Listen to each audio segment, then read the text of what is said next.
Chapter 1. Just your average day, or is it? Cover me, RC-1138, boss, yelled into the COM link as he headed out to confront the Trandoshan slavers. Got your back, replied RC-1207, Sev, as he set up his sniper attachment. Boss took out his DC-17M blaster rifle and shot at the three lizard-like Trandoshans that started charging towards him.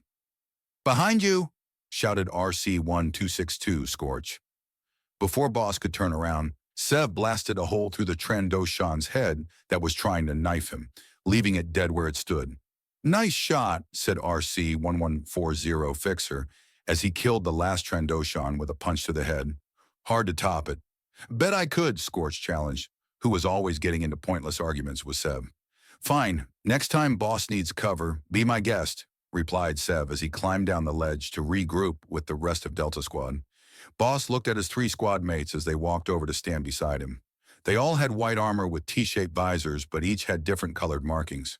Fixer, his second-in-command and slicing expert, had green markings on his armor. He followed every order without question, one of the most loyal clones to the Republic. Scorch had yellow markings on his armor and seemed to be the opposite of Fixer. He took care of the demolitions, blowing things up just for the joy of doing it. Sev, the most headstrong, had red markings and would usually be the first into battle. He also was usually the first to need Bacta to heal him, yet he was still a great sniper, which is why the rest of the squad usually relied on him to eliminate the far targets. Boss had painted himself with orange markings and was the squad sergeant. He was the best at hand-to-hand combat, having broken his own training sergeant's arm during a match. His team would follow him anywhere, even if it meant death. That's why he would rely on them with his life. Okay, let's move out deltas, ordered Boss. Their mission was to eliminate any Trandoshans or droids that were in the area. He quickly glanced over his shoulder to check his squad before leading them down further into the tunnel. Spartan 117 reloaded his shotgun as he finished off the rest of the Covenant in the area. Area is secured, Chief, said Cortana, referring to his rank, Master Chief Petty Officer. We should probably head on to the rendezvous and meet up with Sergeant Johnson and the rest of his Marines. Copy that, replied the Chief, taking out his battle rifle before he headed farther into the forests of Jakova. Jakova was a small planet just outside Earth's borders that had been taken by the Covenant. It gave the Chief chills to think how close the Covenant were to Earth. He and Sergeant Avery Johnson were making a vain attempt to eliminate the small Covenant band that had met up here. As he was moving, he heard Johnson over the comm link. Where the hell are you? We've been waiting here for half an hour. Don't tell me you're taking in the scenery. Sorry, replied the Chief as he knocked a branch out of his way. Met some trouble, but I'll be there momentarily, so... He was cut off by a crack of a twig behind him. Chief? Chief? Is something wrong? The Chief shut off the comm link as he waited for the right moment before he... Crack! He elbowed behind him and caught the camouflaged elite right in the face. Crushing bone. The elite howled in pain until the Chief drove the butt of his battle rifle into back of its head, killing it instantly. Chief! Multiple contacts! Camouflaged! Cortana's voice blared in his helmet as the Chief switched to his shotgun and made sure it was fully loaded. Out of the corner of his eye, he saw a rustle of leaves. Turning, he quickly fired his shotgun, but the elite was quicker, moving out of the way. With dread, he realized these elites were ultras. Fast, strong, his equal. The next thing he didn't expect were 10 white-armored elites to turn off their camouflage and to surround him. The Chief didn't know how he was going to get out of this one. If he went after one elite, the rest would surely attack. Just then, one elite lowered its plasma rifle and said, Now, demon, lower your weapons. You are ours now. It clicked his mandibles in amusement, thinking it knew the Chief's fate. But giving up and letting these elites tear him apart was the last thing on his mind. He jumped and filled the nearest elite's face with lead. It dropped, but in less than a second, 3 elites were on the Chief, grabbing his arms and neck, preventing him from moving. He then noticed what they were trying to do a moment before Cortana said, Chief, these elites aren't trying to kill you. They're trying to capture you. He wasn't going to let that happen. Pulling his right arm from the elite's grasp, he grabbed the elite that was on his back and threw it to the ground. He then brought around his left arm and flung the elite into its partner, sending them tumbling to the ground. 3 more elites joined into the fray, and Chief knew it was hopeless to resist. Now 4 elites had his arms pinned behind his back, and the other 4 had plasma rifles trained on him. The same elite that had talked before, who the Chief figured was their leader, approached. "You are weak, demon, but we'll be able to find some use of you." It was then 6 yellow dots appeared on the Chief's motion detector, indicating friendlies. Before Johnson and his Marines reached the clearing, he spoke into the comm link quickly. "Johnson, there is nothing you can do here. Head back to the extract point and leave. That's an order." Johnson stopped dead in his tracks when he heard, "That's an order." The Chief had never really ordered him to do anything ever since their friendship had grown on Halo. He knew he should follow the Chief's orders, but wanting to see what was going on, he told the Marines to stay put and crept forward himself. He saw 4 white-armored elites holding the Chief down and 5 more with guns trained on him. One elite was talking to him, but he couldn't hear what they were saying. Just then, one of the elites hit the Chief in the back of the head, and he went sprawling in the grass, unconscious. "Chief!" yelled Johnson. The elites turned to look in his direction. He immediately turned around and ran back towards his unit. Cursing his stupidity, he yelled, "Move!" to his Marines, and they ran toward the extract point.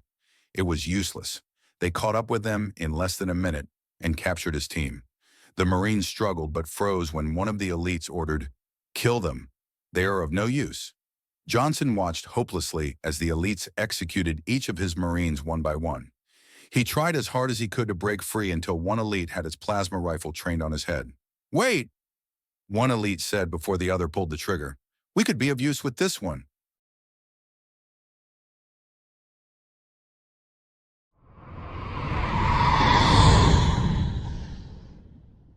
Chapter 2. Into the Unknown. As Delta Squad emerged from the tunnel, they scanned the area just to make sure there were no hostiles. When there weren't, Boss contacted their clone advisor, the clone who gave them their missions. "Sir, we've eliminated all hostiles requesting extraction," he spoke into the comm. "Very good, 3-8, replied the advisor a moment later. "Head to the mark on your HUD and we'll extract you there." "Making our way there now. Delta 3-8 out," Bossy stated as he shut off the comm link. "Deltas, let's move out." He then started to cross a thin bridge that was spanned across a canyon, him taking point while Sev took the rear. It was so thin that the squad had to cross in a single file, one right after another. As they approached the middle, Boss heard a strange beeping that was in no way associated with his helmet nor any part of his armor. Boss? What's that?" asked Scorch, who stopped to listen harder. Boss listened too and figured it out. "Move!" he yelled at the others. But it was too late. The trip mines implanted in the bridge exploded, completely demolishing it. There was nothing they could do as they fell with the debris and rubble. Opening his eyes, all Boss could see black.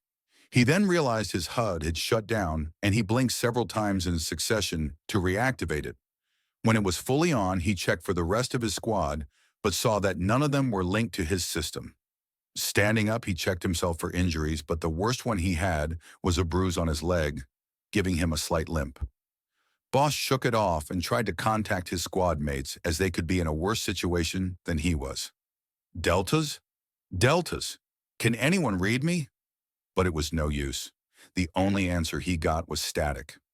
Just then, he heard a feeble voice over the comm. "Sir, I'm all right. I'm 20 feet to your left." Sev's number appeared on his visor, and Boss ran in the direction and found him lying on the ground. Just by looking, he could tell the headstrong commando's leg was broken. "Can you walk?" asked Boss, checking Sev's vitals on his HUD. They showed that he had no internal bleeding, only the broken leg. "We need to get out of here before hostiles show up." "I'm going to need help, sir," Sev said as he tried to get up on one leg, but fell back down again. Boss knelt down and put Sev's arm around his shoulder. When they were situated, Boss stood up with Sev leaning on him and asked, "Have you been able to contact Scorch or Fixer?" "No, I haven't," Sev replied as he put some of his weight on Boss for support. "But I hope they're all right." "So do I," Boss said gravely. "We should head towards the extraction point just in case they continued towards there." Sev nodded and tried to walk with Boss' help towards their destination. When the Master Chief awoke, he instantly knew he was in trouble. 4 hunters were standing there with their guns trained on him, and by the door several elites were guarding the exit. Trying to move his hands, he saw that they were cuffed with some sort of new alloy he couldn't identify.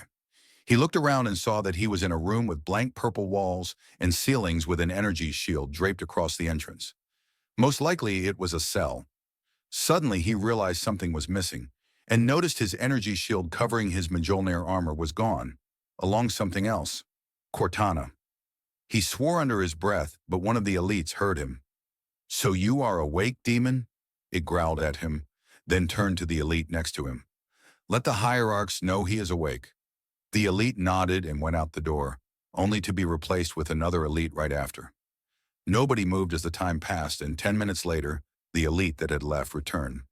When it entered the cell, it announced, "It is time, demon." One of the hunters nudged him up with his gun, and the chief knew there would be no point in resisting. If he tried anything, the hunters and elites would shoot him dead. As they exited the cell and walked down the corridors, the chief realized that they weren't on a Covenant ship. He wondered if they were at a base on Jakova, or possibly somewhere else. He didn't know how long he had been unconscious. He then wondered if Johnson and the other Marines had made it. He hoped they did, because if they were caught, they would surely be executed. They continued walking down the corridor, and the chief saw grunts and jackals cowering against the wall as the group passed, not wanting to get in the way. He cracked a small grin at their fear of him. Serves them right, he thought. Just then they approached a pair of large doors that the chief figured was the Covenant leader's chamber. As they entered, he saw rows and rows of elite council members sitting in the upper right bleachers of the room, as well as prophets on the opposite side.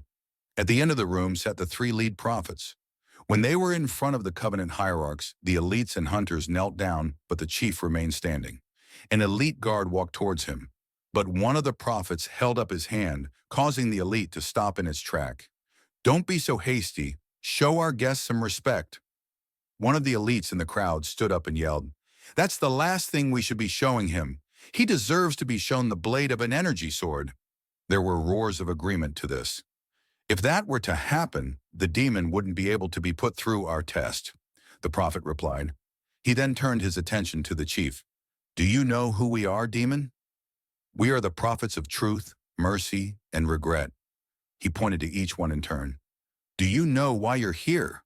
The chief looked him straight in the eye and stated calmly, "You'll probably kill me." The prophet of truth smiled and said, "Yes, that was what we were originally planning to do. But we have developed something that you could help us with. If it means anything to do with winning the war, you won't make me." The chief spat, only to get a blow to the stomach by an elite. Without his shields, it hurt him more, and he doubled over. "It may and it may not, demon," Truth continued, "but you will have to do it." The chief was pissed but didn't say anything. Mercy cut the silence short. "Bring in the prisoner." And with that, 2 elites came walking in with Sergeant Johnson in between them.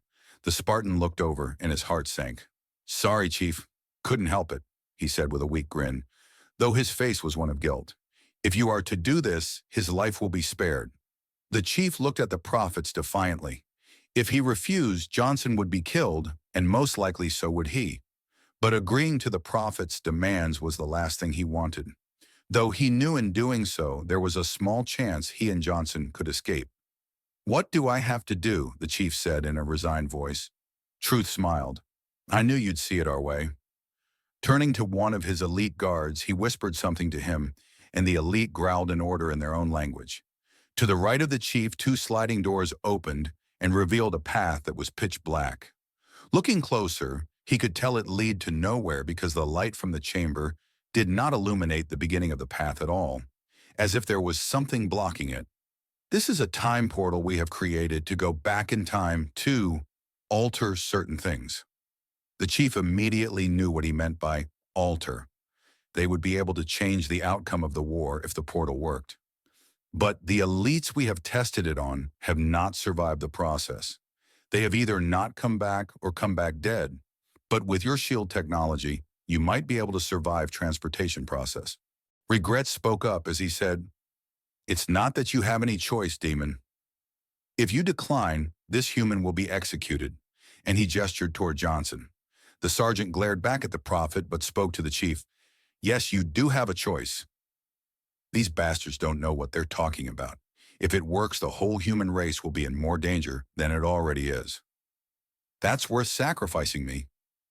The chief looked over at him, then at the portal. He remembered what Dr. Halsey, the creator of the Spartan 2 program, told him. It's worth saving a person who could make a difference in the future. He couldn't condemn Johnson when he had the choice before, and he certainly wouldn't do it now. I'll do it, but I'll need my shields back. Truth nodded at an honor elite standing beside his throne, and it called for a Covenant engineer to fix the chief's shields. After the floating worker was done, there was the familiar pop, as his shields became functional again. Now you have 1 week to return. If you don't return on the 7th day, demon, this human will be executed. The Master Chief glared at Truth and headed toward the portal, but before he went in, paused. By the way, it's Master Chief, not demon.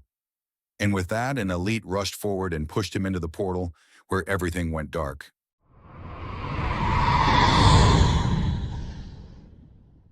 Chapter 3. Friend or Foe. As the Master Chief came out of the portal, he tripped and fell to the ground. Inside his helmet, his shield alarms were blaring, indicating that he was vulnerable. He then knew that Truth was right about his shields. He alone had survived the portal. The Spartan then looked around for anything he could use as a weapon, but found none. He would be forced to rely on brute force to get him out of this. The chief took in his surroundings, seeing if there were any forms of life. There wasn't anything as far as he could see, only boulders and rocks piled up against 2 sheer cliff walls. He looked up and saw daylight and that the 2 cliff walls formed a canyon around him. The chief tried to find a way out and saw a small path sloping upwards towards the surface. Setting off, he began to climb the steep slope.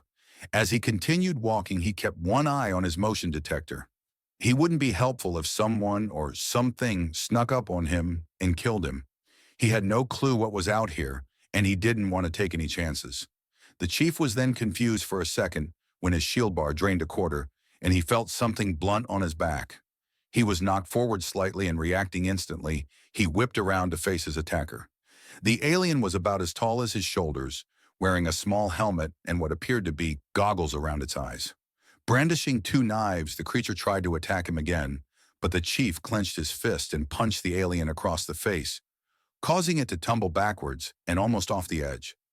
It wasn't done yet as it stood back up and, with an angry screech, charged at him, swinging its knives. The chief braced himself for another attack when plasma fire hit the creature in the back, killing it.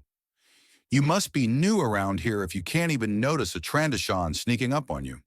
The Spartan looked up at the top of the path to see a figure in white armor, with yellow markings, the rifle in his hand smoking from a recent discharge. The chief finished climbing the rest of the path, and at the end the guy offered a hand. He hesitated, then decided that since this man had saved him, he was on his side. For now. The chief reached up and grabbed his hand, the man helping him up the rest of the way. Who are you? The chief asked as he reached the top and was able to get a closer look at him. As far as he could tell, the man was human, his posture similar to his own. Well, my number is RC1262, but the rest of my squad mates call me Scorch since I'm a demolitions expert. The chief nodded, but he considered some of the things Scorch just said. He had a number, not a name, just like himself. Though the chief didn't tell people of his real name, John. Why don't you just have a name? The chief asked, but knew he should be the last person to ask that. I'll explain later, Scorch answered a little cautiously. The Spartan knew Scorch didn't want to give too much away yet. Scorch then asked, Who are you? Never seen or heard of you in the Republic. You're not with the CIS, are you? The chief didn't have a clue what the Republic or CIS was, but from the white armored man's tone, the CIS wasn't the good side. No, I'm the Master Chief. Well, all right, Chief. Where are you from? Asked Scorch, still a little wary. It's a long story, the chief replied. Then at an attempt to change subjects, he asked, You mentioned you were part of a squad. Where are they? Scorch crossed his arms suspiciously, and the chief wondered if he was going to answer when he said, We were on a mission to eliminate the hostiles in the area. He looked at the large opening in the canyon and said, While crossing the bridge, we walked right into a trap set by the Trandoshans. They had planted trip mines to explode as soon as we crossed. Once we triggered their sensors, the whole bridge was destroyed, and we all fell and got separated on the way down. I was heading toward the extract point when I saw you fighting that Trandoshan. Scorch looked back at him and said, "You don't have a weapon, do you?" When he shook his head, Scorch reached in his belt and pulled out what looked like a pistol and threw it to him. The chief caught it, but didn't see any ammo readings. "Doesn't this gun take ammo?" "No, it doesn't, though it can overheat. Be careful when that happens, the rate of fire will decrease. Sorry, but it's all I can give you since the rest of my firepower are attachments to this rifle." And he held up the rifle he shot down the Trandoshan with. "We better get moving if we want to reach the extract point by nightfall."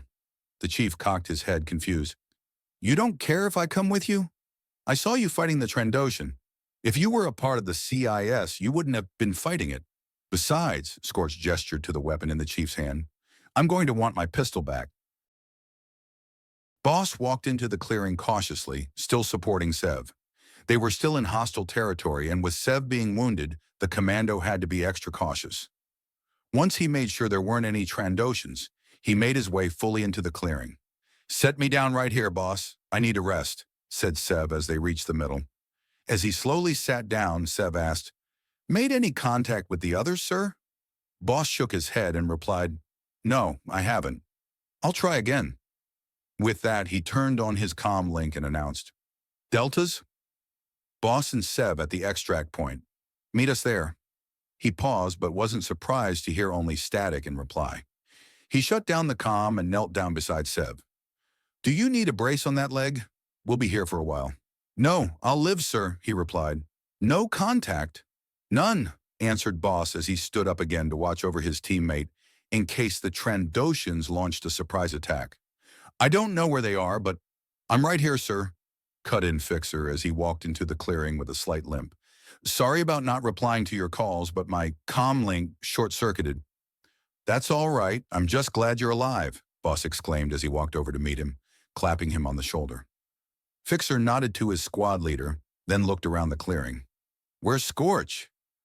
"We haven't been able to get a hold of him over the comm," Boss replied with a sigh. "Obviously, you haven't been able to make contact with him either." "No, sir. I was hoping you all made it here." Boss bit his lip, thinking of the choice he might have to make. If Scorch wasn't here by the time the dropship arrived, they could only wait so long for him to show up. If he didn't, he'd persuade the clone pilot to do a scan of the area. Boss didn't want to think about what would happen if they couldn't find him. Rustling in the bushes interrupted his thoughts. It could be Scorch, but unless the commando had made some new friends, he knew they were Trandoshans. Before they burst out of the bushes, Boss and Fixer took defensive positions around Sev to give him cover, but Sev had already taken out his DC and was ready. Several Trandoshans burst out of the bushes, some with knives and others with ACP or ray guns, one of the few projectile weapons Boss knew of. He and Fixer opened fire with Sev firing around their legs. Boss hit one Trandoshan in the knee, causing it to fall while another of its partner tripped over it. Sev fired, finishing off both of the unfortunate Trandoshans. Boss thought that he and his squad had it under control until he noticed more Trandoshans taking the place of the dead ones. Boss reloaded quickly and continued firing, but it was useless. The Trandoshans were pushing forward in their everlasting waves. It was like a full-scale assault. That's when two of the scaly creatures were shot from behind. Scorch sprang from one of the bushes, ejecting his vibroblade and stabbing one of the other unlucky aliens in the back of its neck. Another man Boss had never seen before followed his squad mate into the clearing, firing with a DC-15. With the newly arrived reinforcements, they quickly pushed the Trandoshans into retreat. "Should we go after them?" asked Fixer, sliding a fresh clip into his rifle. "No, we don't have the numbers to truly finish them off," Boss ordered. "Extraction will be here shortly anyway." Scorch walked over to Sev and helped him up. "Nice of you to drop by, Scorch," said Sev in a casual way. "Well, got a little hung up," he replied, gesturing to the newcomer. "Who are you?" asked Boss, walking forward to meet him. The squad leader wasn't intimidated even though this green-armored man was half a head taller than him. "Just call him Chief, sir," Scorch answered before the man could say anything. Boss looked at his squad mate to shut him up, then turned back to the chief. "Where are you from?" Boss asked. "Well, I'd rather explain that in a more secure area," the chief replied, glancing around at the clearing. Boss was about to refuse and leave the chief behind, then reminded himself that he would have probably done the same. It wasn't smart to give out information in the open where everyone could hear you. "All right, you can tell us on the gunship when it arrives," Boss answered, and while he was talking, he heard the unmistakable roar of an approaching ship. "Speaking of which, here it comes." The ship came in over the tree line, descending into the clearing and blowing dust everywhere. Once it had landed, Boss, his squad, and the chief piled in, and the gunship took off.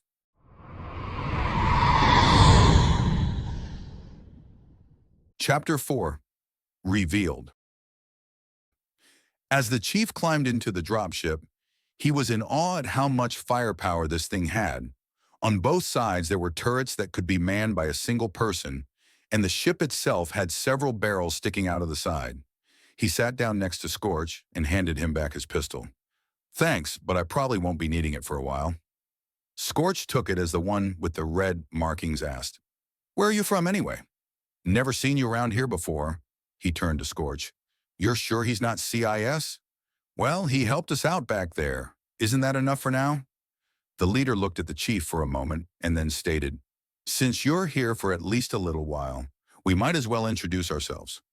"You already know me," said Scorch, then rested his hand on the commando with the red marking that was seated next to him.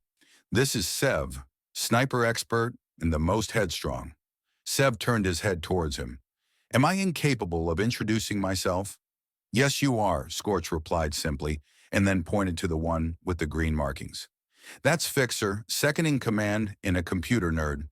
Need something sliced and he's your man." "And I'm Boss," and he said, "Sergeant of the squad." "Well, there you have it," said Scorch. "We're from the Republic, but where are you from?" asked Sev again, injecting something into his broken leg. The chief watched in amazement as the leg healed itself, and Sev put pressure on it. "That's better," he said, and noticed the chief looking at him. "Bacta, use it to heal ourselves." He then reached for something and threw a small black disc into the middle of the floor. The chief watched as an image formed of a soldier that donned similar armor to that of Delta. For a second he thought it was a message, until he saw the man turn to look straight at him. The transparent hologram reminded him of Cortana, and then of the mission he had been originally sent on. He would have to explain why he was here soon, otherwise he wouldn't make it back in time. "Who's this, Deltas?" "Someone we found on the streets begging for credits," stated Scorch. "We couldn't resist the round eyes, so we took him in." "Can it, Scorch?" Boss said, then replied to the original question. "We were separated and Scorch found him fighting a Trandoshan. At the extraction point, he helped us fight off an ambush, so we let him come aboard." "Can we trust him?" the hologram asked, still staring at the chief. "Well, he's not a droid or a lizard," Scorch answered. "You know there are more enemies out there," the man replied. The chief felt this was getting out of control.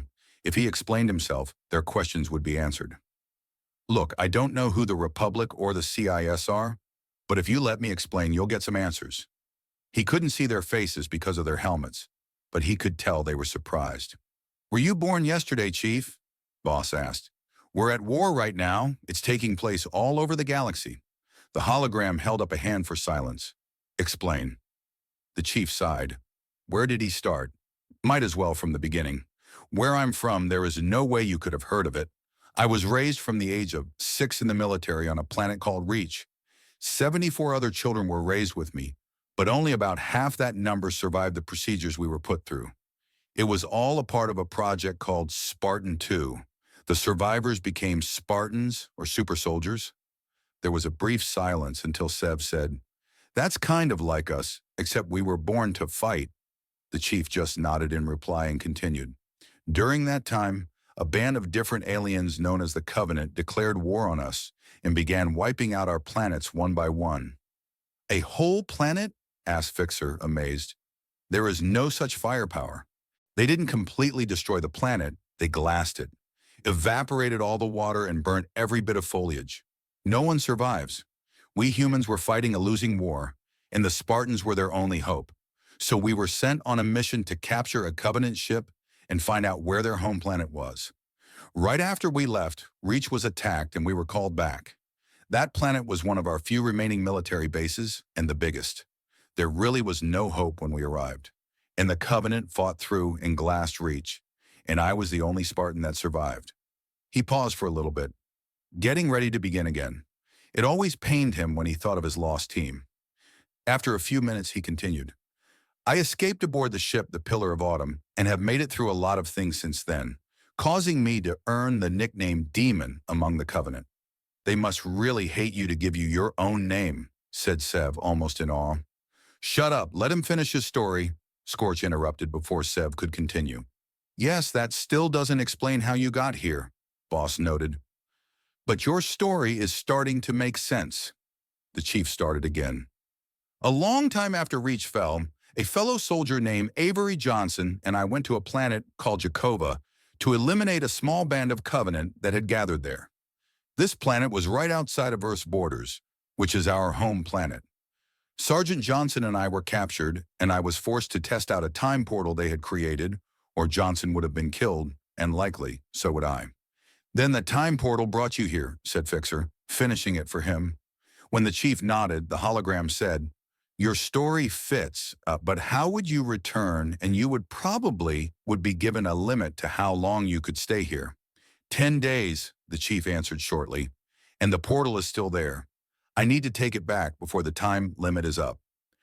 When the chief answered that question, he knew he had everyone in the room convinced. Just then, something rocked the gunship violently and everyone braced themselves so they didn't fall over. The hologram disappeared instantly. Deltas, yelled the pilot. We've got droid ships on our tail.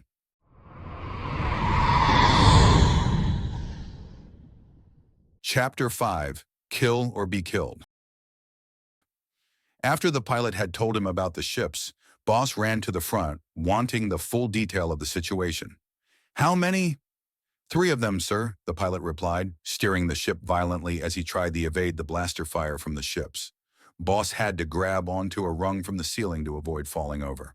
They're right on my tail, out of firing range. If we don't do something soon, we'll be shot down. Boss thought fast, trying to think of a way out of this. He left the cockpit, knowing he couldn't do anything there, and looked around.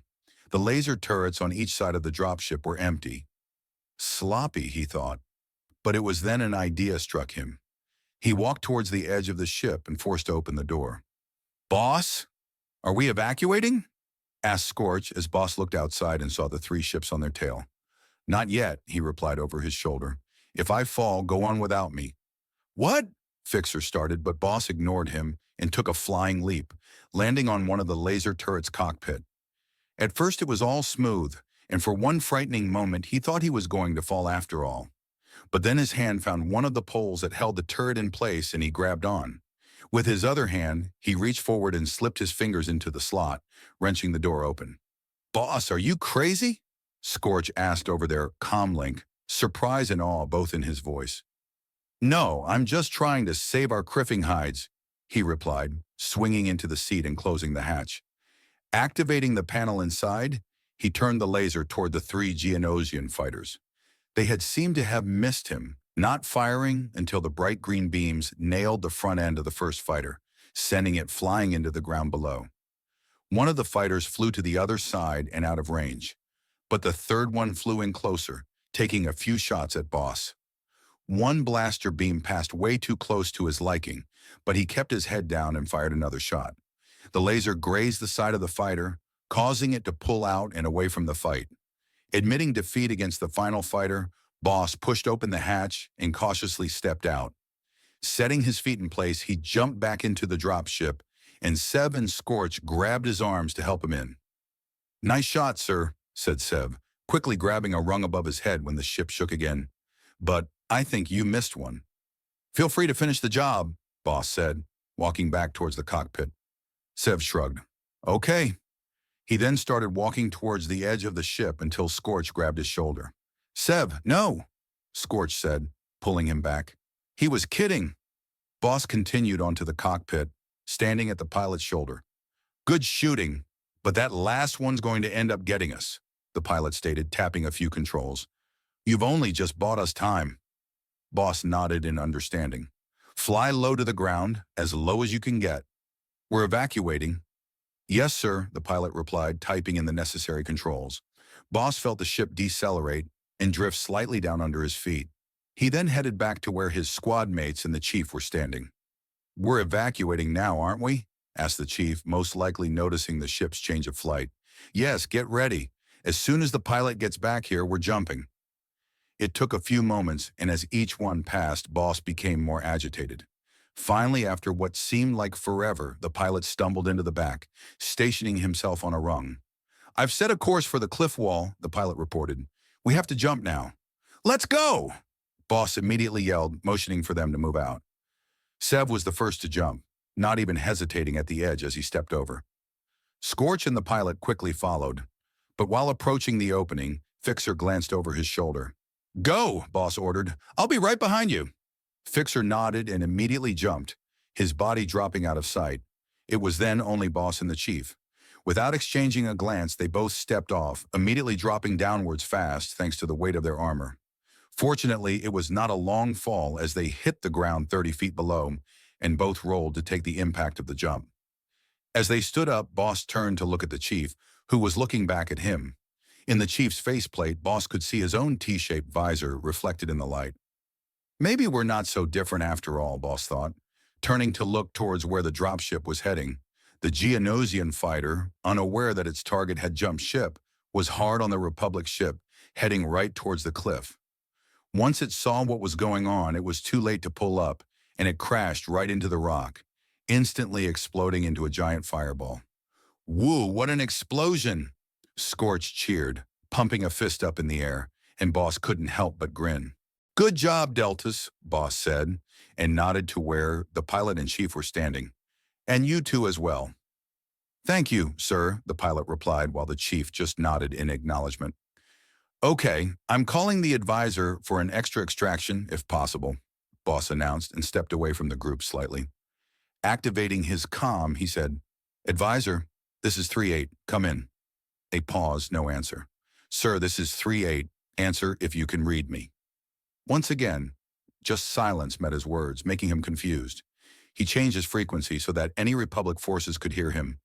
This is RC-1138. My squad and I were shot down during extraction. Can anyone read me? When there wasn't an answer even to that, he became worried. Were they being jammed and he didn't realize it? Shaking off the uneasy feeling, he walked back over to his squad. So are they sending another dropship? Fixer asked as he approached. I couldn't reach anyone on any frequency, Boss replied. Not a soul answered me. Could you be getting jammed? The chief asked. It's a possibility, Boss said, then thought for a moment. It was no use staying out in the open like this. Let's find some shelter for the night, rest up, and we'll try again in the morning. The 6 soldiers now sat in a cave, which they had found at the very base of the cliff the Geonosian fighter had exploded on. They hadn't cooked or ate anything, since that would attract attention to unwanted visitors. All of them were trained to be able to last a while without food, and with their ration cubes they would be fine. After examining the crash, they had found some extra ammo and a blaster rifle for the Master Chief. He currently sat next to Scorch, examining the weapon he knew now was the DC-17 blaster rifle. He had never seen a weapon like it in his universe, with the ability to change shape in an instant. First a rifle, then an anti-armor weapon, and finally a sniper rifle. This thing had it all. Scorch was just teaching him how to use it, and everything it was capable of. See this thing sticking out of the side? Scorch asked, pointing to the side of the rifle. That shows how much ammo you have left, and the light bar right there shows how much you've got left in your clip. The chief lifted the rifle more towards his face, examining every inch of it and making mental note of where the major features were. How powerful is this? Pretty powerful, Fixer replied, listening in on their conversation. The rifle itself will handle mostly anything from Geonosians to battle droids. If you've got something bigger, like a droid Deka or spider droid, you can use your anti-armor. The chief just kept looking at the rifle, having no idea what enemies Fixer was talking about. The only enemy he knew of was a Trandoshan. Then again, You probably have no idea what Fixer's talking about, Boss said, echoing the chief's thoughts. Oh, right. Kind of forgot about the whole "I'm not from around here" thing, Fixer replied, shrugging. Well, battle droids and droidicas are robot-type things, Scorch started explaining. Geonosians are flying bugs, and spider droids are bigger machines that walk on 4 legs. You plan on educating him about every single enemy out there? Seb asked, looking at Scorch. I think I'm doing a well enough job, Scorch said, leaning back against the cave wall and clasped his hands behind his head. Seb just shook his head in response. What about you, Chief? Asked Fixer, and when the chief cocked his head in confusion, he continued. I mean, what about your enemies? You mentioned the Covenant. What are they like? The chief didn't explain things often, but they had asked. The Covenant aren't just one race. They're actually an alliance of several different alien races. The Prophets are the leaders, and we've only seen 3 of them so far. Then there are the elites, the Covenant's main warriors. They give us the most problems as they're brutal fighters. Do they have any kind of ranking system? Boss asked. Any kind of military structure? The chief nodded. It first goes by race and then individually. Some races can never have a high rank like the hunters. They're large. If they stood up to their full height, they'd be at least 12 feet. But they're constantly bent over. They're just there to fight and aren't exactly the most intelligent beings out there. Not wanting to get into too much more detail, he briefly described the brutes, drones, jackals, and grunts, stating what they looked like in their main position. I can see why the Covenant are so brutal, Fixer stated after he finished. It's one race, the humans, versus every other alien race out there. The chief didn't reply, and Scorch said, I guess we're lucky to have alien races that... It was then Boss held up a closed fist and Scorch stopped instantly, hand on his rifle. The chief had already grabbed his blaster rifle. He had heard what Boss had. All 6 soldiers, including the clone pilot, slowly rose to their feet, hands on their weapons. It was then something burst out of the bushes and into the cave with frightening speed, tackling the pilot. Before anybody could make any kind of move, the pilot's head was decapitated and his killer stood to his full height. General Grievous? Boss asked in surprise and confusion, his rifle trained on the monstrosity that had just entered their camp. It was made completely of metal, no distinguishing signs of flesh or blood except for the eyes, which were cat-like and yellow. Its mask vaguely reminded the chief of a skull, and what looked like 2 detached horns protruded from the sides. It was holding some kind of sword in each of its 2 hands, their light giving off an eerie glow of blue and green on the cave walls. Ah, I thought I would find you here, the thing called Grievous stated. You don't hide well. What are you doing here? Asked Scorch, both anger and fear in his voice. The 5 of them were trapped, Grievous covering the only entrance to the cave. You have disobeyed a direct order, Grievous replied, turning to face Scorch. The penalty is death. What? Boss asked, taken aback. The chief had no idea what was going on himself. What order? And why are you, a separatist, here to punish us? Grievous narrowed his eyes, then let out what seemed to be a laugh. You don't know. The war's over. The Empire lives, and I work privately for the Emperor. Order 66 was spread among the Republic forces. The chief noticed that when he had said Republic, it seemed like he spat it out. This thing was obviously against whatever the Republic stood for. I don't believe him, Fixer stated, and then turned to Boss. I think it's a trick. However, the chief noticed that Boss didn't answer right away and was thinking. The Spartan himself remained quiet, not having any idea as to what was going on. Then how would he know about Order 66? Boss asked, and the chief realized that it had come in over their comm link. His must have automatically synced with the commandos. Tortured somebody, stole the information. Who knows, Fixer retorted. It's a way to make him think that he's on our side. I don't know, Scorch said, unsure. What if Order 66 is going on right now? Our communications have been down for who knows how long with the outside world. Nobody said anything to that. Delta remained eerily silent until the chief broke the silence. Sorry for being out of the loop, but what exactly is Order 66? It's one of the 100 orders taught to our army, Fixer replied. 66 was the one that stated that our Jedi commanders and generals have betrayed the Republic and were to be eliminated. That's enough, Grievous snarled, most likely knowing that they had been conversing inside their helmets. Join the newly formed Empire, or pay the consequences. Empire, Boss muttered, still confused as to what was going on. Grievous must have heard him.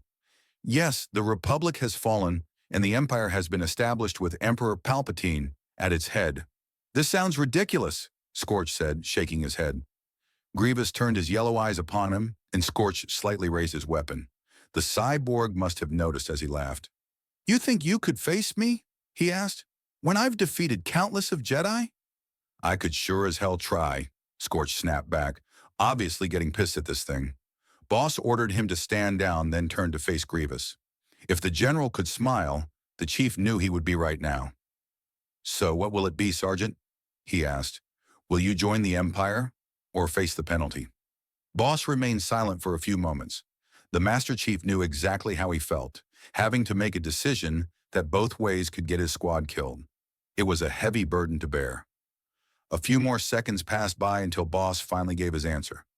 We don't believe you. The chief's adrenaline shot up. He knew what was coming. Grievous then stood up to his full height, and the Spartan realized they may have just made a fatal mistake. Then so be it, Grievous spoke, and with that, he lunged with unbelievable speed at Scorch, aiming to kill.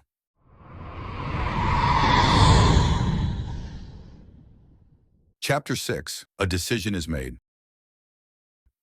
As Grievous lunged, the chief tensed his muscles. He had been waiting for him to act. Considering the lightsabers just to be like a plasma sword, taking a few hits to kill, he jumped at the same time as Grievous and hit him around the waist. They flew and hit the cave wall. Grievous was stunned for a second, but quickly got over it and kicked the chief off with his legs. The chief was amazed at the strength of him as he flew and hit the other wall. Grievous was on him in a second, pinning him against the wall. The others were shooting at him with their rifles, but he just kept deflecting them, like it were nothing. The general cut one of his lightsabers into Jon's arm, right through his shield and to the skin. As it cut into him, the chief yelled in pain until he heard another lightsaber activated and Grievous was forced off of him. Master Windu, he heard 3-8 yell in surprise as he saw a black man with a purple lightsaber fighting fiercely with General Grievous. The man yelled, "Oh, go! I'll hold him off!" 3-8 motioned for them to go, and the 5 of them ran out of the cave entrance. They stopped when they reached the edge of the forest nearby. Let me patch it up, said 3-8 to the chief who was holding his arm. Not yet, he said. It's too near danger. 3-8 was about to respond, but he agreed. I can't believe Master Windu is still alive, let alone saved us, said Fixer in awe. But how did Grievous find us so fast? It's only been about 4 hours, asked Sev, who was reloading his gun after that brief firefight. I don't know, replied 3-8. But we shouldn't assume this is over. We should remain here just in case Master Windu needs help. We wouldn't be able to do much, though, said the chief. He deflected your bullets. Yay, most Jedi and Sith can do that, said 3-8, who glanced at the cave entrance anxiously. Jedi? What are they? Asked the chief, who once again was lost in the conversation. The most respected people in the Republic, or what is left of it, replied Scorch bitterly. They use a huge power, which is the Force, and can control a lot of things. They also are really skilled with a lightsaber. Was Grievous a Jedi? Said the chief. Not a chance, said Fixer. Jedi are with the Republic and are the good guys. Master Windu in there was a Jedi, one of the best. But Grievous is just a droid, said Scorch. He's equals the Sith, though, except he can't use the Force. The chief was about to reply but was interrupted when he heard a loud noise and turned toward the cave. The man was holding out his hand and the rocks over the cave entrance were collapsing, sealing it off. He then ran towards them and said, Let's go. That won't hold him for long. And they ran deeper into the forest. When they were far enough away, they settled down to rest. The man called Master Windu sat and looked at the chief. He asked, Who are you? He's the chief, sir, answered Scorch for him. He came from the future, long story. He nodded and said, My name's Mace Windu, and I can tell you really aren't from around here. Sorry to interrupt, sir, said 3-8. But how did you know where to find us? Thought you might ask that, he replied. I received the clone advisor's stress call and came to help. But when I got there, he was already dead. You could tell he was killed by a lightsaber, stabbed. Then I looked on the computer and saw your coordinates from the last transmission he had sent you, and knew whoever killed him was after you. I thought it might have been Anakin, but I wasn't expecting Grievous. What happened with Anakin, sir? Asked Fixer.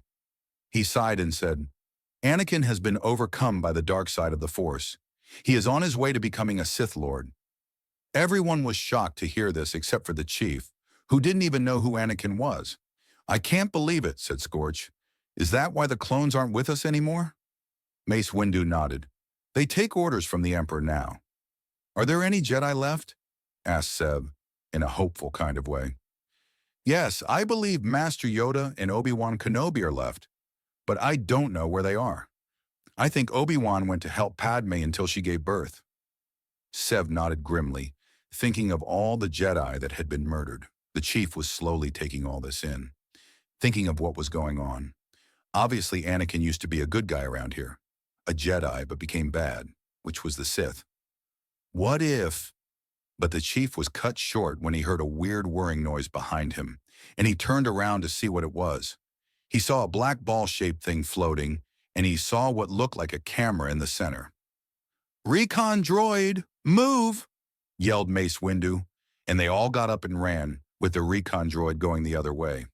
"Where should we go, sir?" asked 3-8 as they ran. "You said the Chief came from the future, didn't you?" he asked. "Yes," 3-8 answered. "Then, can he still go back?" "Yes," the Chief answered this time. "The portal I came through is still there. Since there really isn't anything you can do here, Deltas, why can't you go with him?" Everyone remained silent, including the Chief. Why hadn't he thought of that before? But would they want to? "Chief, what do you think?" asked Scorch as they stopped for a second to figure out what they were doing. The Chief nodded. "Yes, that would work. Since your shields are as strong mine, maybe even stronger, you would survive. And with you guys, I would be able to actually get out of there and rescue Johnson and Cortana." "Cortana?" asked Fixer. "She was an AI that was with me, but the Covenant took her." "Well, Delta Squad, what do you think? I won't force any of you to go, but in my opinion, I think we should," said 3-8 as he looked at the rest of his squad. "Count me in," Scorch said almost automatically. "Me too, sir," said Fixer. "Make that 3, said Seb. "Well, then it's decided," said Mace. "But I can't go with you. I have to do all I can here." 3-8 nodded. "Then let's get back to the canyon." Then the 5 soldiers took out their gun, said their goodbyes, and headed back to the canyon. When they got there, it looked emptier than ever, without the Trandoshans being there. They had all retreated when Delta Squad had killed most of their party there. They headed to the bottom of the canyon. "Chief, where is it?" asked 3-8 as they reached the bottom. The Chief pointed about 10 feet away, and they could see the black tunnel that led to nowhere. They went up to it and stopped. "Is this it?" asked Scorch. "Yes, but I've got to warn you," said the Chief. "There are the leaders who control the Covenant. They are called the Prophets. There is only 3, but don't go after them. They would probably kill you, and they have shields that protect them. It's just pointless." "Got that, Deltas?" asked 3-8, and when they all nodded, he said, "Ready when you are, Chief." The Chief nodded and jumped through, the others following quickly. When they were back, there were barely any Covenant there, since they had not been expecting him for another 9 days. When the Prophets saw them, though, Truth yelled, "It's the demon! Kill him and his followers." "Followers?" asked Scorch. "Who's he talking to?" "And he's about the ugliest thing I've ever seen," he added as an afterthought. And with that, he took his gun out and shot the elite that was coming at him. The elite was surprised at the kind of firepower he had, and he didn't even have time to return fire. Everyone else took out their guns, the Chief holding the gun with his left because of the cut in his right arm, and started shooting. Soon the chamber was empty, and 24 elites lay dead on the ground. The Chief looked for the door and found it at the other end of the room. "There's the door," he said to 3-8. "We should look for the detention block and try to find Johnson and see if there are other Marines." "Okay, let's go, Deltas," 3-8 replied, and they followed the chief through the door. On the other side, they saw a barricade of jackals holding up their shields. As soon as the door opened, they started to fire their charged plasma pistols. The 5 of them dove to the sides of the door, Fixer and Scorch to one side and 3-8, the chief, and Sev to the other. "Blast! Those things' guns are powerful," said Scorch, who was waiting for his shield to charge before shooting his gun again. "Don't let them shoot their overheated plasma at you. It'll take away most of your shields." "Now you tell me," Scorch replied, "but I've got a surprise for them." He took out a thermal detonator and activated it. He threw it over the jackal's shields and it landed right behind them. Before they could react, it exploded, sending all 6 jackals through the opening in the door. "Nice hit, 6-2, said 3-8 as they went through the door. They then kept on going, killing anyone who got in their way. They went through so many hallways that the chief lost count. Then as they reached a fork in the halls, the doors were both locked. "I think we'll have to backtrack," said Fixer. "Oh, I don't think so," said a voice that was all too familiar. "Cortana." She then appeared on a pedestal beside the door, smiling at him. "Having fun with your new friends, Chief?" she asked in a casual way. "I'd thought the Covenant would be getting information out of you," said the chief, in relief and amazement that they had not got a hold of her. "They tried all right," she replied, "but when they inserted me into their system to get the info, which was a bad idea, I slipped through their fingers and I have been running from them ever since." She eyed the others and said, "I can tell you've been busy as well." "Guys, this is Cortana, and this is Delta Squad," the chief said, gesturing to each in turn. "Wait," said Cortana. "Chief, elites coming down this hallway. Might suggest giving them a warm welcome." The chief nodded and took out a plasma grenade he had taken from an elite and got ready to throw it.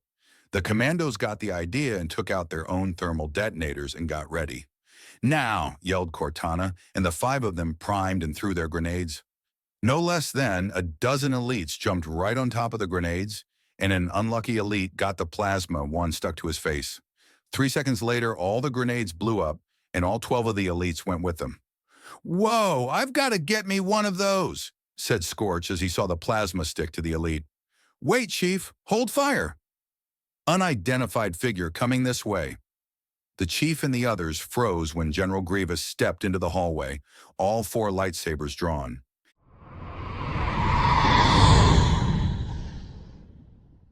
Chapter 7, Very Persistent.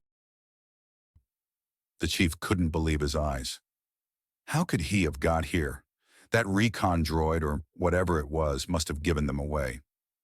"It takes a lot more than a Jedi to hold me off," said Grievous, who deactivated one of his lightsabers and attached it to his belt, then grabbed another one and activated it. The chief heard 3-8 gasp as the lightsaber was purple. Cortana was lost in what was happening. "Chief, who is this guy?" she asked over their sealed comm link. "Let's just say he's the one who gave me the arm wound," he replied as he brought up his gun. "Oh," she said, and then remained silent. The chief looked around for something, anything, to use against Grievous. He then saw it, the handle of a plasma sword lying by his foot. "I'll give you one last chance, Delta Squad," said Grievous fiercely. "Come back and join the newly formed Empire, and I'll spare your lives." "You already received my answer, Grievous," said 3-8, preparing to fight for his life. "This is it," whispered Scorch into the COM link. General Grievous raised his head and stared at 3-8 in fury. 3-8, yelled the chief, reaching down and grabbing the plasma sword, activating it. "Think fast!" He threw it to 3-8, who caught and held it up against Grievous's lightsaber. The 2 swords met, and the plasma sword held against the lightsaber. Grievous' eyes opened in surprise, but now he was furious. He brought up the lightsaber and hit again, and 3-8 blocked it with the plasma sword. The rest of Delta Squad opened fire on General Grievous, and he was forced to use his other lightsabers to deflect those. "Cortana, we need these doors open now," yelled the chief, who was pulling out another plasma grenade. "Just a second," she said, and concentrated hard on something. The doors then opened. "There! Deltas! Let's go! We got a way out!" yelled the chief, who was standing by the door, firing at Grievous. Sev, Scorch, and Fixer backed up and went through, but 3-8 was struggling with the general. "Go ahead, 3-8. I got this one." 3-8 glanced back and ran through the door. The chief activated the grenade and threw it at Grievous's feet while saying, "Cortana, shut the doors." As the door shut, the chief dove through, leaving Grievous on the other side with the grenade. "Lock the door," said the chief, and Cortana locked them, and the lights on the door turned red. They all stood there in silence, waiting for something to happen on the other side. The grenade blew up, followed by a yell from Grievous. Nothing happened for a few seconds, and then a lightsaber went through the door and slowly started to cut into it. "Move!" yelled 3-8, and they all turned and ran. But before they did, the chief grabbed Cortana's chip and inserted it into his helmet. "Nice to be back," said Cortana. "Do you know where they are keeping Johnson?" asked the chief. "Keep going. I'll give 3-8, did you call him? The directions since he's in the lead?" The chief nodded, and Cortana told 3-8 where to go. 3-8, used to this kind of thing from the clone advisor, followed the directions without a problem, except the fact that they had to reinsert Cortana into the base's system so she could lock all the doors they passed through. The chief was getting nervous at the small amount of Covenant they were coming upon. They'd only encountered 3 grunts and a jackal, all of which were put to an end mercilessly. When they finally found the door to the detention block Johnson was in, the chief said, "Wait, stop!" The others turned around and looked at him. "What is it, chief?" "Have some red spots on my motion detector, big red spots on the other side."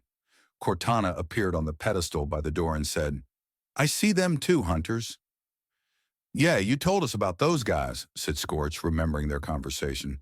"Big guys with armor covering their body, except for their backs, right?" The chief nodded, and Scorch said, "Anti-armor? Anyone?" The chief, being shown one of those, said, "Yes, that would work, but try not to hit the shields they have, since that won't do anything." "On it," said Scorch as he switched on the anti-armor attachment and took position about 10 feet from the door. Everyone else took positions on the side, expecting more than hunters on the other side. Cortana, knowing what was going on, said, "Now!" The doors opened and Scorch fired. The hunters, not expecting the sudden firepower, didn't have their shields up and took heavy damage.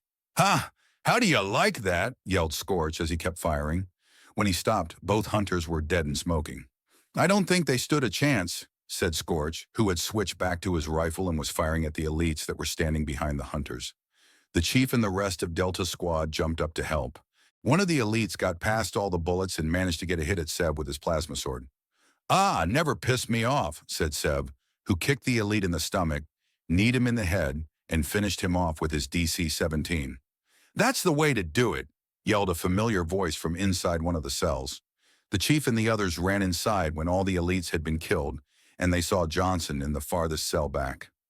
"About time, Chief," he said, as if he'd been waiting in there for years. "Come on, we've got to go," the chief said urgently and asked, "Cortana, can you open those cell doors?" "No, I can't. You need a password to get through, and it would take us the time we don't have right now to crack it." The chief nodded, then reached down and grabbed the bottom of the cell door. He pulled upwards and the door groaned under the pressure. He heard the lock break and the door slid upwards. "Glad to be out of that cell," said the sergeant. "Stupid elites just kept ignoring me."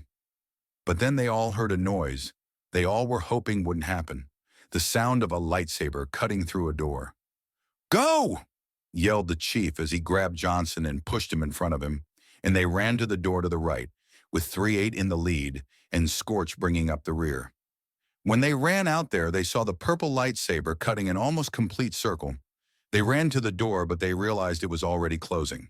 "Cortana," the chief said as he and the others sprinted to the almost closed door. "I can't override it. It's closing on its own." They got to the door and 3-8 went through, pulling Fixer through, then Johnson.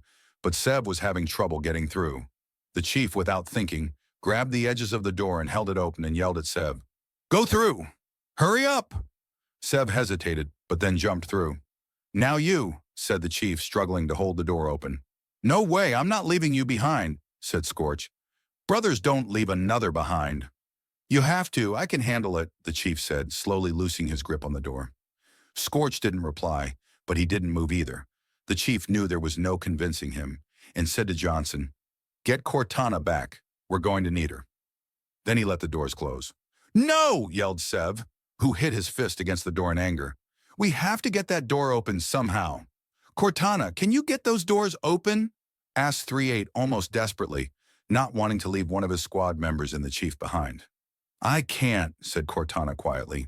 The door was deliberately closed by Grievous. 3-8 looked away. He couldn't stand leaving them behind, but they had to. Let's go, Deltas Johnson, he said grimly. Fixer, who obeyed every order to the letter, followed him, but Johnson and Sev remained. We can't leave them behind, yelled Johnson. You guys risked your lives to save me. Now we can't just leave them behind. They'll be killed. Sargent, yelled 3-8. Think, would the chief and Scorch want you to just stay here and get killed? They're risking their lives here for us. Let's not waste that. Sergeant Johnson stood there, letting the words hit him. He knew 3-8 was right, but he just didn't want to leave them behind. I know this is hard, said 3-8, but we have to, and we're going to need you since we don't know anything around here. Johnson finally gave way and said, let's go. Sev still didn't move.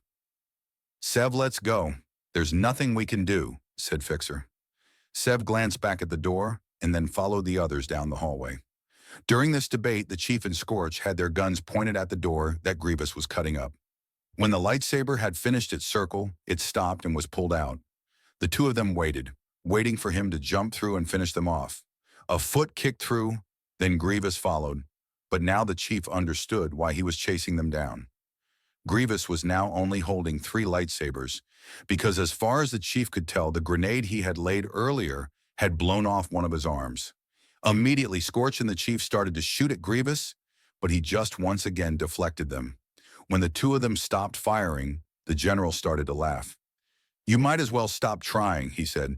Either way, you'll lose. But if you were to come with me, I could spare your lives. Drop your weapons, or I will be forced to kill you. The chief thought of the 2 choices he had, either be killed or go as prisoners. But then he got an idea. Scorch and Atana, he whispered over the comm. Scorch didn't move a muscle, but he replied, yeah, what do you think we should do? Give in. Scorch glanced quickly at him. Are you serious? Give in to this bucket of bolts? No way. But think about it, said the chief back. We could have a chance to escape and get away. Scorch was silent for a moment and then said, but we couldn't be given the chance. Then what? I never said there wouldn't be risks, was the chief's answer. That's enough talking for now, cut in Grievous and threw the chief off guard. Give me your decision now. The chief stood up and tossed his gun to the side. Scorch looked at him for a second, then he too followed suit. Thought you'd see it my way, he said. Then he turned around and gestured behind him, and 2 robot-looking things jumped out. The chief hadn't even noticed them, but they had been standing on the other side of the doorway. Magna Guards, he heard Scorch whisper, and the 2 guards took the 2 soldiers' hands, and once again the chief found himself handcuffed with a strange alloy he couldn't recognize, let alone break. With that, General Grievous led the way through the door, followed by the chief and Scorch. Then the 2 Magna Guards followed up the rear.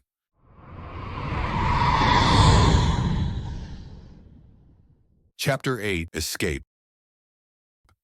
Sergeant Johnson led the way as the 4 of them navigated the halls, trying to find a way out of the Covenant base. Cortana helped to the best of her abilities, but she was having trouble mapping a route as the Covenant were still trying to capture her. No one was talking, except when they had to ask Cortana which way to go. When they got to a door larger than the others, they stopped. This is it, said Cortana, appearing on the pedestal. It's the exit, but I advise you to take out your guns, since they are expecting you.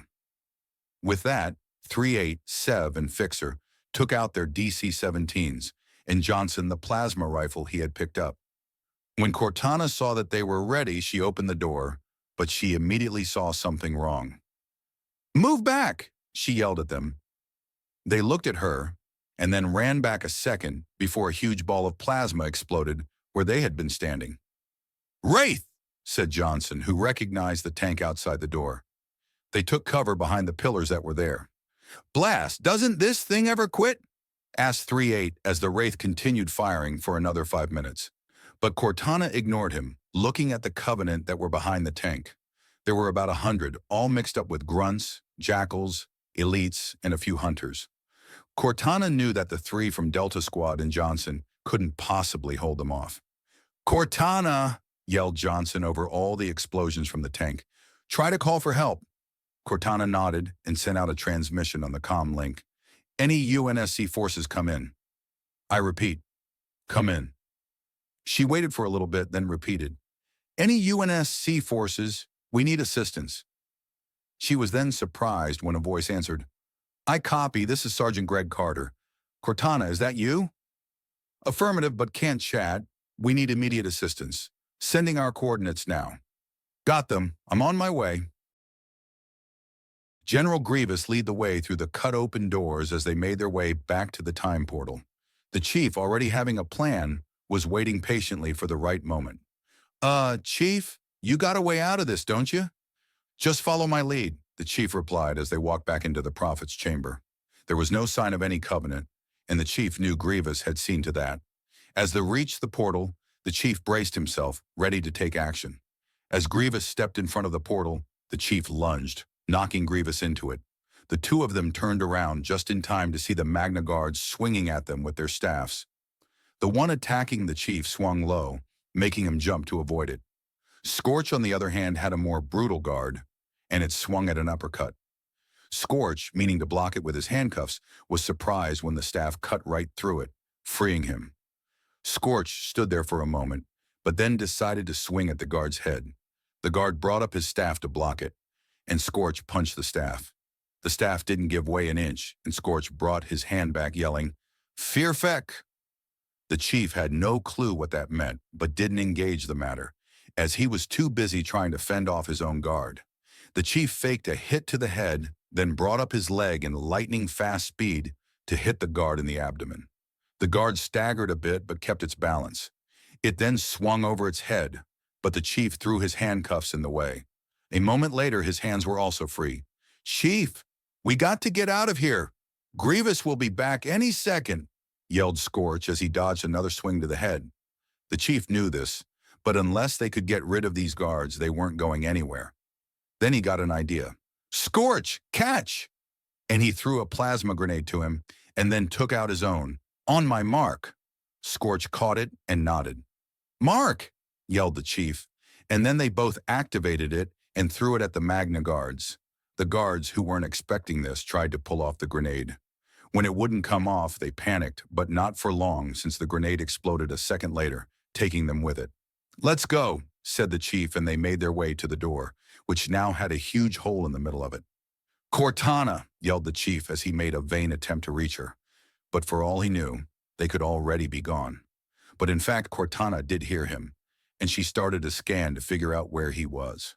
She saw him, along with Scorch, running down the corridor just outside the Prophet's chamber.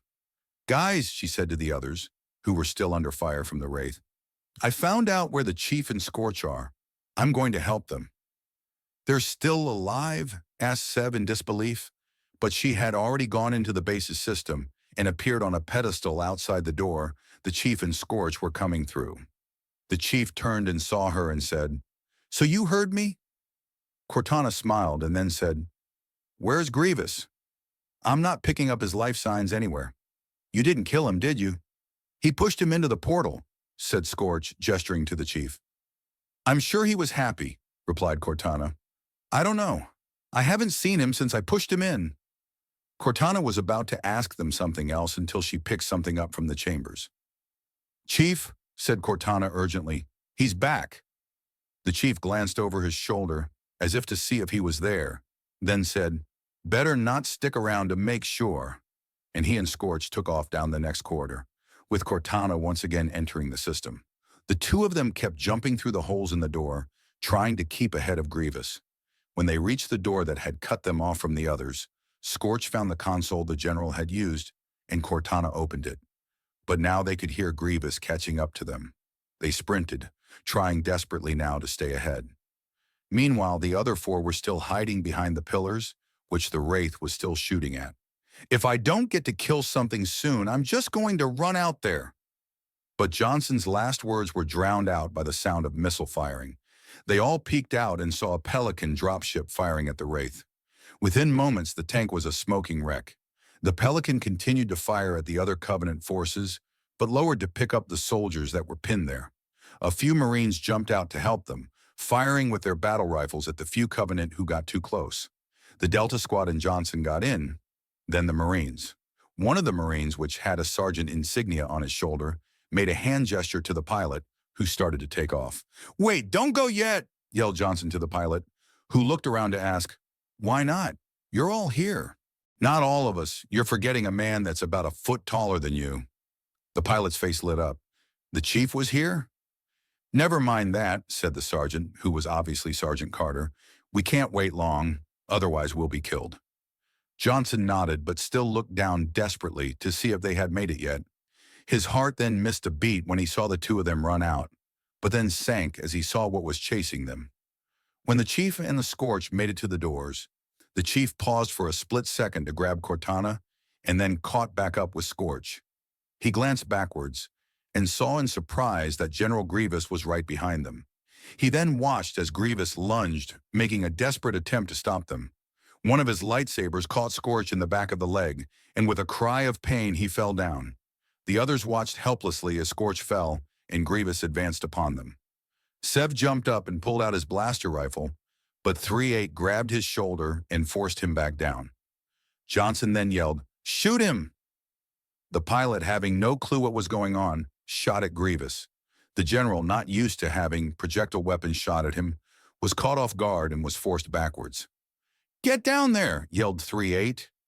Even though the Marines had no idea who he was, they obeyed and lowered to pick them up, still shooting at Grievous. The chief bent down and helped Scorch get up, then put his arm around his shoulder and helped him walk towards the Pelican. 3-8 helped pull Scorch up while Fixer got up to help the chief. "Now you can go," said Johnson. The Pelican stopped firing and took off, leaving Grievous behind. General Grievous calmly stood up, deactivated his lightsabers, and reattached them to his belt. He glanced down at where his fourth arm should be, and then formed his two other arms to become one, so he now had only two arms again. He felt ashamed that the commandos had gotten away so easily, but if it wasn't for that fifth one, he would have had them.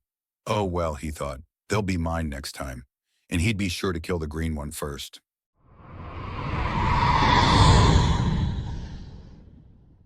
Chapter 9. Gearing Up. The Master Chief leaned back in his seat and let out a sigh of relief, something he had not done for a while. "I heard that," said Cortana, who was still in his helmet. "How's Scorch?" asked the chief, ignoring her remark. "He'll be fine. A couple of days or so for it to heal. Then he'll be back out on the battlefield again," she answered. "As for you, you'd better get that arm checked out." He'd been rejecting help ever since Grievous had first tried to kill him, so he agreed. "It's deep," said the medic that was aboard, "but you didn't lose enough blood to take any affect. Put some of this on." The doctor handed the chief a can of biofoam, which he took and set it aside, while he took of his armor down to his arm, which meant he removed his helmet too. The chief was pure white because he never saw the sun beneath his Mjolnir armor. 3-8 heard the hiss as the helmet was taken off, and paused in taking Scorch's armor around his leg off and looked up. "Geez, Chief, you need to get a tan," he said. The chief didn't answer but smiled and sprayed some biofoam into his wound, which stung but wasn't anything he couldn't handle. But Scorch, who was used to the fast-healing Bacta, didn't like it. "Blast, why does it have to sting so much?" he said in reply to the stinging in his leg. "You're just lucky that he missed the bone, or you would be feeling a lot more than the stinging," answered Fixer, who was in the seat next to Scorch. "Who the hell are you guys anyway?" asked Johnson, who hadn't asked before. The chief couldn't help but smile again, thinking of how Sev had first asked him that question aboard the Republic dropship, and said, "Well, 3-8, we seem to have switched positions in a matter of days." "Yeah, no kidding," replied 3-8, then replied to Johnson, "We're from the past." Sergeant Carter just stared at him, but Johnson just replied, "Yeah, figured as much, but what's with all the armor?" "You could be the chief's relative for all I know." "Let's wait until we're in a more secure area," answered the chief. "Where are heading anyway?" "To an amber-clad, sir," answered the pilot. "Then that'll take us to Cairo Station." The chief nodded, replaced the rest of his armor, which made a pop sound as the shields recharged and lay against the back of his seat. It was good to be home. General Grievous walked back into the Covenant base, into the Prophet's chamber, where 2 more of his Magnagords awaited him. "Clean out this place of anything that moves," ordered Grievous, and the 2 guards ran into the hallway. As long as those commandos survived, he'd have to stay here. There could be no witnesses to the changes of the Republic. No, he corrected himself, the Empire. He also couldn't believe that one of the commandos in the green armored one had managed to defeat his guards. Even Kenobi had had trouble defeating them. Just then, another guard had appeared and said, "A message from Lord Sidious." Grievous nodded and took the hologram projector and told the guard, "Go help the others clean this place out." It nodded and went into the hallway after the others. He then placed the projector on the ground and knelt. The ghostly image of Darth Sidious appeared. "Master," Grievous said, "what is thy bidding?" "Have you killed the clones yet?" he asked underneath his black hood he always wore. "Not yet, my master, but they will be dead soon enough." "This is not like you, General," he said. "Perhaps I should send my new apprentice, Darth Vader, instead." Just then, Darth Vader walked in beside Sidious, breathing heavily through his black mask that kept him alive. Grievous glanced up for a moment to see him, then bowed his head once more. "No, my lord, I will find them. It's that 5th one that's giving me the trouble." "5th one?" asked Sidious, who had not yet learned of him. "Yes, he is the same as them, master, but his weaponry is new, and I am not used to it yet, giving them the advantage. Find them soon, General, or I will send Darth Vader to replace you." Then the hologram disappeared, and Grievous picked up the projector. He crushed it in his hand to erase the conversation they just had. But that was not the only reason. He couldn't let himself be replaced by the new apprentice. He'd prove himself worthy. The chief led the way through the hallways on Cairo Station, with the rest of Delta Squad following him.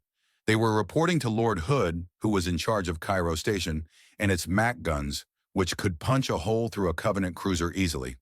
"Do you think Grievous stayed here or went back?" asked Fixer. "Knowing him, he stayed," answered Scorch, limping. "But how did he get through the time portal? Wouldn't it kill him without shields, like us?" "It's probably the droid in him that kept him alive," answered 3-8. "So if he's only part droid," asked the chief, "what's the other part?" "Alien," replied 3-8, "but we don't know what type he is." "That's why his guards were there too," said Scorch. "His guards were there?" asked Seb in surprise. "Yeah," answered the chief. "We blew them up with plasma grenades, though." "It was great," said Scorch happily. Just then they arrived at the bridge where Lord Hood was. He was there looking at the screens that showed Earth, where they were currently stationed. When he heard them approach, he turned. The chief saluted, and the Deltas followed his lead. Hood returned the gesture and said, "At ease." They lowered their hands, and he said, "So this is the Delta Squad I've been hearing about." "Yes, sir," replied 3-8. Lord Hood looked at him. "Are you the squad leader?" 3-8 nodded. "Yes, sir." "What's your name?" "Delta 38, sir," he responded. Hood smiled. "Well, you and the chief have a lot in common, but do you have a name or nickname I should know about?" "No, sir, but they do," and he gestured to the rest of his squad. "And they are?" "Delta 40, Fixer, Delta 62, Scorch, Delta 07, Sev." Lord Hood nodded. "Nice to meet you, but you might want to get that leg checked out," he said, gesturing to the wound in Scorch's leg. "I already have, sir, thank you," he replied. "Chief, you have a similar wound in your arm," Hood said. "What happened to you two, and where are you guys from?"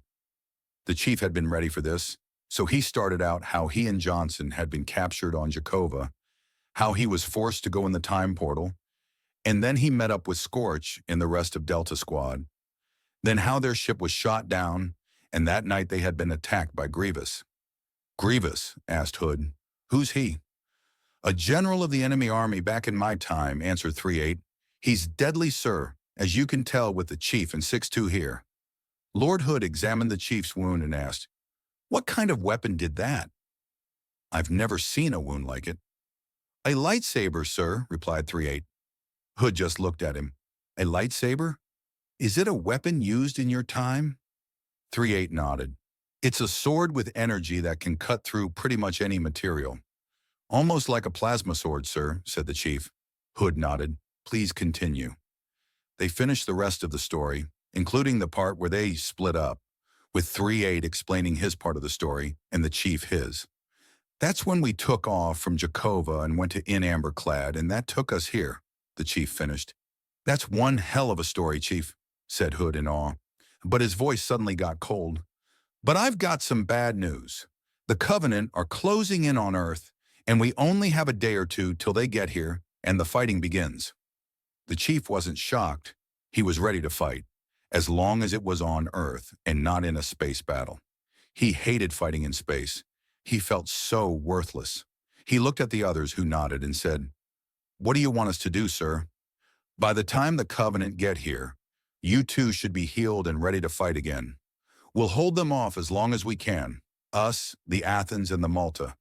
But once they break through our MAC guns, you five will be sent to Earth to defend it. Sergeant Johnson will brief you when you arrive there. Are we clear?" All five said, "Yes, sir." "Good, why don't you head to the armory and gear up? I'll let you know if there is a change in plans." He saluted and the others returned it. Then they left the bridge. "Scorch, you should probably rest. You'll be no use if your leg is broken," said Seb, noticing that Scorch was limping more. "I'll be fine. Some little cut isn't going to slow me down." "It will if you keep limping on it," said 3-8. "Get your gear ready, then I want you resting." "Yes, sir," responded Scorch, who wouldn't disobey a direct order. They continued on to the armory where Sergeant Guns was. "You the new guys?" he asked, and 3-8 nodded. "Then you obviously want some new gear. But Chief, I've got something for you." "What?" he asked. "You've got some new armor Mark 6. Why don't you try it on and we'll test it out?"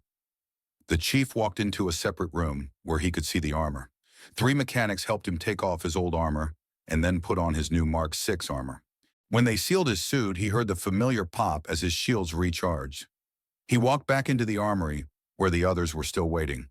"Nice suit, Chief," said Scorch. "Let's make sure it works, so we're going to go through a few tests." The others watched as he was put through a couple of tests, including his targeting and shield recharging. When they were done, Guns went to help Delta Squad gear up, while the chief picked out a battle rifle, a shotgun, and a few grenades. He then watched Delta Squad get their weapons. "We're not used to projectile weapons," said 3-8, examining the battle rifle. "If you don't use projectile, what else is there?" asked Guns, obviously amused. Scorch tossed him his DC-17, safeties on the side. The sergeant took it and went to the shooting range. When he came back, he asked, "How'd you make a gun like this?" "Not even going to try and explain," said Seb. Once they had finished, they took their gear and went up to their sleeping quarters. When they got there, all 5 of them took off their armor, but the chief noticed they looked alike, almost identical. "How do you guys look so much alike?" "We didn't tell you why?" asked Scorch. "Stupid of us." "Well, we're all clones." "You're clones?" asked the chief, surprised. "Yeah, there are thousands of us, but we're the elite kind, commandos," said Fixer. "Wow," said the chief. "Your technology is a lot more advanced than ours. We haven't learned how to clone humans yet." "The Kaminoans, the creatures that raised us, took off DNA from a bounty hunter called Jango Fett and cloned us," explained 3-8. Just then their conversation was interrupted when Cairo Station suddenly shook, almost unbalancing them. "What the fear feck was that?" asked Seb. He was answered by a voice over the speaker saying, "The Covenant have arrived. Everyone to their battle stations. I repeat, everyone to their battle stations." The chief recognized Cortana's voice, which meant that Lord Hood was too busy with something else to give the order. "I thought the Covenant weren't supposed to be here for another couple of days," said Seb, who was already getting his armor back on. "Well, they obviously didn't want to make us wait," answered Scorch. "Then we better be ready," said the chief.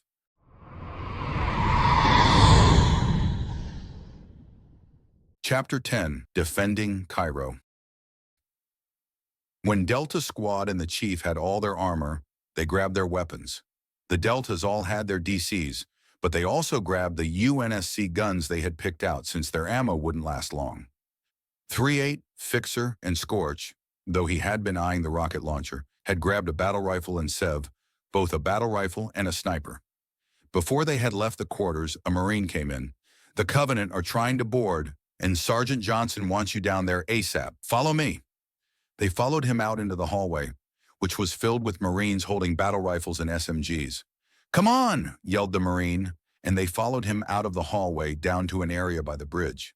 There Johnson was waiting with a few other Marines. "They've boarded," he explained, then pointed at Sev. "You good with a sniper?" "Blowing off the enemy's head is my specialty," he said, taking out the sniper rifle. "Good. Set up over there," he answered and turned to the chief. "There are a lot," he said, then grinned, "but I'm sure we can handle it." The chief nodded and said to 3-8, "Set up any way you want, but there's a lot coming, so be careful." "I read you, Chief," he replied. "Scorch, you take left, and Fixer, you take right and flank them." The chief already saw what he was planning and joined Fixer on the right, while 3-8 went beside Scorch. "Don't work yourself too hard, Scorch." "I haven't forgotten about your leg," 3-8 said to Scorch over their sealed comm link. "I'll be fine, boss," he replied. "You worry too much." "Well, you guys seem to know what you're doing," said Johnson. "Move it, sissies! Blow those bastards apart. Just don't get in their line of fire, or you'll be looking as ugly as those split lips." The Marines ran down the stairs and positioned themselves. As soon as they were set, the door flung open and about a dozen grunts came in, followed by 24 elites. As soon as they came in, the 3 Deltas and the chief opened fire, and the elites were once again caught off guard from the Deltas' weapons. The Marines started to open fire as well, with Johnson manning the machine gun. Sev fired once in a while with his sniper, taking out some of the elites in the back. The chief saw a grunt get through the fray and try running away. He turned to take it out when he heard Sev yell to him, "Chief, hit the deck." He did, only to see a plasma sword fly over his head. He dove forward, rolled to his feet, and turned to confront the elite that had tried to behead him. Sev already seemed to be on top of that and shot him in the head. The elite howled in pain and fell over. The chief nodded to Sev, then helped take out the rest of the Covenant. Once they were wiped out, Johnson said, "Meet up with you later, Chief. I got to take care of some business." The chief led the way as they continued to defend Cairo Station. "General, come see this," said one of Grievous's guards as they stood before the display screens. "What is it?" he asked as he walked over to the screen. On it, he saw unknown ships fighting each other, blasting each other apart. He narrowed his eyes. "That's where those commandos were heading." He looked at the planet beside it. "What planet is that?" The guard typed in a few controls and the screen zoomed in on it, labeling it Earth. "One side of that battle is trying to take it over," he said with experience from watching many space battles, "and the others are defending it, and somehow the commandos are caught up in it." He turned to the guard. "Get whatever ship that is in this place and get it ready for departure." The guard nodded and ran out the room. Grievous went back to looking at the screen. The commandos won't be in action much longer. "Grenade!" Scorch called as he activated a plasma grenade and hurled it at an elite. It hit him in the face, and the elite yelled in fury before it blew up. "I can really get used to these." "As long as you don't stick them to one of us, I've seen your aim," said Seb. "Haven't seen you throw one," he replied. "That's because I've been killing all the Covenant that you miss, which is a lot." "Keep the comm link clean, you two," said Fixer before Scorch could come up with a comeback. "We have more important things to do." "Every time, Fixer," said Scorch.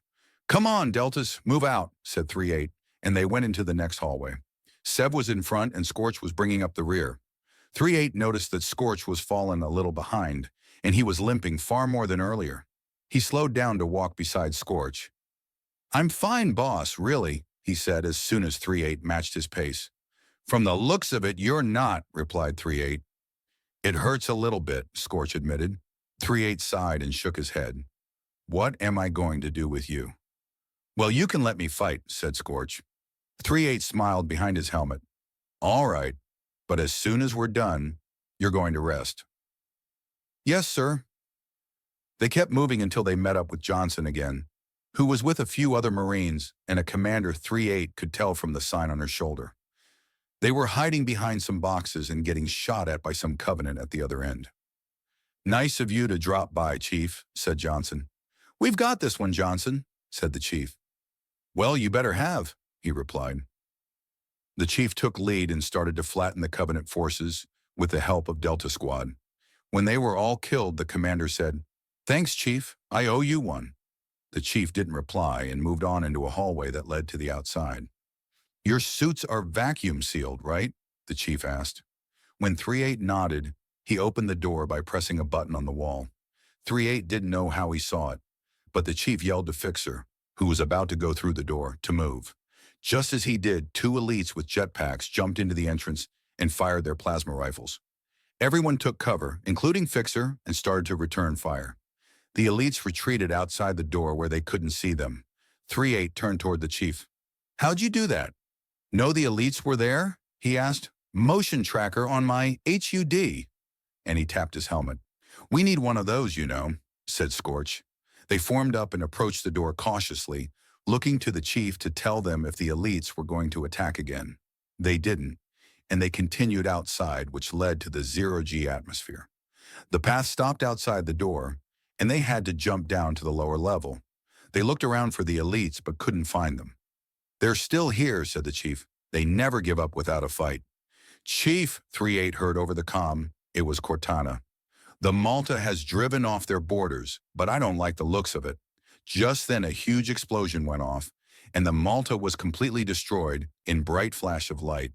The 5 of them just stood in shock, and then Scorch said, "I would have enjoyed that if so many people hadn't been killed in it." "Cortana, what was that?" asked the chief. "I'm not sure, but I'm figuring it out now," she replied, and then the comm link went dead. "We should move on and watch out for those elites," said the chief. The others nodded and followed him to a door that led back to the inside. The chief suddenly turned around and started to fire at a point above 3-8's head. Delta Squad turned around to see the 2 elites were back, and they were firing on their position. "Take cover!" 3-8 yelled. He then heard Scorch cry out, and he turned to see a 3rd elite standing over Scorch, with his plasma rifles aimed at him. 3-8 grabbed his battle rifle and emptied a whole clip into the elite. It fell backwards off of Scorch, dead. 3-8 ran over to kneel beside him and asked, "Are you all right?" "Yeah, I think so," he replied. "The coward snuck up behind me and hit me over the head." 3-8 helped him up, and the 2 of them took up their guns and helped take out the last of the elites. "What happened?" asked the chief. "Nothing, just a 3rd elite snuck up on me," replied Scorch. Fixer interrupted them by saying, "Uh-oh." They turned to see what was wrong, and he pointed to Athens. They all looked and saw that the Covenant were now retreating from the Athens.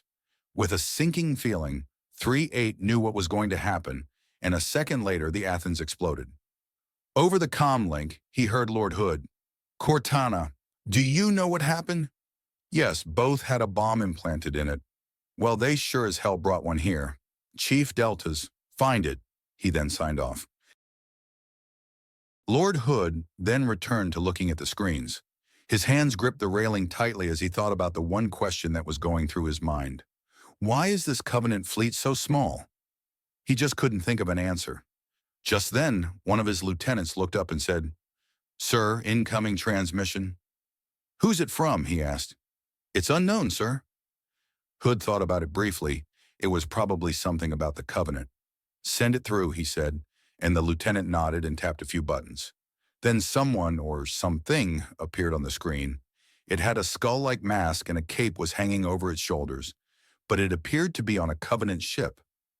Hood narrowed his eyes. "Who are you?" "I'm sure your new friends have told you about me," it said in a robot-like voice. Hood's eyes opened in surprise. "General Grievous?" "Exactly. What are you doing here?" "I saw this war going on and I thought I should join in," he replied. "That's not the only reason you're here," Hood said coldly. "So you know I'm after the commandos," he acknowledged, then suddenly said, "Give them up. You can't protect them." Hood drew himself up to his full height. "Are you willing to challenge that? Are you willing to give up the lives of your army?" he retorted. "You've obviously seen what I'm capable of doing." He then reached toward his belt and pulled out a handle of some sort.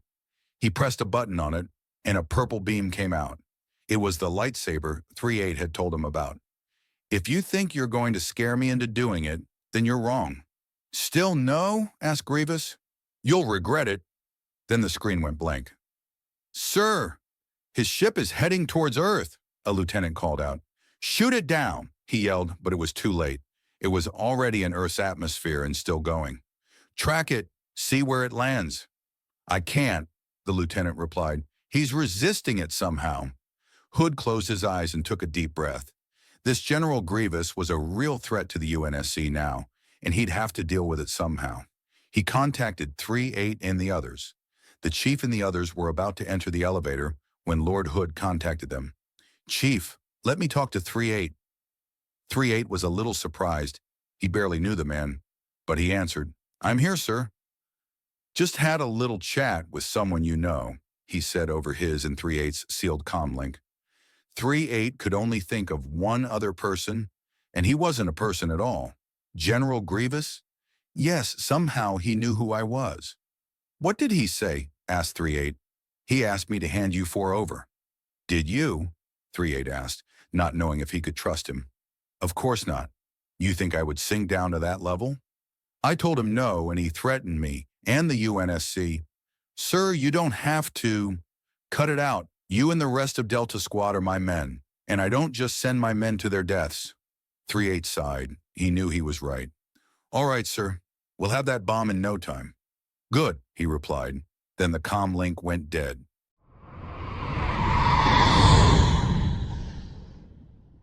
Chapter 11. One is lost. The chief and the others entered the room with the bomb, but there were also about a dozen elites and a few grunts guarding it. "Already got it covered," said Scorch as he brought out a plasma grenade. "We better all throw grenades if we're going to take them out in one shot," said 3-8, bringing out a thermal detonator. Everyone followed suit, bringing out a grenade. "All right, everyone on 3, said Fixer. "Why is it always 3? "Can it be 6 or 2, asked Scorch. "Can it, Scorch?" replied Fixer. "On 3, 1, 2, 3.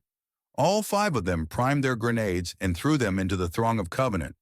The Covenant were caught off guard and were hit by the explosion from the grenades. Only 2 elites and a grunt survived, and they quickly took them out with a couple of shots. "Me inside your head now," Cortana said urgently on the pedestal, and the chief reached down to grab her chip, inserted it into his head, and placed his hand on the bomb. The bomb made a few more beeping noises, then stopped. "How much time was left?" asked the chief. "I bet it was 1, said Sev. "It's always 1. The chief then reached down and grabbed 2 of the spikes on the bomb and started to drag it towards the elevator. Chief, what are you doing?" asked Scorch. "Giving the Covenant back their bomb," he replied. "You should go meet up with Johnson. He'll need you." The elevator doors shut and he started downward. 3-8 had a bad feeling about this. "Is he doing what I think he's doing?" asked Scorch. "I don't know," replied 3-8, "but we better do what he says. Come on." Delta Squad then headed for a different elevator and went also down. In the elevator, 3-8 contacted Johnson. "Sargent, where are you? We need to meet up." "Docking Bay 12, he replied on the other end. "Hurry your ass up. We're about to take off." "Copy that," said 3-8. Then he shut off the comm link.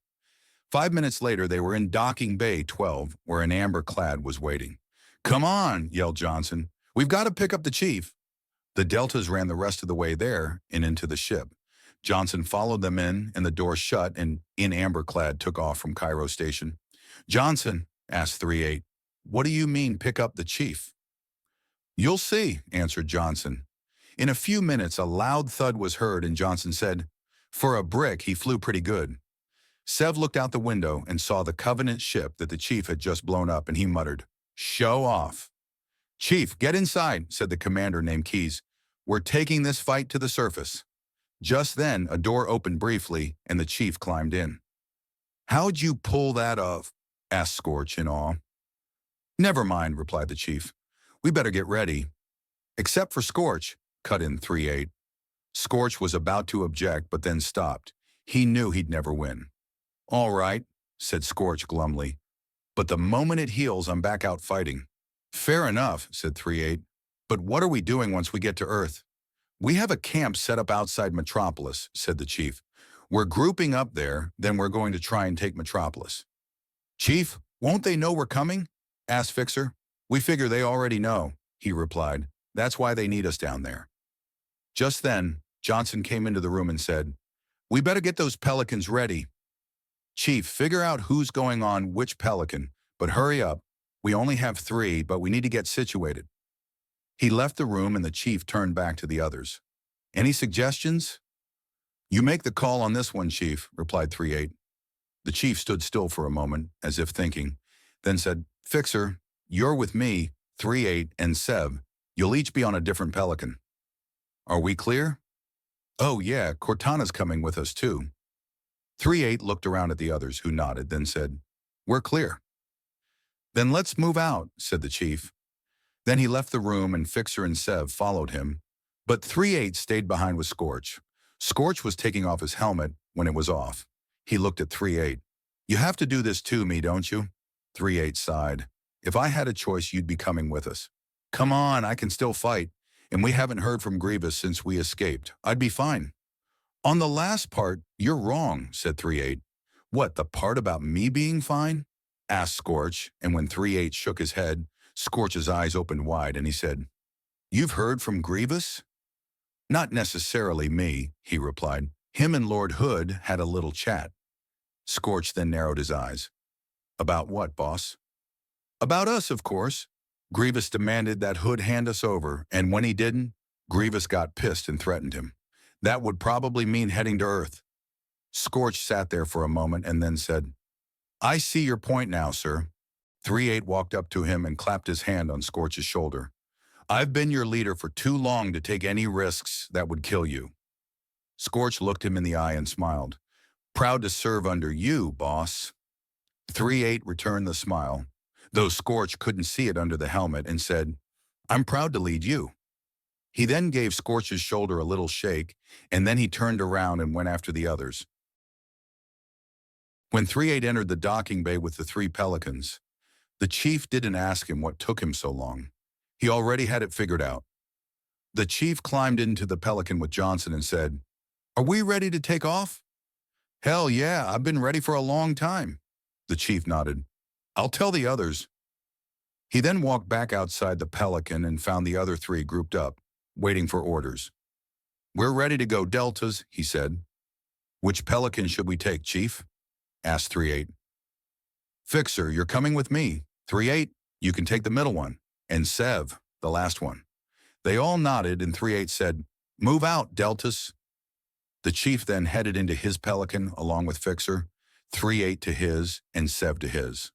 "We're ready, Johnson," said the chief. "Finally," he replied, then made a gesture to the pilot, who nodded and started to take off. The pilots of the other 2 pelicans got the message and followed suit. 3-8's pelican was in the lead, with the chief's and Sev's to the side, and with that they started towards Earth. 3-8 held onto the side as the pelican entered Earth's atmosphere. He still felt a little bit guilty about leaving Scorch behind, but he knew it was for the best. If Scorch had come, something a lot more serious would have happened. "Hey!" 3-8 turned to see a Marine looking at him curiously. The tag on his chest read P. Adams. "You're looking a little uptight there." "Just a little bit," he replied. "Happens before every battle, especially when it's one I'm not used to." "You have a point there," said Adams, and then smiled. "I'm sort of a rookie myself. This is only my 2nd battle." 3-8 remembered his very first battle, the Battle of Geonosis. He had been ready to go, and then the clone trooper that had come with him was pulled out of the gunship as they were landing. He had then realized how dangerous it was going to be. He wondered how he would feel if this Marine was picked off before they landed. Adams and every other Marine was different from the clone troopers he was used to. These Marines had lived lives and had families. 3-8 then had a sudden determination to protect these Marines. "I'm sure you'll be fine," said 3-8. The Marine was about to reply when they heard the chief over the comm link. "You all right, 3-8? "I'm fine, just having a little chat," he replied, and then said, "How much longer?" "About 5 minutes, Cortana said. "I'll let Sev know." And she turned off the comm link. "Don't you have a name?" asked Adams. He had heard the whole conversation. 3-8 shrugged. "My squad calls me boss sometimes, but mostly I go by 3-8. "Your squad?" "Yeah, I have 3 other people with me. We're called Delta Squad." "Who's the other 3? "Fixer, Sev, and Scorch," he replied. "We're just about there," called the pilot in the front. The pilot then turned on his comm link and asked, "Lookout, is it safe to land?" I repeat, "Is it safe to land?" When there was no answer, the pilot looked worried. "Lookout, are you there?" The pilot then looked out the windshield. Oh no! The camp was completely engulfed in flames, and dead Marines lay everywhere. Covenant were spread out among the camp, and standing in the middle was a huge tank with 4 legs. "A scarab," Adams told 3-8. "Hold on," yelled the sergeant that was with them. The scarab turned its eye toward the 3 pelicans and charged its cannon. 3-8 braced himself. This wasn't going to end well. The scarab fired a huge plasma beam and it nailed the pelican. The last thing 3-8 saw was a bright flash of light. When the chief saw the scarab hit 3-8's pelican, he was instantly worried. What if he didn't make it? Fixer saw it too and he yelled, "No!" Sev's pelican had been missed and flew over the scarab, but the chief had less luck. The scarab shot at them with its plasma turrets and it shot off the wing. They flew to the ground, flipped, and slid for about 50 yards before it crashed into the building. When the chief woke up, and he slowly opened his eyes. "Wake up, Chief," said Cortana. "We better get a move on." The chief gave himself a little shake and stood up. Fixer was getting up a few feet away from him, and the other Marines and Johnson were getting up also. "Is everyone all right?" asked the chief. "My ass hurts real badly, but I'm fine," replied Johnson. The Marines grumbled agreement and took out their guns. The chief and Fixer did the same, but the chief noticed Fixer was using the battle rifle. "Why aren't you using your DC?" asked the chief. "Almost out of ammo," he answered, and then said worryingly, "You think 3-8's okay?" The chief really didn't know. If he had survived that, he definitely would be injured, and there was always a chance the Covenant would find them. "No," he thought, "stop thinking like that." "Yes, I think he is." Fixer nodded and went to regroup with Johnson. That's when the chief turned on his comm link and asked, 3-8? 3-8, do you read me?" He didn't expect an answer and he didn't get one. He then tried Sev. Sev, are you there?" "Read you loud and clear, Chief," replied Sev. The chief breathed out a sigh of relief. "What's your status?" "We landed safely and we're about to go to the rendezvous point. What about you?" "We got a little tied in with the scarab," replied the chief, "but we're fine and heading to the rendezvous point also." "Meet you there," said Sev, but then asked, "Heard from 3-8? "I haven't, but keep your comm link open, just in case." "Copy that," replied Sev, and he shut off the comm link. The chief then jogged over to the others and listened to what they were going to do. "We're heading to the rendezvous point, then we'll decide what we're going to do once we get there," said Johnson. "Sounds good, mate," said the chief, "but we better get moving before the Covenant come looking for us." "Aye," said one of the Marines. "Okay," said Johnson. "Move out!"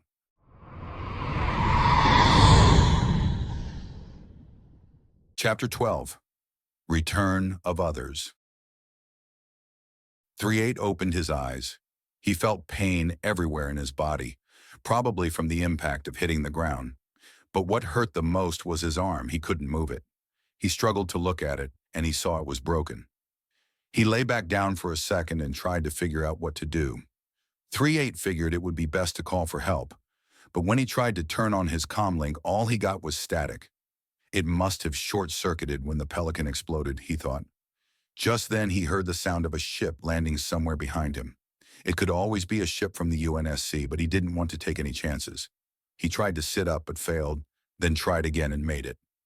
A door opened on the ship and something walked out. Something that wasn't human or alien. With a feeling of dread, he turned around on his good arm. General Grievous was walking towards him, 2 of his lightsabers drawn, one blue and one purple. 3-8 struggled to grab his DC that was lying beside him, but Grievous kicked it away and held the blue lightsaber to his neck. "Move again, and I will kill you." "So you're not killing me now?" asked 3-8 in confusion. "We have other uses," he replied, then put away his lightsabers and said, "Take him away, and the other live one." Other live one? Thought 3-8, no one could have survived that fall. Just then, 2 Magna Guards grabbed 3-8's arms, and he tried not to cry out in pain. His broken arm was wrenched behind his back and cuffed with the other arm. In this position, he could see all the dead Marines that had ridden with him in the Pelican, and the other Marine that had survived. It was Private Adams. 3-8 didn't have time to think about it. He was being dragged aboard the ship by the bodyguards and thrown roughly in the back. He had to grit his teeth to prevent himself from yelling. Adams was thrown beside him, unconscious. 3-8 observed him with a practiced eye and saw that his leg was broken. But other than that, he was fine. But on the inside, he could be internally bleeding. Grievous followed the bodyguards into the ship and glanced briefly at 3-8, then said, "Go back to the base." The guards started the ship and took off from Earth. 3-8 already knew where they were going, and he knew they were in trouble. Sergeant Johnson led the way as they made their way to the rendezvous point. They hadn't encountered any Covenant parties, meaning either they assumed them dead or they were still searching the Pelican. They were crossing an open field, which made the chief nervous. The only cover was the forest on the other side of the field, which they were heading to. "Chief, 2 Phantoms heading towards your position." "Johnson, we've got company," yelled the chief, who was bringing up the rear with Fixer. Johnson stopped. "Where?" "Right behind us, they're coming with Phantoms." The chief saw him mutter under his breath, then he yelled, "Double time, Marines!" They all sprinted, trying to make it to the forest. The chief could have easily made it, but he stayed behind with the rest of them. While they were running, Fixer asked, "Phantom?" "Covenant dropship," he replied briefly. They continued running, and no more than 3 seconds later, the Phantoms appeared, and they were still 50 yards away from the forest. The Phantoms opened fire. When the ship landed, the 2 Magna Guards and Grievous walked to the back of the ship where 3-8 and Adams were. "Take them into the cells," said Grievous. "I will follow. We don't want to make the same mistake as last time. Then I will speak with my master." One guard grabbed 3-8 while the other grabbed Adams. They then lead them off the ship, with a guard following behind, 3-8, and the other dragging Adams and Grievous following close behind. "Damn," thought 3-8, "how am I ever going to get out of this one?" They walked down the hallways that were scorched from the battle that had happened only a day ago. When they reached the cells, the door was shut and Grievous had to punch a button to open it. When he did that, 3-8 saw something he hadn't noticed before. "Your arm." Grievous looked up and narrowed his eyes. "Your new friend did that to me." He said nothing more, and 3-8 and Adams were uncuffed and thrown into the Covenant cell. "Stay here," Grievous ordered his guards. "I will be back later." The bodyguards each took positions beside the cell, and Grievous left, closing the door behind him. Just then, Adams started to wake up. 3-8, holding his broken arm close to his stomach, crawled over to him. "Stay down," said 3-8. "You've had it rough." Adams slowly blinked open his eyes. 3-8? He nodded. "Yeah, it's me." "Where are we?" He sat up and looked around, then groaned. "Were we captured by the Covenant?" "Worse," replied 3-8. "What could be worse than the Covenant?" he asked in confusion. "Something from my time," he said bitterly, looking at the guards at their posts. Adams looked at them too, and his eyes widened. "Are those robots?" "No," said 3-8. "Droids, which are pretty much robots. But if you think they're freaky, you should have seen what brought us in here." "I don't want to know," he replied, then tried to get up, but gave a cry of pain as his broken leg twisted. "Careful, your leg's broken." "And so is your arm," he pointed out. 3-8 smiled under his helmet. "Well, we've each got a broken limb. I guess we're even." Adams smiled too. "Yay, I guess. But I don't have anything to use to patch this up. Do you?" 3-8 did, and he pulled it out. "I've got some of this. I was saving it for an emergency, and I figure this is one, isn't it?" Adams looked at the blue fluid in the capsule and asked, "What is that?" "Bacta," he replied. "Something once again from my time." 3-8 hooked on the needle and said to Adams, "I hope you're not afraid of shots." Without waiting for an answer, he injected the Bacta into his leg, healing it. Adams' eyes widened in shock. "That's amazing." But then his face got grim. "But you shouldn't have wasted it on me. You should have used it on yourself." "You needed it more than I did," 3-8 answered. "You couldn't walk. I could." Adams didn't reply, knowing 3-8 was right, then suddenly asked, "Can I call you boss?" Because 3-8 sounds sort of depressing. No offense or anything. Even the chief doesn't go by his number. He goes by the chief, obviously. He gave a little laugh. 3-8 smiled again. He was used to his squad mates only calling him boss, but he could use some change. Sure, go ahead. Thanks, boss. As Grievous walked down the corridor, he couldn't think of why Darth Sidious wanted the commando alive.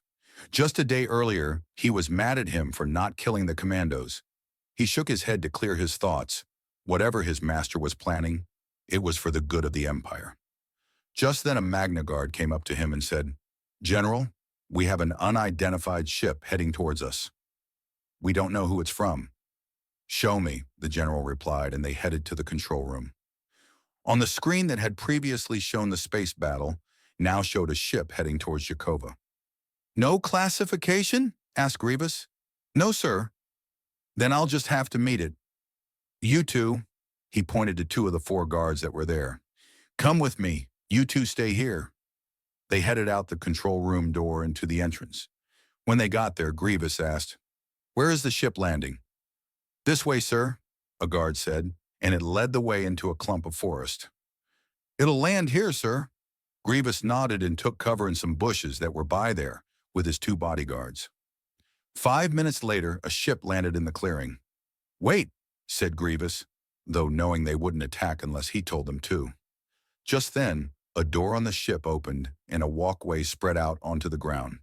A person in green armor and an orange visor walked out, gun at the ready. Grievous narrowed his eyes. It was the one who had escaped with the commandos. He expected the commandos to follow him out, but when they didn't, he knew it was a distraction. "Tell the guards by the commando to watch out for a rescue attempt," he said to the guard. "Yes, sir." Grievous then stood up and walked out of the bushes into the clearing, holding the handles of 2 of his lightsabers. The armored person turned his gun and aimed it at the general instantly. "Drop your weapons," he said in an unmistakably female voice. There was no way this was the one from earlier. It was a female. He decided to do another test, just to make sure she was new. "You know I'm not going to drop my weapons," replied Grievous. "Actually, I wouldn't," she replied. "I've never seen you before in my life." "Then you're not the one from earlier," said Grievous. "Drop your weapons or I'll shoot," she said fiercely. "That's going to be one of the worst mistakes of your life," he said, then activated his lightsabers and lunged. She was fast, but not fast enough to get out of the way. He pinned her down to the ground with his foot and held a lightsaber to her throat. "Now I ask you to drop your weapon and to come with me quietly, or I'll do to you what I did to your friend."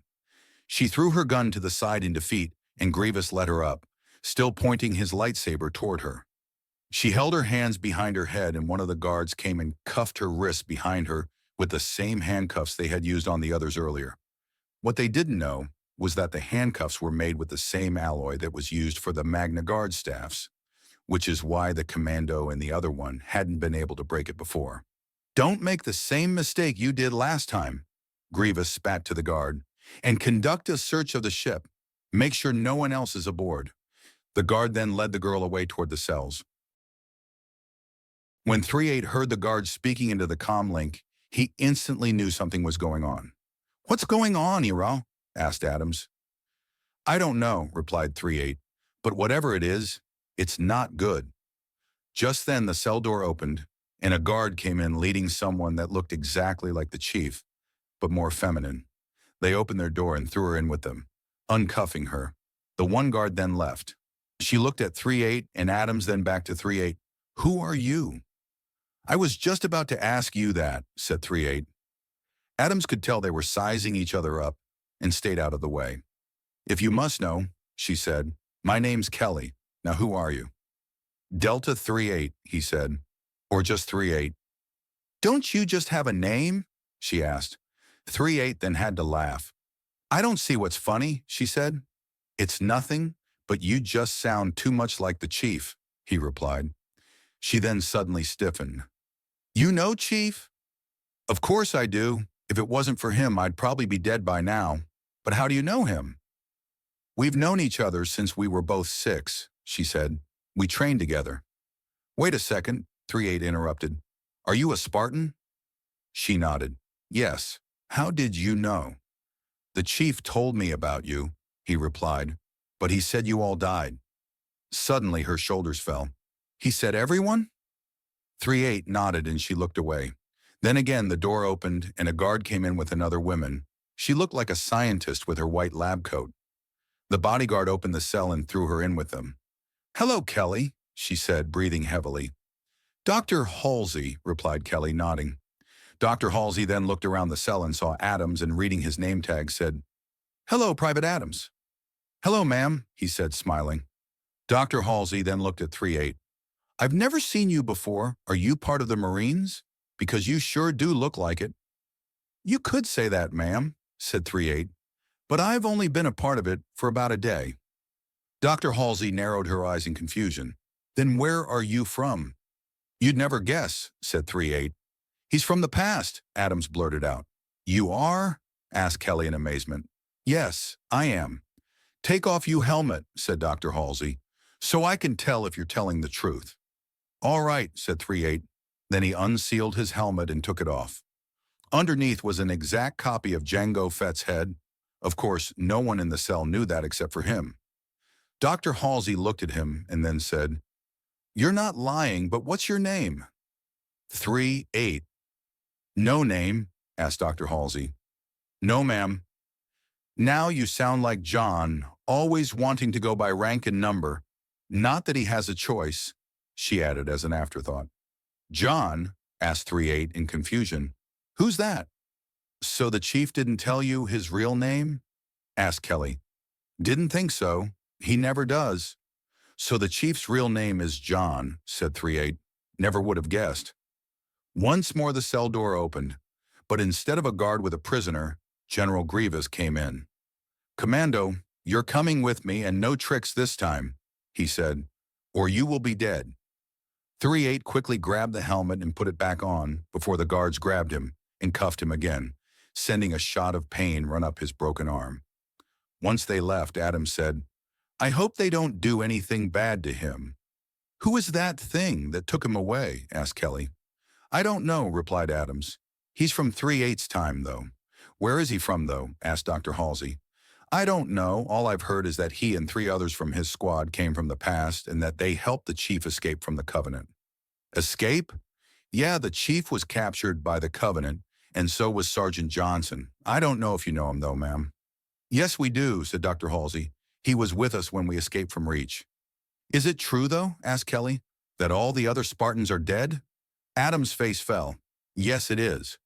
Their ship was attacked by the Covenant on their way to Cairo Station. Only the chief, Johnson, and Cortana made it." The room fell silent in mourn for the Spartans. The whole project had started off with 75 children. Now there were only 2 left. "But we better find a way out of here or we're all dead," said Kelly. 3-8 walked in front of Grievous, trying to hide the fact that his arm was broken, but he figured it out anyway. "I know your arm is broken, Commando. You can stop trying to hide it." 3-8 silently swore and let his arm hang at an angle. He was just wondering where they were going when they entered the room with the time portal. "Are we going back?" asked 3-8 casually. "No need for that. My master has come here to have a little talk with you." 3-8 immediately knew what talk meant, and he replied fiercely, "I won't tell you anything." "We'll see about that," said a voice in the shadows. 3-8 was forced on his knees by Grievous. Then the general himself knelt and bowed his head. "You have caused a lot of trouble for us, Commando," said the voice again. "But now it's time for you to help us." "I'll never help you with anything, Sidious," answered 3-8 solidly. "So you know who I am." Darth Sidious walked out from the shadows, with his hood hanging over his head. "Well then, you should know what this meeting is about." 3-8 didn't answer. He knew they were going to interrogate him, and he was bracing himself. About what, he didn't know, but he was not going to tell them anything. Then out of nowhere, Sidious raised his arms and Grievous leaped out of the way. Before 3-8 could do anything, Sidious unleashed a wave of force lightning onto him.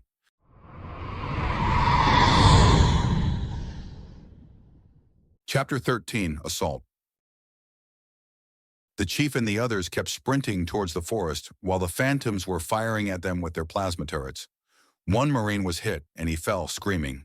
The phantoms continued to fire when they landed, dropping off more Covenant troops. The chief knew there was no way they were going to make it to the forest before the Covenant reached them. Then out of the forest someone yelled, "Hit the dirt!" Everyone dove to the ground as bullets flew over their heads, hitting the Covenant on their heels. The chief took out his gun to help them finish off the rest of the Covenant, and then all of them got up and ran the rest of the way into the trees. Standing there was Sev and the rest of the Marines that were in his Pelican. "Thought you might need some help, Chief," he said. "Glad you showed up," said Johnson, panting, "or we all would have been deep fried." "We better get moving, though," said the chief. "They'll be sending more troops after us." Sev nodded and took the rear with the chief as Fixer got in front with Johnson, with the Marines in the middle. "Any word from 3-8?" asked Sev. The chief shook his head. "Not yet." Sev sighed. "This isn't like him. Usually he's back on his feet by now and telling us what to do. Something happened." "Maybe his comm link just short-circuited," replied the chief. "I doubt it."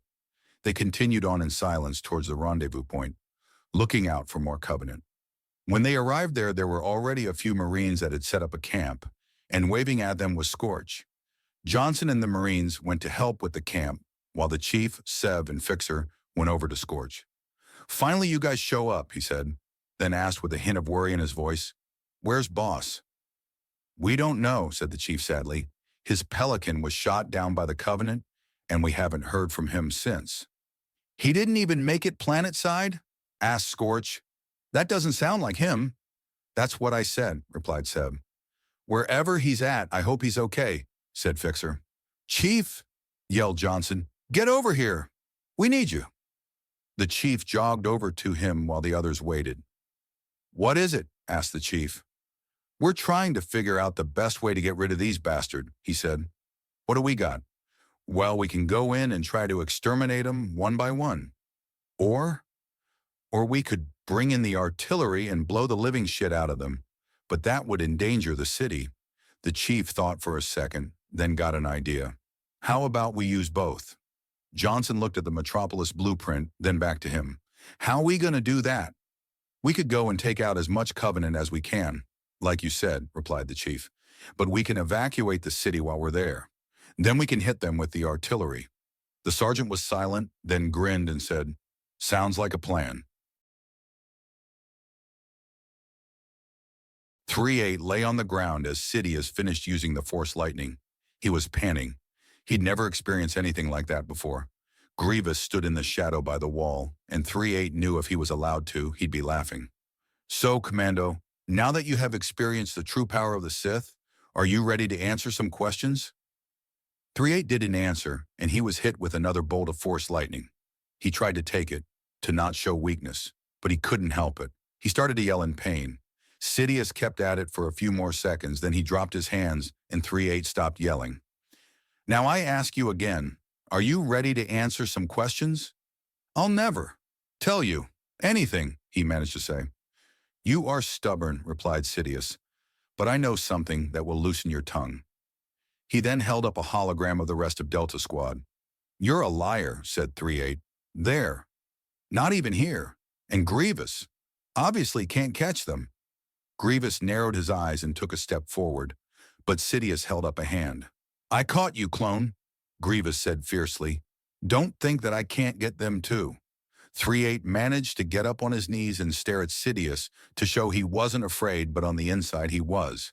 Afraid that Sidious would get a hold of his squad and do something to them. The room was silent for a moment, the Sidious ordered. "Return him to the cell. We'll have another talk later." Sidious grinned as Grievous grabbed 3-8's broken arm and roughly threw him in front of him, leading him back to the cell. The chief led the others to 2 warthogs that were parked in the camp. "What are those?" asked Scorch. "Warthogs," said Johnson, who had caught up with them. "We're taking these babies into Metropolis to mow down the Covenant." "They go fast?" asked Sev. "You bet." "Then let's get going." "Okay, Seb, Scorch, you guys come with me. Fixer, you can go with Johnson and the Hell Jumper." "Hell Jumper?" asked Fixer. "You'll meet him soon enough." "But I'm driving," replied Johnson. "Who knows where we would end up with you 2 driving?" The chief, Sev, and Scorch made their way towards their warthog. "I better drive," said the chief. "Fine by me," said Scorch. "I have no clue how to drive these things." Sev jumped onto the back where the machine gun was. "I can really score some kills with this thing." "We'll see about that," replied Scorch, climbing into the passenger seat. You ready? The chief asked Johnson over the comlink. Yeah, let's move out. The chief put the Warthog into drive and took off with Johnson close behind him. When 3-8 was led back into the cell, Grievous uncuffed him and threw him to the cell floor. Kelly immediately was up and by 3-8's side, but Adams and Dr. Halsey were sleeping. You'll regret what you said, clone, said Grievous in a threatening tone, then left. Kelly waited until the door shut, then asked, What did he mean by that? Nothing, said 3-8, struggling to sit up on his good arm. Kelly helped him get up and said, We're on the same team. You can tell me, you know. 3-8 sighed and then replied, I said something to him to piss him off, and I guess now he's going to prove me wrong, which is bad. What did you say? He and this other guy threatened my squad, and I said that he couldn't catch them, and he's going to try and prove me wrong now. Kelly was silent for a moment, then said, I doubt he will. Sounded like an empty threat to me. But you don't know Grievous as well as I do. He followed me and my squad all the way here. I doubt he'll be giving up now. By then, Adams and the doctor had woken up, and Adams asked, Boss? Are you all right? Yes, I'm fine, he replied. Just need some rest. But first, said Doctor Halsey, I need to ask you some questions. Please, ma'am, said 3-8. I've already been interrogated once today. Just let me rest first. Dr. Halsey just looked at him and remained silent. She thought about it and then said, All right, but be ready when you wake up. 3-8 nodded, took off his helmet, laid against the wall, and fell asleep. The chief and the others drove into Metropolis at high speed, surprising the Covenant on guard. Sev and the Helljumper shot down Covenant with the machine guns, while Scorch and Fixer took them out from the passenger seat. Eat lead, you bastards, yelled the Helljumper as he shot down a few grunts. Hey, Chief, said Scorch. Ram that car. The chief did, and the roar of the elite that was hiding behind it could barely be heard over the explosion the car made. Move out, yelled Johnson. We got more Covenant to kill. They headed deeper into the city, and more Covenant patrols met them. When they reached the city center, they found a Wraith and 6 ghosts waiting for them. The chief turned right as Johnson went left, and 3 ghosts went after each. Come out of that vehicle and fight me face to face, demon, an elite yelled at the chief, but Sev turned his gun towards him and opened fire. Seconds later, the elite lay dead and the ghost blown up. Nice shot, said the chief, and then swerved to dodge a huge ball of plasma that was shot from the Wraith. Chief, Johnson yelled over the comlink, we need to take that Wraith out. Take out the ghost first, replied the chief. Then we can go after the Wraith. Copy that. Johnson did a U-turn and rammed the ghost that was chasing him. Sev shot the other ghost that was shooting them from behind, and it was blown up, but only to be replaced by the other one. Hey, Scorch, he said, Sev. How many kills you got? Scorch didn't answer, but primed a plasma grenade and hit one of the ghosts with it. Ha, Sev beat that. Johnson, are you ready? Asked the chief. Just as he asked that, the Helljumper finished off the last ghost, and Johnson replied, Ready. Let's take that Wraith out. The chief turned and approached the Wraith from the front with Johnson, with Sev and the Helljumper opening fire. At the last second, the Wraith boosted. Johnson swerved to the right, the Wraith barely missing him, but as the chief turned, the Wraith clipped the end of the Warthog and he spun out of control. He slammed the brakes and he stopped, but realized how much of a mistake that was. The Wraith shot a ball of plasma at them, hitting the spot beside the Warthog, making it blow up and sending them flying. This, though, gave Johnson a free shot, and he shouted, Open up! The Helljumper didn't waste a second and fired at the Wraith. The distracted Wraith didn't have time to turn around and was soon destroyed by the machine gun. Johnson didn't waste time celebrating as he drove over to the destroyed Warthog. Cover us! Johnson yelled to the Helljumper as he and Fixer got out to help the others. The chief was already getting up, Seb was sitting up, and Scorch was holding his head lying on his back. Everyone all right? Asked Fixer. I would have said that was awesome, except the landing wasn't the prettiest thing, replied Scorch. You really think so? Asked Sev sarcastically as he leaned on one knee. Sir, yelled the Helljumper, something just moved over there. Is it hostile? Asked Johnson. The Helljumper was silent for a moment. Can't tell. Remember your training, soldier. Johnson replied, don't you think we'd have people on our side crawling over the tank we just blew up? Shoot it. The Helljumper responded and started to shoot the shadow that was on the tank. But as he shot it, the one shadow became two, and a moment later the chief saw a grenade thrown at the Warthog. Get out of there, yelled the chief, and the Helljumper dove just in time as the grenade went off, blowing up the Warthog. That was a thermal detonator, said Fixer in disbelief. As soon as he finished the sentence, two Magna Guards jumped out of the wreckage, holding their staffs. Everyone was now on their feet, guns out and pointed at the guards. You don't usually act without Grievous, said Fixer. Where is he? He's guarding the prisoners, replied one of the guards, and you'll be there soon too. The chief knew what he meant by that a moment before Scorch did, as he was charging at the guard. The chief caught him by the shoulder and Scorch shouted, You let Boss go or you'll regret it. Boss? Asked the droid. I don't know who you're talking about. We have 4 prisoners in there. You could be talking about the clone. 4? Asked Fixer. How do you already have 4 prisoners? 1 came with the clone, the guard answered, and the other 2 landed by our base. Who are they? Asked the chief, still aiming his gun at them with one hand and holding Scorch with the other. I don't know who they are, but one looks like him. And the other guard pointed at Johnson with his staff. You leave my Marines out of this, yelled Johnson, but the guard ignored him and continued. One has a white lab coat on, and the other looks like him, and he pointed at the chief. Everyone looked at the chief, but he wasn't paying any attention. He was frozen and his eyes wide with shock beneath his helmet. He knew who the 2 latter of them were, Dr. Halsey and Kelly. How they ended up there, he had no clue. Last time he had heard anything of them was when Dr. Halsey took Kelly aboard the ship and left to do an experiment with Kelly. How they had ended up at Jakova, he had no clue, but he suddenly felt a sudden urge to get them all out, now that they knew where to find them. The chief snapped out of it and brought his gun up. Thanks for the info. He then started to fire and everyone else joined him. The guards were caught off guard, but that only lasted a moment. They lunged at the soldiers, activating their electrostaffs.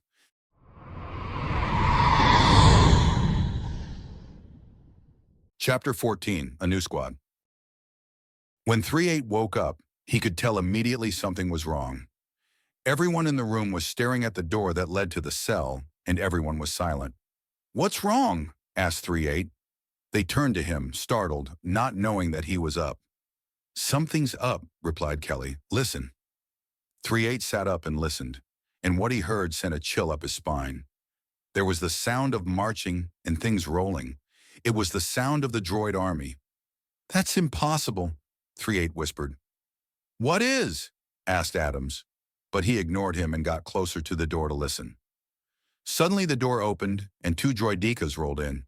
3-8 leaped back and stood ready to fight. Kelly got up beside him and put Adams and Dr. Halsey behind them.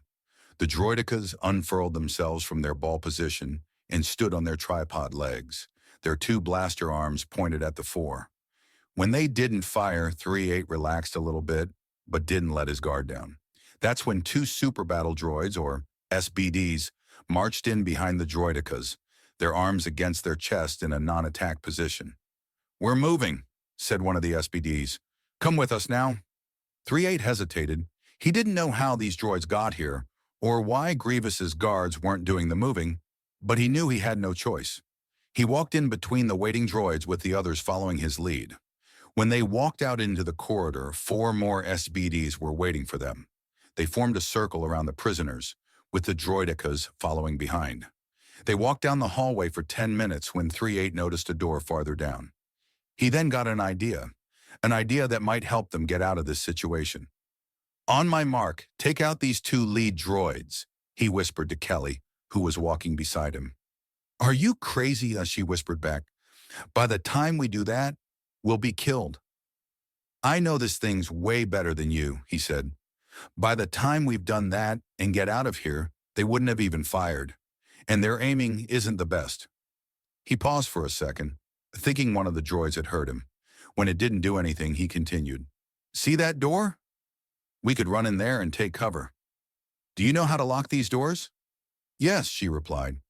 She remained silent for a second, and then said with a resigning sigh, That's the best chance we got. All right, on your mark.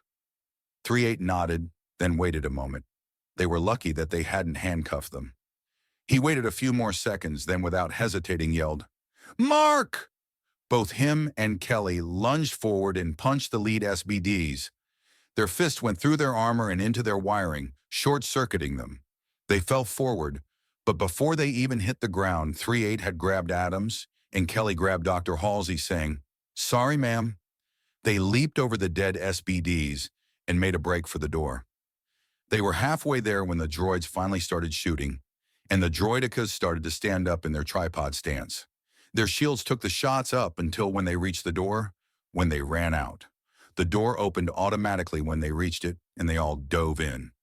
Kelly put Dr. Halsey down, and she sprinted back to the console by the door, hacking it. A few moments later, the door shut and it turned red to show it was locked.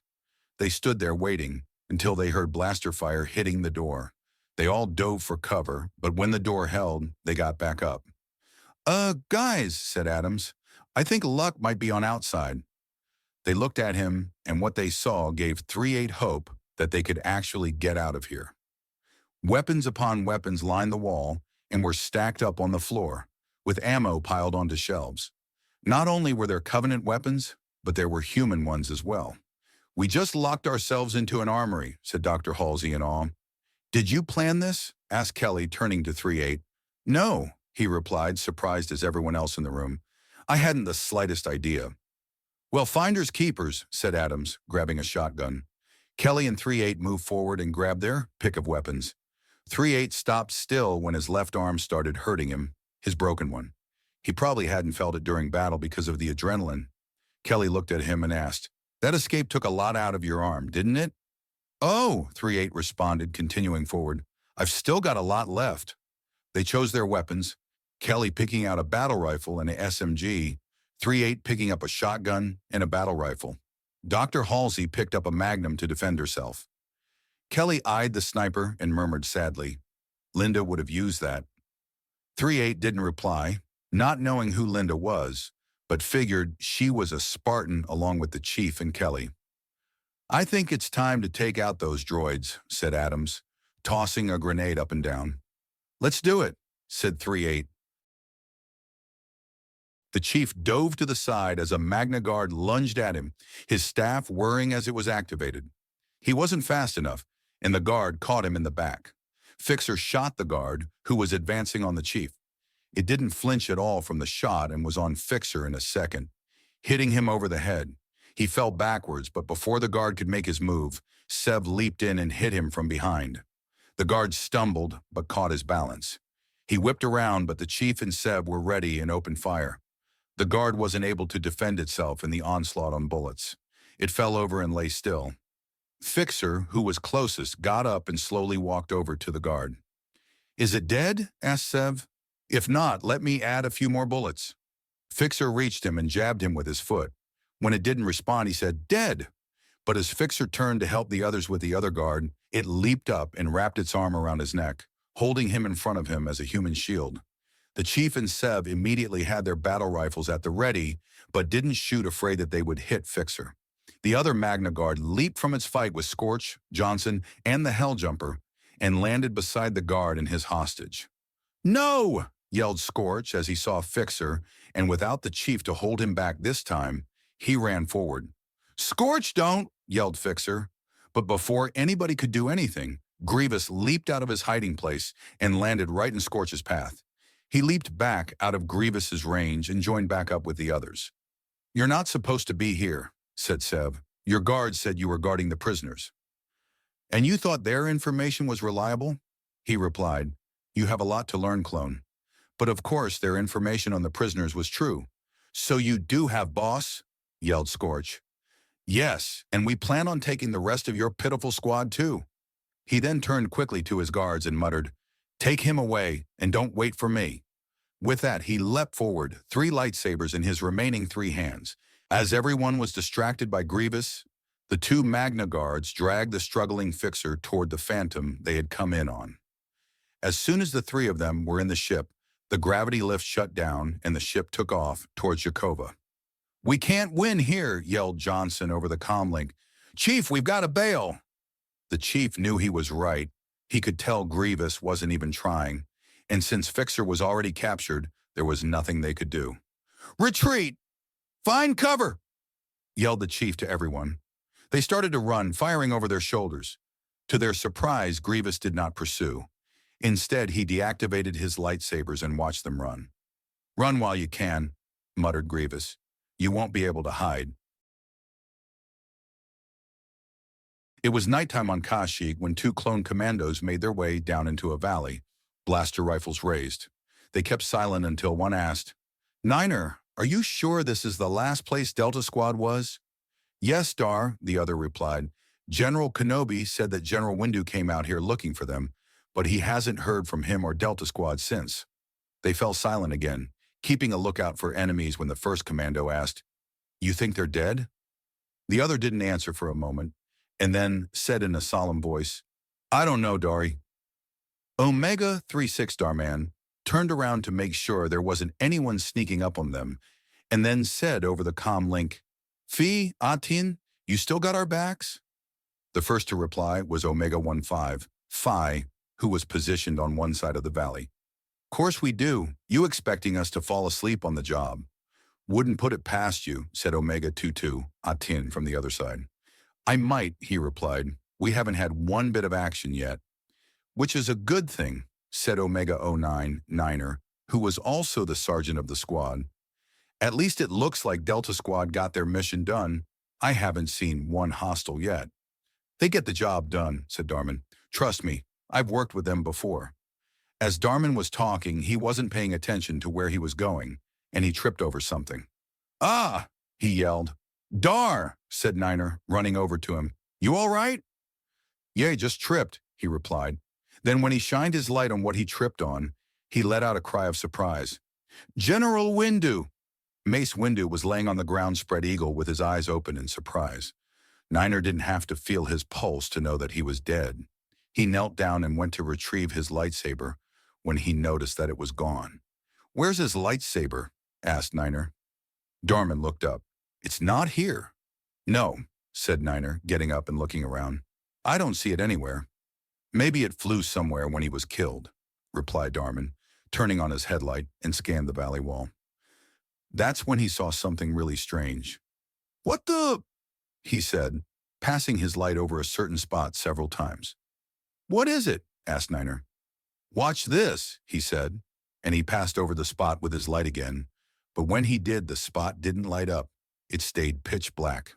"Strange," said Niner, walking cautiously up to it with his gun raised. He took a shot at it, expecting it to hit the wall, but instead went right through it. "You find anything?" asked Fee over the comlink. "Yeah," responded Darman. "General Windu." "What?" asked Atin in surprise, who was listening to the conversation. "Is he okay?" "No," Darman said gravely. "He's dead." "But how?" asked Fee. "Haven't checked yet," said Darman, who had forgotten to in his surprise at finding him. Then added, "Careful, Niner. You don't know what that is." Niner was now only a foot away from the shadow, which was a perfect rectangle. "We should probably contact General Kenobi to pass on the news," said Niner. He then moved back from the shadow and walked over to Darman. "Fee, Atin, I want you two down here. Something's going on and I want us together." "Heading down now," said Atin. "Same here," replied Fee. Niner then turned on his comm link and said, "General Kenobi, this is Niner. Come in." "I read you," answered Obi-Wan Kenobi on the other side of the comm link. "Have you found something?" "Yes, sir. I'm sorry to be the bearer of bad news, but we have found General Windu. He's dead." There was a long silence on the other end, and then Obi-Wan murmured, "I can't believe it." "I'm sorry, sir," replied Niner. "Do you know how he was killed?" asked Obi-Wan. "Just a second, sir," he answered, then said to Darman, "You know what killed him yet?" "Sarge," said Darman. "It was a lightsaber." "What?" asked Niner, surprised. All the Jedi had been killed at the temple, not counting Obi-Wan and Yoda, but who would have tracked Mace all the way out here? Then he remembered Obi-Wan was waiting for him, and he replied, "It was a lightsaber, sir." "Are you sure?" asked Obi-Wan in surprise. Niner knew he was thinking the same thing he was. "Positive," he replied. Well, Niner knew he was trying to hide the grief from his voice, but he could still hear it. If you find Delta Squad or anything else weird, report in. Sir, we have found something a little strange. What is it? Asked Obi-Wan. It's a doorway type thing, said Niner, but when you shine a light on it, it remains pitch black. How odd, said Obi-Wan. We'll check it out, sir, said Niner. Careful, Obi-Wan said cautiously. You don't know what's in there. We will, he replied. Niner out. He then shut off the COM link. Just as he did, Atin and Fi were climbing down into the valley. What did you guys find? Asked Fi. Well, General Windu, as you already know, said Niner, gesturing sadly to the fallen Jedi. And this, said Darman, standing up and shining the light on the shadow. What? Asked Fi, but then Atin said, How is it doing that? What? Asked Fi again. I don't see anything. That's the point, said Darman. Oh, said Fi, I knew that. But watch this, said Niner, aiming his blaster rifle at the shadow, and shot it once again. And again it went right through it. Okay, now I really see it, said Fi. Niner walked up to it and stuck his hand about 2 inches from it. Niner, don't, said Atin. You don't know what will happen. That's why I'm doing it, said Niner, and then thrust his hand into it. It all happened in one swift motion. The time portal pulled him through, and the others tried to grab him, but it was too late. When he came out, he landed on his side, his shields completely gone, in what looked like to be a throne room. He looked up, and what he saw made his stomach drop. 10 SBDs.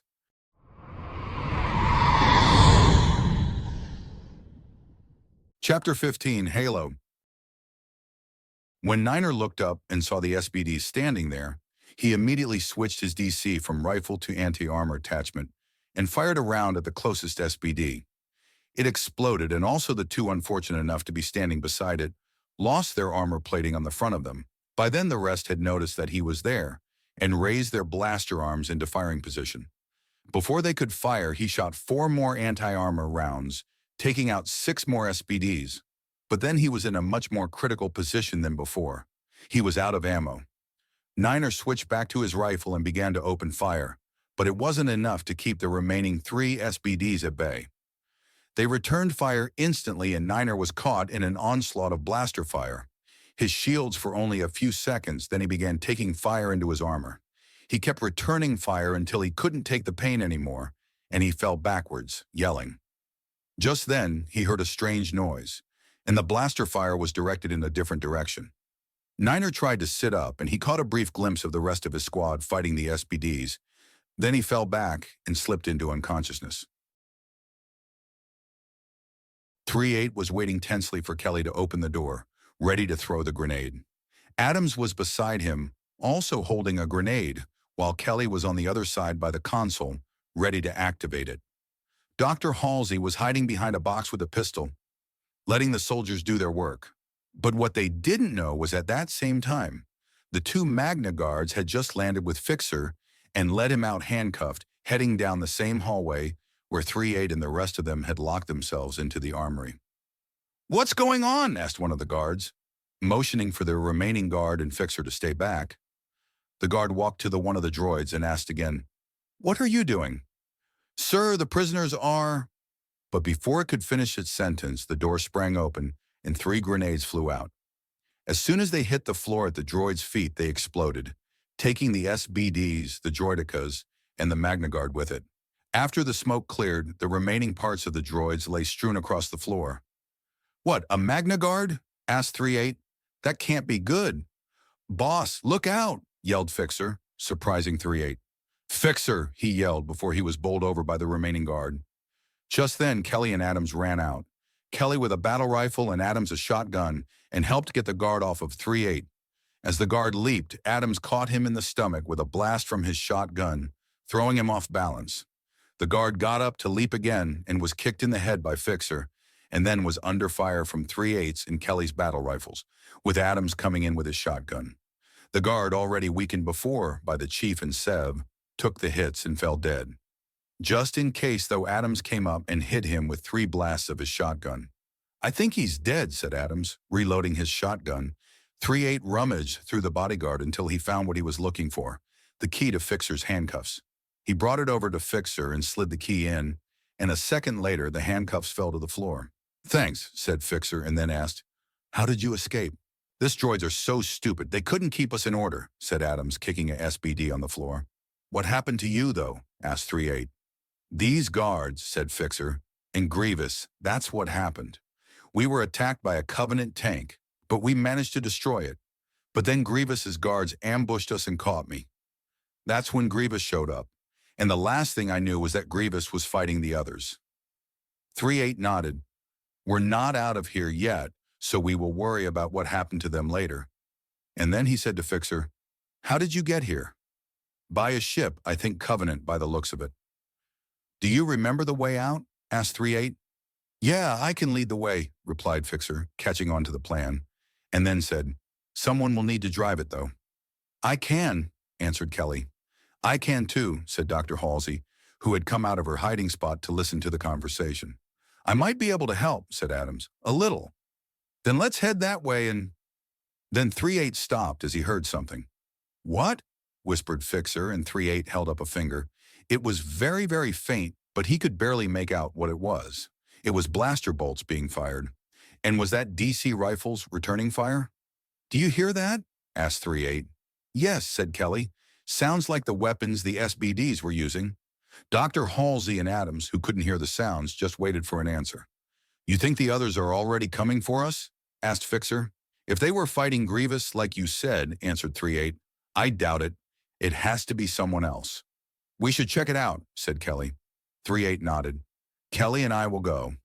Fixer, you take Adams and Doctor. Halsey to the ship. If we're not back in 45 minutes, leave without us."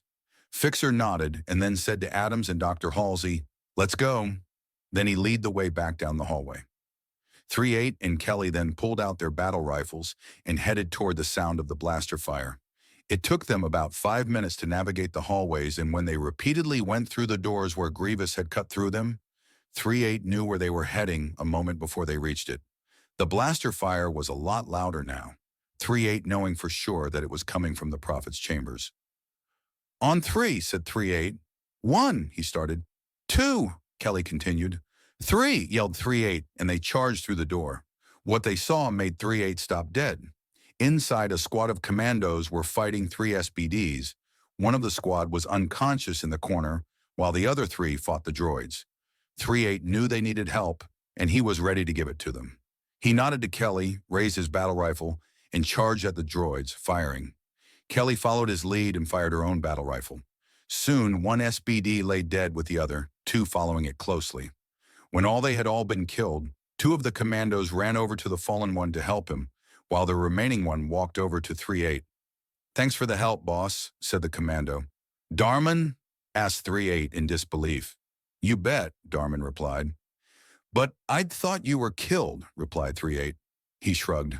"If you mean my old squad, yes.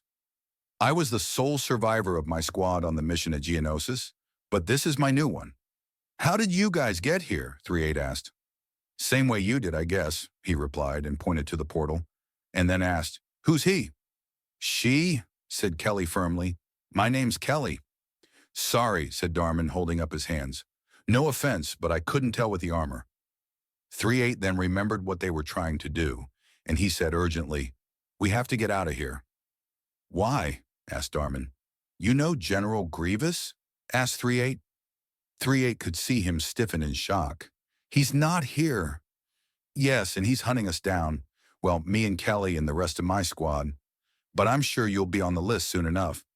Darman nodded and ran over to his squad and started to speak urgently. 3-8 turned around to make sure no one had followed them. When he didn't see anyone, he turned back to see one commando carrying the wounded one, with the other one leading the way. "Boss, isn't it?" asked the commando. When 3-8 nodded, he replied, "Fee, nice shooting there." "Name's Atten," said the one carrying the wounded commando. "But if what you say is true, then we better get out of here." "This way," said 3-8, and he led the way out of the Prophet's chamber, back into the hallway, and the way they came. They were able to find the Covenant ship without trouble, and Fixer leaped out when they arrived to help out. "What's up, Fixer?" asked Darman. "Darman," asked Fixer in the same surprise as 3-8. No time, said 3-8. We have to go before Grievous gets back. They all got into the Covenant ship, which was already heated up and ready to take off with Dr. Halsey on the controls. Kelly joined her, and together they got the ship to take off. When they reached the space, Dr. Halsey asked, "Where to?" "We should probably head back to Cairo Station," said 3-8. "Sounds good," replied Dr. Halsey, and then she turned back to the controls and got the ship heading towards Cairo. The Chief, Seb, and Scorch were heading down the corridors on Cairo to see Lord Hood. They wanted to get the chance to rescue the prisoners that were being held on Yakova. As they reached the bridge, they saw Lord Hood standing with his hands clasped behind his back, looking at the screens that showed the battle between the human and the Covenant. As he heard them approach, he turned around. The Chief and the others saluted, and Lord Hood returned it. "At ease," he said, and they lowered their hands. "Do you need something, Chief?" "Yes, sir," he replied, then said, "As you know, Fixer was captured by Grievous, but we also figured out that 3-8 was captured by him too." Lord Hood sighed. "I should have known, but I can figure out what you want, Chief." He paused for a moment, then said, "You want permission to rescue the prisoners?" The Chief nodded. "Yes, sir." Lord Hood was about to reply when a lieutenant on the control said, "Sir, incoming Covenant ship. They are sending a transmission through. Should I accept it?" The Chief thought that a look of worry went across Lord Hood's face, but his face soon returned expressionless, and he said, "Send it through."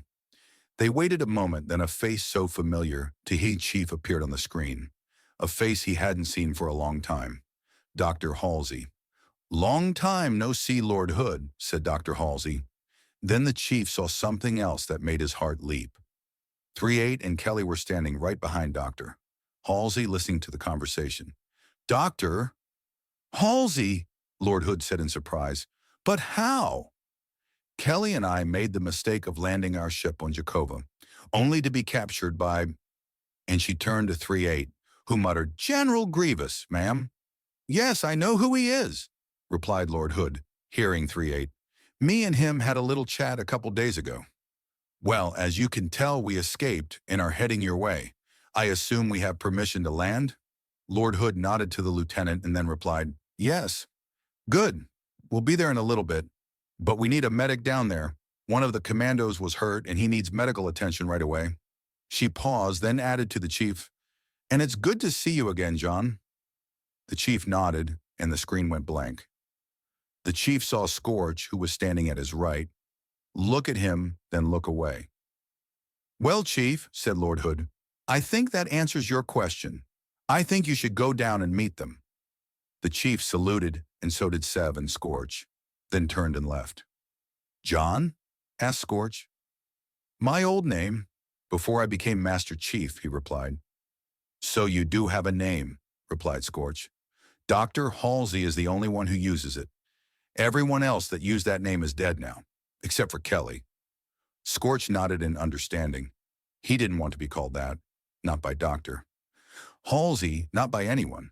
It brought back bad memories of Sam, his best friend, of Chief Mendez, his trainer until he left to train another group of Spartans, and all the other Spartans that used to call him that. All dead. He pushed those thoughts out of his head and concentrated on getting to the docking bay. Dr. Halsey had said that one of the commandos was hurt, and it didn't look like 3-8 was hurt, except for his arm. So the commando had to be Fixer. When they arrived at the docking bay, the ship had landed, and the medics were wheeling someone away on a stretcher. But it wasn't Fixer. The Chief looked on in confusion, wondering who the commando was. "Chief!" The Chief looked over and saw 3-8 sitting down, with a medic looking at his arm, which was obviously broken. Fixer stood by, beckoning the Chief and the others over. The Chief joined them and asked, "Who is the commando?" "We're not sure," answered Fixer, "but he's from a squad that came through the portal." "Who are the others?" asked Sev. "You remember Darman, don't you?" asked 3-8. "Yeah, he died on Geonosis," answered Scorch. "Why?" "He's here," said Fixer. "What?" replied Scorch in a loud voice. "How?" "He and his new squad found the portal and came through," replied 3-8. "But that's not all. Sidious brought the whole droid army here." "That can't be good," said Seb.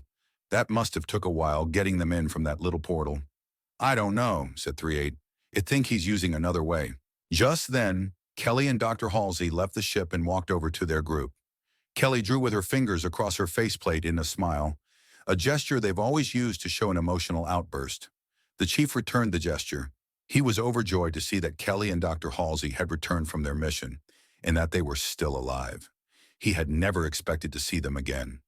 I'm sure we've missed a lot since we've been gone, said Dr. Halsey. Yes, said the chief, but not as much as you would think. What's happened then? She asked.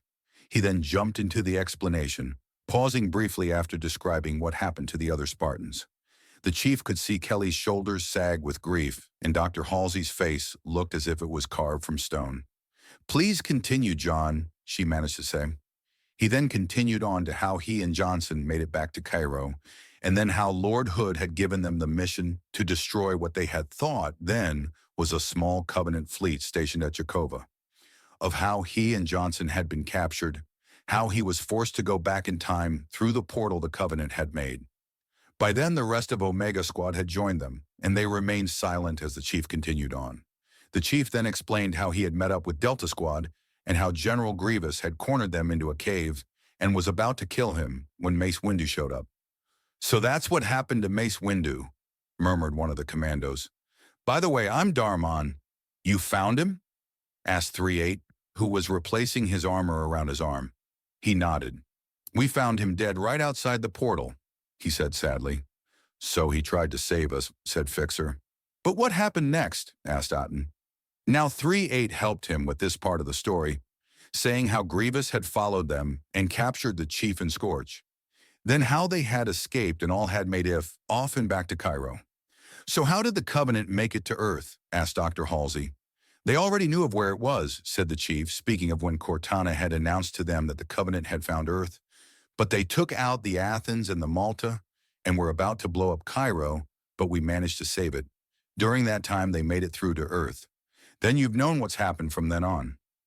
Just then they could hear Lord Hood's voice in the speakers. Master Chief, Doctor. Halsey, I want you on the bridge ASAP. Well, we better go. It must be something important, said Dr. Halsey. The chief nodded and followed her to the bridge. 3-8 wondered what was going on. It must have something to do with Earth if he only called the chief and Dr. Halsey. Wonder what's going on, asked Fixer. I have no clue, said Otten. I don't even know where I am right now. Just then, Cortana appeared on the pedestal by where they were standing. Welcome back, she said to them. It's nice to see you again, Kelly. You too, Cortana, she replied. But I don't know who you three are, she said to Omega Squad. But I have good news for you anyways. Your fourth member is going to be all right. 3-8 could see them all sag out of relief, glad to know that their sergeant was going to be okay. That is good news, said Otten. Thank you. You're welcome, she replied. I'll give you updates on how he is. Then she disappeared. So how did you guys get here, Miss Scorch? Same way you did, said Darman, through the portal. But how did you find it? Asked 3-8. By you guys, answered Fee, and when they still looked confused, he said, Your last transmission, that is, from when you talked with your clone advisor. Same way Mace Windu did, asked Sev. Yes, answered Darman. Obi-Wan Kenobi told us to look for you and Mace Windu. But we found him dead, and then we looked around and found the portal. I can tell you one thing, though, said Scorch. What's that? Asked Sev. Grievous is going to be one pissed-off cyborg. That's the second time we've slipped through his fingers, said Fixer. You think he'll just learn and quit now? No, said 3-8. They've got a plan in motion. What plan? Asked Otten. They're planning on taking over this universe too, he said gravely. Are you serious? Said Scorch. Put the pieces together, 3-8 said. They've got the whole droid army here, Sidious is making appearances here, and Grievous won't leave. We're not that important. They could just let us be and wait until we return to strike. Are you sure Sidious is here, boss? Asked Darman. Because we didn't see him at all. He might not be here anymore, replied 3-8. But he was. You sure? Asked Otten. Positive, said 3-8, and then said quietly, He interrogated me. Everyone was quiet for a moment, and then Fee said, "Well, that answers that question." Otten hit him across the arm. "What? It's true." "It is," said 3-8, smiling underneath his helmet. "But what we need to concentrate on is the here and now." The chief and Dr. Halsey entered the bridge to find Lord Hood waiting for them. The chief saluted, and he said, "At ease," without returning the salute.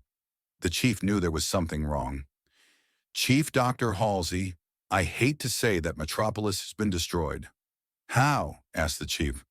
"The Covenant made a jump inside the city, sending a wave through it, destroying everything. But that's not it." "What else could possibly happen?" asked Dr. Halsey. "Commander Keyes managed to jump with the ship, and where it led them." He paused and then said, "The pictures are coming now. Chief, you're not going to like it." The chief had no clue what he was talking about, but waited patiently for the images to come through. When they did, the chief thought he was just seeing things. Hadn't he and Cortana already destroyed it? But when he knew it wasn't an illusion, he clenched his hands in anger. It was another Halo.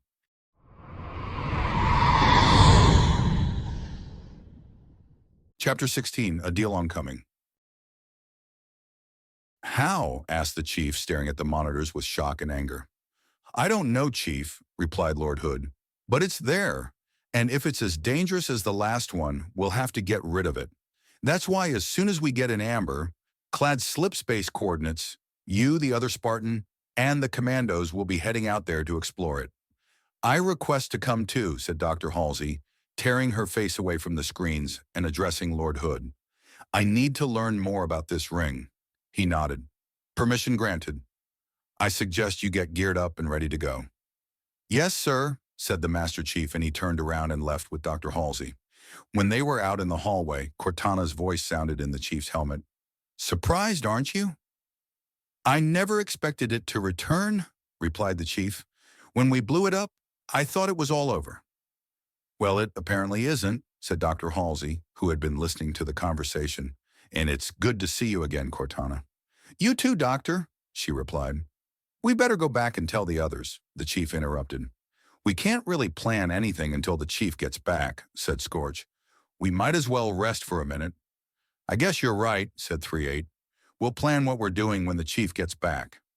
Scorch then inched his way over to Kelly and asked, "Can I talk to you for a minute?" "Sure," she replied, and the two edged their way from the group. "I was just wondering," said Scorch, "has the chief always been this uptight?" "What do you mean?" she asked.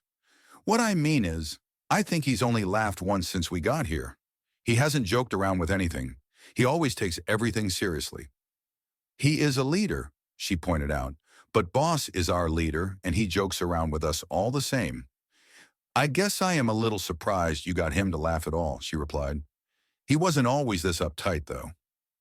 "So when did it all get so serious?" asked Scorch. "I'm guessing it was our first fight against the Covenant, when Sam died." "Sam?" "Sam, John, Chief to you, and me were all friends since the second day of boot camp when we had to work on a team together.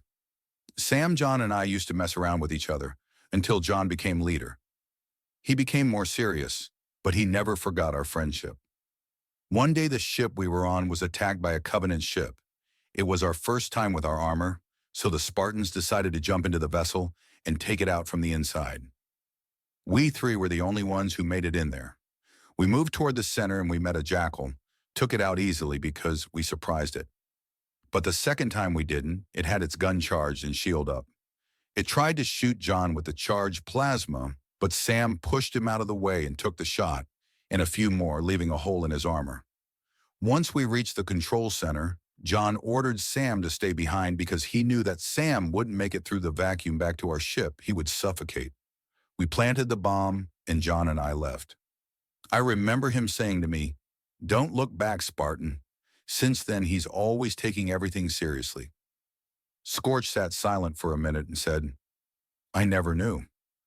"He doesn't like talking about his past. None of us do." "I'm sorry," Scorch started. "No, don't," she replied. "Just don't tell the chief I told you this." "All right," replied Scorch, and as if on cue, the chief and Dr. Halsey walked in. Scorch and Kelly went back over to the group just as the chief and Dr. Halsey did. "We have bad news," said the chief, and Cortana appeared on the pedestal once again as he shared the news. "We have another Halo." Omega Squad had no clue what he was talking about, but Fixer spoke up. "You're not talking about the Halo you destroyed, are you?" "It's a Halo," replied the chief, "but it's not the same one." "There's more than one?" asked 3-8. "Looks like it," said Dr. Halsey. "From what you told us," said Sev, "that thing packs a huge punch." "Wait," Atin interrupted. "What's this Halo you guys are talking about?" "It's a ring world that can wipe out all life in the galaxy," said the chief. "Way to put it lightly," said Scorch. "And you destroyed it," said Darman. "But now there's another one?" "Exactly. So what are we going to do about this one?" asked 3-8. "Lord Hood is going to ship us out there as soon as we get Miranda's coordinates," replied Dr. Halsey. "So I suggest you guys gear up and get as much rest as you can." And with that, she turned around and walked away. But as soon as she left, Sergeant Johnson walked over to the group with Adams following him. "What's going on?" he asked. Before any of the others could answer, the chief nodded to a place away from the group, and Johnson, understanding what he meant, walked with him over to that spot to talk separately. "How come he's doing that?" asked Fixer. Kelly, who was the only one who knew what was going on, said, "He's going to take this the worst." "Why?" asked 3-8. She then told them about all the Marines that were taken by the flood, and how Johnson himself was attacked, but had somehow got away. Just as she finished her story, they could hear Johnson yell, "Say what?" "Seems to be taking it just fine to me," said Scorch. As Grievous landed his ship, he instantly knew something was wrong. His bodyguard's ship wasn't there, and he knew they would have landed far ahead of him. His ship landed and the door opened, and he made his way to the base. Inside, he headed down the hallway toward the cell to make sure the Magna Guards got the job done. But on the way, he got his answer. Right by the armory, there were grenade marks, and lying at his feet were one of his guards. He immediately took off toward the prison cells only to find them empty, but maybe they had been able to move them after all. He knew it was a small chance, but he headed toward the throne room and found it empty. "They better have not escaped," he muttered angrily and made his way towards the control room. He entered and one of his guards approached him. "Sir, the prisoners escaped?" Grievous asked menacingly. "Yes, sir." Grievous hit him aside and made his way to the control panel. "Show me what happened." The guard hit a button and a recording appeared on one of the video screens. It showed the SBDs and destroyers herding the prisoners down the hall, none of them at the ready. "Let me guess, they escaped here?" asked Grievous, and as soon as he finished the sentence, the commando and the green soldier leaped forward, taking out the two lead SBDs. Then at an incredible speed picked up the Marine and the woman and both sprinted down the hallway into the armory where he had been just a few minutes ago. The door shut, then he saw it lock, and the droids ran down after them and fired on the door to make it open. The guard fast-forwarded it to when the two guards that had gone to Earth with him led the other commando down the hallway to where they were. One of the guards walked up to the droid and began talking to it. Then, without warning, the door flew open and 3 grenades came out, killing all the droids except for the remaining Magna Guard and the commando, who were standing off to the side. The Magna Guard immediately sprang into action, jumping the other commando that had walked out, but the Marine and the soldier were there to fend him off, and soon he lay dead on the floor. They all conversed with each other until 2 ran off in one direction and 3 in the other, blocking them from the view of the camera. "Where are they going?" asked Grievous. "Here, sir," the guard replied, showing him another camera view. It showed a commando squad fighting in the throne room with a group of SDBs. As he watched, he saw the commando and the green soldier enter and help them finish the droids off. Once again, they talked, then left, leaving the dead droids behind. "Let me guess," said Grievous fiercely. "This is where they escape." "Yes, sir," the droid replied. But as soon as he finished his sentence, a beeping started. "What now?" Grievous asked. "Sir, a transmission is being sent through." "What?" he asked, confused. "A transmission." The guard was beginning to reply when the general hit him. "Play it." The guard quickly hit the button and a face appeared on the screen, but now just an ordinary face.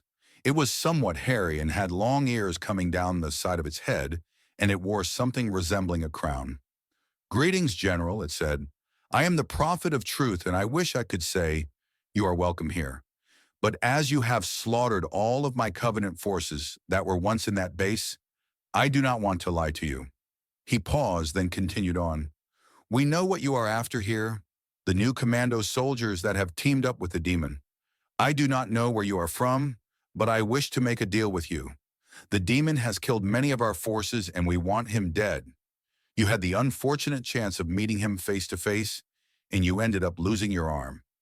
Grievous's eyes opened in surprise, not knowing who he was talking about up to that point, and how he had known about that. He became suddenly more interested.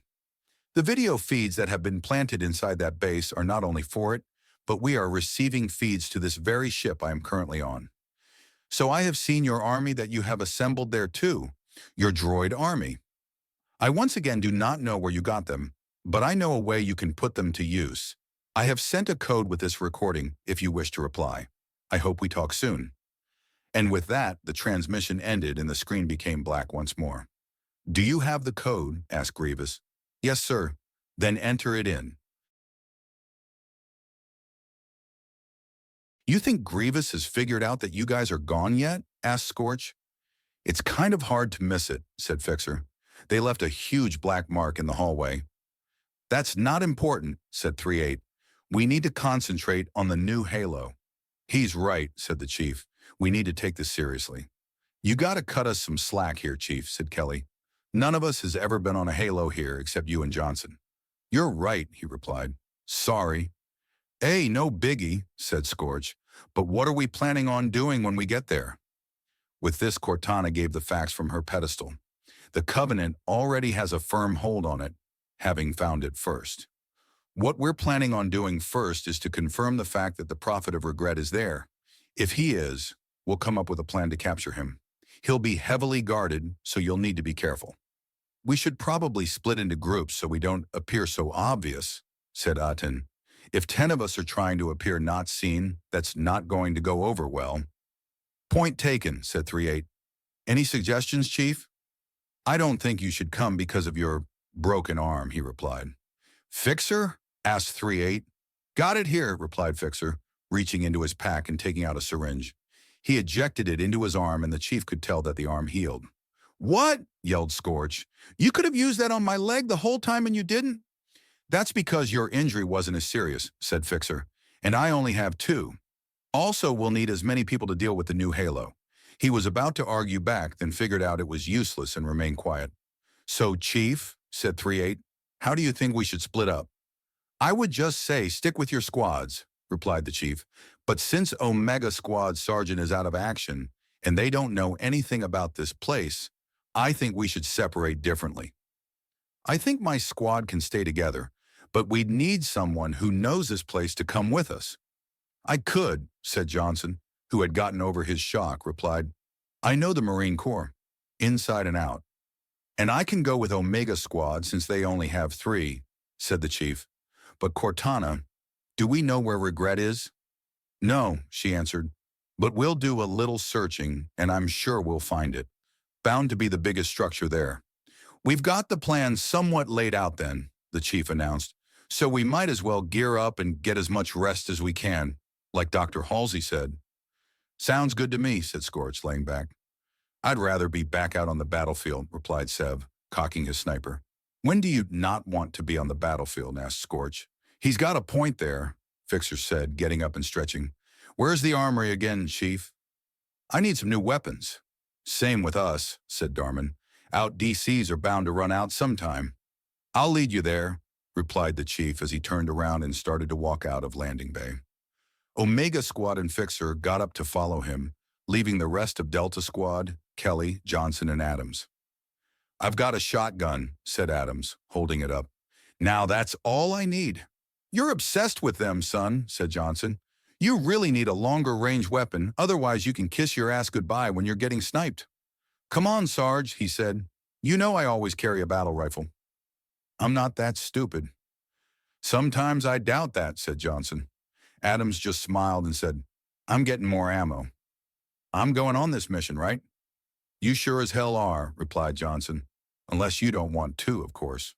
"When have I ever turned down a mission?" he asked, and then turned around and headed towards the armory. That Marine's got a mouth on him, said Johnson, taking out a cigar and lighting it. 3-8 could tell, though, that he was joking, and he could tell that they had already met by the conversation. He once again thought about the clones, now working for the Empire. That led him to think about the other commando squads and the ARC troopers. He figured they had enough sense not to believe Order 66, but he didn't want to think what would happen to them once they declined and were caught. Omega Squad had made it and were helping Obi-Wan from the sound of it, but both squads were being hunted down with mercy so far. But now they had escaped from Grievous again. He didn't think that mercy would last. "What you thinking about, boss?" asked Scorch. Each commando squad knew each other well and could tell what their feelings were. He knew Scorch could tell he was worried. "Nothing," he replied. "I'm just thinking about the clones back in our own galaxy." "You know," said Sev, "I've been thinking about them too. How can they be so thick-headed as to believe Order 66? "Order 66, asked Kelly. "What's that?" "It was an order given to us clones which said that the Jedi are our enemies and that we should kill them," answered 3-8. "The Jedi are our commanders and generals." "Was it true?" Johnson asked. "Course not," replied Scorch, "but the clones were trained to obey every order they get, and so they carried it out." "And you didn't?" Kelly said. "Exactly," answered Sev. "Us commandos were trained in a different way to have enough sense to tell when an order was accurate." "So what happened to the other commando squads?" asked Johnson. "That was just what I was thinking about," replied 3-8, wondering if they made it or not. "What do you mean made it?" asked Kelly. "I know that if they didn't agree to obey Order 66 and didn't work with the Empire, they would be caught and get punished, and I know that that punishment would be fatal." They remained silent for a moment, brooding on whether they could or could not have made it. Then Scorch said, "Who knows if they did or not? We'll just have to figure it out when we get back." "You're right," said 3-8, getting up. "The rest of us should stock up on ammo also. I know we won't have enough after Metropolis." "I know you don't know where it is," said Johnson, also getting up. "I'll lead you there." "All right, let's go," said Scorch. "I need some more explosives."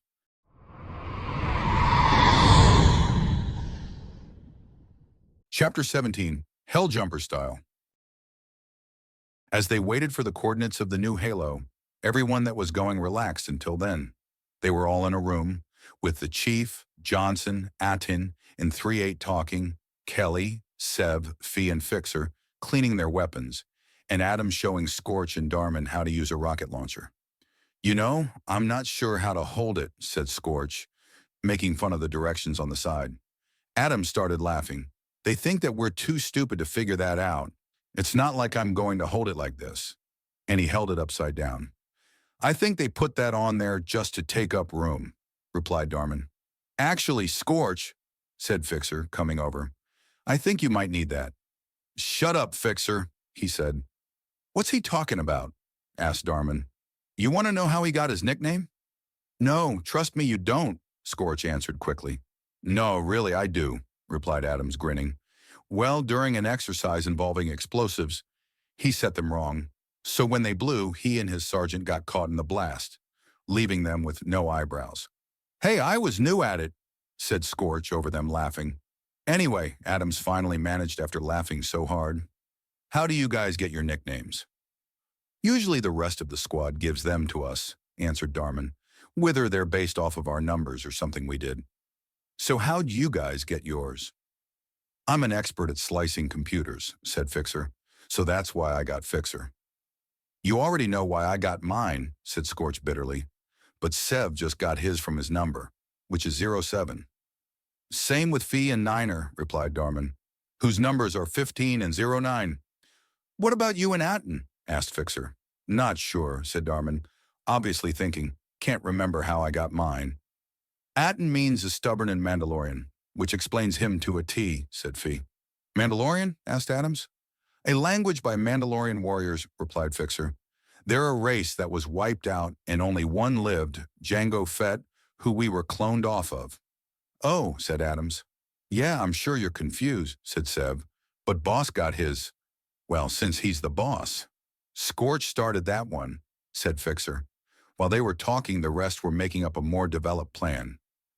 "I think that's about it," said 3-8. Can't really see how we can develop it more until we actually get there. Yeah, replied Johnson, leaning back. That's it.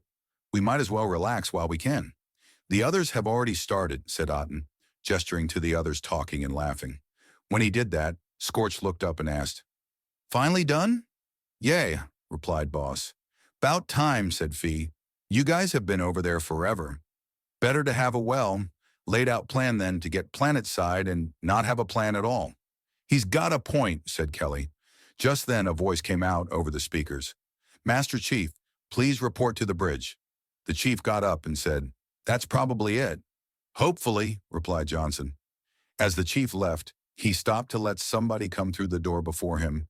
Somebody who was in bandages and on crutches with a nurse walking beside him. He nodded to the chief, who nodded back and went out to the hallway. Niner, said Darman, you're all right. Never been better, he replied, grinning and making his way over. Don't give me that, Sarge, said Fee, getting up and walking over to him. Niner looked at the others sitting there and saw the other commandos. Delta Squad, right? Boss nodded, also getting up to meet him. Right, I'm the sergeant of the squad. As he reached him, Boss held out a hand, and Niner took a hand off one of his crutches and shook hand. They then let go, and Niner said, I'm sure the rest of my squad has already told you I'm the sergeant of our squad. Yes, replied Boss, taking off his helmet. They have told me, but it looks like you ran into some trouble. A little bit, Niner said, grinning. And it looks like you did too. What? Asked Boss, confused. He couldn't think of anything that was wrong, since his arm was fully healed now. He hadn't taken fire or anything. Your face, said Niner. What did you do? Fry it? Let me see, Boss, said Scorch, and he turned to face him. Holy fearfeck, Boss, what did you do? Nothing, said Boss, still mystified about what they were seeing. I didn't do anything to my face. It looks like you threw your face into a fire, said Fixer. Well, half your face. Boss took off his glove and felt his face. They were right, it felt blistered on one half of his face, yet it didn't hurt at all. He tried to think back to when his pelican was shot down. Could that have been it? No. Then his helmet would have been fried as well. He then tried to think of anything electrical that could have done it, and it hit him like a brick. The Emperor's Force lightning. He hadn't realized that the lightning would have left a scar like that, and so fast too. The others had noticed he figured it out, and Atian asked, What was it? It's not important, said Boss, replacing his helmet. He knew that his squad could tell something was wrong, but they didn't pry. Just a question, said Niner. Where are we? Oh yeah, forgot you wouldn't know, said Darman. I don't really know exactly where we are either, but I can tell you we're in a different galaxy than when we started out in. Boss could tell he was surprised and said, We were surprised also when the chief told us that. Chief? Asked Niner. Was he the one who walked out before I came in? Yeah, said Otten. He's the Master Chief. Niner nodded as he tried to take it all in. Boss knew, though, that it was hard to learn everything at once. He and his squad had got it at a little bit at a time. And who are you guys? Niner asked Kelly and Johnson. The name's Johnson, he said. I'm a sergeant, and this here is Kelly. She nodded to him. Kelly and Boss saved our asses, said Darman. Thanks, nice to meet you, he said. But what do you mean by a completely different galaxy? Exactly what we said, said Fee. When we went through that teleporter, we got sent here, to this galaxy. He was about to say something else when the chief came back in and said, It's time. Finally, said Sev, grabbing his gun. It has felt like days. Sev, you are horrible at keeping track of time, said Scorch. It's only been an hour. I said it felt like it, replied Sev. Don't start now, sighed Fixer. We haven't even started the mission. What's going on? Asked Niner. Well, said Fee, to tell you the short story, we found a halo that can wipe out all life in the galaxy, so we're going to blow it up. I don't even want to hear the long story. Yeah, I don't think you want to either, said Otten, picking up his new battle rifle and SMG. I think I'll have to stay here then too, said Niner, eyeing his crutches. Yes, you are, said the nurse, who had been quiet during the conversation. If you go out there, you'll get worse than you already are. You better listen to her, said Johnson, grinning. All right, sighed Niner. You guys be careful and don't do anything stupid. You say that every time, Mother, replied Fee. Don't worry, Sarge, we'll be fine. I'll make sure they don't, said Atin. Niner grinned and said, see you when you get back. But if I'm better before you do, I'm heading out there. And with that, he turned and limped away back to his quarters. You guys ready? Asked the chief. We're all packed and ready to go when you are, said Boss. Same here, copied Atin. We've been waiting a while, Chief, said Johnson. We're all ready. All right, he said. We'll be taking the ship Atero, which will take us to Halo. Then we'll execute the plan from there, right? Asked Boss. Yes, he replied. Then let's go already, exclaimed Johnson.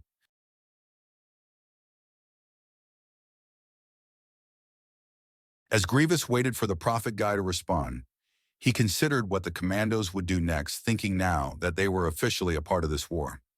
As he was thinking, a beeping started, and the Magna Guard said, incoming message. Open it, he ordered, and the prophet of truth appeared on the screen, smiling.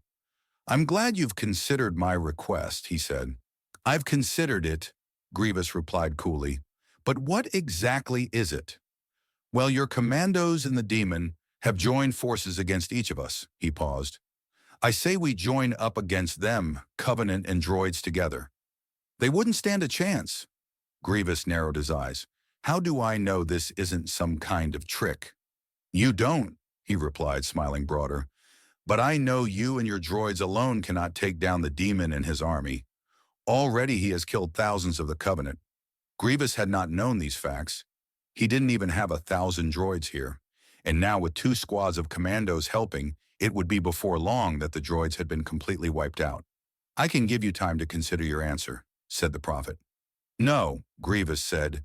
I shall join you, but I do not take orders from anyone. You don't? He asked casually. I'm sure you must take orders from somebody. You are only a general. He brought himself up to his full height and said, let me put it this way. I don't take orders from you. He knew Truth had gotten the message, as he backed up a little and said, I understand. We shall pick you and your army up. And with that, the transmission ended. The general stood in thought for a moment, but was instantly in action. Get the droids ready for takeoff, he said to the Magna Guards. Yes, sir, they said, and went out the door.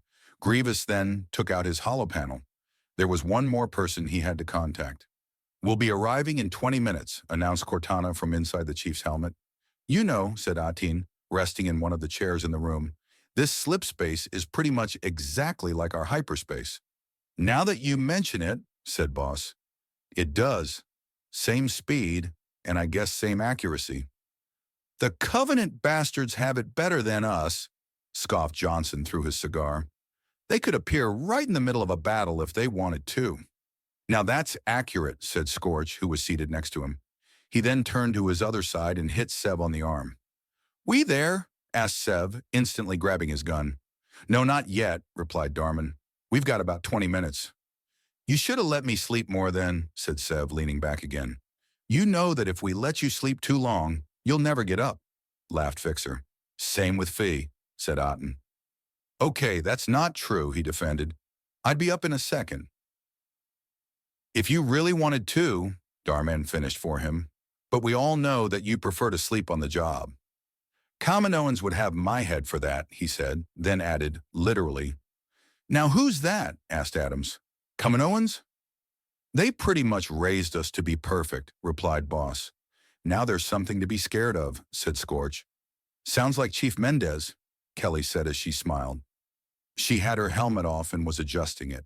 Her face was as pale as the chief's and her hair is short. Now we ask you, said Scorch. Who's that? He was our trainer in the Spartan program, replied the chief. He left after we graduated, saying he had to train another group of Spartans. I haven't seen him since. He didn't bother to say that he was probably dead, like the rest of the personnel on Reach. Sounds like good old Cal, said Darman. Before you ask, he was Fee's, Niners, and my training sergeant. We had Wool and Vow, said Boss. Same here, Ateen added. My sergeant, I guess you could say, was Johnson, said Adams, grinning. I did a pretty fine job with you, said Johnson. We should start getting ready, said Cortana. We won't have much time when we get to Delta Halo. Delta Halo? Asked the chief. I thought it was just Halo. We've discovered a name for it, she replied. I guess I forgot to mention it. "Oh, you're so sweet," said Scorch, naming it after us. "Yeah, that's exactly what I did," she replied with obvious sarcasm. "That's a burn," said Seb. "She'll do you next, don't worry," Johnson said. "Just a matter of time." "But she is right," said Boss. "We'll have to get ready for drop-off." "Drop off?" asked Fee, having not been a part of the plans. "Yeah, drop off," said Johnson. "Helljumper style, except I won't get to go with you. I've got to stay up here with Commander Keyes." "Just pick a pod and hold on," said the chief, leading them to the pods. "Well, isn't this going to be fun?" replied Darman. "Look at it this way, Dar," stated Fee. "You won't have to worry about hurting your leg this time. It's not my fault I landed on a tree," he retorted, climbing into one of the pods. Everyone else did the same with a few Helljumpers with them. In each pod there was a view screen showing what Delta Halo really looked like. "For being so dangerous," said Boss, "it sure does look nice." "Everyone ready?" asked Commander Keyes over the speaker. Everyone replied yes, and Johnson came up, checking everyone's pods. "Okay, Chief, we'll be dropping you and Omega Squad off first to head for the temple from one direction. Also, until I can move in and fight, I'm going to keep a low profile. Once you leave the ship, you're on your own. Johnson will be following you in with 2 Pelicans. We'll drop off Delta Squad to approach from another direction." Johnson walked by and hit the Chief's pod, and he hit back replying, "Understood." "Over the target in 5, said a crewman on the bridge, and 5 seconds later the Chief and Omega Squad, along with 5 Helljumpers, dropped down and fell towards Halo.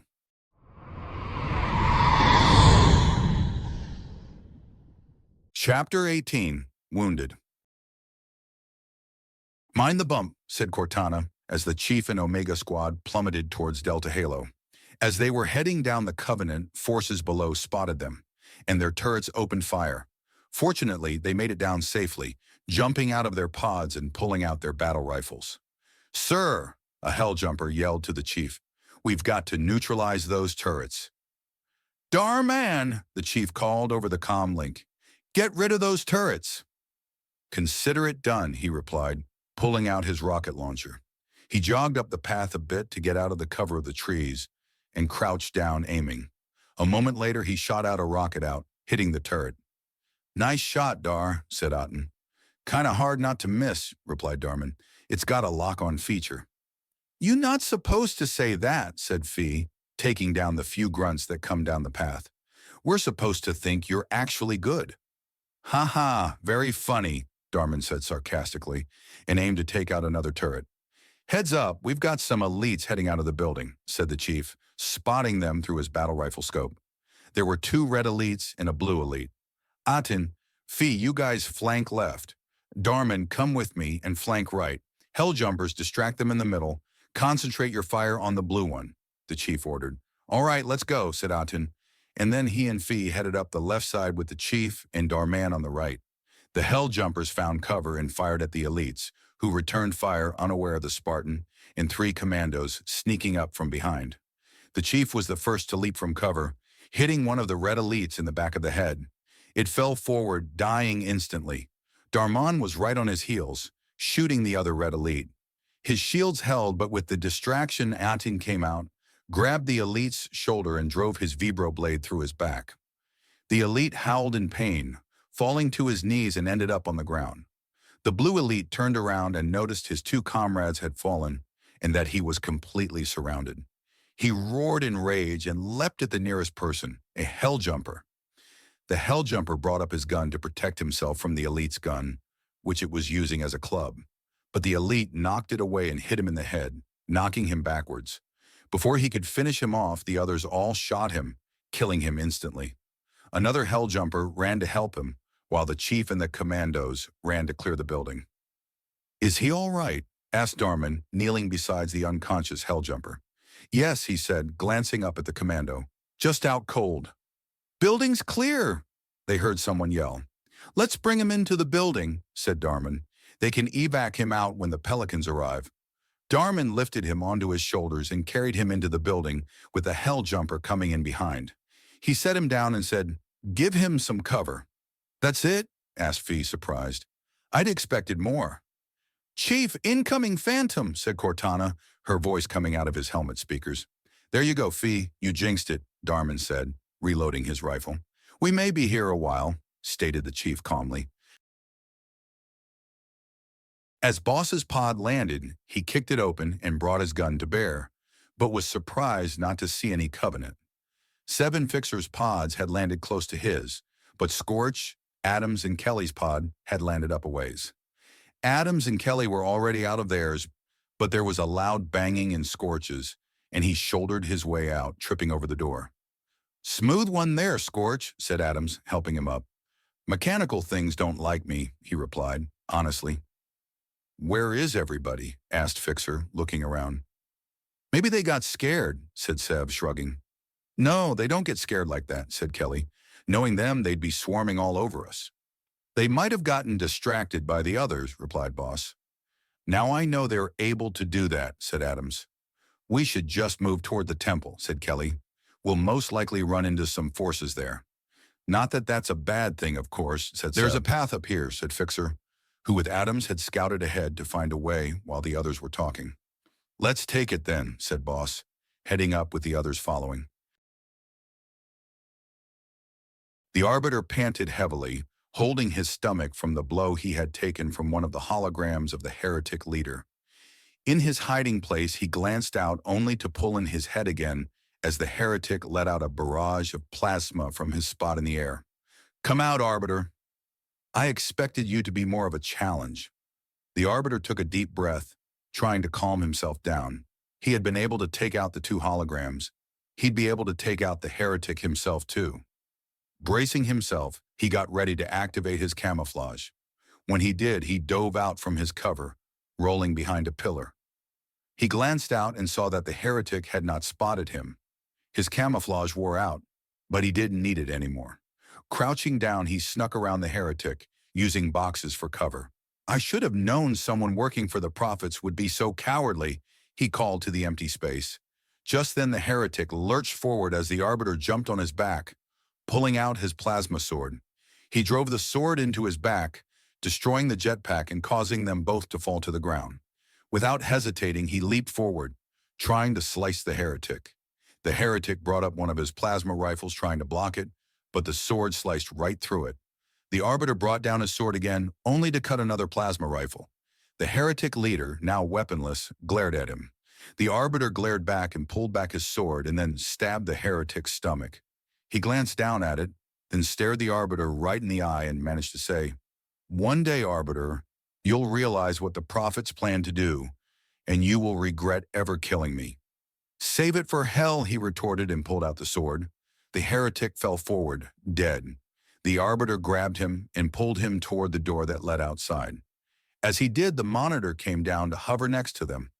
How unfortunate, his edification was most enjoyable. "I had no choice, Holy Oracle," he explained. "This heretic imperiled the great journey." "Oracle? Great journey? Why do you meddlers insist on using such inaccurate verbia? Hoo-ah!"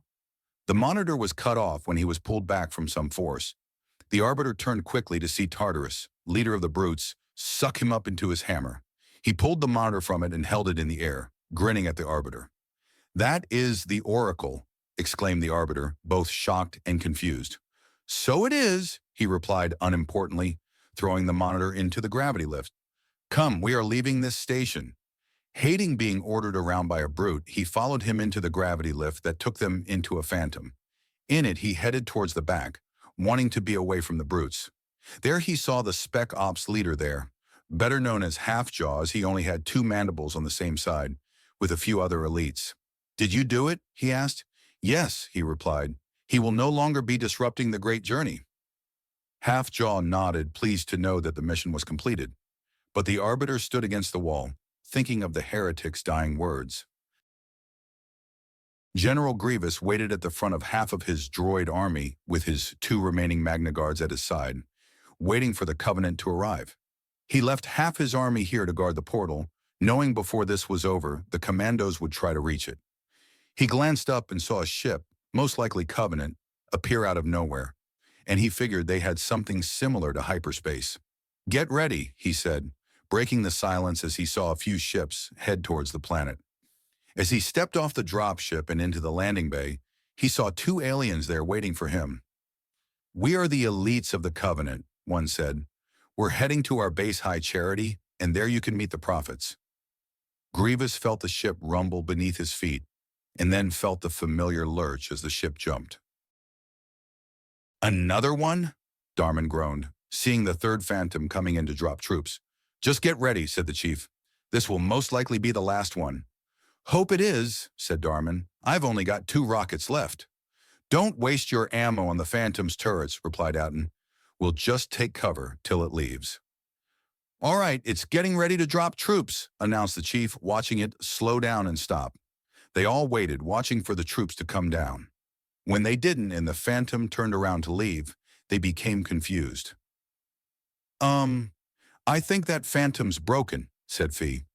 The chief stood there a moment, then realized what happened. "Everyone to the top now." "What?" asked Darman. "What's going on?" "Just go," said the chief, picking up the injured Helljumper.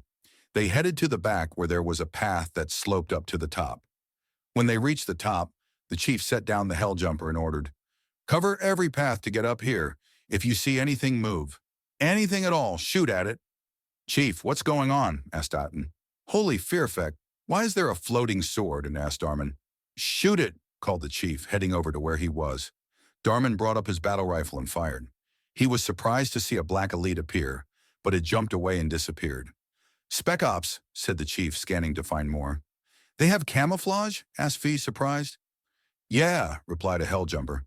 "Blend in perfectly with their surroundings." Darman searched the ground below with his rocket launcher, trying to see any. He stopped when he saw 2 little blue hovering dots coming towards him. "Get down," he called, firing a rocket. It hit right at the elite's feet, sending him flying backwards. "Get him?" asked the chief. "Yeah," replied Darman, trying to peer through the smoke. "Don't see high. Fearfeck." An elite jumped out through the smoke, taking a hit at Darman with its energy sword. He ducked down and jumped backwards out of its range. They all started shooting at it, getting it away from Darman. Just then, Atin noticed something. Where'd the chief go? Suddenly, through the smoke, the chief leaped out holding a plasma sword. The elite heard him and turned around, letting out a cry of surprise.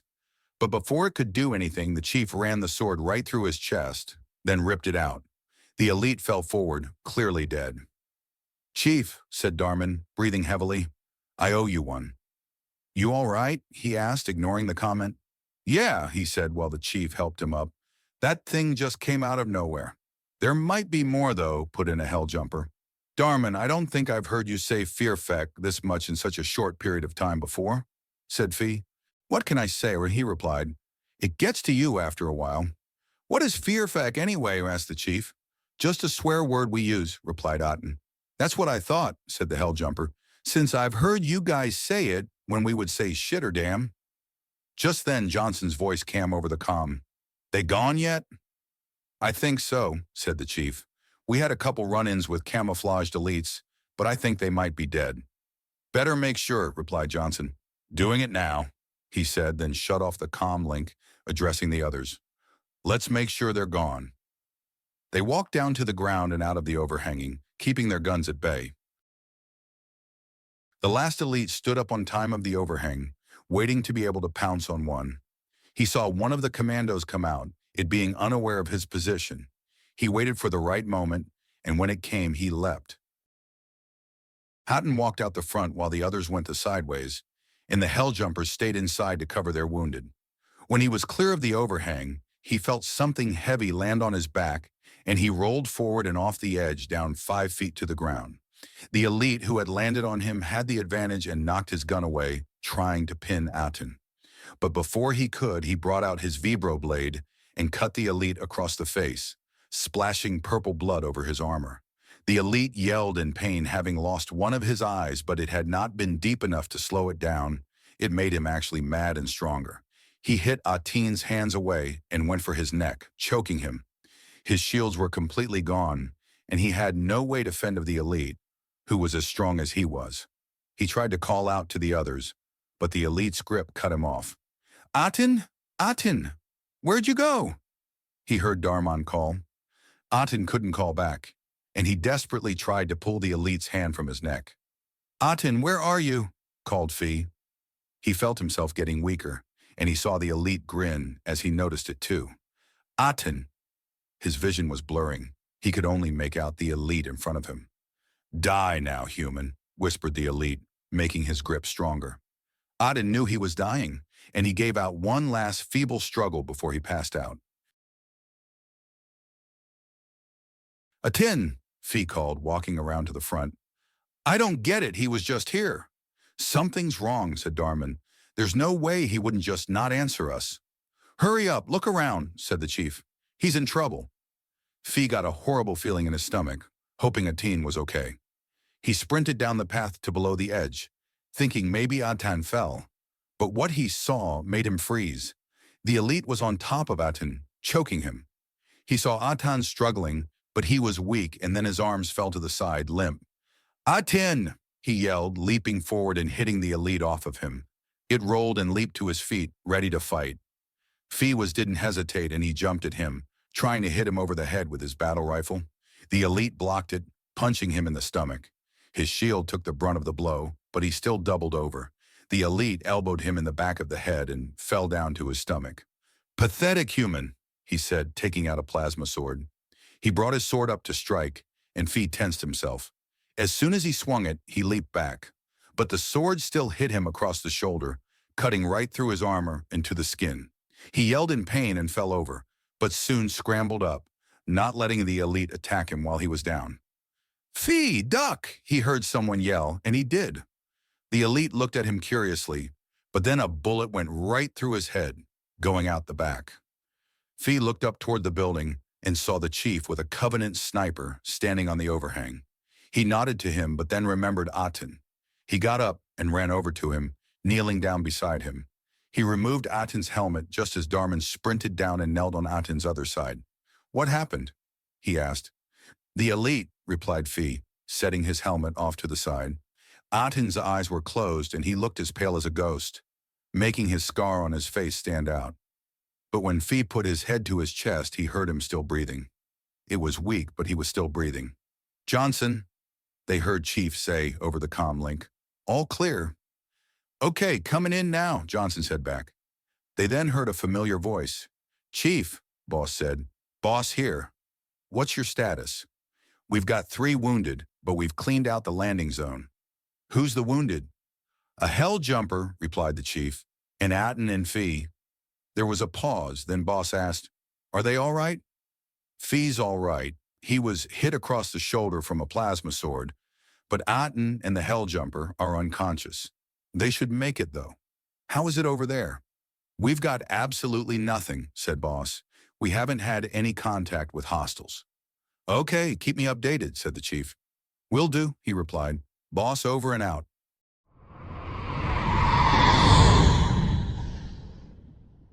Chapter 19, Difficult Road Ahead. As Boss shut off the comm link, he said, Looks like their landing wasn't as good as ours. Why? What happened? Asked Adams. Fee and Aten are already wounded, and they haven't even left the drop zone. I think we know where all the Covenant forces are, said Fixer, beating the hell out of them. Do they need help? Asked Kelly. No, replied Boss. They were able to hold their own. Now they're just waiting for Johnson to come in. But we shouldn't worry about them and keep moving. They followed him down the path, guns at he ready now that they heard what happened to the others. How'd they get hurt? Asked Scorch. The chief only said that Fee was hit from an energy sword, he replied. He said that Aten and the Helljumper were unconscious, but he didn't say what happened. You think it might have been from the landing? Asked Kelly. It might have been, said Adams. Helljumpers have been known to die in the landing, but I think Aten's armor would have protected him. We won't know until we see them, replied Boss, then said to Seb and Scorch, You two scout ahead. Make sure we don't run into any Covenant. Aye, Boss, said Scorch, and he jogged ahead with Seb. You think that was a good idea? Asked Fixer. Sending those two ahead together? They work well together, said Boss. Only thing they get heated up about is how many kills they have. They walked on in silence for another 5 minutes when Seb's voice came over the comm link. Boss, we've got trouble. What is it? He asked. We've got a wraith patrolling up ahead, he replied, and some levitating vehicles. Don't know what they're called. Ghosts, said Kelly, helping him out. Yeah, those. Don't let yourselves be seen, said Adams. Find some cover till we catch up to you. Okay, said Sev. There are a few trees by here. Boss and the others quickened their pace to catch up with them. When they got there, they saw Sev and Scorch hunkered down behind some trees and they joined them. What are those things? Asked Scorch, looking around the tree at the wraith. I forgot, said Sev. You weren't there when that thing was shooting balls of plasma at us. Sorry the chief and I were being hunted down by Grievous, he replied sarcastically. Listen up, Boss cut them off. How are we going to get rid of those?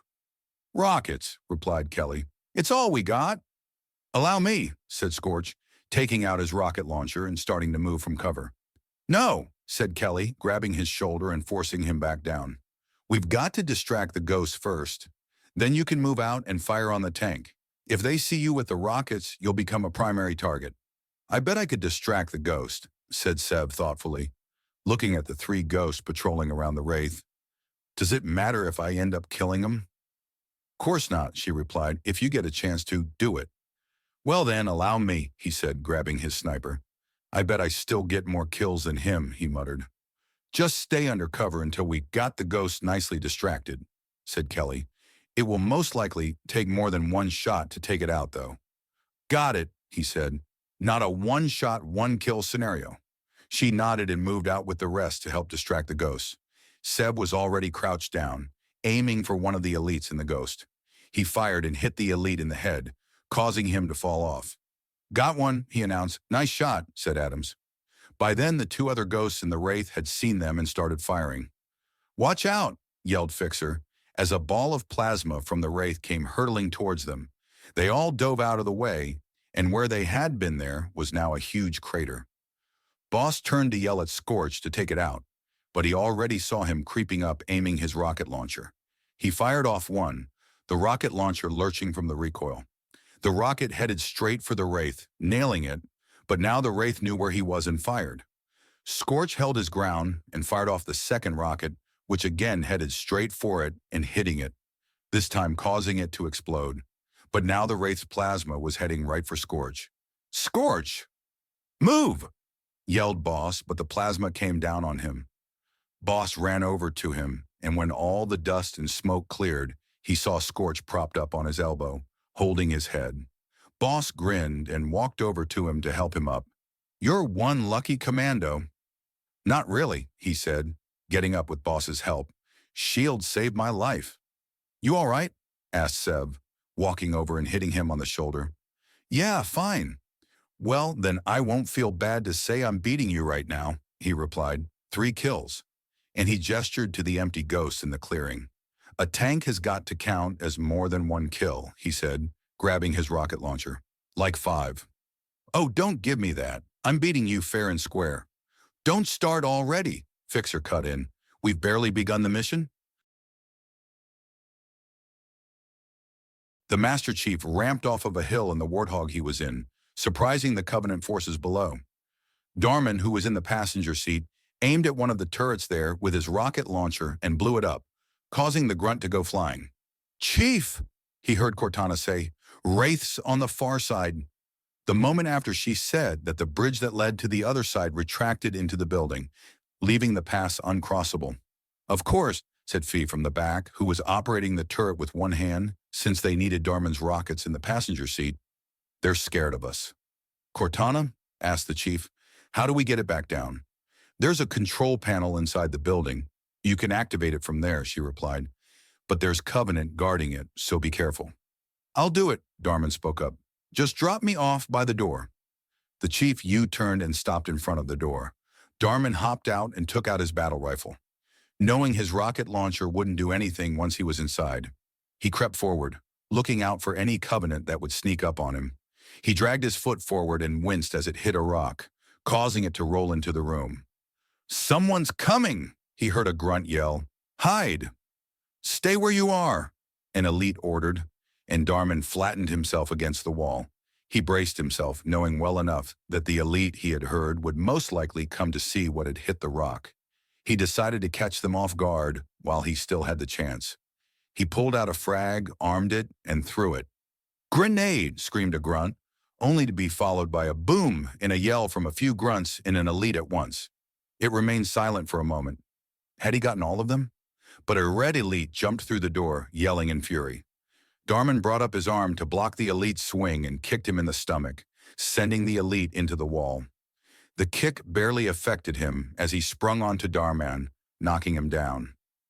"You guys like knocking people down, don't you?" Without waiting for an answer, he armed another grenade and stuck it into the elite's mouth. He only had a few seconds to get away, throwing the elite off of him and running down the hallway and covered his head as the grenade went off, sending blood and elite parts everywhere.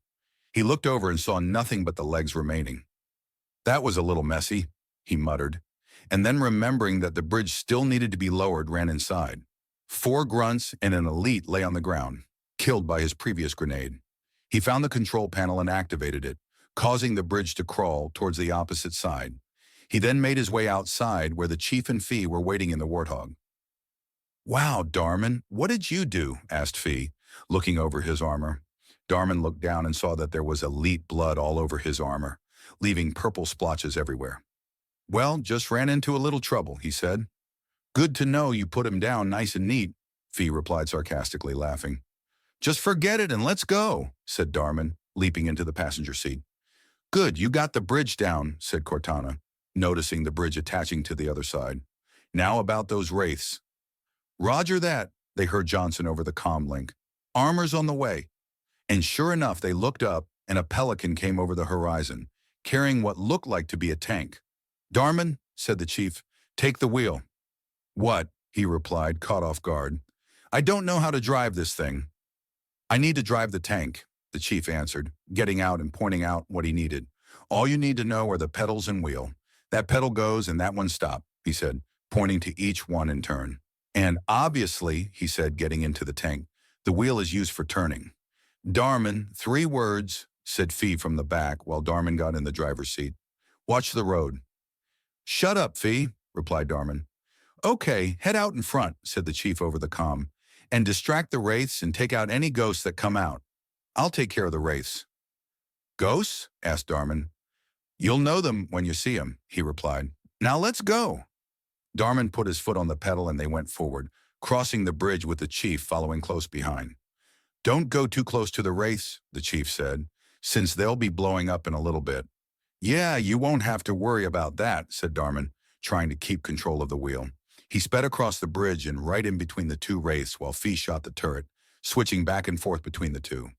Just when Darmin thought they had it under control, 2 vehicles, which he assumed were ghosts, sped out of a nearby tunnel. "Fee!" he yelled. 2 o'clock! Fee turned his turret toward the spot and saw the 2 ghosts. "I see them!" he yelled back, opening fire. The ghosts boosted out of range, then turned and opened fire. "Ah, fear, feck!" shouted Darmin, veering to dodge the plasma coming. "Don't worry," said Fee. "I've got us covered." He kept the turret firing, trying to keep them from returning fire. "Don't let them stop," yelled the chief over the comm link. "When they boost, they can't fire."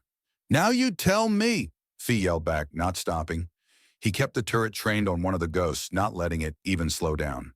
The elite driving the ghost yelled in rage, and then in pain as the ghost exploded, sending flaming hot pieces of metal into him. Fee didn't waste a second and switched to the other ghost, who was charging right at them. The turret's bullets drove into the front of the ghost, nailing the tank and exploding. But the elite was smarter than the other, and bailed just beforehand. Darmin drove by and the elite leaped onto the back of the Warthog, getting a firm hold. "Uh-oh," said Darmin, and took a hard turn to try to throw off the elite. But the elite had a strong hold and reached up and grabbed Fee's injured arm, causing them to both fall off. "Fee!" yelled Darmin, looking back to see if he was okay. He turned back around and noticed he was heading right for the cliff edge.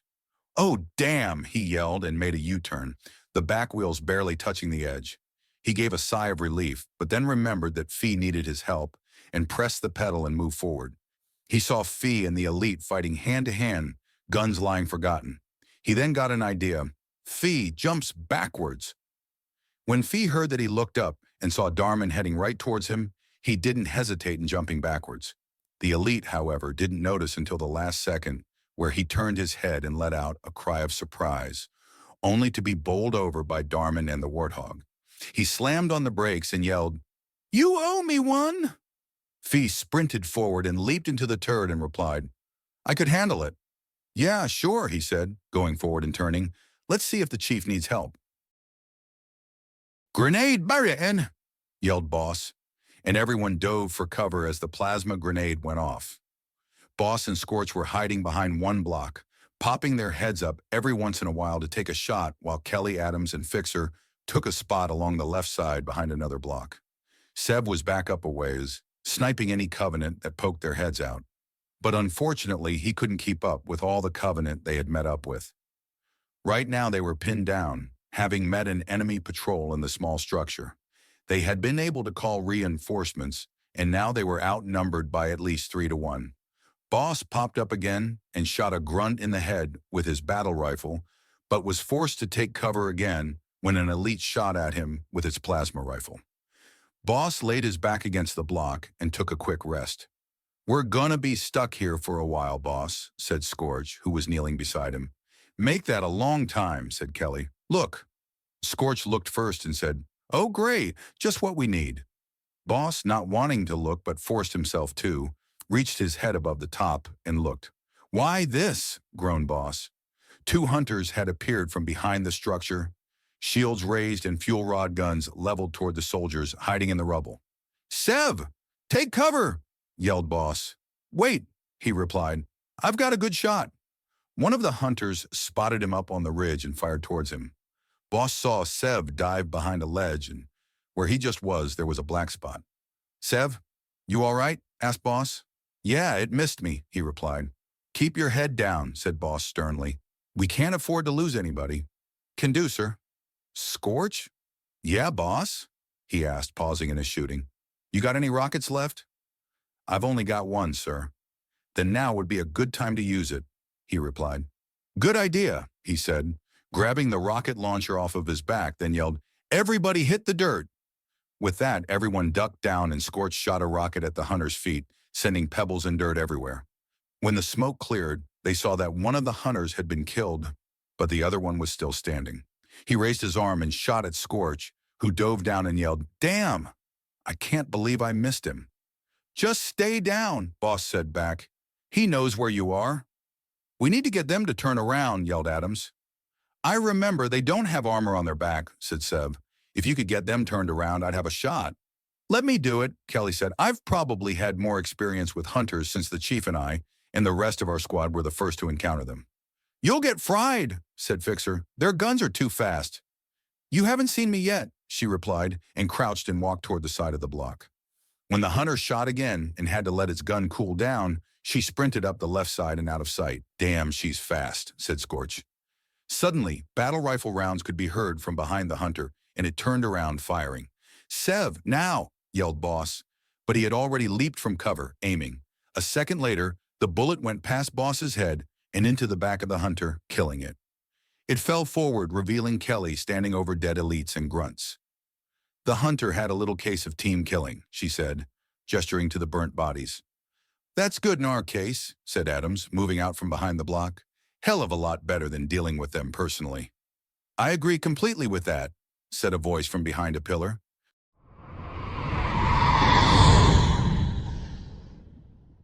Chapter 20, Fire in the Hole. "Come out," ordered Kelly, unarmed. Everyone had their battle rifles raised and aimed at the pillar, except for Sev and Scorch. Sev had his sniper, while Scorch had his rocket launcher. Scorch, your rocket's out of ammo," Adams pointed. "So?" asked Scorch. "He doesn't know that." Adams gave a silent "oh" and aimed his rifle. "You promise you're not going to shoot me?" the voice asked again, clearly a male's voice. "Wouldn't put it past Sev?" Boss shook his head. He knew this voice, and obviously the man knew him and his squad. "Who are you?" asked Boss. "You don't recognize an old friend's voice?" he asked. "Sure, you haven't seen me for a while, but I'm sure time hasn't clouded your memory." "We asked who you are," said Kelly in a fierce tone. "We'll blow the pillar if you don't come out." "Got used to a girl giving you orders, eh, Boss?" he asked. "Ever since we worked with Attain, I'm sure it stuck with you." "We?" Boss then put the pieces together and called out, "Okay, game's over. I figured it out." Boss paused, then said, "Come out, Ordo." Just then, an ARC trooper stepped out from behind the pillar, two blaster holsters at his side hanging over the traditional comma that ARCs usually wore. "That's Captain Ordo to you," he said. "I was beginning to think that you didn't remember me." "What are you doing here?" asked Scorch as Sev jogged down the path to join them. "Actually, how did you get here?" "To answer your first question, we were sent here by General Kenobi when Omega disappeared without a word." "We?" asked Fixer. "Yes, we," said a voice from behind them. They all spun around but froze when they saw who it was. "Sarge?" asked Boss, amazed. Cal Scarata stood there, grinning at seeing his boys again. "I can't believe this," said Scorch. "How can you both be here?" "How did you survive?" asked Fixer. "Survive what?" asked Ordo. "The base." "Those droids were nothing. Wiped out all 50 of them." "What about Grievous?" asked Boss. "What about him?" "He wasn't there." "No, he wasn't," said Cal. "All we saw were droids, which are laying in a pile of broken parts now." "Why is he here?" "Yeah, he was," said Scorch. "We've been having a few problems with him." "But he's dead," said Ordo, confused. "General Kenobi killed him." "What?" "You boys were gone," said Cal. "They found him on Utapau and killed him." "That doesn't make any sense," said Boss, thinking. "He's here. There's no way he could have died." "He did, son," replied Cal. "He blew up and everything." "You sure it's him?" "Oh yeah," said Scorch. "Try looking at my leg, a reminder of a friendly meeting with the cyborg." Boss glanced down and noticed there was still a black gash across the back of his leg, even though his armor was patched up. Cal's eyes clouded with concern. "Are you all right?" "Yeah, nicely healed now, Sarge." Cal Scarata had a father-son relationship with the clones he trained. Even though Delta Squad wasn't part of his, he still treats them as his son's cause of the way Walan Vao had treated them.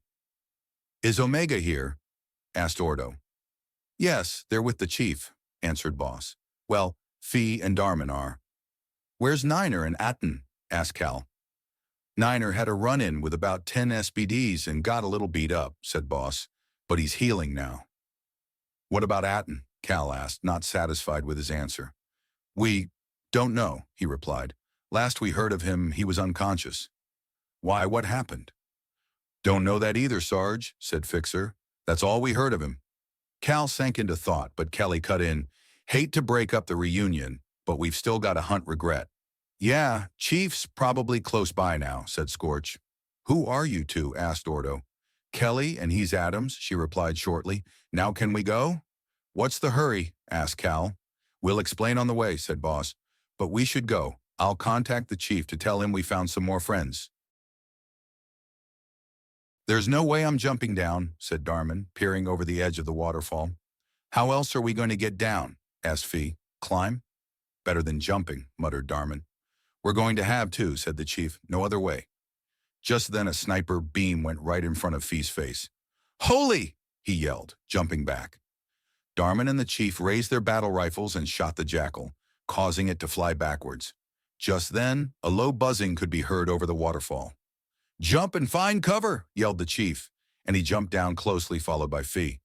"Typical," said Darman, jumping down after them. They landed and bent their knees to absorb the shock. Remembering the chief's words, he dove behind a block that was sticking crooked out of the water, wondering what and where the enemies were coming from. "What are we hiding from?" asked Darman. "Bugs." "Are you serious?" asked Fee. "There are bugs here too? I thought we had left them behind." "They're coming in from the north," announced the chief, and sure enough, when Darman looked out from his cover, he saw about 8 or more flying bugs coming in over the cliff edge.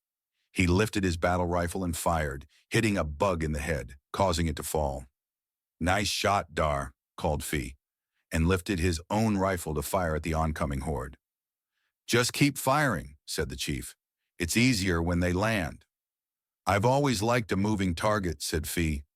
Darman took cover again while he reloaded and then continued firing. In about 5 minutes, all the bugs lay on the ground, dead. "That was easier than I thought it would be," said Fee, creeping out from cover.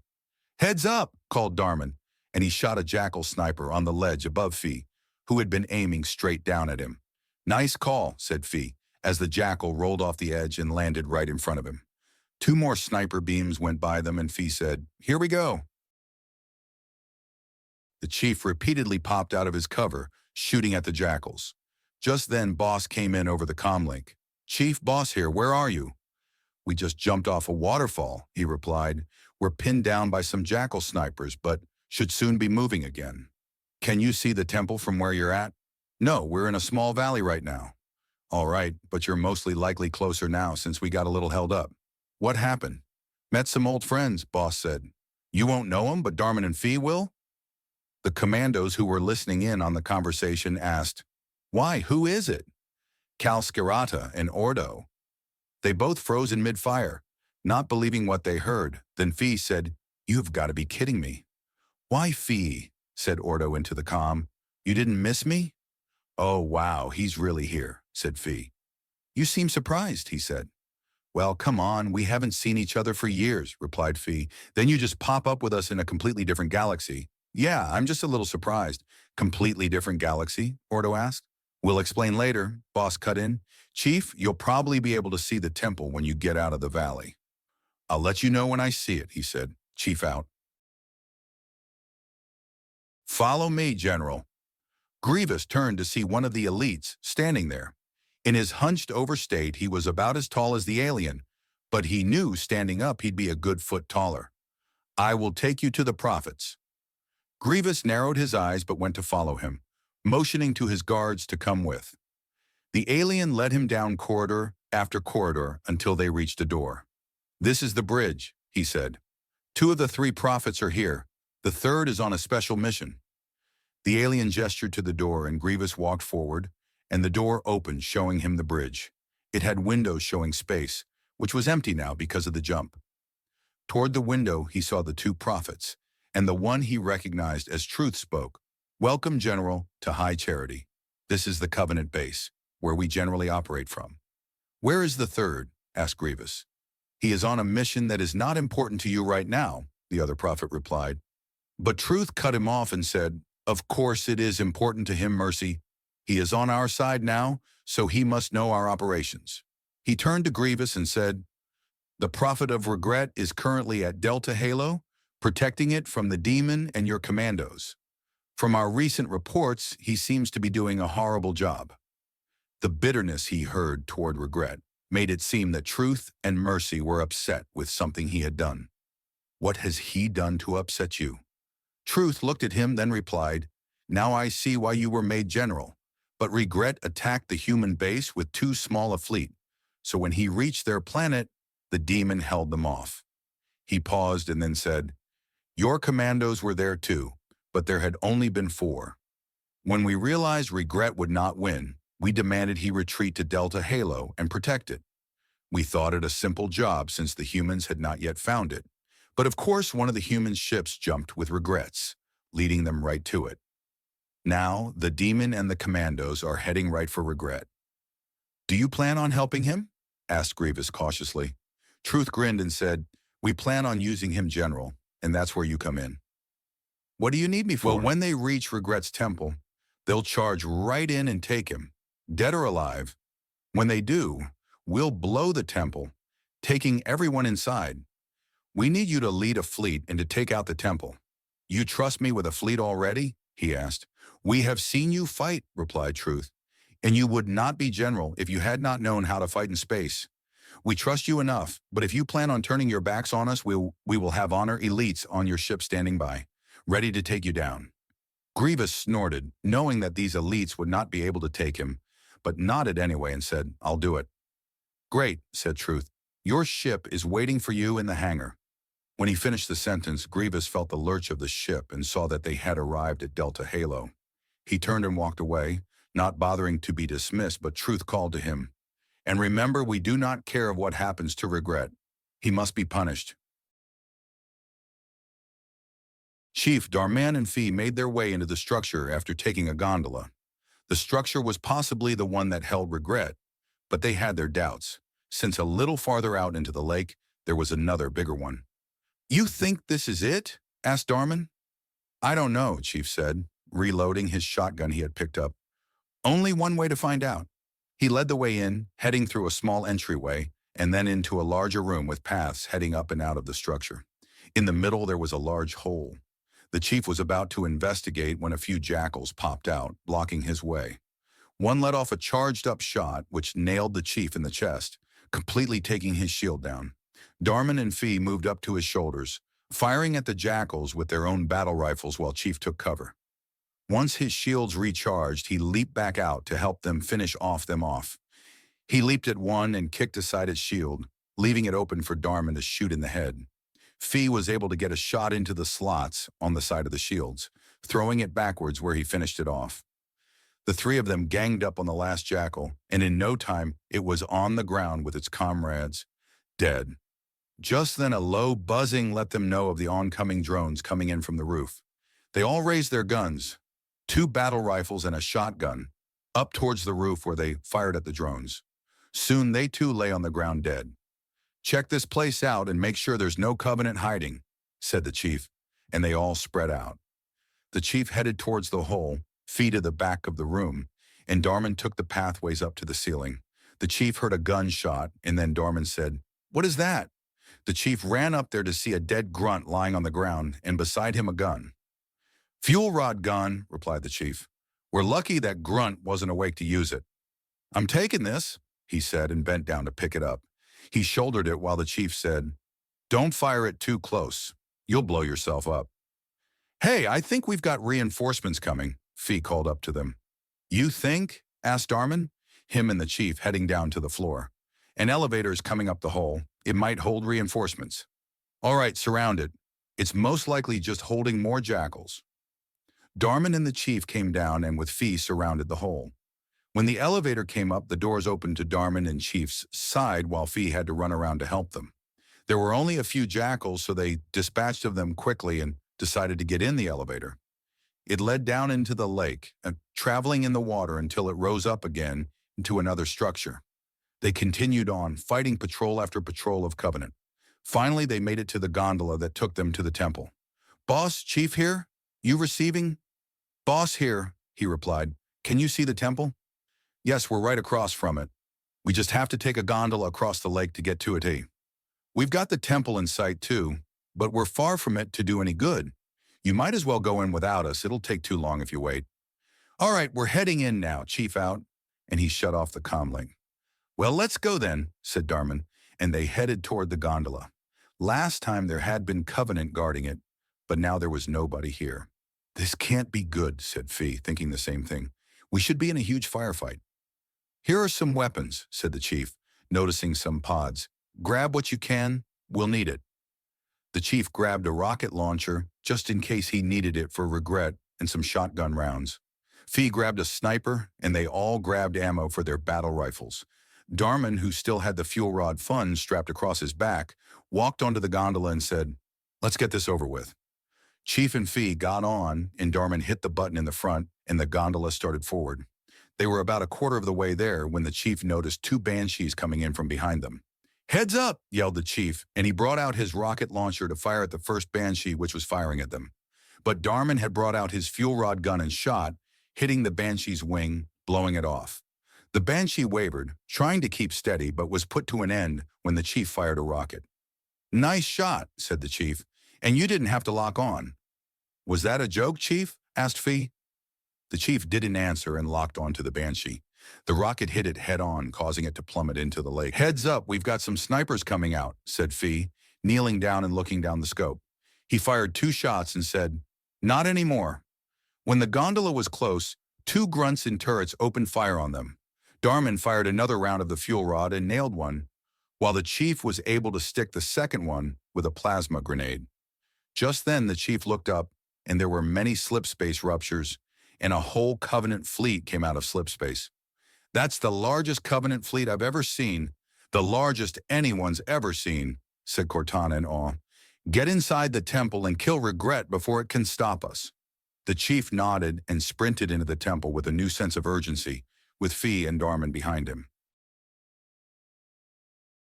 "Have you found him yet?" asked Grievous aboard the Covenant ship. They were above the temple, having just arrived out of Slip space, they called it. Yes, sir, said an elite at one of the consoles on the bridge. The demon and 2 commandos are heading into the temple as we speak. Charge cannons and wait for my mark to fire. Yes, sir. Chief, it's Boss. You've got a lot of Covenant ships above you, and they look about to fire. I'd get out of there. You think we haven't noticed? Asked Darman, who just shot an honor elite, making him fall over backwards. We're almost to regret, said the chief. We'll kill him and get out of here. I'd hurry.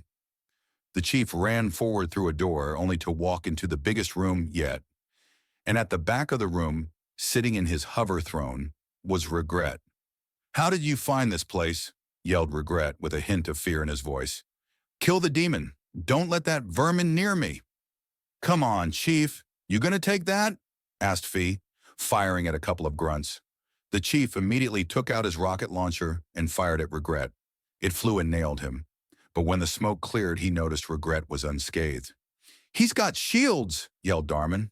The chief thought quickly, then got an idea and yelled to the others. Cover me! He dropped the rocket launcher and sprinted forward. When he was close enough, he sprang up and grabbed Regret's chair. What the fearfeck is he doing? Asked Darman, but was cut off by Boss. Chief, get out of there now! The ships are about to fire. The chief ignored him and yelled to the commandos, Get out of here and get the gondola ready. I can handle this. No way, Darman yelled back. We're not leaving you here. I'll be fine. Go. Darman figured it was pointless to argue back, so he and Fee ran out, taking every Covenant bastard with him. Sir, the commandos have run out, but the demon is still in the temple, the elite said to Grievous. Fire, he yelled, before he escapes too. Sir, we're not done charging. He knew he couldn't do anything about that, so he said, Fire when ready. The chief raised his hand back and made a fist, punching Regret in the head. He yelled in pain, and the chief hit him again and again until he broke his skull, killing him instantly. Not bothering to stick around, he began to sprint out, but his stomach sank when he heard, Chief! The gondola is starting on its own. Get out here now. He made it outside, but he then realized he had no way to reach the gondola. It was too far away. He then did the next best thing. He ran. Where's he going? Asked Fee, seeing the chief leap off the side. He knows he can't make it. He's going to jump in the lake. Just then, Darman looked up and noticed the ship was firing. Fee, get down, he yelled, and he pushed Fee to the bottom of the gondola just as the ship fired on the temple, throwing off a bright light. No!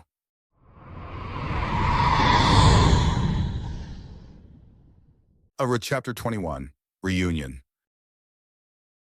Get down, yelled Boss as the Covenant ship opened fire. They all ducked down behind the wall they had been looking over to see the temple. The Covenant beam came down, emitting an explosion followed by a bright flash of light. The wall plus Boss's helmet help shielded him against the light, but he couldn't imagine how it looked for Adams or Cal, who neither had helmets. Slowly the light faded, and they rose their heads up to see the damage. The temple was completely gone, evaporated by the beam. The gondola that had escaped had lost its entire back, but the rest was intact and still moving slowly toward the other side. Chief, are you receiving? Boss asked into the COM link, but the only answer was static. He then tried Darman, who answered wearily, Yeah, I'm here. Are you all right? Yeah, a little shaken up by the blast, he managed to reply. So is Fee, but other than that, we're fine. And the chief? Asked Boss, dreading the answer. We don't know, Darman replied. He jumped off into the lake at the last second, but he's not answering his comm. All right, we're coming down to meet you. Just stay put. And he shut off the comm link. Boss and the rest of the group made it down to the gondola just as it reached land. Darman and Fee had a few burn marks on their armor, but looked unscathed. Cal walked forward to meet them, hugging each of them in turn. You sure you're all right? He asked. For being that close to the beam, I'd say never been better, replied Fee. Is there still no word on the chief? Asked Kelly, her voice calm. But Boss knew what she must be feeling right now, just as the chief had felt when he thought a few days ago on the Republic dropship that he was the last surviving Spartan. She probably thought she was the last one, but they didn't know if the chief was actually KIA or not. Nothing from him yet, replied Darman. He could still be alive, though. He was able to make it off the temple into the lake. Kelly nodded and didn't reply, obviously thinking to herself. After a moment, she spoke her thoughts to them. We need to get extracted and see what Commander Keyes wants us to do next. I'll try contacting Johnson. Johnson? Asked Ordo. Just a sergeant on the mission, explained Darmin. But what do you think we'll do next? Who knows, Zur, said Adams. It's the commander's call, but I'm guessing it will have to do with the library. Library? Asked Boss. Yeah, he replied. Oh, I wasn't there, but on the last Halo, the chief had to go through the library to get the index. It was used to activate Halo. So what do you think we'll have to do? Asked Fixer. Retrieve it? At least secure it, said Adams. If the Covenant haven't found it yet, Keyes might have already found it. He's coming to evac us in 5 minutes, Kelly interrupted. Be ready. Wait, yelled a voice from behind them. They all turned to see who had yelled it, and they stared in shock at who it was. It was a Spartan. But it wasn't the chief. It couldn't be the chief. There was no way he could have made it all the way up here in that amount of time. Boss's question was answered when Kelly asked, Fred? No time, he replied, running down the hill toward them. When he reached them, he directly addressed Boss, which surprised them all. But what he asked him made them stare even more. Are you from the Republic? It took him a moment to reply since he was so taken aback. But he answered, Yes, but how? I'll explain everything later, he said. Then asked, Do you know about Order 66? Yes, we were able to escape when it happened. I've got some more survivors from it, Fred said. Will, Linda, and I have been caring for them. But the Covenant have launched an attack on us, and we don't know how much longer we can hold them back. How did you know we were here? Asked Kelly. I saw the pods, so I at least knew there were some UNSC forces here. But we have to get back to help. Kelly nodded and then told Johnson, Delay the evac, we've got a problem. As Grievous walked toward the bridge of what he learned was High Charity, he noticed elites standing by the path, holding a staff at the ready. They eyed him and his guards with hostility, obviously not trusting them. Grievous just glared back, not caring what they thought. When he reached the doors, he told the Magna Guards to wait for him, and they immediately took positions on either side of the door. One of the elites standing by snorted but said nothing. Grievous walked in through the doors and saw that Truth and Mercy were alone. Welcome back, General, said Truth. I hope the mission was a success. From your point of view, yes, he replied, that continued grimly. From mine, no. What happened? Asked Mercy. We were able to dispose of the demon, but the commandos escaped. How unfortunate, said Truth. But Grievous knew he didn't mean it. I have solved your problem, Grievous said fiercely. Now you help with mine. Yes, of course, after. But Truth was unable to finish his sentence, since Grievous had pulled out a lightsaber and was holding it to Truth's neck, causing all the elites in the room to ignite their energy swords. Not later, he said. Now. Truth tried to keep calm as he said, You didn't let me finish my sentence, General. Listen first, and then act on it after you hear me out. Grievous narrowed his eyes but turned off the lightsaber, reattaching it to his belt. Go ahead. As I was saying, we have another problem that interferes with your own. Our patrols have found a group of people on Halo from both of our galaxies. How do you know there are people from mine? He asked. There is a white armored figure that resembles the commandos very much, but has a different type of armor. He's a clone, he said to himself, then asked Truth. You said people? Yes, I did. The patrols have started attacking, and they have identified the 3 other people with a word that is not known to me, but maybe to you. He paused and then asked, Does Jedi sound familiar to you? Grievous stared at him, not able to say anything. It was impossible. All the Jedi were dead except possibly Kenobi and Yoda. But there was no way they were here, now. What did they look like? He asked. All we have been able to identify is a male and a female. We haven't seen the third one, so we're assuming he is wounded. That didn't help him, except now that there was a woman Jedi that they had missed. Send me, said Grievous. I will go finish them off. That is what I was getting to. We have discovered that 3 more humans like the demon are helping the Jedi. Our forces are pushing closer, but if they get too close, the Jedi cut them down with weapons like yours. We know you can fight them. I'll do more than that, Grievous said. but was interrupted when an elite barged into the room, obviously furious, but trying to keep it in check. "Your Holiness," he said, walking forward to stand beside Grievous. "I must speak with you." "I told you to wait, Halfjaw," said Truth, being patient but still annoyed. Grievous saw why he was called Halfjaw. He only had 2 of his mandibles on one side of his face. With having the white armor and 2 elite guards walking at his shoulder, he figured he was also a high-ranking elite. "The brutes replacing the elites is unheard of," he began. "Special operations is your concern, Halfjaw," Truth said, "and I ask you to wait until I am done talking to the general here." He looked at Grievous, who looked back, staring him right in the eye. Halfjaw's eyes were full of distrust, and Grievous figured none of the elites trusted him. But after what seemed like an eternity, Halfjaw looked back at Truth and said, "Yes, Holy One, I will wait." And with that he backed away and stood off to the side, letting them finish. "Well, General, do what you want with the commandos, but I want those 3 new arrivals dead."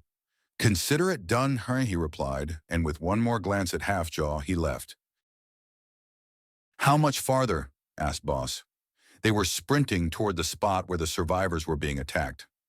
Fred hadn't mentioned their names, so he didn't know who was there. He had heard Will and Linda, but Kelly had seemed to know who they were. Were they possibly more Spartans? "Not much longer," said Fred, leading them. "We were holed up in a structure. We'll be there in about 3 minutes." They ran for a couple more minutes until in the distance they heard gunfire, mostly Covenant weapons. But was that a blaster rifle he heard? "We need to surround them from behind so they can't escape to get reinforcements." "Right," said Boss. "Deltas, we'll head left. Sev, give us sniping cover." "Me, Ordo, and Omega will head right," said Cal. "And Fee, you can give us sniping cover since you're the only one that has a sniper." "Okay, me, Kelly, and—" Fred paused. "What's your name?" "Private Tony Adams," he replied. "Wait," said Scorch. "You have a first name?" Adams smiled, but Boss cut him off. "Never mind that. Let's go before something bad happens." "Like Grievous," said Kelly. "You saw him too?" asked Ordo. "Yes," she replied. "Had a little run-in with him." "Let's go then, before he gets here," Fred said, "then lead the way forward." When they got close, they branched out with Delta Squad going left, Omega Squad, Cal, and Ordo going right, and Fred, Kelly, and Adams going straight in. When Boss got close enough to see the Covenant attack, he saw that Fred was right. The survivors were holed up in a structure on the far side of the plain, completely surrounded by grunts, jackals, and a few elites. Luckily, there were no hunters, but they could be placed into the battle at any time. In the structure, he would see someone pop off an occasional shot, but nothing more. Sev set up. "Scorch fixer, let's move out." Boss and the others took cover on the edge of the battle, and he looked for where everyone else was at. He saw Ordo on the far side with the rest of his group taking cover, ready to attack. He then saw Fred, Kelly, and Adams in position. Fred looked at the Covenant for a bit, and then looked to Boss and Ordo, who nodded. He nodded back and gave them the move-out signal. "Let's party," said Boss, and leaped from cover, firing his battle rifle while Scorch and Fixer did the same. Ordo and the rest of his team leaped out at the same time, Ordo firing his dual blasters, Cal his blaster rifle, and Darman and Fee with their battle rifles. Fred and his team all had battle rifles, all firing at the Covenant party. They turned around in surprise, but that quickly vanished as they returned fire, causing them to take cover again. While he was firing, Boss saw a flash of gold out of the corner of his eye and turned to see what it was. He saw a gold elite standing on the rock, shouting orders to the Covenant below in a language he didn't understand. It was obviously the commander. "Sev!" yelled Boss. "Take out that gold elite!" Sev looked for the elite, and when he found him, aimed. A moment later he fired, hitting the elite in the head, but Boss realized that the shield had taken the blow. It whipped around, looking for the source of the shot. Sev fired again, but he ducked. Roaring in anger, it leaped off the rock and out of sight. "Fear effect," Boss heard Sev say. "Got away." "Grenade!" Boss looked to see Kelly throw a frag grenade into the middle of the group, blowing up a few grunts and jackals that weren't able to get away. Boss rose from cover and fired at a couple grunts nearby, hitting them in the head. "Come on, we have to move forward," Fred yelled. They all fired simultaneously, falling many grunts and jackals and a few elites. Sev! Duck! Boss turned to see the same golden elite as before standing over Sev with an energy sword. Sev rolled off the ledge he had been sniping from to the ground 6 feet below. The elite went to follow him, but Fee hit him in the head with 2 bullets, getting rid of his shield. Boss finished him off with a shot from his battle rifle, spattering blood on the wall behind him. Nice shot, said Fee. I was out of ammo. Heads up, said Darman. We've got reinforcements coming in. Boss looked up to see a phantom flying towards them. Just then, he saw a plasma grenade land right beside him. Grenade! He yelled, leaping to the side, but he was still caught in the blast and flew 1 or 2 feet to the side. Boss! Boss! Scorch yelled. You all right? He shook his head to clear his senses and replied, Yes, I'm fine. Oh no! Oh fear, feck! No! Scorch's gaze was fixed on something over Boss's shoulder, and he turned to look, and what he saw made his heart plummet. General Grievous was descending from the phantom.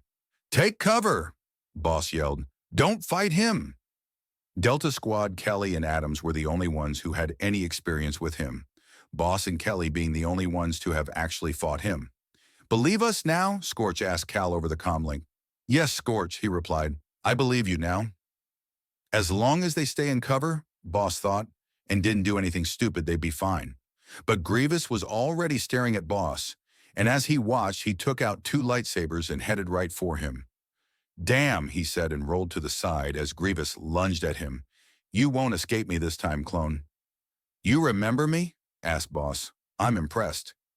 Grievous narrowed his eyes and lunged again, Boss having to duck and then jump over each lightsaber. By now, Scorch and Fixer had moved forward, firing at Grievous. He turned to deflect them, letting Boss move out of the way. By now, a few people had moved out of the structure. 2 Spartans and a clone he recognized as Commander Get. He looked back at Grievous and saw in horror that Grievous had Fixer pinned on the ground, ready to strike. No! He yelled, and sprinted forward, throwing his shoulder into Grievous, knocking him off. He leaped back just in time to avoid his lightsabers. Scorch hurriedly helped Fixer up off the ground as Boss distracted him. By now, Sev and Ordo ran in to help with the others still fighting the Covenant. Grievous, now surrounded, did not give in as he first lunged at Ordo and then Sev. They both dodged it, but now the circle was broken. Out of the corner of his eye, he saw 2 more figures exit the structure, but he didn't have the time to see who it was because Grievous now lunged at him. He ducked, hit knee hitting the ground. He threw his head back as the lightsaber passed over so close that he could hear his shields crackle. But that was only the first. Boss watched in dismay as Grievous brought the second one diagonally across his chest, slicing right through. He gave a cry of pain and fell onto his back, gasping for air. Grievous advanced upon him, and his life flashed before his eyes. But then Scorch did one of the stupidest things Boss had ever seen him do. He dropped his gun and ran forward, leaping onto Grievous's back and wrapping his arms around his neck, pulling as hard as he could. Grievous yelled in fury as he was forced away from Boss. He saw Fixer kneel down next to him and felt him take his helmet off. Boss was sweating despite the temperature control that had been in his armor. Hang in there, Boss, he heard Fixer say. Hang on, we've got help coming. He looked over Fixer's shoulder and saw that the 2 figures were racing towards him and the others, and he was able to make out who they were. It was none other than Obi-Wan Kenobi and Atine Turmakan. Obi-Wan raced forward to confront Grievous, activating his blue lightsaber, but Atine ran forward to kneel beside Fixer. Boss, can you hear me? She asked. Yes. He could hear how weak his voice was.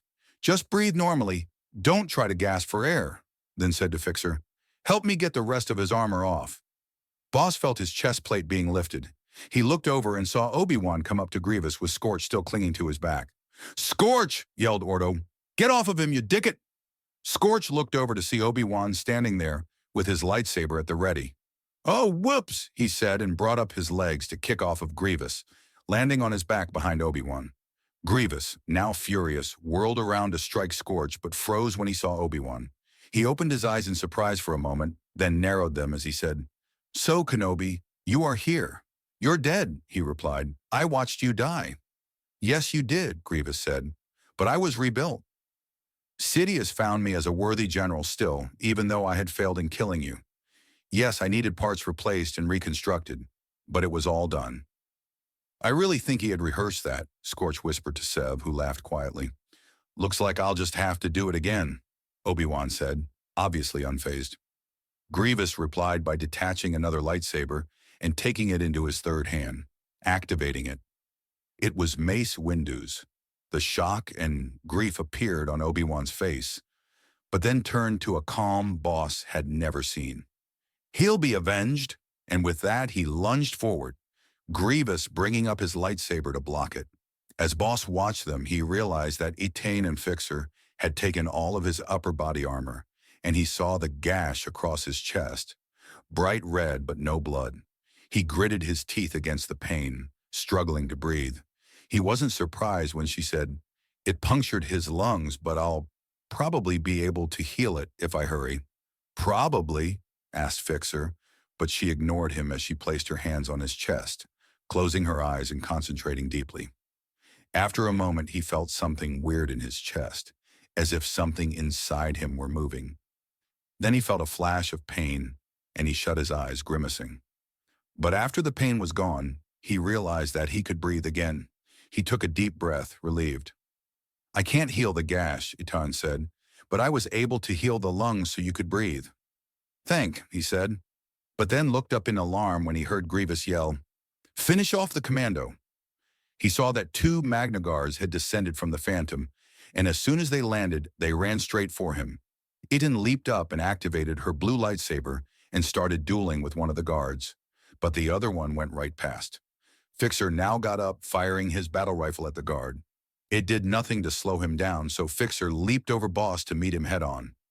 Sev and Ordo stood in front of Boss, giving him cover, while Scorch grabbed Boss's arm and wrapped it around his neck, giving him support. By now, Cal, Darmin, and Fee had joined the fight. Cal ran up to Boss's other side and put his arm around his shoulder.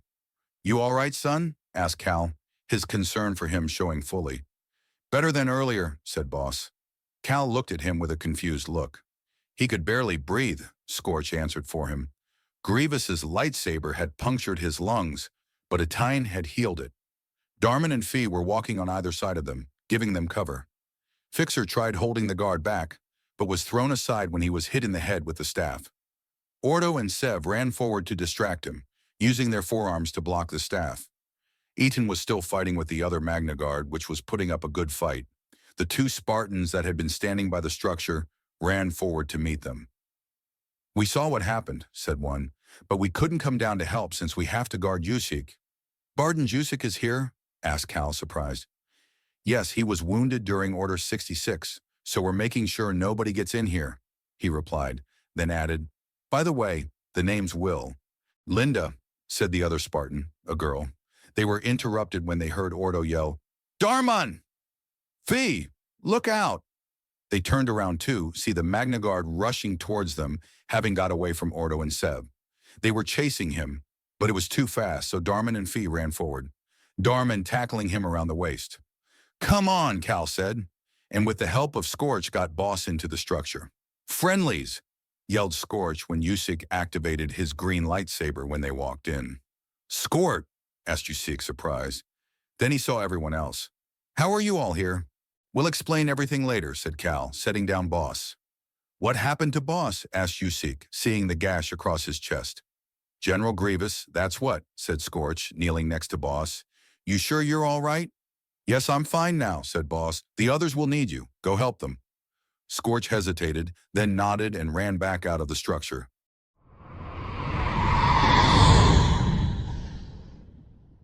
Chapter 22, Alliance. When Scorch ran out onto the platform, Will, Linda, and Commander Get were still there, guarding over the wounded. He nodded to them and ran down to join back into the fray. As he did, he saw Obi-Wan still fighting with Grievous and not too far away Etain dueling the Magna Guard, but she seemed to have the upper hand. He ran in to help Darmin and Fee, who were fighting the second guard. Ordo and Sev had caught up to them and were dodging blows. Scorch was about to join them when he heard Grievous shout, "Bring in the reinforcements!" He didn't like the sound of that. What reinforcements were he talking about? Just then, 3 phantoms flew in over the rise and stopped over the battle. Scorch's heart sank seeing both droids and Covenant piling out to join the fight. That wasn't the only reason why, though. Grievous had joined with the Covenant. "Retreat! Retreat!" Kelly yelled, running towards them with Fred and Adams. "There's too many!" Etain jumped away from the fight with the guard and ran to distract the other one while the commandos and Ordo got away. Obi-Wan, having paused while Grievous called for reinforcements, said, "This isn't over," and sprang to help Etain distract the guards. "Come on!" yelled Sev, grabbing his arm and jerking him towards the structure. He turned and ran with them, not turning back until he reached the entrance. "Leave it to Grievous to not give up," Scorch said, watching as the droids and Covenant made their way closer. "I can't believe he's teamed up with them," said Kelly, reloading her battle rifle. "We were already losing this war without droids and cyborgs to help." "Aw, come on, now you're making it sound as if you don't want us here," Fee said in a fake hurt voice. "Of course we want you here," said Adams. "The Chief and Johnson would have been screwed without you, and then we would have really lost the war." "Well, without them, actually," Darmin said, gesturing to the remainders of a Delta squad. A loud lightsaber slash interrupted them, and they turned to see that Obi-Wan had dismembered one of the guards with 2 diagonal slashes down its chest, and he quickly leaped over to help Etain finish off the last one. When it too was left in pieces, Grievous, who was directing the army, yelled in fury at seeing his last 2 guards destroyed. Obi-Wan and Etain immediately ran to the cover of the structure where everyone else was at, not wanting to fall under Grievous's furious blows. "Well, that was a close one," said Obi-Wan, but Etain had already moved forward to greet the commandos, shaking hands with Delta, resting her hand on Fee's shoulder and hugging Darmin. They all knew the affection her and Darmin shared, having worked with them on Coruscant. But Obi-Wan watched with a grim look on his face, obviously not approving. "Where's Niner and Atten?" she asked, noticing they were gone. "Niner's healing up back at the station," replied Fee, "and Atten's unconscious somewhere." "Hate to break it up," said Sev, "but I'd look behind you." They all turned and saw that the Covenant and droids were making their way closer, Grievous leading them on. "Let's get inside," said Obi-Wan, and they made their way in. "Is there any way we can get reinforcements?" asked Etain. "I'll try to get a hold of Johnson again," Kelly said, "and call for some." She paused as she turned on her comlink, then hit her hand on the ground and said, "Damn." "What?" asked Fixer. "They've jammed us," she replied. "No way to get through." "Any UNSC forces down here you can get a hold of?" Boss asked in a weak voice, obviously not recovered from his encounter. Kelly shook her head. "It wouldn't matter if they're here or in Amberclad. Can't reach them." "Guess it's up to us," said Will. "Fine by me," said Sev. "We can hold them off." "You're too headstrong for your own good," said Scorch. "Anyway, we wouldn't be able to hold them off long," Obi-Wan said. "We'd be overwhelmed quickly." "At least the guards are gone now," said Darmin. "How about we do some hit-and-run tactics?" asked Cal, who had joined in the conversation after checking on Jusek and Boss. "We hit 'em and make the bastards run." "I second that," put in Ordo. "We can't just sit here planning on what to do next while they're planning on what to do with our bodies when we're dead."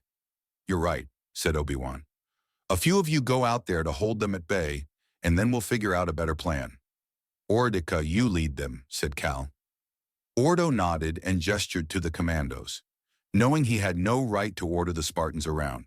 Fred led them out with Adams right behind, and they all took up defensive positions around the pillars that were situated there. "Grenades on 3, said Ordo. Scorch half expected the Spartans not to listen, but they took out their own frags. Now wasn't the time to be arguing over leadership. 1, 2, 3! Ordo yelled the last word and chucked his thermal detonator at the oncoming assault. Everyone else threw frags or plasma grenades if they had gotten the chance to pick them up. They landed at their feet, and a second before they blew, Scorch said, "This is gonna be a beautiful blast!" They exploded, taking out the whole front line. But Grievous, seeing the danger, had leaped back in time to avoid the blast. "Damn, that would have been nice to pick him off like that," said Sev, seeing him avoid it. "It's not going to be that easy," said Ordo. "It would be nice, though," said Kelly. Sev pulled out his sniper rifle and started picking off Covenant and droids alike. With a sinking feeling, Scorch looked farther back and saw 4 hunters with a few droidekas slowly making their way to the front. Uh, we've got a problem, said Darmin, noticing it too. Ordo saw it also. Use any cover you have, and for fear effect's sake, don't do anything stupid. I have a feeling that was directed at me, said Scorch as he hunkered down behind the pillar. Are we still jammed? Asked Fred. Kelly tried her calm again. Yes, there's absolutely no way through. Any way we can unjam it? Asked Adams. I doubt it, said Will. It's probably coming from a ship up in space, if not something closer, but nothing on the ground we can take out. Sev, start trying to take out the droidecas and make them pull up short, Ordo ordered. Everyone else, if you got grenades now, would be a great time to use them. Sev readjusted his aim so he could fire on the droidecas, and when he did, they unrolled from their ball from and stood in their tripod position, their energy shields activated. They let out a barrage of fire onto their hideout, so Sev had to pull back into cover. Damn, I was hoping to get a shot at the hunters, he said. Don't get yourself killed in the process, said Scorch. This is useless, Ordo said, suddenly frustrated. We can't get even one shot off. We can't retreat, said Fred. They'd be all over us. Ordo shook his head, obviously thinking.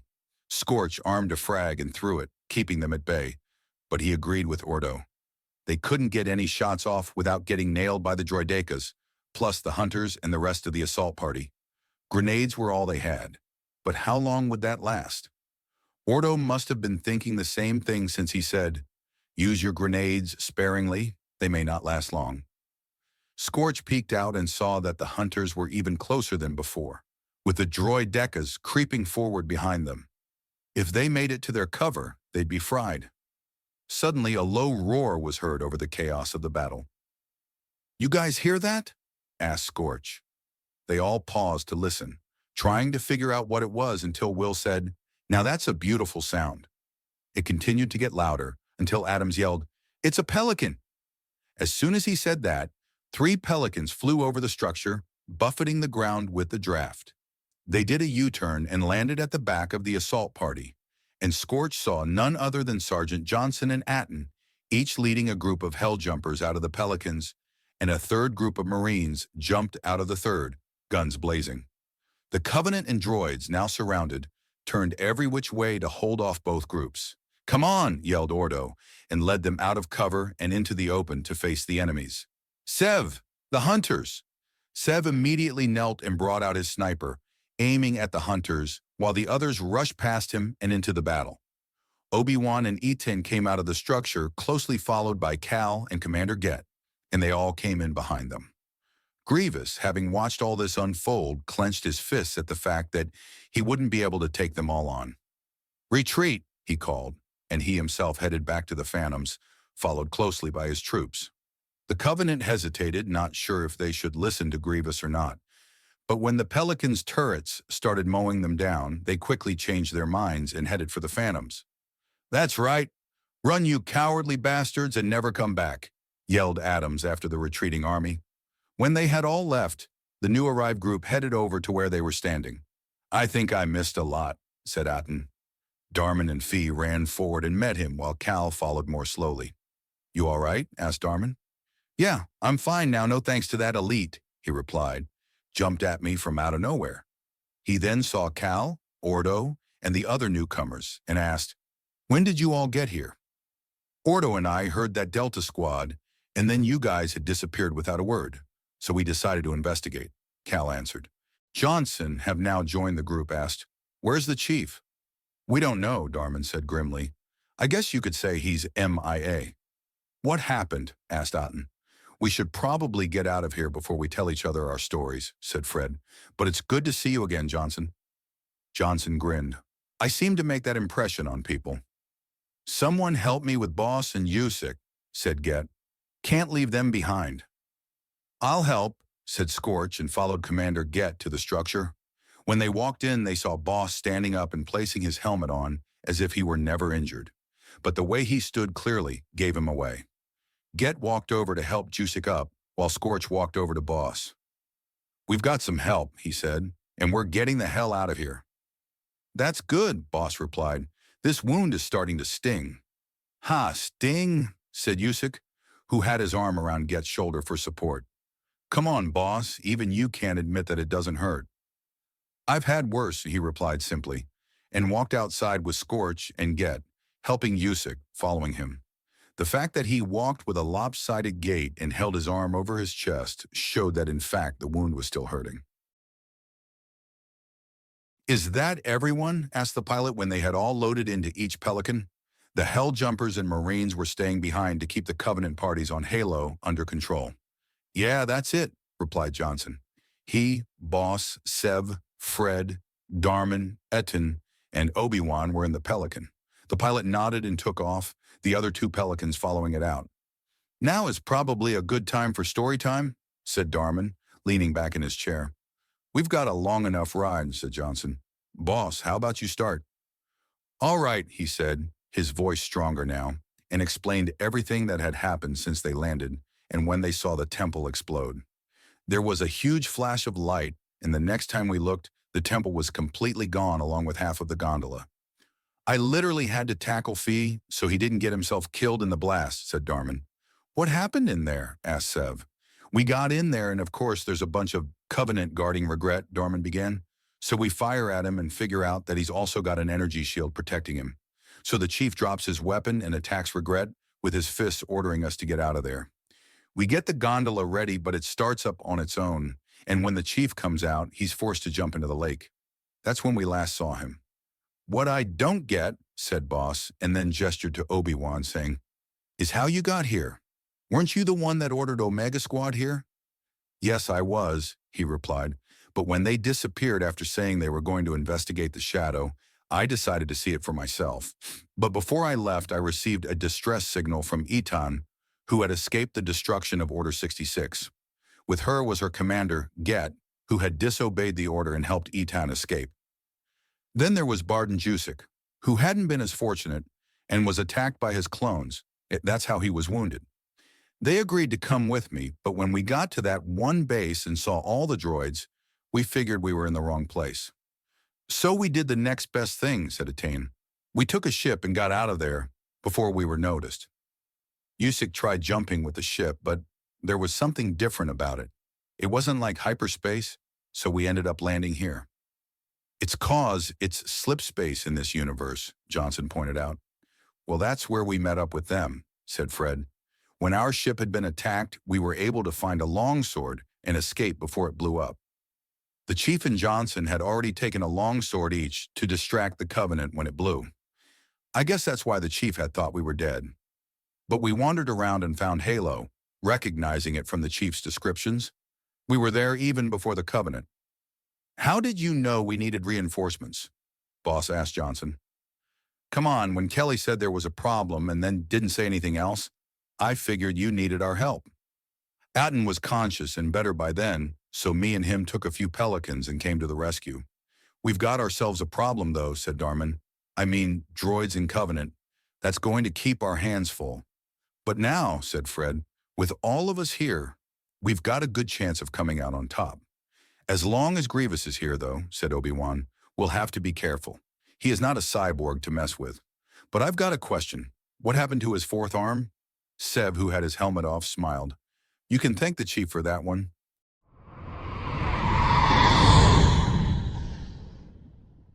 Chapter 23, The Library. When they arrived at an amber-clad docking bay, Commander Keyes was there to meet them. Sergeant Johnson went forward to greet her, followed by Obi-Wan and Cal, who had Ordo at his shoulder. "Ma'am," Johnson said, saluting. She returned the salute and asked, "Was the mission successful?" "In a manner of speaking," said Johnson. "Regret's been taken out, but we lost the Chief in the process." "Literally? What do you mean, lost?" "When the Chief, Darman, and Fee went into the temple, a Covenant ship was getting ready to fire upon it. Darman and Fee got out, but the Chief had to bail into the lake. We haven't heard a word from him since." She nodded, deep in thought, and then asked, "And who are you two?" "I am General Obi-Wan Kenobi," he replied, bowing his head respectfully. "And this is Sergeant Cal Skirata," he said for him. "I trained these commandos along with him." He gestured to Ordo.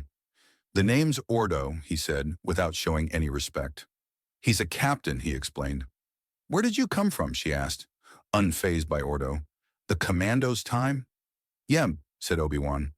We came after both Delta Squad and Omega Squad went missing. We came separately, added Cal, shooting a look at Obi-Wan. He acknowledged it with a nod. Yes, we did.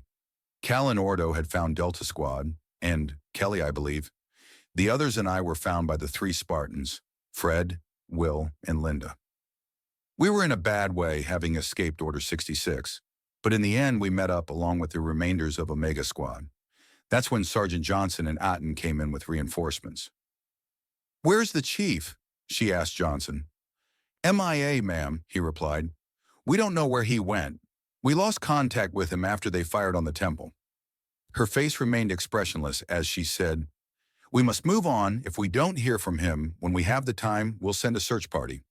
But for now, we need to plan how to get into the library and retrieve the index.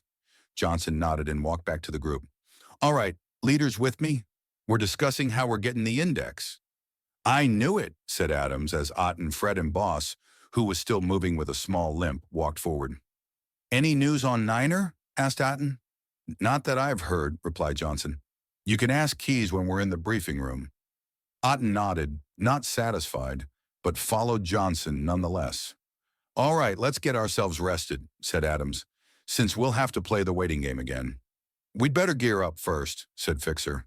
Oh, come on, Fixer, you're no fun, said Scorch. We deserve to relax. Commander Keyes may want to leave right away, Get pointed out. We might as well be ready. And they might have new armor for us, said Fred. Ours is still a little outdated. Well, I say we go then, said Seb. Lead the way, Adams. As they gathered in the armory, the Marine sergeant in charge turned around as they walked in. His eyes widened as they fell on the commandos and Spartans. We need some ammo and some new guns, sir, said Adams. Well, we've got that, he said, not taking his eyes off of them. You know it's not nice to stare, Sergeant, said Fee, walking past him to look at the neatly assembled battle rifles. Sergeant, Linda looked at his tag. Benning, could you help us out? Yes. What was it you needed again? He asked as he got over his shock. Guns and ammo, said Adams. Dibs on rockets, Scorch said. Come on now, Scorch, no need to hog them all, said Darman. Who needs the guns? Asked Benning. Get here does, said Eaton. I could use one too, for backup. Same, said Yusik. Lightsaber won't get me far here. And I could use a sniper rifle, said Linda. Benning looked at Jusik curiously at the word lightsaber. All right, ammo's over there behind me and I'll pick you 3 out of battle rifle each, and a sniper, and something else if you wish. Pistol by chance? Asked Get. Yes, I'll grab one. And he disappeared into another room. The look on his face was priceless, said Will after he left. You know we're going to get a lot of looks like that, said Kelly. I mean, most haven't seen a Spartan, and seeing 3 at once would be overwhelming. Plus the commandos, she added as an afterthought. Well, they'd better get used to, is 'cause it looks like we'll be here for a while, said Darman. All right, let's get our stuff and get ready. We'll need to be prepared, said Atan. I have a bad feeling about this battle. Everyone, Miranda, Johnson, Boss, Fred, Atin, Obi-Wan, Cal, and Ordo, walked into the briefing room and took a seat except for Miranda, who walked to the front. As you all know, we have discovered Delta Halo. So far, it has been partly similar to the Halo the Chief discovered after the fall of Reach, our military planet. We think that there is another library like on the old Halo, which holds the index to activate its weapons. Do you know where it is? Asked Johnson. We have a good idea, she replied. We found a structure that looks like the first library. The Covenant have already made a move for it, so if it is the library, we must get a firm hold on it. Any suggestions? We get in there and take it for ourselves, said Fred. We've got to be careful, said Johnson. If this library is anything like the first, it'll be crawling with flood. Boss and Fred looked at him sharply, but the others had no clue what he was talking about. You mean the infectious forms? Asked Boss. Johnson nodded. Seems the Chief has educated you. Wait a moment, said Cal. What is the flood? They are infectious forms that insert themselves into your nervous system and take over your body and turn you into a combat form, replied Miranda. Pretty, muttered Ordo. We have to make a break for it, said Obi-Wan. If it is what you said, and the Covenant get a hold of the index, they'll try to activate it. Then we go for it, said Miranda. But who goes? We'll go, said Otten. How's Niner? He is better, but he is not well enough to fight yet, replied Miranda. What about the base with the portal? Asked Boss. We should cover that so that Grievous can't bring in any more reinforcements. Can your squad take care of that? Asked Miranda. Yes, ma'am. Etan and I will help you, said Obi-Wan. If Grievous does retreat there, you'll need lightsabers to back you up. What can we do? Asked Fred. Lord Hood sent me a message earlier that if I had any reinforcements to spare, to send them to Cairo Station, said Miranda. You and the Spartans can head there. We'll go with Omega Squad, said Cal. Miranda nodded. Johnson, you'll come with me to the library. We'll head out at 1800. Be ready. Yes, ma'am, he replied. Get everyone geared up, said Miranda. It's time to put this to an end. Do you think it's smart to spread us out like that? Asked Fixer after the leaders explained to them the plan. Yusik had been taken to the medical room after they had left the armory to join Niner in recovery. What do you mean? Asked Will. What if Grievous finds that as a weakness? We have our sixes covered, said Cal. What about Earth? Asked Adams. We'll be close enough to respond if he does, said Fred. Fixer nodded, satisfied. Any more questions? Asked Obi-Wan. No one said anything. Did you all get geared up? Asked Johnson. We did while you were in the briefing room, said Darman. We better then too, said Boss. You sure you're all right? Asked Cal. I'm fit to fight, he replied, holding up his battle rifle. Then let's get some weapons, said Obi-Wan. You guys be ready to leave when we get back. And with that, everyone in the meeting left, leaving them behind. Why is everyone so uptight? Asked Scorch, watching them leave. It's the Flood, said Will. They're not your average enemy. But we've got armor. We've got nothing to worry about, said Seb. That's not true, said Kelly. I remember the chief telling me about his last moments on Halo. He was attacked, and one of the Flood made a dent in his neck armor, which allowed an infection form to insert itself into his system. Adam's eyes widened. You mean he was a Flood? No, she replied. Cortana was able to take energy from his armor and blow up the form. If she hadn't been there, the chief would have then turned. I guess we have to take this pretty seriously, said Fee. I'm sure you can do it, Fee, said Scorch. I mean, you're never funny. You know I never try to be funny, said Fee. Ha! Now I have to laugh at that, said Darman. But with the Flood, said Fixer, getting them back on track as usual. How do you defeat them? As any other enemy, said Will. You shoot them till they die. Sounds simple enough, said Scorch. So we go in, kill anything that gets in our way, get the index, and then get the hell out of there? Asked Darman. Sounds about right, said Kelly. Then when do we leave? Asked Get. You heard them, said Linda. As soon as they get back, we go. Knowing Ordo, we'll never leave, said Fee. Excuse me? Asked someone behind them. They turned and saw Ordo with a newly acquired battle rifle, plus his blaster rifle and pistols. I was the first one done, thank you very much. I figured you'd be taking your precious time picking out the best weapon, replied Fee. The fact that I would end up protecting you, I wouldn't be complaining.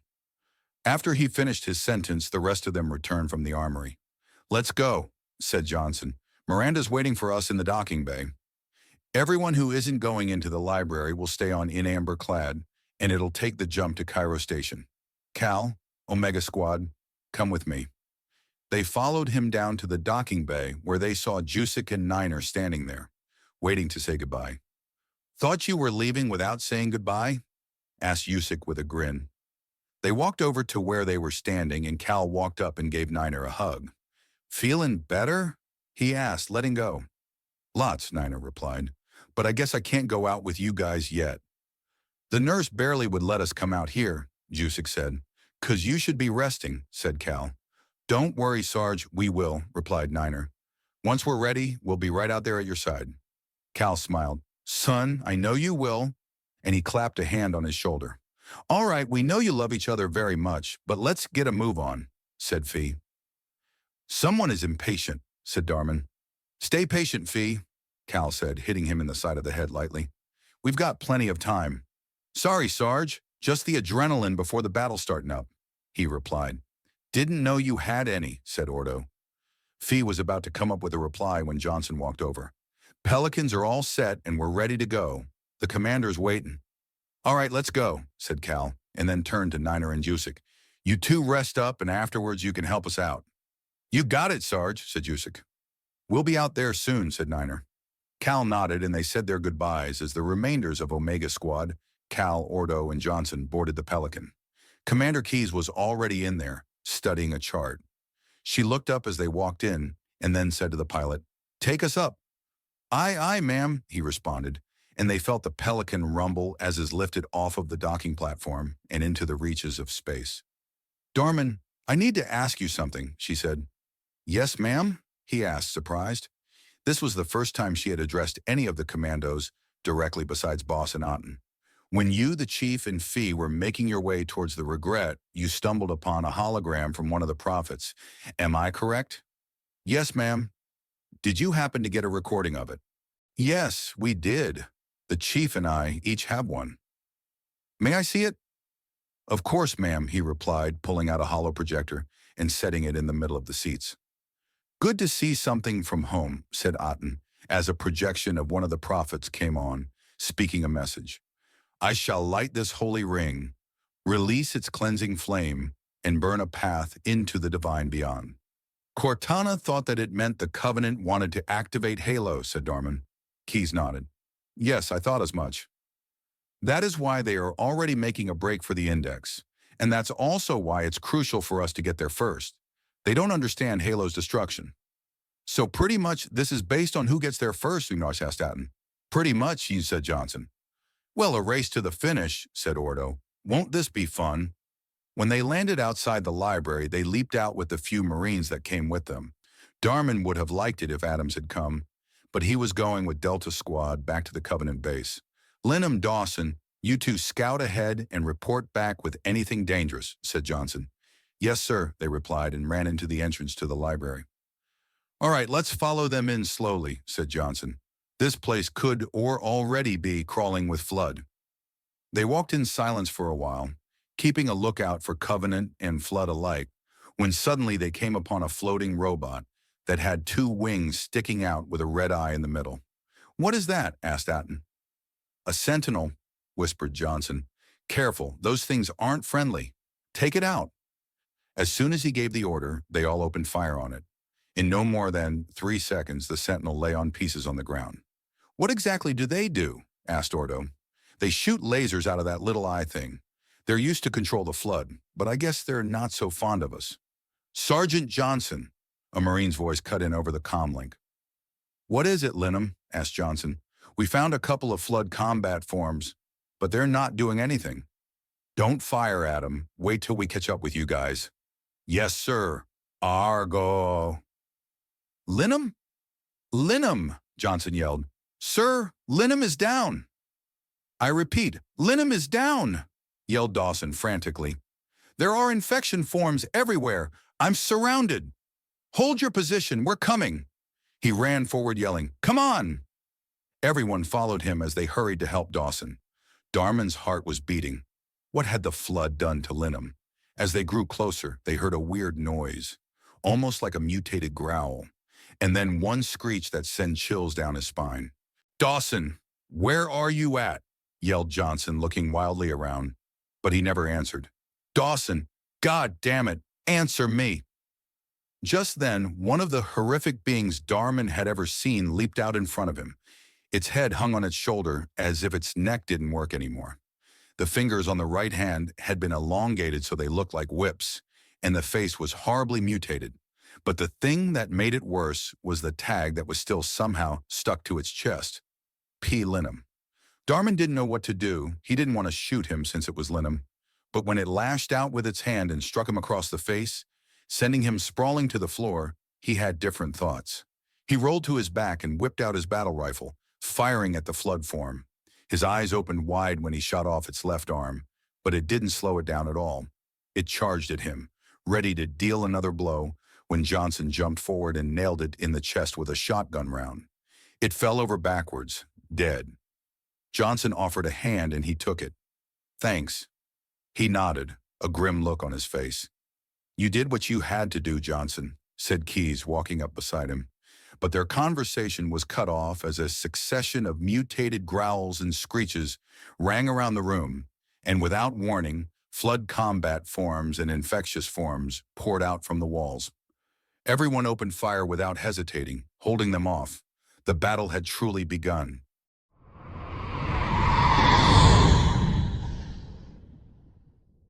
Chapter 24. Betrayal. Everyone who hadn't gone into the library now sat in a room, waiting until they arrived at Cairo Station. They were taking the ship Atero, which had earlier given them transportation to an amber-clad. Some of them had fallen asleep since they needed the rest, but Boss and Fred had been unable to go to sleep, especially after they had heard the message from Miranda Keyes. "We've entered the library and made our way in, but we've been attacked by the flood in a full-scale assault and are completely surrounded. We are fighting them back, but it will be a while until we—" And the message had cut off.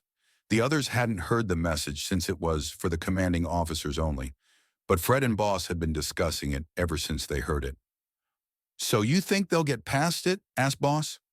"She said they're fighting them back," replied Fred. "So yes, I think they'll fight them off." There was a pause, neither of them knowing what else to say, when Fred asked suddenly, "How did you get here?"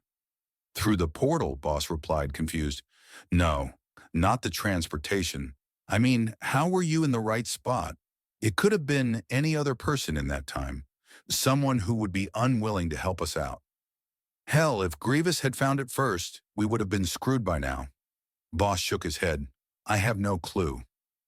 We were only in that area because of a mission we had.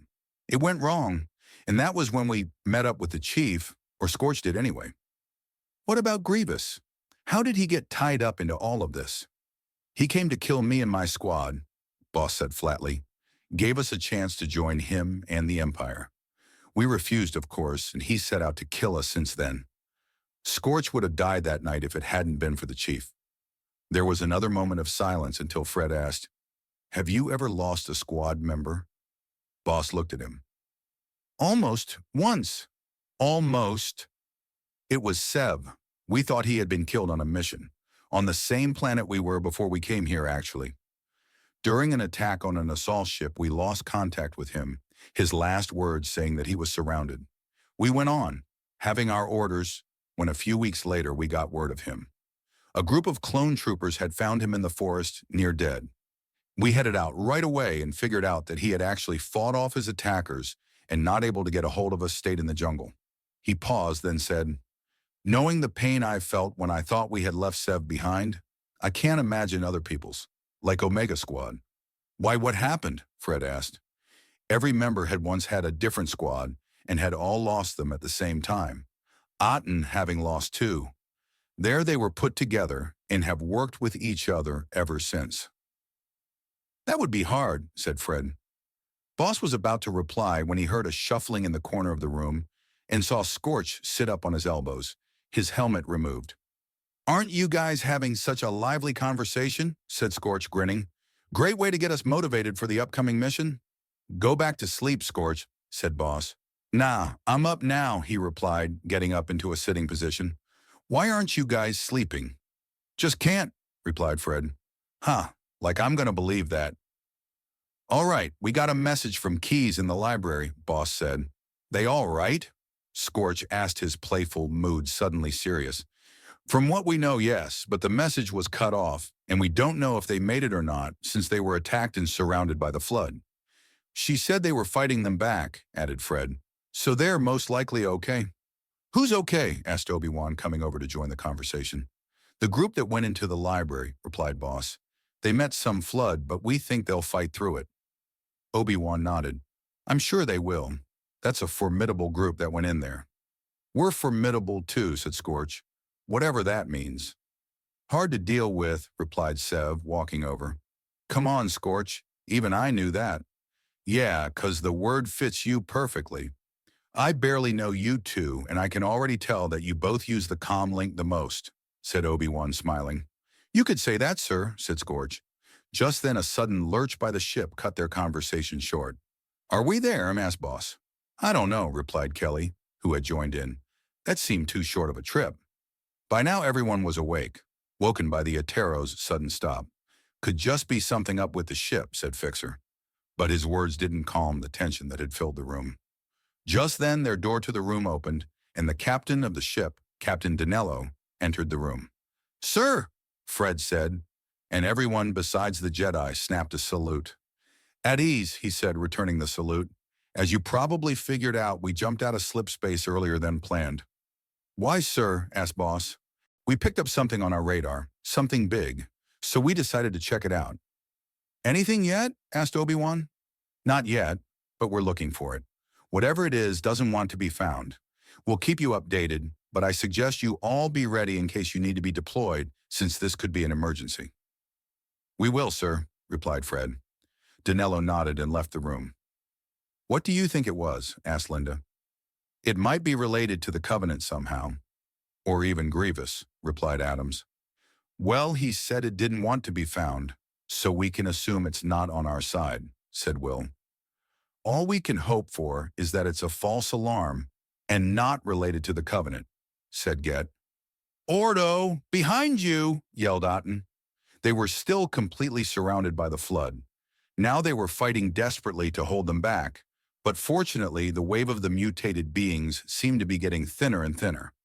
Ordo spun around at the warning and saw a combat form charging at him. Too late to bring up his guns, he kicked his leg into the stomach of the flood. He grunted in disgust as his foot went right through the form and out the other side. He wrenched it back out and finished it off with his pistols. "They just won't quit," yelled Fee, bringing down another flood with his battle rifle. "Just keep firing," said Keyes. "They're starting to back down." Darman saw that she was right. Fewer were coming up over the walls and there were no more infection forms. Darman looked over to see Cal firing his battle rifle profusely, dropping 3 combat forms in succession. The 4th form looked different. It was fatter, with little tentacles hanging off the side, and it almost waddled toward Cal. He shot it, but gave a cry of surprise when it exploded. With almost the force of a grenade, and infection forms poured out, heading straight for the fallen sergeant. "Sarge!" Darman leaped forward, stepping on 2 of the forms and shooting the last 2, making them explode. He then quickly helped Cal up, who was rubbing his arm. "Thanks, son," he replied. Darman then went to help Johnson, who was dealing with a pair of stubborn combat forms. He finished one off with a shot to the head, and Johnson got the other in the stomach with a shotgun round. There were then only a few left, and in no time they lay on the ground, all dead. Everyone regrouped in the center of the mass, the commandos in Ordo's armor covered in green blood. They were all panting heavily, trying to catch their breath after the intense battle. "Man, that was a close one," said Otten, wiping some blood from his visor. "Too close," said Keyes. "We'll have to stay together from now on and try to not get caught in another trap like that. It's almost impossible to—" Darman was cut off by a screech from farther down the hallway, letting them know they were far from the finish. "Let's not just sit here," said Johnson. "We'll be picked off one by one if we do." "You're right, let's go," said Keyes, and following her lead, they headed down the hallway. A lone phantom descended toward the library, its engines echoing through the silence. It slowed to a stop outside the entrance, dropping off an elite. He walked forward until a being comes up from behind. The elite spun around and fired at the enforcer, but it did nothing to slow it down. Just then the phantom came back and fired at it, drawing it away from the elite. "Lower the shield, Arbiter," said Tartarus from inside the phantom. "I'll pick you up when you've finished." The Arbiter snorted, typical for the brutes to sit back and watch from the sidelines. He pushed the thought away. He had to concentrate on getting the icon. He went on forward, ignoring the little flying beings that were everywhere, and came to a weird pillar. He thought he had to go a different way until he saw a small button on the side, so he decided to press it. He leaped back when it shot upwards, revealing a small hole that led into some type of vent. He realized that he had activated some sort of a piston. He considered jumping in, and then thought, "I really have no choice," and leapt in. He fell downwards, tumbling down several different vents until he came out another hole and landed on his feet. He walked forward into another corridor where he saw a lone sentinel hovering a few feet away. He walked past quickly before it could notice him when up ahead, he heard grunts screaming and a jackal trying to keep control of the panicked party. He rushed forward, carbine in hand, and shot the first sentinel that was attacking them. It took 10 shots, then he brought out the plasma pistol he had attached to his belt and charged it, letting out a plasma charge right into the second sentinel. It exploded immediately, falling to the floor, almost crushing the jackal. "Arbiter, our savior!" the grunt cried, and then muttered to the jackal. "Stupid jackal, say thank you." The jackal only glared at the arbiter, which surprised him. Usually jackals showed the elites a little more respect. He ignored it and moved on with his newly formed squad behind him. As they walked through the corridors battling sentinels, the arbiter noticed dead brutes and other Covenant bodies that had been slain, and then heard Tartarus's voice. "You're getting close to one of the shield generators. Many of my brutes have fallen trying to take it down." The arbiter gripped his carbine tighter and pushed forward, ignoring the scorn in the chieftain's voice. When the level of bodies increased, he had a feeling that something powerful lay up ahead. He figured out he was right. He entered a large room, his ragged squad already killed by the sentinels, to see an enforcer hovering in the middle with a few sentinels flying around it. He immediately took cover, hoping it didn't see him.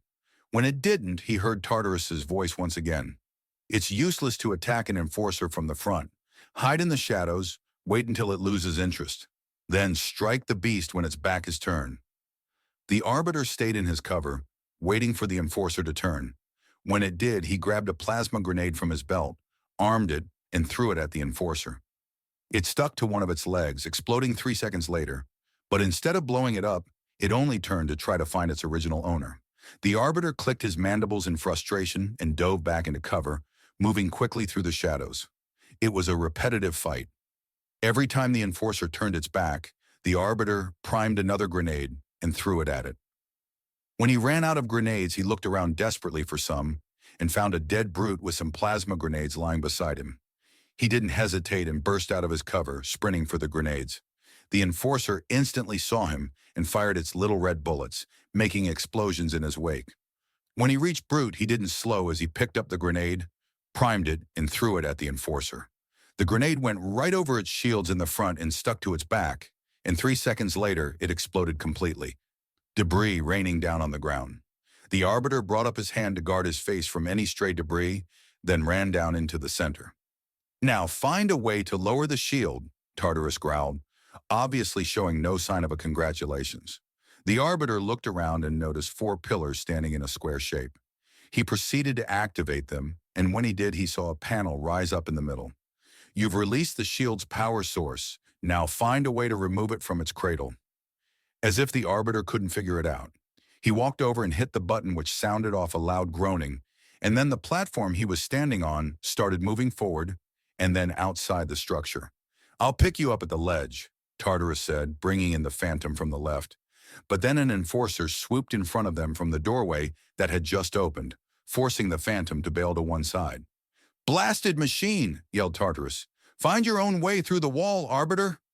The Arbiter snorted and waited for the platform to reach the other end. But as he did, he noticed what the sentinels at the end were fighting. It was the flood. "Come on, keep moving!" yelled Miranda Keyes as they sprinted down the hallway, taking down any flood in their way. It was all a race to the finish now. They had got wind that the Covenant had brought in reinforcements and were slowly gaining on them. "You two stay behind and hold them back," ordered Johnson, a grim look on his face.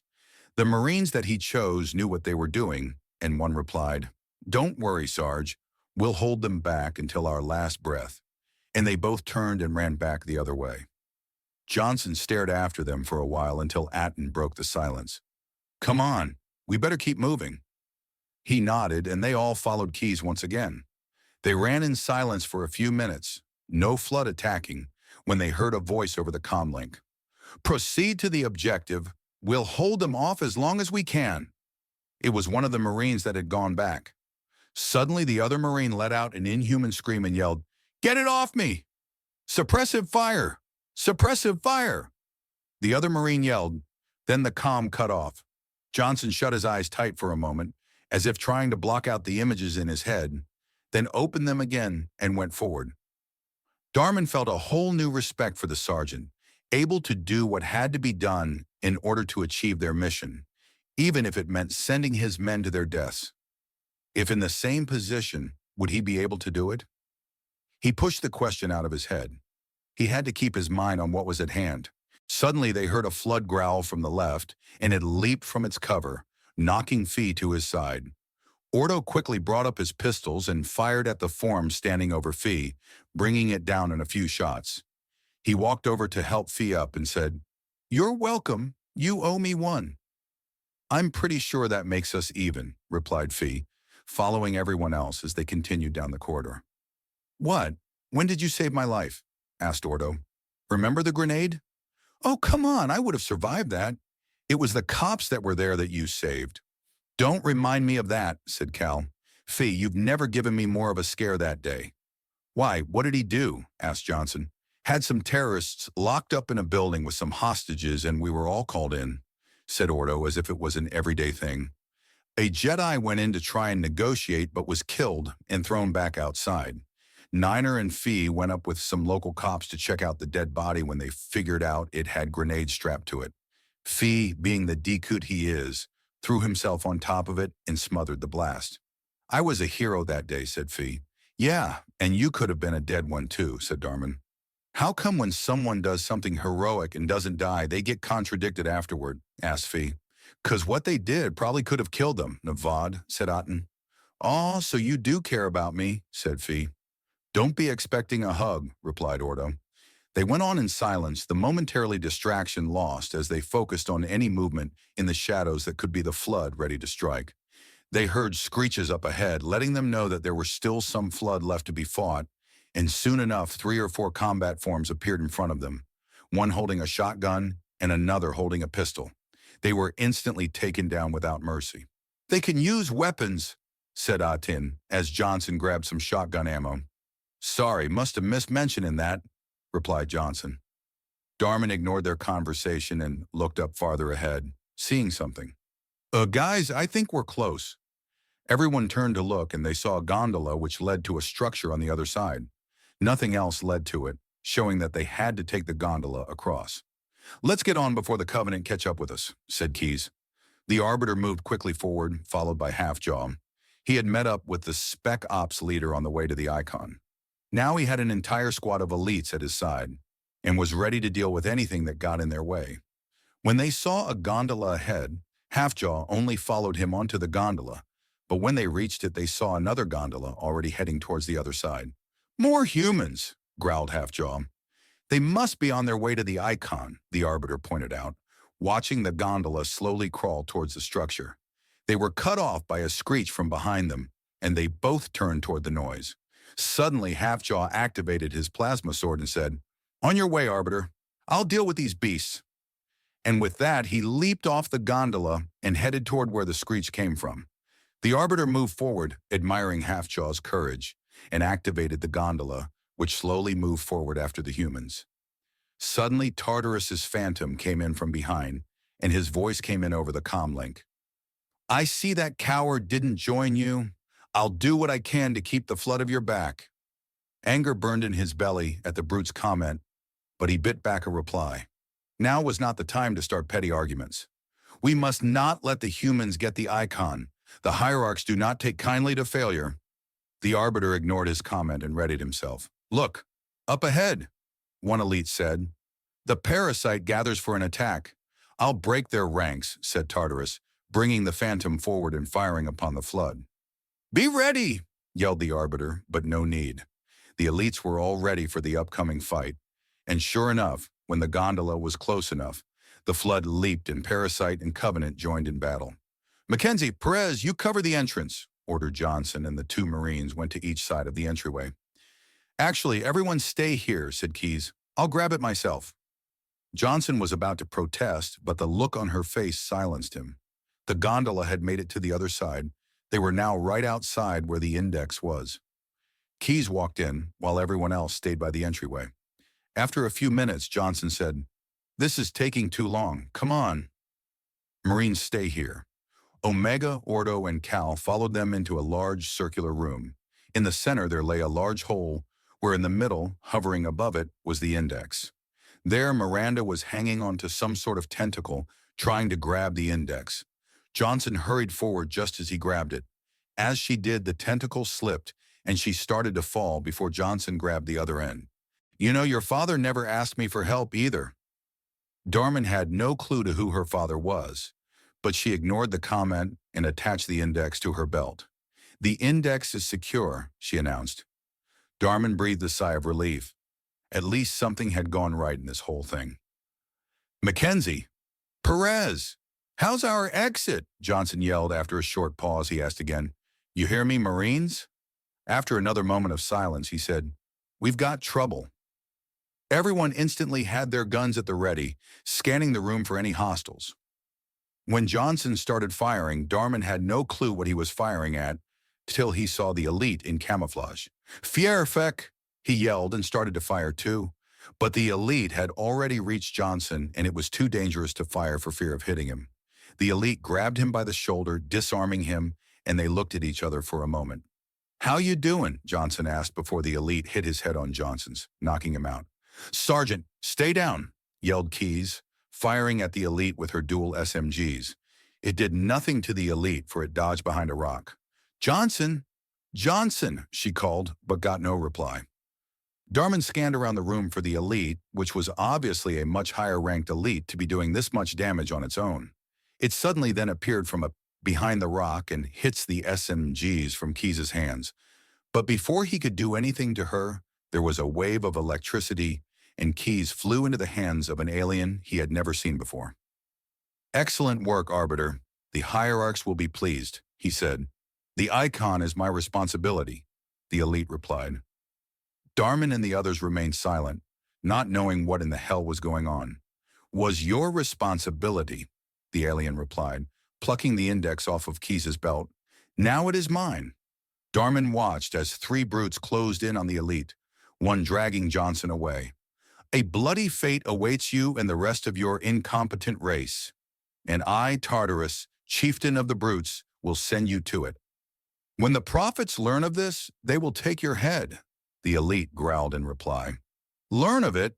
Tartarus repeated, and then laughed. "Fool, they ordered me to do it." Darmin sensed what was coming, and without thinking he stepped forward beside the elite, who was holding a wound in his side. "Darmin, what are you doing?" Otten whispered. He ignored him and held his battle rifle steadily at Tartarus. He snorted. "So the commandos are here as well. What a bonus." "Hurt him, and you're dead," said Darmin. The elite looked at him with a look of confusion, gratitude, and anger all mixed together. "I don't need a human to protect me," he growled. Tartarus ignored Darmin's comment and lowered his weapon, which looked like a huge hammer. "Try and stop me," he growled and fired at the elite. He flew back and fell into the hole unconscious. Darmin, who was caught in the blast, was thrown to the side. "Darmin!" Fee yelled and ran to his side, helping him up. The other aliens made a start toward them, but Tartarus yelled, "Stop!" They looked at him, confused, until he said, "They are mine." He rushed forward, bringing his hammer to swing.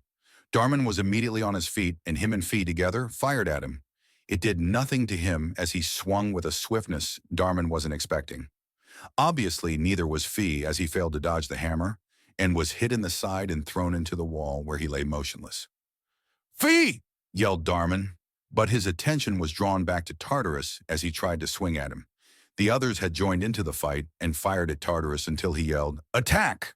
And the other aliens joined into the fight. Darmin, going toe-to-toe with Tartarus, was having a difficult time dodging his swings. He was then surprised when he held the hammer at his side and went straight for him. Tartarus grabbed his neck and slowly held him up, choking him. He tried to break free, but it was no use. He was too powerful. "Since you have teamed up with the elites," he growled, "you shall share their same fate." And then, without warning, Tartarus threw him backwards and he felt himself fall into the hole. He heard someone call his name before everything went black.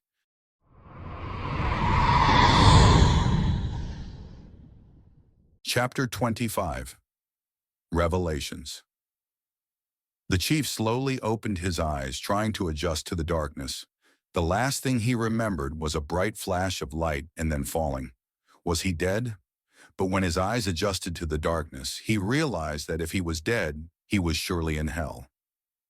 "What is that?" asked Cortana from inside his helmet speakers. So he wasn't dead, not yet anyway. He stared at the huge form in front of him, its tentacles wrapped around the chief's body and holding him in the air. He tried to break free, but it was a useless gesture. I am a monument to all your sins, it replied, its voice deep and raspy, almost like a demon itself.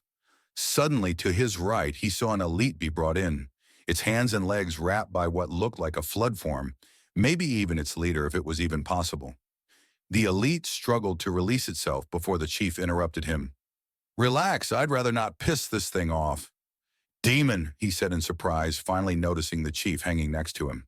Suddenly, the flood leader brought in another figure the chief wasn't expecting to see. "Darman?" Darman saw him and yelled, "Chief, you're alive." Then he saw the flood leader and said, "Oh, man." Suddenly, the flood started speaking again. "This one is machine and nerve." And he wrapped a tentacle around the chief's head. "And has its mind concluded?" The chief pulled the tentacle from his face in time to see the flood address Darman. "This one is but a copy, and its mind tempered with—" "What? How does he know I'm a clone?" asked Darman in disbelief. The chief had no clue how the flood knew any of them. "It must have been watching us," thought the chief.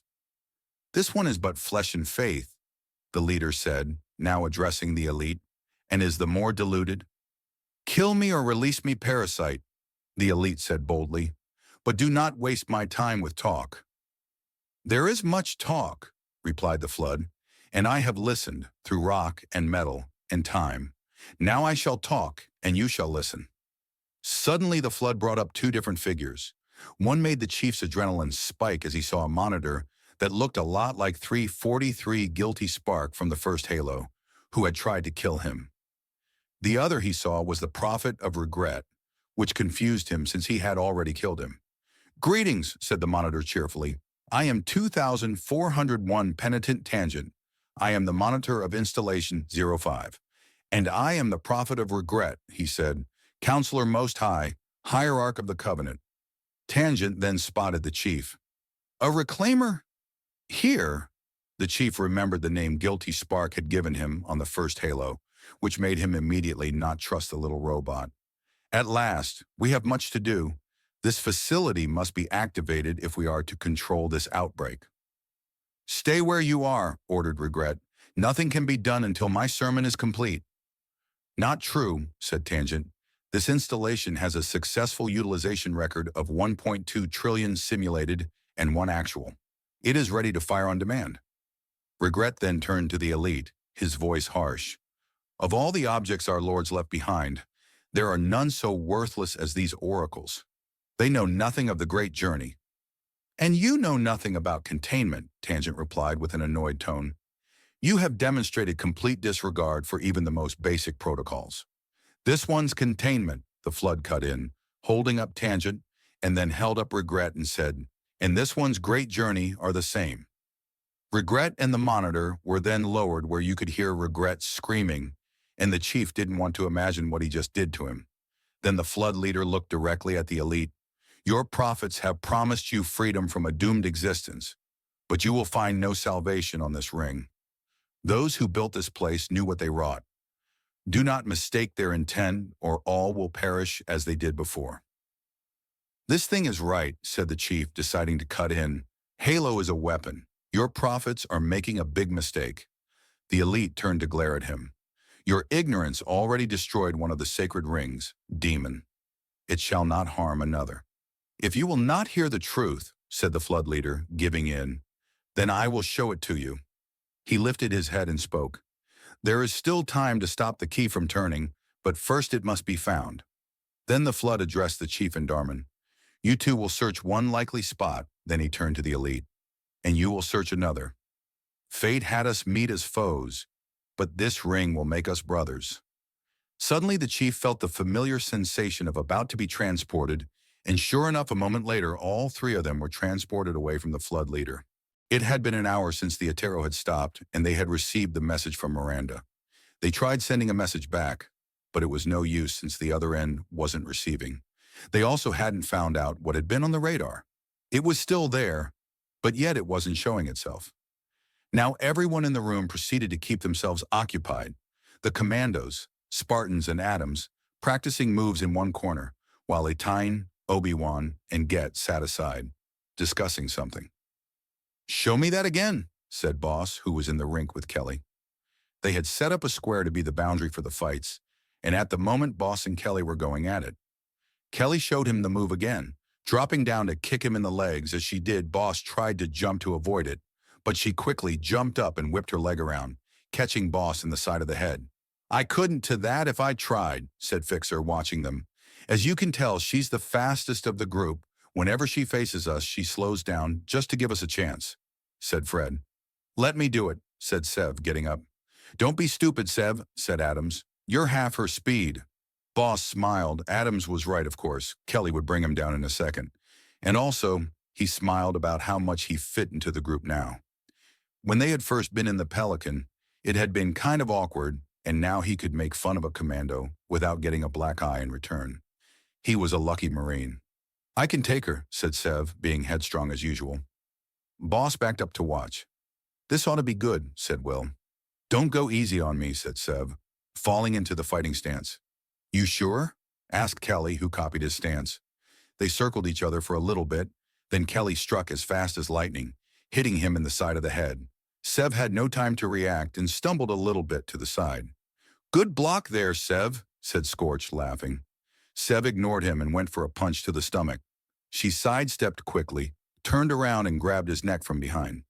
"That's not a good move to be in, Sev," pointed out Boss mildly, knowing well enough that would just get Sev's temper going. Sev grabbed her hand and pushed up on her elbow, making her let go, where he spun around and tried to get a punch to the side of the head, but she just ducked and got him in the stomach. Boss could tell from years of being around Sev that his temper was starting to get the best of him as he swung wildly at Kelly. "Control you temper, Sev," said Boss. Sev backed up a bit and took a deep breath. "Sorry." Kelly came after him and kicked him in chest. He grabbed her foot, but she retaliated by doing a roundhouse kick to his head, forcing him to drop her foot. Shaking stars out of his head, she rushed at him and kicked his legs, causing him to fall over, and she put her foot on his neck, finishing the fight. Sev held up his hands. "All right, I admit it. You're fast and you beat me." Kelly removed her foot and helped him up. "And don't forget it," she added, a trace of humor in her voice. Sev walked over and sat down beside Scorch, who patted his shoulder and said, "Nice try, Sev." The relaxing event was cut short when Captain Danello's voice came in over the speaker. "Fred, Boss, Obi-Wan, report to the bridge immediately." Fred rushed over to the speaker and pressed the button, saying, "We're on our way, sir." The tension in the room rose as Boss and Obi-Wan walked over to Fred, and they all walked out of the room. "Sir," said Fred, and he and Boss saluted while Obi-Wan bowed his head respectfully. Captain Danello turned around and saluted back. "At ease. As you could have probably guessed, I called you three forward because we have figured out what it was we picked up on the radar." "What is it, sir?" asked Fred, and Boss saw Danello's face crease in worry for a brief moment before answering. "It's a Covenant fleet," he replied. "We figured out that we came by their rendezvous point before they made the jump to Earth." His words were dragged out, as if he didn't want to admit what was happening.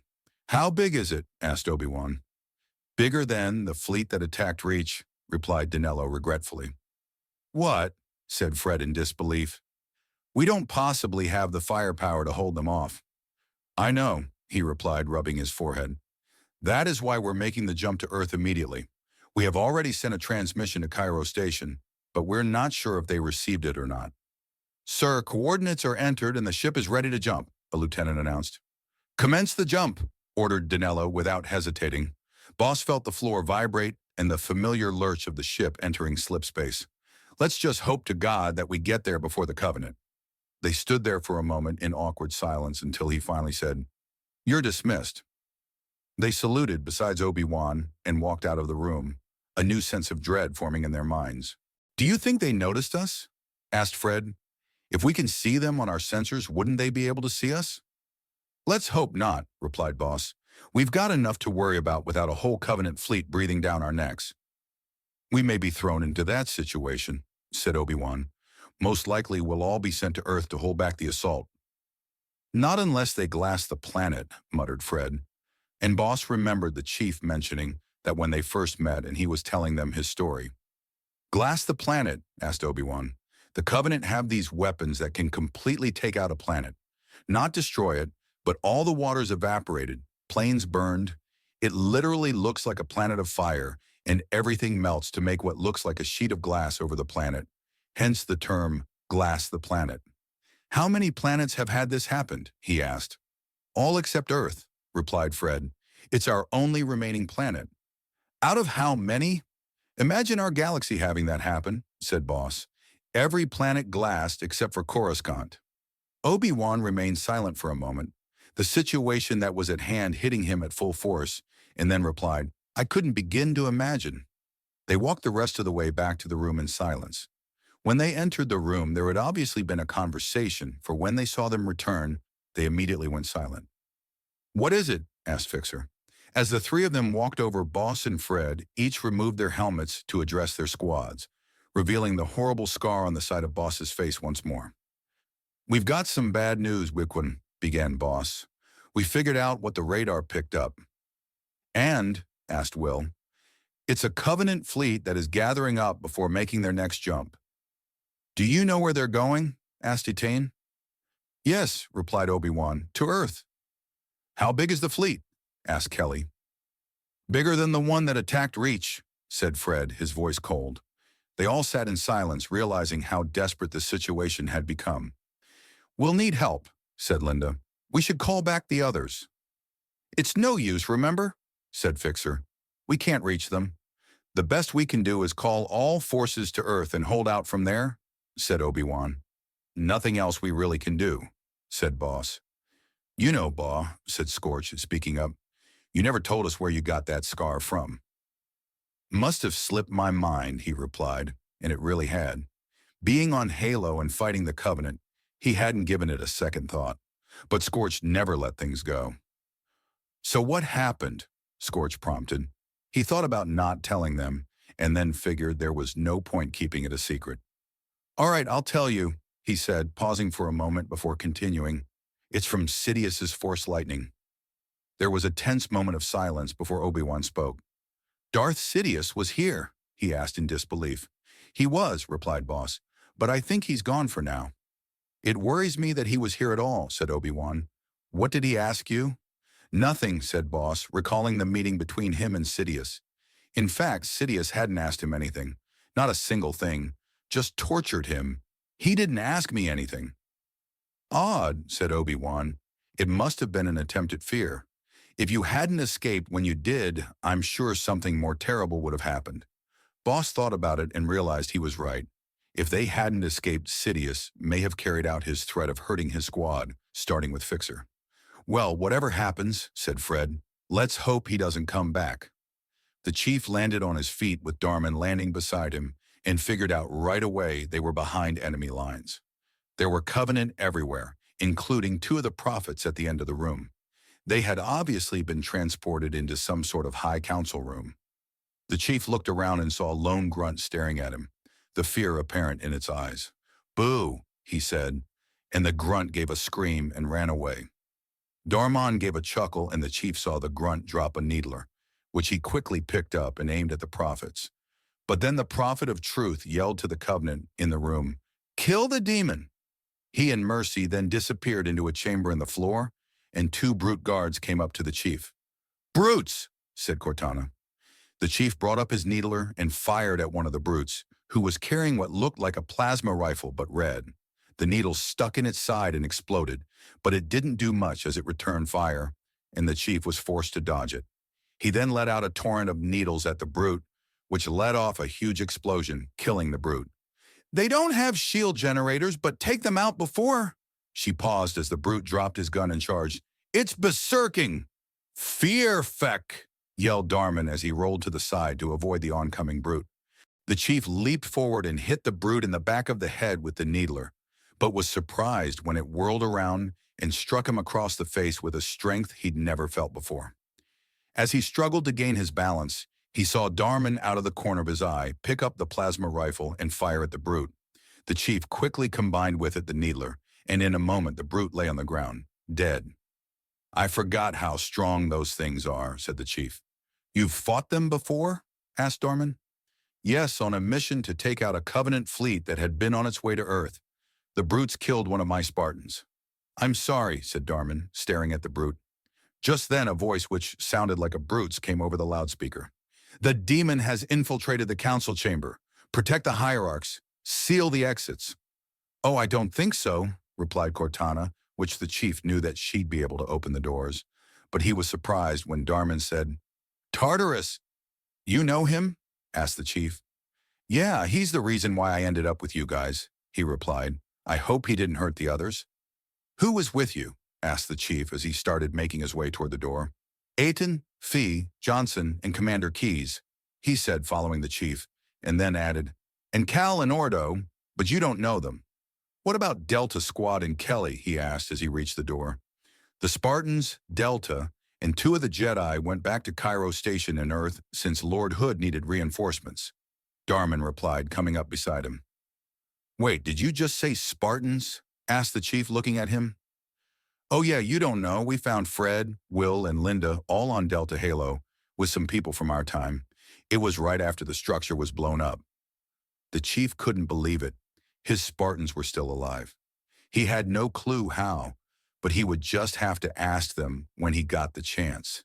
He decided to ask him about the others. So you said Jedi, right? The people who can use the Force? Yeah, he replied. They were with the Spartans. There were 3, but one of them, Barden Jusik, was wounded, so he and Niner are still in Ambercloa. He then cut himself off. What? What is it? Asked the chief. Niner and Jusik are stuck on an amberclad, he said in horror. They have no way to get off. As Niner woke up, he felt better than he had since he arrived here. The wounds were obviously healing. He sat up and stretched, hoping for the umpteenth time that he was out with his squad in the library. It was boring when you had nothing to do except lay in bed. Bored? Asked Jusik from the other bed, sitting pretzel style and leaning back on his hands. He had his shirt off and was bandaged across the stomach where he had been shot during Order 66. Yeah, he replied. I've never been more bored in my life. It could be worse, he replied, and then grinned. You could be dead. Don't remind me, he said, lying back down on the bed with his arm on his forehead. I wonder what they're doing right now. Who, Omega? When Niner nodded, he said, probably out killing some Covenant. Wish I could be with them, he said, swinging his legs over the side of the bed and standing up. I feel fit enough to fight now. Maybe you should talk to the nurse and find out, said Jusik. All right, I will. Be back in a bit, he said, and walked out of the room. He still didn't have the ship mapped out, but he decided to go to the bridge and ask them where he could find the nurse. They'd probably help him. He followed the signs that said, to the bridge, which was easy enough. But on the way, he felt confused when the ship started moving. It shouldn't be unless the commander was back, but he doubted it. He moved even quicker, almost running to the bridge. When he got there, he opened the door where he stared wide-eyed at the creatures that were in there. They were mutated beings that looked almost human, and the horrible thing was that none of the bridge crew were here. He tried to leave quietly, but one of the 3 turned and saw him, letting out a bone-chilling screech. Fear, Feck, he said, and turned and ran, trying to reach him in Jusik's quarters. The creatures leaped in pursuit. They were fast, but not fast enough to catch him, as he swerved through the hallways, causing them to run into walls. When he saw the door, he dove in and instantly tried to slam it shut. What are you doing? Asked Jusik in alarm. But as Niner tried to shut the door, one of the arms reached through the door, which was mutated with elongated fingers like whips. Jusik reacted immediately, activating his lightsaber and cutting the arm off so Niner could shut the door and lock it. What were those? Asked Jusik in alarm. I don't know, replied Niner, backing away from the door. But I got to the bridge and they were all there, and I think they killed the crew. Are we all that's left? He asked. There's got to be someone, said Niner, hoping they weren't the only 2 left. Just then, there was a loud banging on the door, and it rattled violently. Whatever was on the other side was going to get through the door, and soon. Jusik, I need a weapon, he said. Here, Jusik replied, walking to the counter they had in their room and opening a drawer. In it was a gun. It's the battle rifle I picked up earlier. Use it. He tossed it to Niner, who caught it and thumbed off the safety. He brought it up and aimed it at the door, ready for when the creatures broke through. Usyk already had his lightsaber activated and was holding in his fighter position, the lightsaber sticking up in a vertical position. There were a few more bangs on the door, then it went quiet, as if they gave up. But Niner knew better, and sure enough, a moment later, a thunderous bang echoed around the room, and the door flew inward, clipping Niner in the side of the head, leaving a cut up his cheek. He shook it off, and together he and Usyk rushed forward to fight the creatures that had just leaped through the door.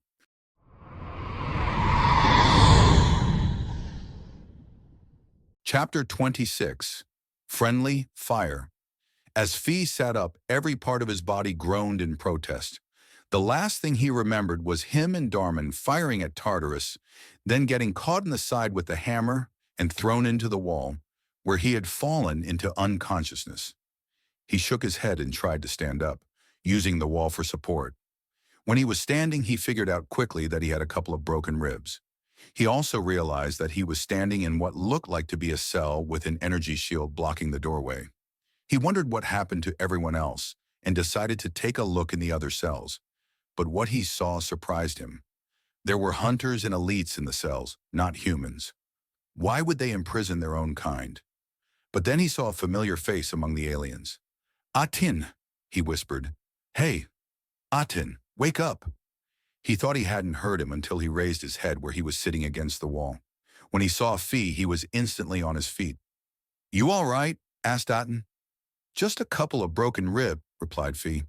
"Do you know where the others are?" "Well, Darmin fell down that hole, so I don't know what happened to him," he said with a hint of worry in his voice. "Then the rest of us got captured. I think they said something about taking them to a place called High Charity." "Quiet humans," snarled a voice in the cell next to him.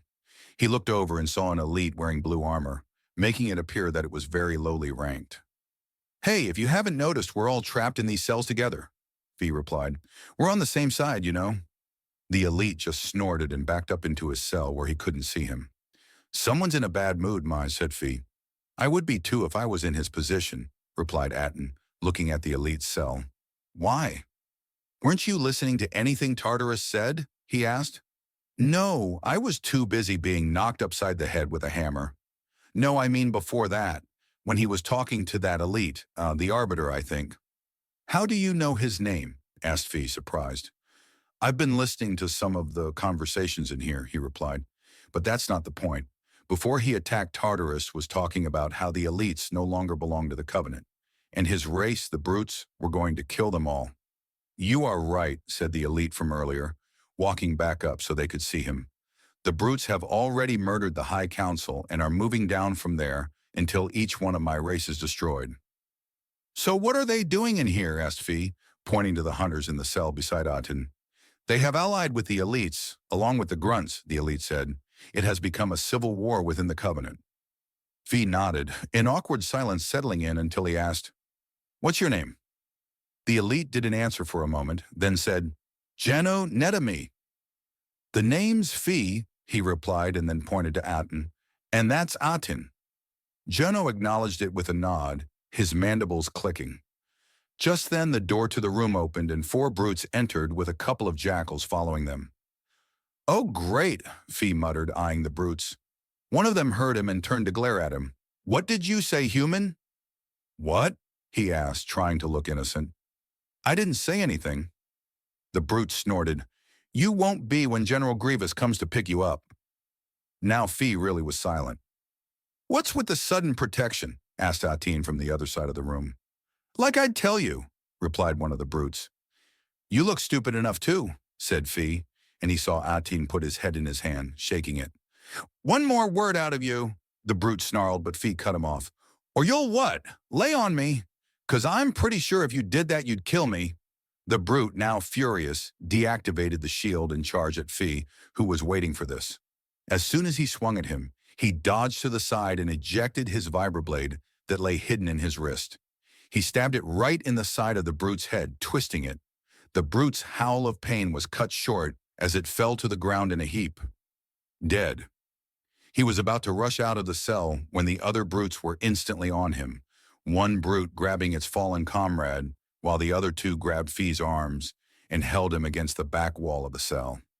"You'll regret that, human," said one of the brutes, and as he finished his sentence, he hit Fee in the stomach as hard as he could.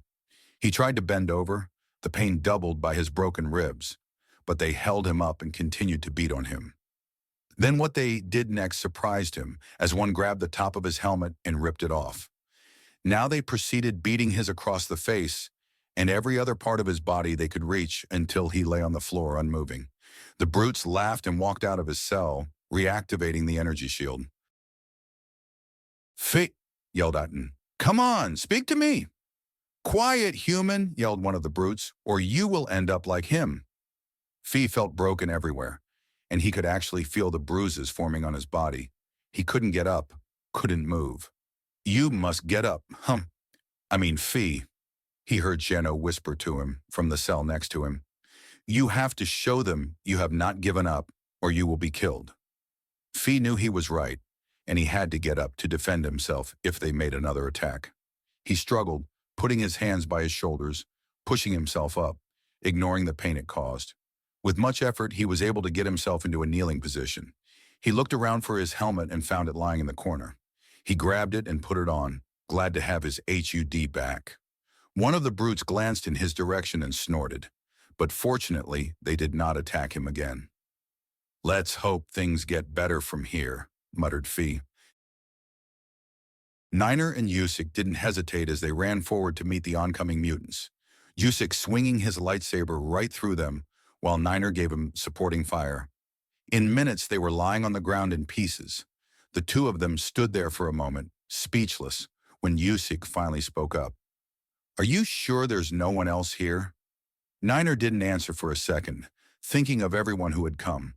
Omega, Cal, Ordo, and all the Marines except Adams went to the library while Delta, the Spartans, and the Jedi had gone back to Cairo.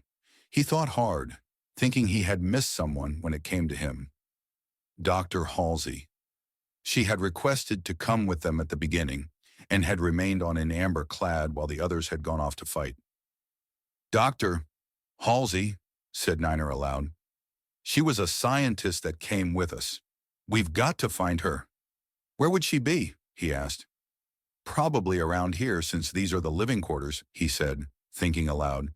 "If not, probably in a lab of some sort. But we've got to find her before those things do." "All right, then let's hurry," Usyk said, and went out the door into the hallway.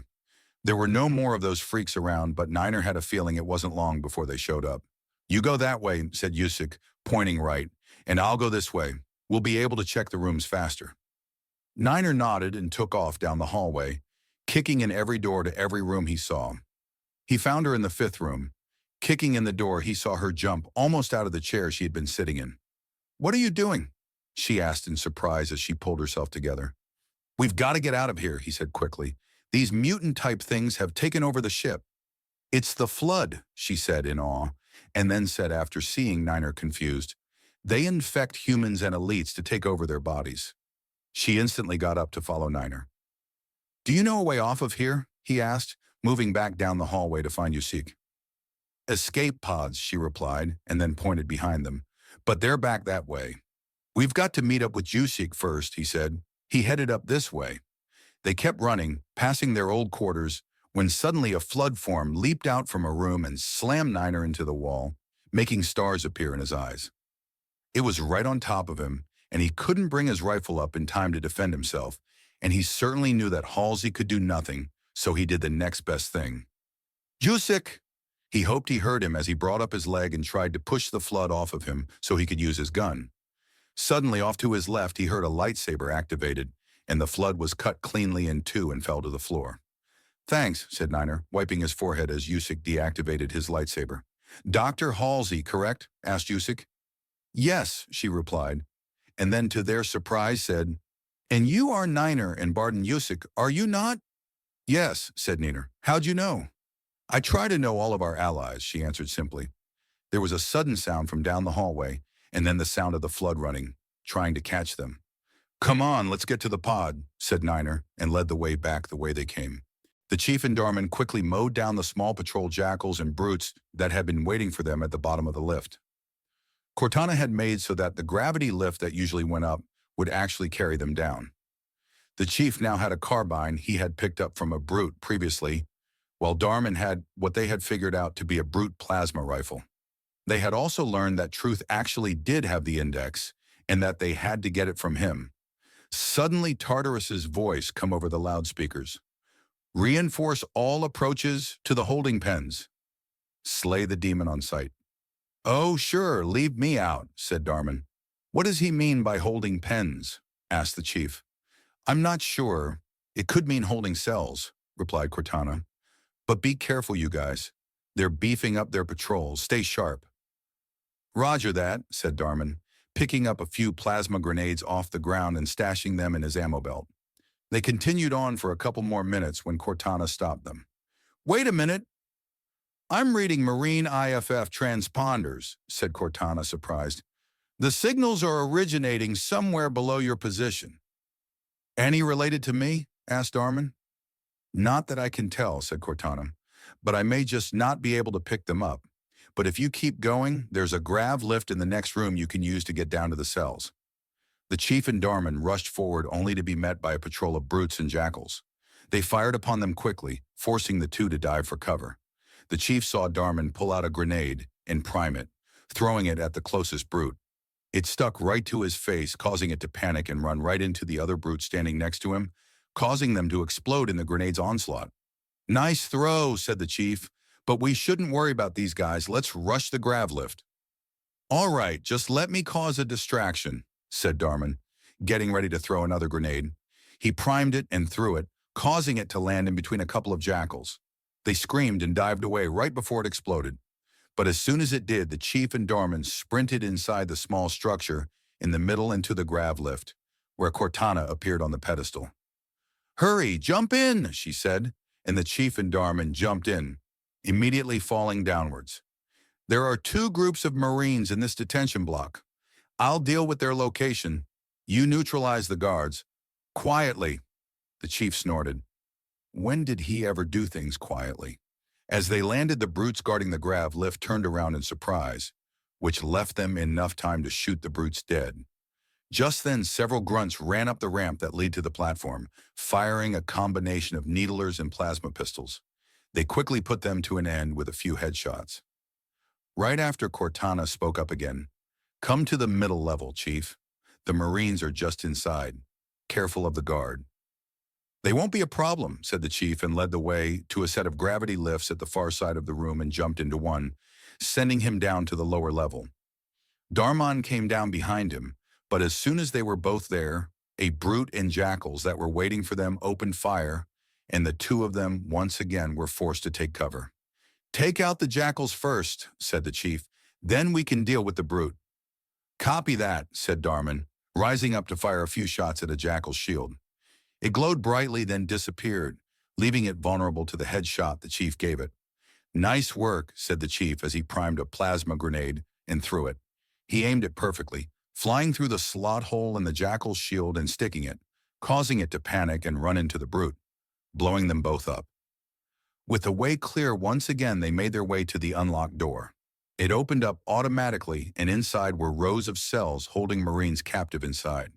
Towards the far back, there was a small area where a brute was walking, holding a brute shot. There were also a few grunts and jackals standing in front of the cells, and they all turned around in alarm as the chief and Darman walked in, guns raised, firing. The chief managed to get a grunt and a jackal, while Darman got 2 grunts, leaving only 2 jackals in the brute. The brute turned around, furious, and ran forward and stood next to a cell, ready to fire its brute shot. But to its fatal mistake, the brute was standing too close to the wrong cell as an armored gauntlet reached through and injected the vibroblade in its wrist into the brute's head, causing it to fall over, clearly dead. The jackals, having seen the brute killed, panicked and turned to fire at the cell, exposing their backs to the chief and Darman, who fired on them mercilessly. With the guards dead, Cortana opened the cell to reveal 3 Marines and a person who the chief didn't know. Nice one there, Ordo, said Darman, walked up the figure who had white armor with red markings, wearing what resembled a skirt. Good to see you're okay, said Ordo. But what were you thinking? Darman shrugged. I don't know. It was the spur of the moment, I guess. What did you do? asked the chief. Ordo turned to look at him for the first time. So you're the Master Chief everyone's been asking about? Yeah, he replied, registering that Ordo wasn't someone to mess with. About your question, said Darmin. We had just retrieved the index when that elite we saw earlier attacked us. He almost had keys when Tartarus grabbed her and took the index, started talking about how the brutes were going to wipe out the elites starting with him. He was about to kill him when I stepped forward to protect him. You protected the elite? Asked the chief in surprise.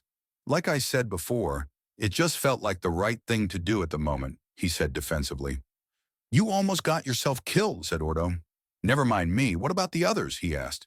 Everyone's here except for Fi and Atin, he replied. Wait, Cortana, you said there was another group of Marines here, right? Asked the chief. Yes, on the lower level, she replied, making Ordo look around. Is there anyone else besides the Marines?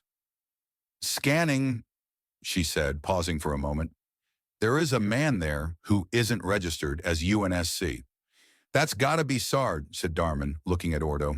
And by the way, that's Cortana, the chief's AI who's in the system at the moment. Okay, intros are done. How about we go help Cal out, said Ordo. Sounds good to me, said the chief. And afterwards we need to go after Truth. We're hunting the Prophet? Asked one of the Marines, holding a needler, and whose tag on his chest read CPL. Corin, all right, what are we waiting for? Let's go then, said the chief, and the others followed him. He figured Ordo was only following him since this wasn't his own galaxy. They went to the gravity lifts and went to the lower level, where they quickly dispersed of the patrol of grunts there. They're in here, guys, she said, appearing on a pedestal outside a door. They quickly ran in, guns raised, Ordo with his newly acquired plasma rifles, and quickly killed off the jackals and grunts, who were outnumbered greatly, leaving only the brute. It quickly threw down its gun as soon as it realized it was alone and charged, hitting the chief against the cell, bending the bars. Ordo kicked the brute off of him, and together they fired at it. With a cry of pain, it fell to its knees and then to the ground where it lay motionless. Nice shooting there, boys, called a man from the cell the chief had been thrown into. They turned to see who the chief assumed was Cal. Cortana, asked the chief. On it, she replied, and the cell doors opened, letting out 2 Marines and Cal. The sergeant instantly walked up to Darmin and thumped him on the head. Don't scare me like that, dickhead. I thought you were dead against that thing.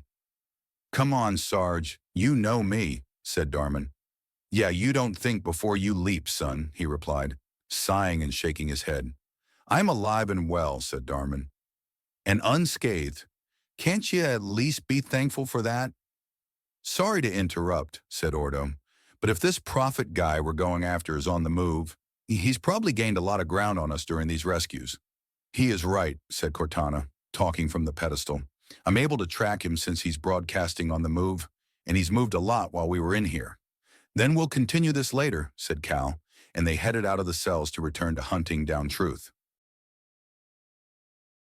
As soon as the Atero came out of slipspace, it headed toward Cairo Station, where it landed in the hangar bay. As Boss walked out, a plasma shot barely missed his head by inches, and he spun around to see a group of jackals waiting near the door, shields up. Another jackal fired a charged plasma shot and it nailed him square in the chest, taking down his shields completely. He staggered backward, gritting his teeth against the pain. His wound was still there from Grievous's lightsaber, and getting a blast from a charged plasma shot didn't feel all too great. Someone then grabbed his shoulder and pulled him back. He looked to see it was Obi-Wan, lightsaber activated, as he moved forward in front of Boss. The jackals fired now continuous shots, but Obi-Wan was able to block them with his lightsaber as Fred, Scorch, Kelly, and Sev moved forward, the only ones able to fit in the small door, and return fire. You all right? Asked Fixer, who appeared as his shoulder. Yeah, just that didn't help my wound at all, he replied, rubbing his chest. Soon they had the 4 jackals laying on the ground riddled with bullets. This has gotten worse since we left, said Sev. They were just boarding, but now they have made it all the way to the hangar.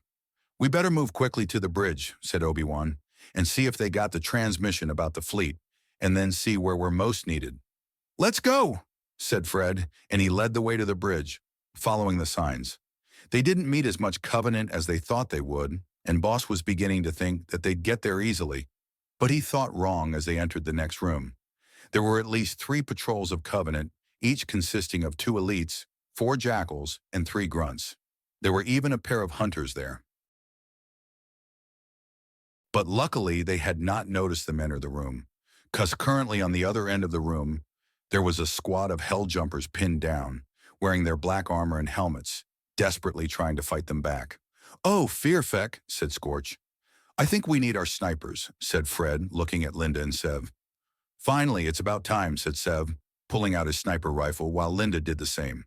"I'll get the left and you get right," suggested Linda, "and we'll each take a hunter. Don't get selfish." "Sounds good to me," replied Sev, kneeling down behind a box that was sitting there and resting his sniper on top of it. "And I never get selfish." Boss heard Scorch snort, and he had to agree with him. Sev being so headstrong, he'd probably try to take both hunters if in a different situation, but with the hell jumpers pinned and them being out in the open, he hoped that Sev had the common sense not to do it. "All right, let's do it," said Linda, setting up her own sniper on a pile of rubble. Sev's reply was a shot from his sniper, nailing the hunter in its weak spot in the back, making it fall over. Linda fired only a half-second later, her hunter meeting the same fate. 3 of the elites turned around at the sound, 1 gold and the other 2 red. The gold elite roared in anger at seeing the dead hunters and ignited its energy sword, but Linda and Sev finished him off with 4 shots from the sniper. As if issued a silent command, the group opened fire on the Covenant, a mixture of snipers, battle rifles, and SMGs. "Grenades on my mark," yelled Boss over the gunfire, and everyone who had a grenade pulled it out. "Mark!"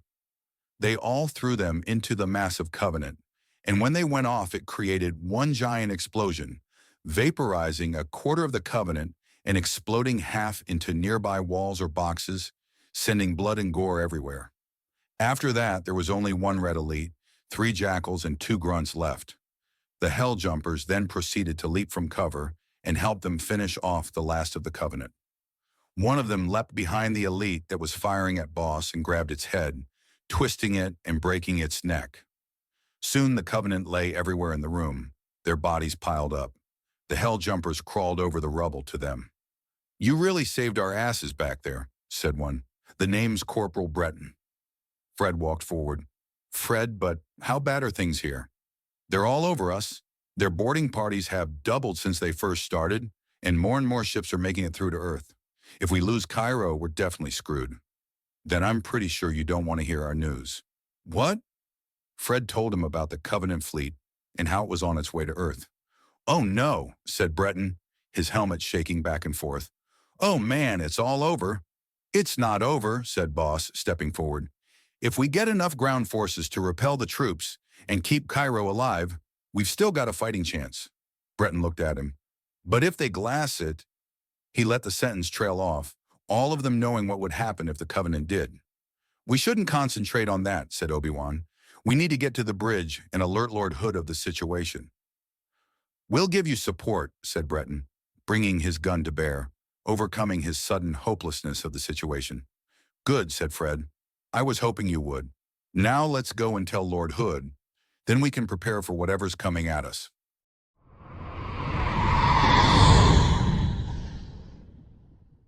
Chapter 27. Intruding on a War. As Grievous walked back into the base on Jakova, he had a sudden feeling of regret coming here, but he pushed it aside. He needed to report to Lord Sidious about what has happened since he allied with the Covenant. Plus, he needed more droids since that last battle on Delta Halo. He only had 20 left. As he walked through the hallways to the Prophet's chamber, he saw the burn marks and explosions that showed what had taken place in the past few days. That only infuriated him at the amount of times the clones have slipped through his fingers, and now with Kenobi and the other Jedi here, it will be difficult to get at them at all. He walked into the chamber and saw the portal off to his right where Sidious had made some changes to it.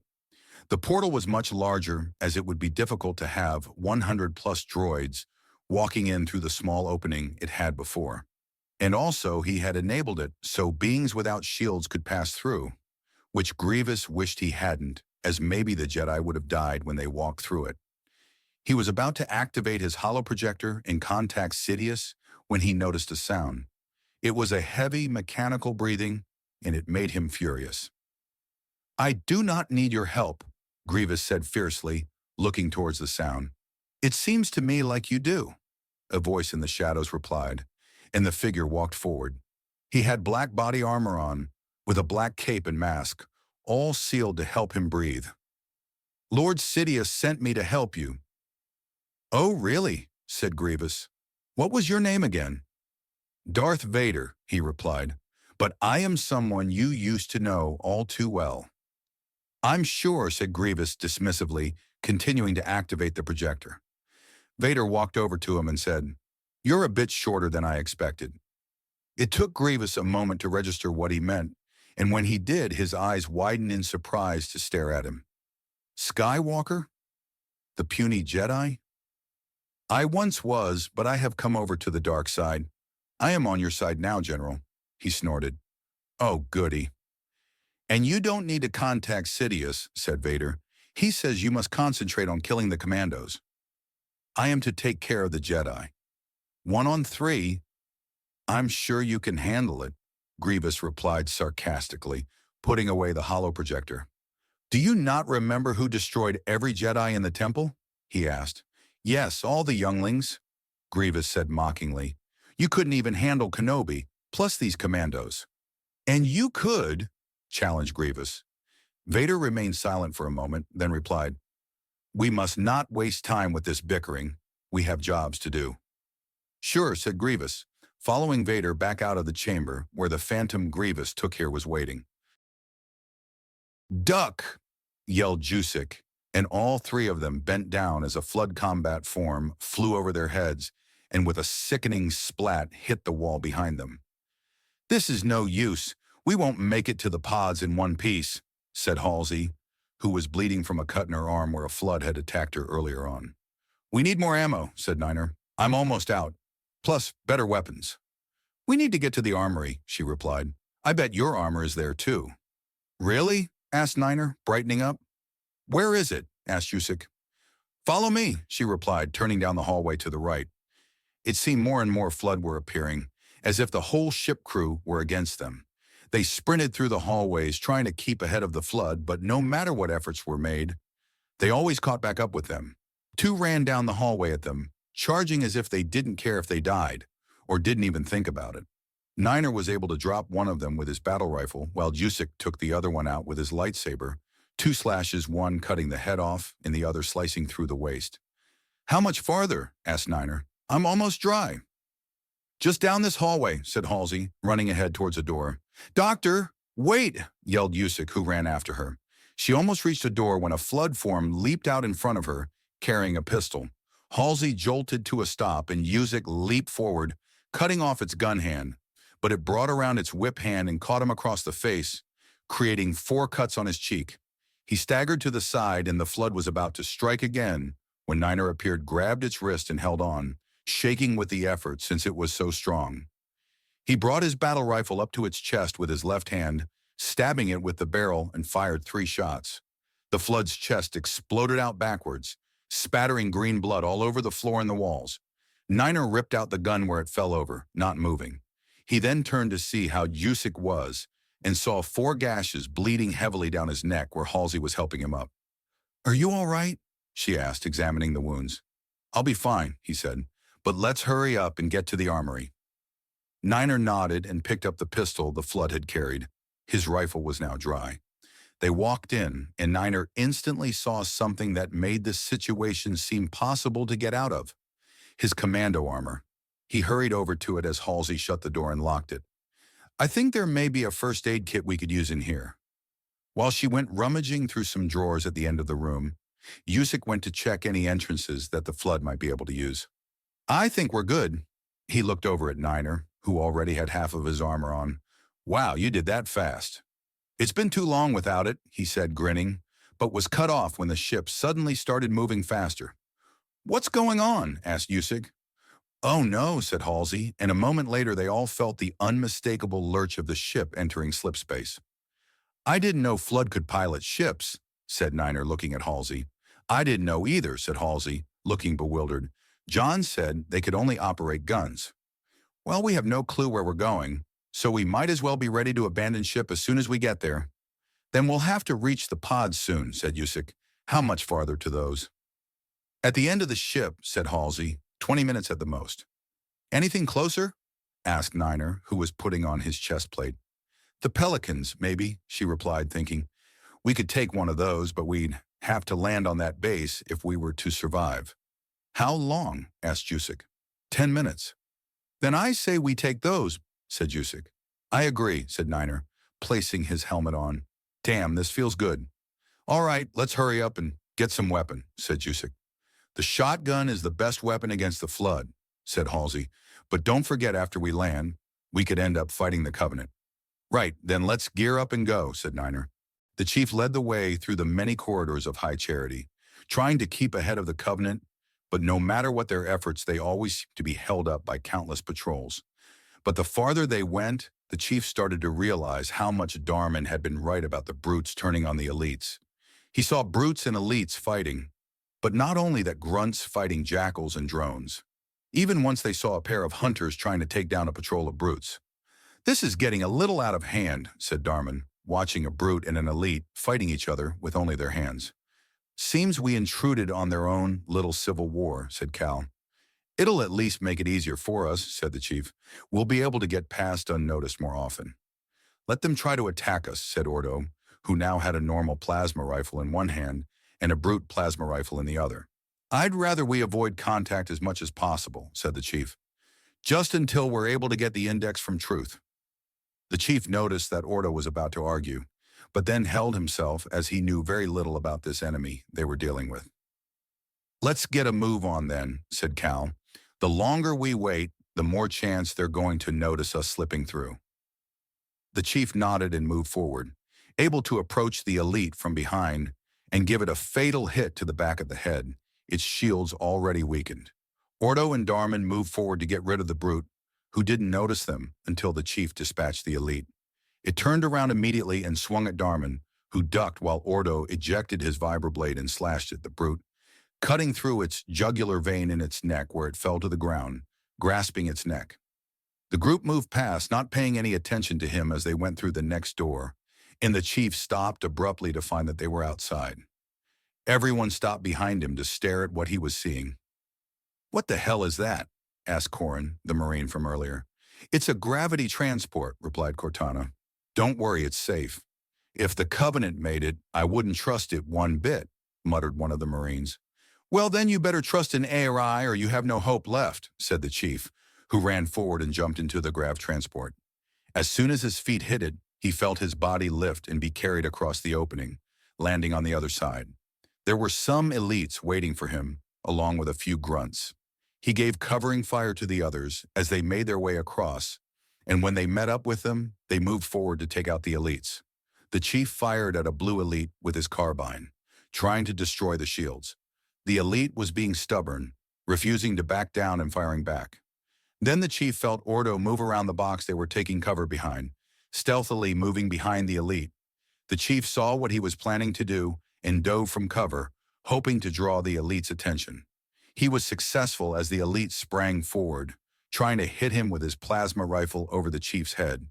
But Ordo leapt behind the elite, stabbing his vibroblade into the elite's spine, killing it instantly. I don't think I've ever used this thing as much as I have now, said Ordo casually, bringing the blade back into the back of his gauntlet. Pretty useful here, aren't they? Asked Darman, kicking another elite in the stomach, causing it to bend over where he broke its neck. The chief looked over to see if the others needed his help, but saw that they had already dispatched of the other two elites and were currently firing on the two grunts, who were screaming in panic at the loss of their leadership. The chief moved quickly now, knowing that their presence on the Covenant base was well known. They jogged along a path that curved around the left side of the tower and found themselves looking at a ferocious battle between a brute and what looked like an elite honor guard. The elite, brandishing an energy sword, swung at the brute, cutting across its shoulder. This only succeeded in pissing off the brute as it dropped its gun and sprung into its berserker mode, scoring punches left and right on the unsuspecting elite.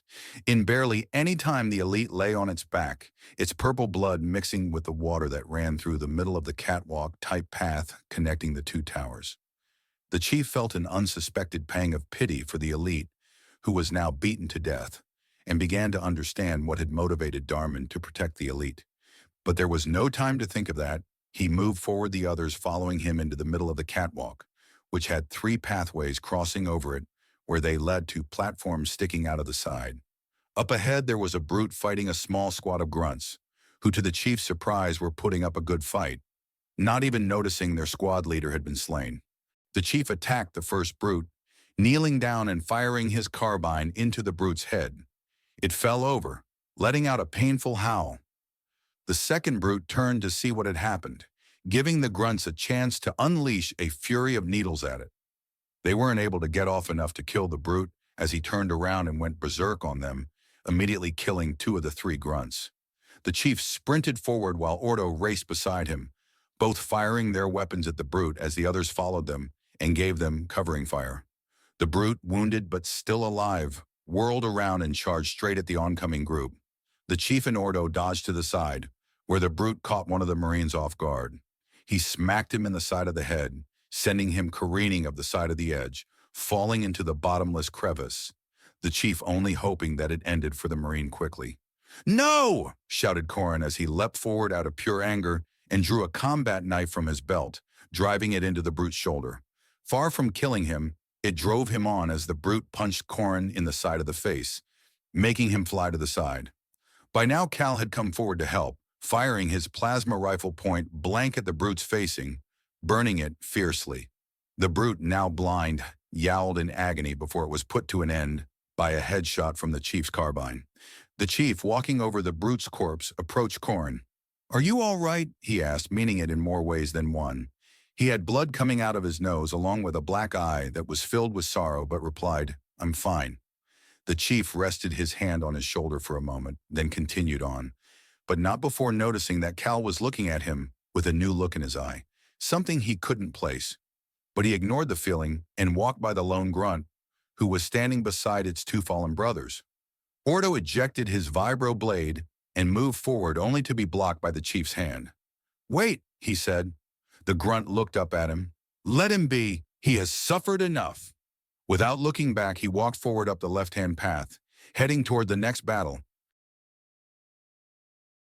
10 minutes after arriving at the armory, Nainer, Jusik, and Halsey arrived at Hangar Bay 7, which docked the Pelicans. They sprinted forward towards the nearest Pelican, Jusik and Halsey climbing in while Nainer gave them covering fire.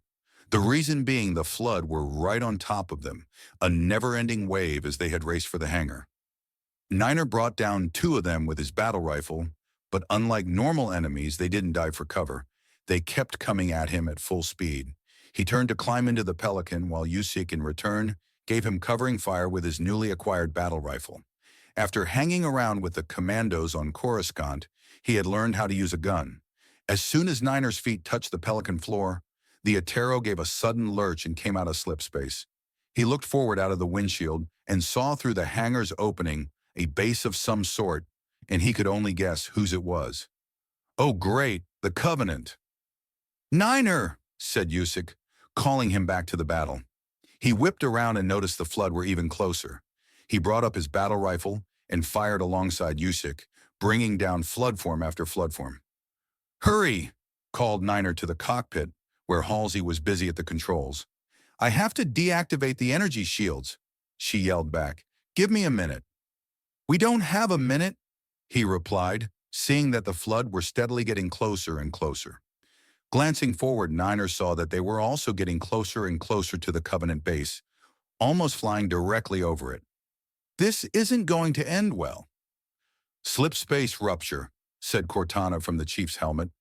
Causing everyone to pause, she then said in surprise, "It's an amber clad. Hailing? No response." Truth went on to say something encouraging to the Covenant over the loudspeaker, but was drowned out by an amber clad's engines as it flew overhead and out of sight. "She's crashed into another tower ahead of our position," said Cortana. "I'll keep trying to make contact, but I'm not registering any human life signs." The chief and Darmin looked at each other worriedly, noting that Niner, Dr. Halsey, and Yusik were still on board. "Brace yourselves," yelled Halsey toward the back of the Pelican. Niner turned and saw that they were heading straight for a tower on the base, and turned to grab onto the rungs on the ceiling of the Pelican, Yusik doing the same. A few moments later, that was a loud crash, and they were all hurled forward by the impact. Niner quickly got up to hold off the flood, but saw they were too late. The flood were right on top of them, and he had to actually kick them to keep them out. "Retreat into the cockpit," yelled Niner, helping Yusik up and running backwards. As soon as they were in, Halsey shut the door. "How much longer?" asked Yusik. "A couple of minutes," she replied. "This Pelican hasn't been used for a while." "I hope there's not a reason for it," muttered Niner. The chief and the others hurried onward with a renewed pace, trying to reach Truth and maybe an Amber, clad before it was too late. "Hurry," said the chief, now nearly sprinting through the doors into the next area. Now Truth and Tartarus were switching back and forth over the loudspeaker, trying to calm down the now fighting Covenant. He kept moving, passing through the door and back outside. He saw a bridge extending across, connecting two different structures. There were many elites and brutes fighting, with a few jackals and grunts. "If we're going to catch Truth, we'll need to take a shortcut straight through the mausoleum," said Cortana. "Look on the bright side." For now, they seemed much more interested in killing each other. The chief doubted that that would help, but he threw a grenade ahead of him and ran forward, firing the entire way, the others behind him doing the same. "Just run through, don't fight," yelled the chief above the sounds of the battle, dodging around a grappling elite and brute. He hoped Ordo listened to him, expecting him to be smart enough to pass up this battle. He blocked the punch of an elite as he ran by, grabbing its wrist and throwing it down. The chief thought they were going to be able to get right through until they reached the end. The doors in front of them opened to reveal two elites running out in front of a pair of hunters, both cannons raised. "Take cover!" yelled the chief as he, Ordo, and Corin dived behind one box while Darmin, Cal, and the other two Marines that were left took cover on the other side. "What the hell is that?" yelled Ordo over the sound of gunfire. "It's a hunter," replied the chief. "Watch out for its cannon on its hand." As soon as he finished saying that, one of the hunters unleashed a fuel rod blast onto their cover, completely blowing the box to the side. Seeing nowhere to find cover, the three of them drew their weapons and fired at the hunter. It charged at them, raising its shield as a weapon and trying to strike the chief. He dove to the side, but it caught his leg, causing him to fall to the ground. He rolled over quickly onto his back, realizing too late that this was the wrong move. The hunter was towering above him now, its shield raised to crush the chief's skull. But then suddenly the hunter's stomach exploded outward, showering the chief in bright orange blood. The hunter swayed for a moment, then started falling forward, making the chief roll quickly to the right to avoid being crushed by the behemoth. Looking up, he saw Ordo standing there with an energy sword ignited in one hand that was covered in orange blood. "Where'd you get that?" asked the chief as Ordo offered a hand, which he took. "Found it lying over there," he replied, pointing to a spot near the edge. "Well, thanks, Ian," said the chief, "but we better help the others." Looking over, he saw that they had it partly under control. At least the hunter hadn't blown their cover. Literally. Ordo hurried over, gesturing to the chief to distract the hunter. The chief brought up his carbine and fired a few shots at the hunter, knowing in any other situation this would be suicide. The hunter turned toward him, lifting his cannon to unleash a blast on him. "Come on," thought the chief, and a moment later, the hunter's stomach exploded from the force of the sword, driving into its back, killing it instantly. "You know you're good bait," said Ordo as the others quickly moved from their cover to join them. "Found a new toy there, Ordica?" asked Cal. "It comes in handy," Ordo replied, examining the blade. "We better move," said Darmin, gesturing behind them, where they saw that the brutes has won this battle and were now moving towards them. "Let's go," said the chief, and ran through the doors where he walked into the mausoleum and saw a huge battle underway between the brutes and the elites. "You may want to consider sitting this one out," said Cortana. "All right, I got it," announced Halsey as she brought the Pelican to bear, taking off and flying out of the hangar in the ruined and amber-clad. The flood were constantly banging on the door, trying to break through. Niner hoped it would stop when they took off, but it continued, as loud and as hard as ever. There were dents in the door, and it was starting to creak violently with every hit. "It's not going to hold, Jon," said Niner, bringing out his shotgun to defend the cockpit. Yusik activated his lightsaber now that they were in close quarters. There were a few more bangs, and then a single loud one, and the door became seriously dented, creating an opening in the corner. A flood stuck a hand through it, groping around trying to reach something. Yusik quickly amputated it, which was followed by a screech on the other side of the door. "What's going on?" asked Halsey, who was busy at the controls. "Flood want to see the view from the cockpit," replied Niner, trying to hit the door shut with his fist. It was no use as the flood hit back with more and stronger hits, slowly loosening the door's hold on the frame. "Back up, Niner," said Yusik. "That door smacking against your face wouldn't feel good." Niner backed up, knowing that was useless to continue trying to put the door back in place. The frame was busted. He decided to do the next best thing and aim his shotgun at door while Yusik readied his lightsaber. A couple of minutes went by and the pounding kept going, a relentless, almost rhythmic noise, jarring the door more loose every time. There was a sudden pause in the beating and a sudden bang, and the door came clean off, flying towards them. Niner caught it before it hit Halsey in the back of the head and shoved it at the flood, hoping to keep them back. Yusik slashed fiercely with his lightsaber, trying to kill them before they even got in the cockpit, but one slipped past and charged at Niner.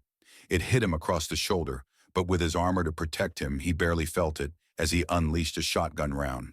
It hit the flood in the arm, blowing it clear off, but noticing Halsey in the pilot's seat, it charged at her instead. Unable to shoot the flood in fear of hitting her in the small cockpit, he yelled, "Duck!" She turned around and saw it charging right at her and went wide-eyed before she bent over, the flood's whip hand slashing across the controls. Niner leaped forward and grabbed it around its neck, ejecting his vibroblade from his gauntlet into its back. It fell to the ground while Halsey righted herself to continue to fly, but then a look of horror crossed her face. "What is it?" he asked. "That flood destroyed the controls. There's no way to land it." The chief finished off the last brute from a sniper beam from his beam rifle he had picked up earlier. "Hang on," Cortana said, surprised. "I'm picking up 2 more transponders. It's the commander and Johnson. They're closing on Truth's position, Chief. They'll need your guys' help." "Any others?" asked Darman. "Sorry, there are none," she replied. "Don't worry, we'll find them," said Cal, patting Darman on the shoulder. The chief ran through the door on the opposite end of the mausoleum, which opened up to a path leading to another door. Luckily, there was no one else here. "This isn't good," said Cortana again through the chief's helmet speakers. "I'm getting confirmed reports the flood are leaving in Amberclad's wreckage. Let's get the index and find a way out of here before things get really ugly." They headed through the door and back outside where there was a grav lift leading downwards. They all hopped in, but as the chief reached the bottom, he saw 3 phantoms taking off and swore to himself. They had missed Truth, but there was something else he saw noticed. The Prophet of Mercy was struggling on the platform with an infection form attached to his neck, slowly eating away at him. He realized that the others had left him here to die. Some covenant, he thought. He walked over to Mercy and asked, "Your pal, where's he going?" Mercy didn't answer him for a second, then replied, "Earth, to finish what we started. And this time, none of you will be left behind." The chief knelt down then to rip off the infection form, crushing it in his hand. But Mercy made strangling sounds until with one last breath he died.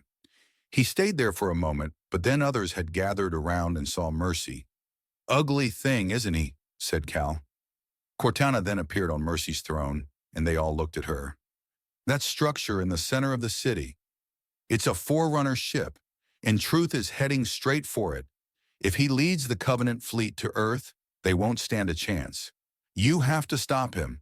The chief stood back up. "That brute Tartarus has the index. And Miranda and Johnson, he can activate the ring." "Activate it?" asked Ordo. "As in, it's a weapon?" "Yes," replied Darman. "It can destroy all life in the galaxy." "Wait, and the Covenant want to activate it?" asked Cal. "Wouldn't it kill them too?" "Yes, but they don't realize the true power of Halo. If he does activate it, I'll detonate in Amberclad's reactor, just like we did the Autumns. The blast will destroy this city and the ring, said Cortana. Not a very original plan, but we know it'll work. The chief reached forward to grab her chip, but she interrupted him. No, I don't want to chance a remote detonation. I'll stay here. The chief didn't like the idea of that as he pulled away. They would need her in the future, but he also agreed with her. Just then, a pelican roared overhead and crashed onto the platform next to theirs, and the chief's adrenaline spiked as he saw many flood combat forms pour out of the back.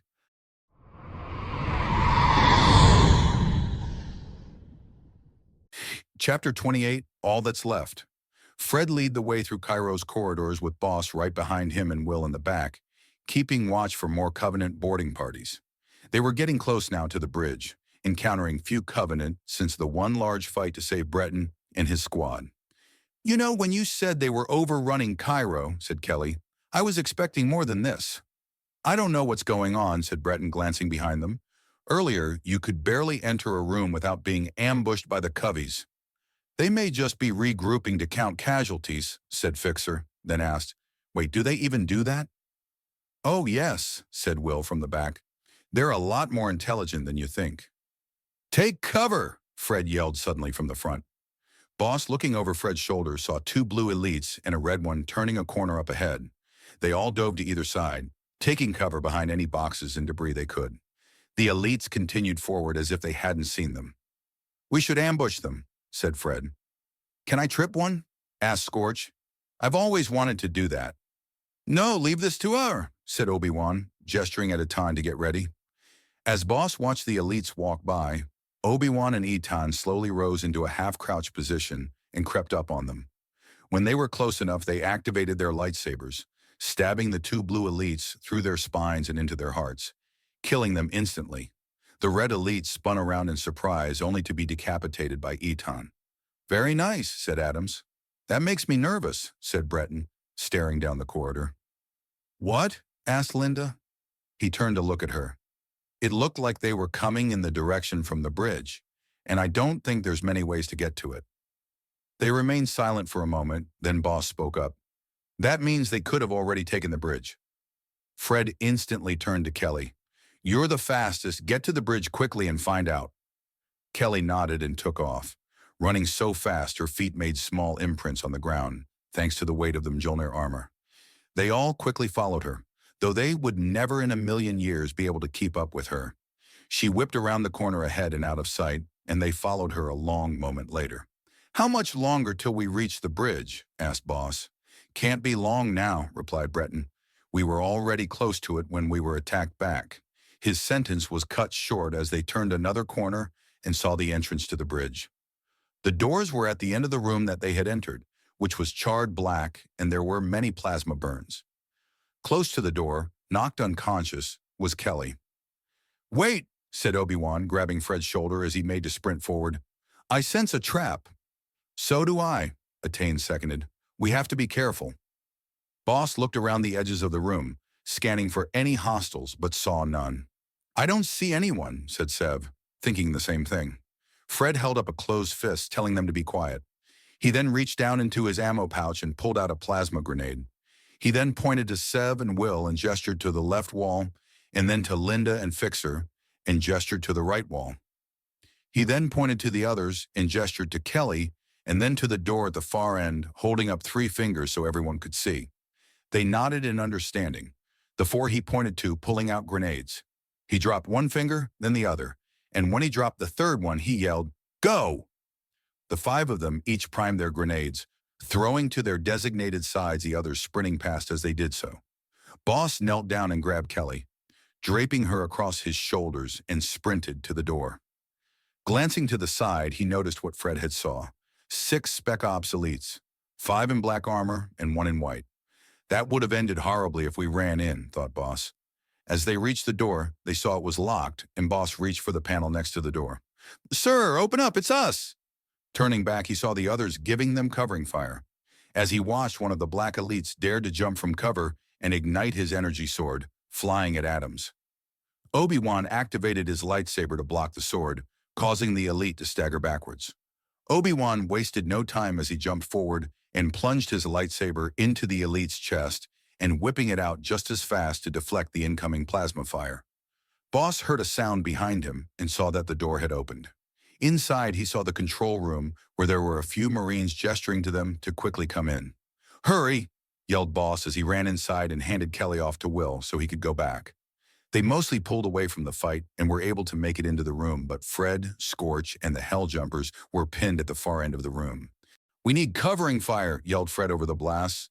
But no sooner had he said that one of the elites activated a plasma grenade and lobbed it into their cover, causing them to leap out.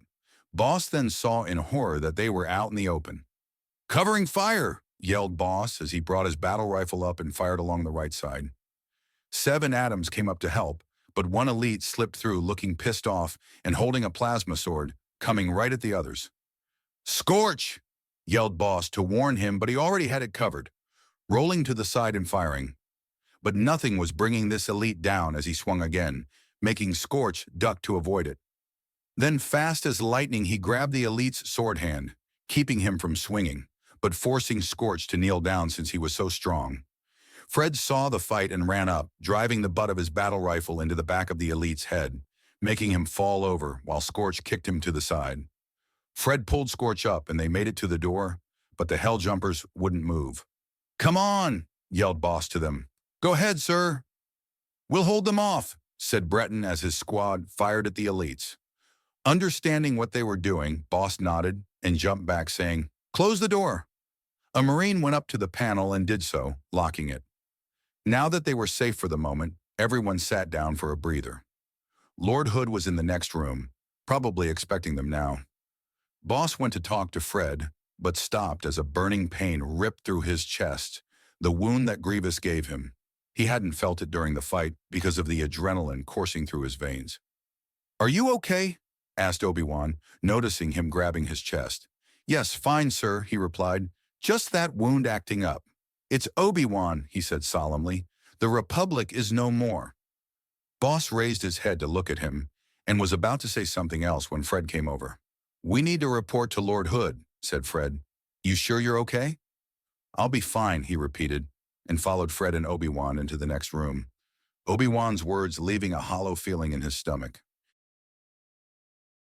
Fee woke up to the sounds of distant plasma fire and grenades exploding. He stood up, the pain from his beating ignored as he noticed the lights were turned off, with only a small bluish glare from the energy shields. Suddenly and without warning, the lights came on, showing the brutes and jackals that were guarding their cells. Looking across the room, he saw Aten in his cell, standing and on alert. He wondered what was troubling the brutes so much, and then noticed that the blasts were slowly getting closer, and then suddenly stopped. "Prepare yourselves, he is coming." Fee was confused. Who was the he? Was it someone on their side? Or maybe Grievous got fed up with the Covenant and turned on them. Whatever it was, it had the brutes unnerved. On the upper floor, he saw a few jackals patrolling the entryways, their shields activated and carried casually at their sides as if nothing was going on. But how wrong they were as a plasma sword was activated and drove through one of the jackal's chest, killing it instantly. "He's here!" yelled a brute, causing everyone in the room to fire at where the jackal had been killed. Fee saw a shimmer of light, and then it disappeared. He then remembered that the Arbiter had used the exact same type of camouflage. Was it him? Suddenly, a grenade was thrown into the middle of the brutes, causing them all to dive for cover. A sniper beam was shot at the base of the hunter's cell, destroying the generator and causing the energy shield to disappear, unleashing the 2 hunters onto the brutes who were recovering from the explosion. A couple more shots and 2 of the elites were free, looking like high-ranking elites because they were wearing headdresses and white armor. They each pulled out an energy sword, their fury put into every swing of the blade. "Keep fighting! Call for reinforcements!" yelled the brute, though most of them were beginning to panic at the sudden arrival of the hunters and the other elites. Then the Arbiter finally made his appearance, brandishing his own plasma sword and jumping from the upper floor into the fight. The brutes didn't stand a chance as they were cut down mercilessly. When they were all dead, Fee thought the battle was over until the doors at the end of the cells opened and more brutes came in, one carrying a brute shot. The elites backed up as the hunters each let a plasma shot fry half the brutes that came in, The other two went berserk on the elites. During the fight, a stray shot hit Jino's cell, opening it and letting him join into the fight, but the brute was already all over him. He had no way to defend himself, and he was hit to the floor right next to Fee's cell, the brute beating down on him. But the Arbiter leaped forward and sliced through the brute's back, making it fall over on top of Jeno. When the last brute was killed, the Arbiter ran over to help him. "Is he all right?" asked Fee, and the Arbiter turned to glare at him. "Why do you care?" asked the Arbiter. "No, don't," said Jeno, sitting up with the Arbiter's help. "He is a good human." The Arbiter looked back at Fee, but the anger was gone, replaced with, "Was that gratitude?" "Yes, now I remember you," he spoke, his voice low. "Your brother tried to save me." With this, he lifted his sniper and shot the generator in front of his cell, destroying the energy shield. "Thanks," said Fee, limping out, his beating from the brutes still causing him pain. "But do you know what happened to Darman? He fell in the hole after you." "Is Darman the human?" asked the Arbiter, and when Fee nodded, yes, he replied, "He is fine. Him and the demon were transported elsewhere." "Demon?" asked Atin from the other end of the room. One of the elites ran over and broke the generator in front of his shield, and Atin walked over to them. "Who's the demon?" "Ah, so he hasn't told you his nickname we gave him," he said. "You know him as the Master Chief. The Chief's alive." The Chief sprinted towards the walkway that connected their platform to the one the Pelican had crashed on, which Flood were now running out of. One Flood combat form noticed them coming and turned towards them, charging straight at the Chief. At the last second, it leaped through the air, but the Chief was ready. He sidestepped and hit the Flood in the side of the head, sending it careening over the edge of the walkway. "Not these things again," said Darman, coming up to the Chief's shoulder. "Were they in the library?" he asked. "Yes, everywhere."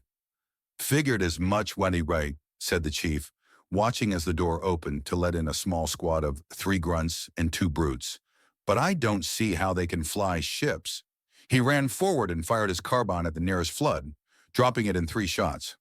"Just like any enemy, aim for the head," the Chief called over his shoulder.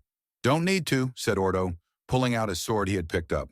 He jumped in front of a Flood form and cut right through its chest, slicing it open and destroying the infection form inside. The Chief primed a plasma grenade and threw it right in front of the door, where it landed right on a grunt's head. It screamed in panic and ran into the brute's leg before the grenade exploded, killing off all of the squad except for one brute, who started berserking against the Flood. Darman and Ordo each then armed grenades and threw them into the battle, and a few seconds later went off, leaving only one Flood form left. The Chief quickly dropped it with a few shots to the head. "I'm going to check the Pelican for supplies," said the Chief. "Watch my back." "We've got your 6, said Darman, "and we'll grab some ammo any of these things dropped." The Chief nodded and made his way over to the Pelican. Inside, he could see a weapons case busted open, probably by the Flood. The door to the cockpit was completely gone, and what he saw inside made him stare in astonishment. Dr. Halsey and who had to be Niner and the other Jedi were in the cockpit, all unconscious. "Darman!" he yelled outside. "Help me out!" "What is it?" he asked, walking into the Pelican, but he then saw the 3 people in the cockpit. "Holy Fierfek!" He sprinted forward besides the Chief, who was helping Niner up. He took off his helmet and saw him stir, his eyes slowly blinking open. He started when he saw the Chief, but then recognized him. "Chief? What are you doing here?" "Long story, Sarge," Darman answered for him. He was helping up Dr. Halsey. "Darman?" asked Nainer, turning around in surprise. "Why are you here? I thought you were in the library getting the index." "I was," he replied, "but it went wrong and I got separated from the others." Then the Chief heard a groaning and saw the Jedi getting up, rubbing his head. "Oh man, that hurt," he said, slowly opening his eyes. But they widened in surprise as he saw the Chief and Darman there. "You're not one of the other Spartans," he said, looking at him closely. "So you must be the Chief, the one who's been missing?" "Yes, that's me," he replied. "And you are?" "Barden Jusek," he said, extending a hand. "I'm one of the Jedi who came here." The Chief reached up and took the hand, shaking it. "How'd you find us?" asked Niner, putting his helmet back on and standing up. "A flaming pelican crashing towards the ground isn't hard to miss," said Darman, But actually, we were on the landing platform right next to this one. Talk about being at the right place at the right time, said Yusik, also standing up. As the two recovered from the crash, the chief started to worry about Halsey. Was she okay? But his worries were vanquished as she too groaned and finally sat up. She looked around to take in her surroundings and her eyes rested on the chief. Jon? Wait, who? Asked Darman, and the chief realized they didn't know his real name, which he regretted her saying in front of them. Yes, I'm still alive, he replied and felt a surprise in the room as he acknowledged his name. But we need to move. There are Flood and Covenant here. She nodded and he helped her up. Then the five of them made their way back out of the Pelican to the complete surprise of Cal and Ordo. Niner, Jusik, how did you get here? Asked Cal, astonished. Then it hit him. You were on the ship that came out of slip space and crashed, weren't you?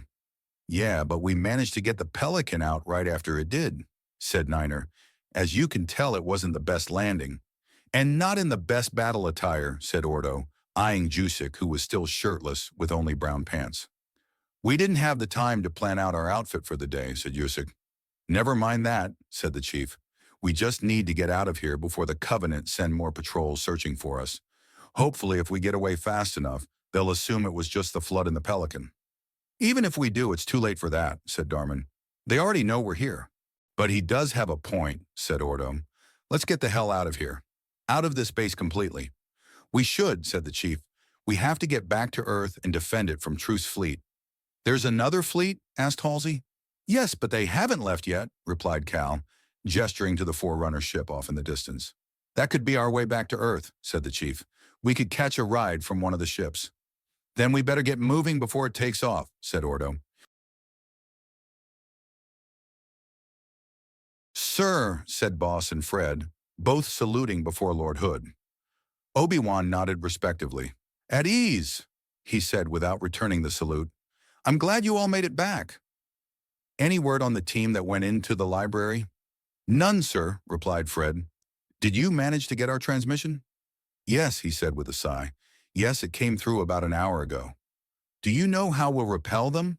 Asked Boss. Cairo is the last living station, so it will need to be protected, he replied. So are there other Spartans?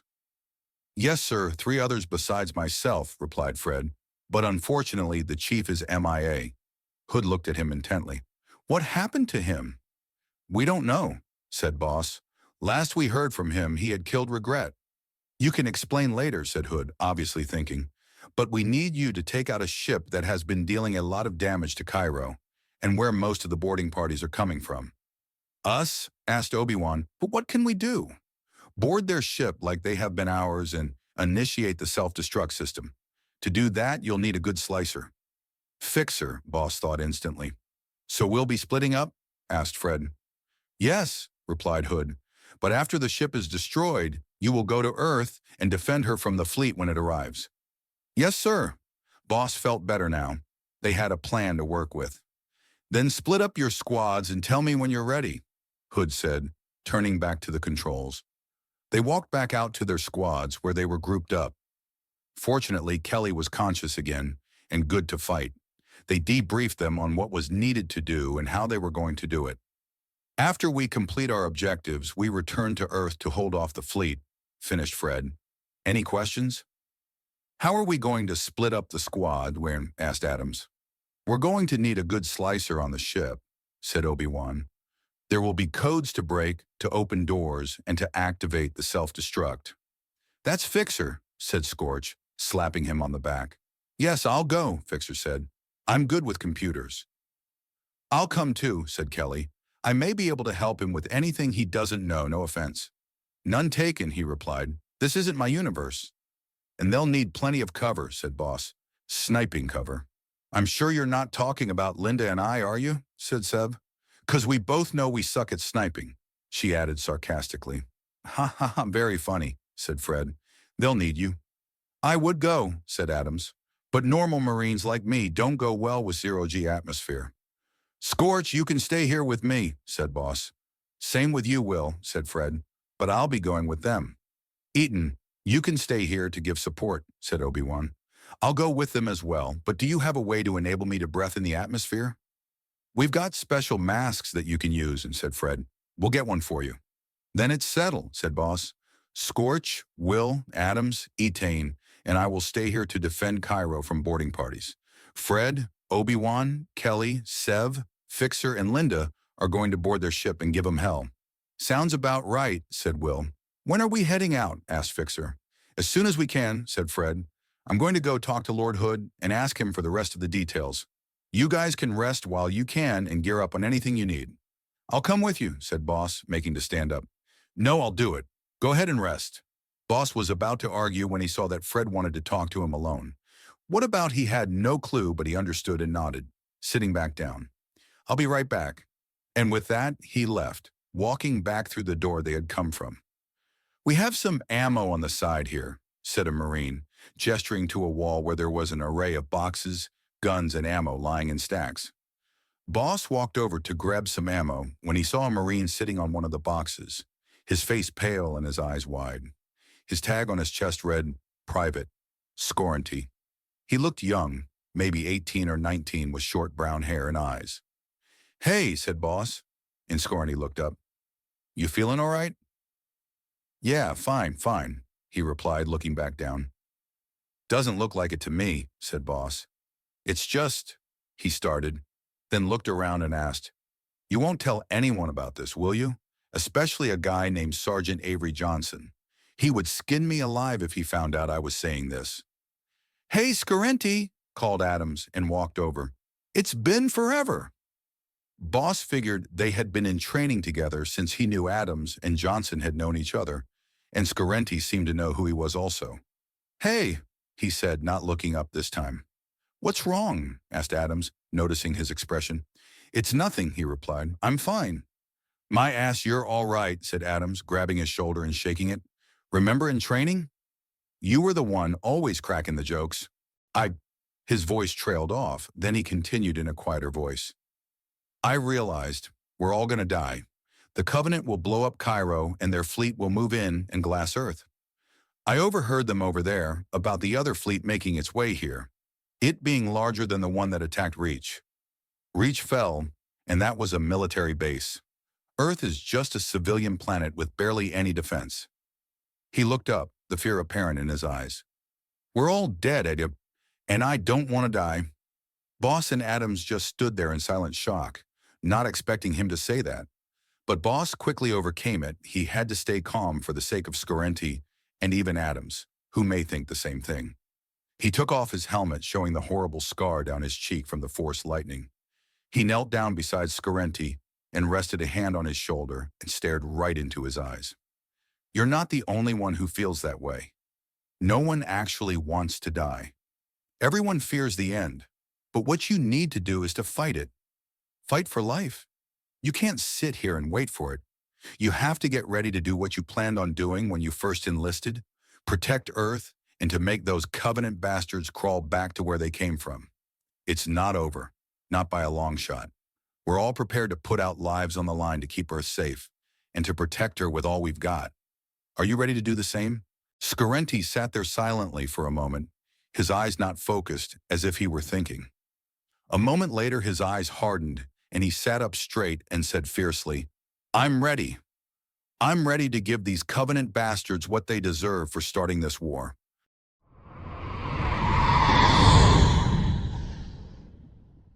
Chapter 29. Getting Out Alive.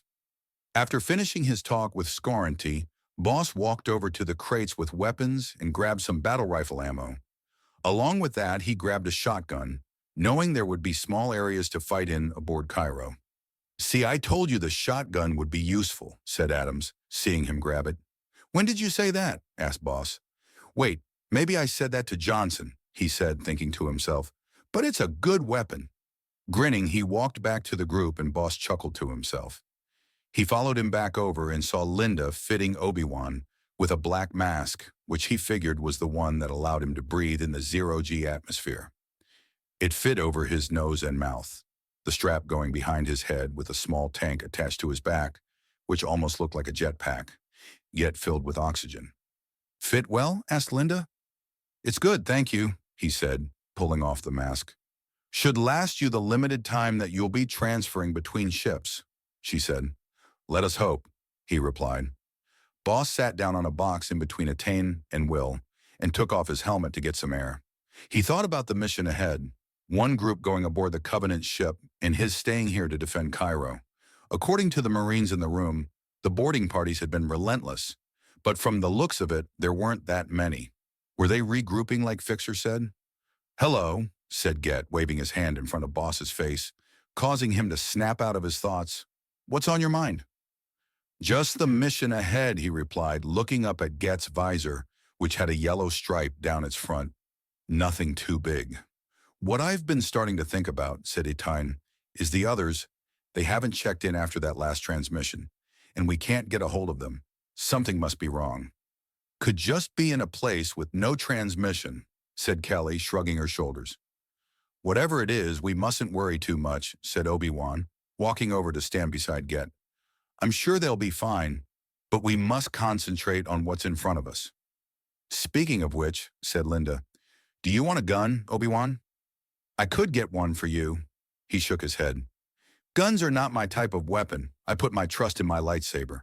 The others continued on with talking about weapons, comparing ones from this universe with ones from their own.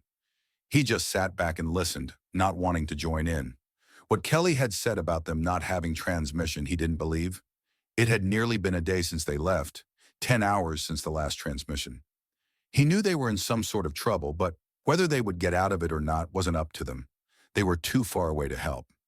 As the conversation continued, he saw Fred leave the control room and gestured to him. Boss got up and walked over to where he was waiting. Is everyone ready? Asked Fred. We're all geared up and ready to go, he replied. Good, he said. Here's how we're going to do this.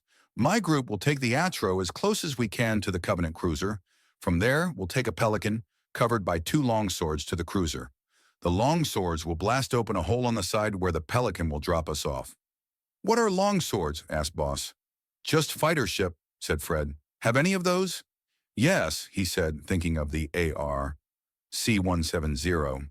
Will it be powerful to breach the hull of the cruiser, though? They are both armed with AGSM-10 missiles. The shield by the shuttle bay is weak there. That's where we'll strike. What do you think? Boss felt surprised that he even asked his opinion. He barely knew anything about this universe. Yet it felt good to know that he trusted him. Sounds like a plan. Great, he said. I'll go tell the others. Boss nodded, and Fred walked over to relay the plan to them. The way Fred trusted him made him think how much the others from this universe trusted him and how much he trusted them in return. But what would happen when they had to return back to their own universe? He knew they couldn't stay here the entire time since they had own issues, but they would win the war here first before they went back. Hey, boss, what are you doing? Asked Scorch. He noticed Fred had finished briefing them and saw that they were ready to go. Nothing, just thinking, said Boss, walking back over to the group. You've been doing that a lot lately, said Seb. Everything all right? Fine, he replied, and then tried to distract them from the subject. Is everyone ready? Ready to kick some ass, or said Adams, if that's what you mean. We're ready, boss, replied Etan with an amused look at Adams. What about my squad? Asked Fred. We're ready as well, said Fixer. Then let's go. Deltas, said Boss. Form up. The 3 of them made their way over to them. You two, he pointed to Seb and Fixer, listen to Fred as you would listen to me, and do not make any stupid risks, especially you, Seb. This is far from over. You got it, sir, replied Seb, holding his sniper rifle across his shoulder. Good, said Boss, hitting Seb and Fixer on the shoulder in turn. Now get on that ship and show them who they're dealing with. They nodded, and Boss could tell by their stance they were raring to get into action. They turned and went to join the group that was crowding around Fred. A few moments later, they went down a separate corridor that must lead to where the Atera was docked. They'll be all right, said Scorch, standing at Boss's side. Seb will make sure of that. Boss smiled behind his helmet and walked over to where the rest of the group was stocking ammo. He saw Will showing Attain and Get how to use a battle rifle with Adams looking on. There's your ammo counter, said Will, pointing to the top of the rifle, and it shoots 3 bullets at a time, so watch your aim. I think I've got this, said Get, taking the battle rifle from Will and examining it. And you can use this as a secondary weapon, he said, handing Get an SMG.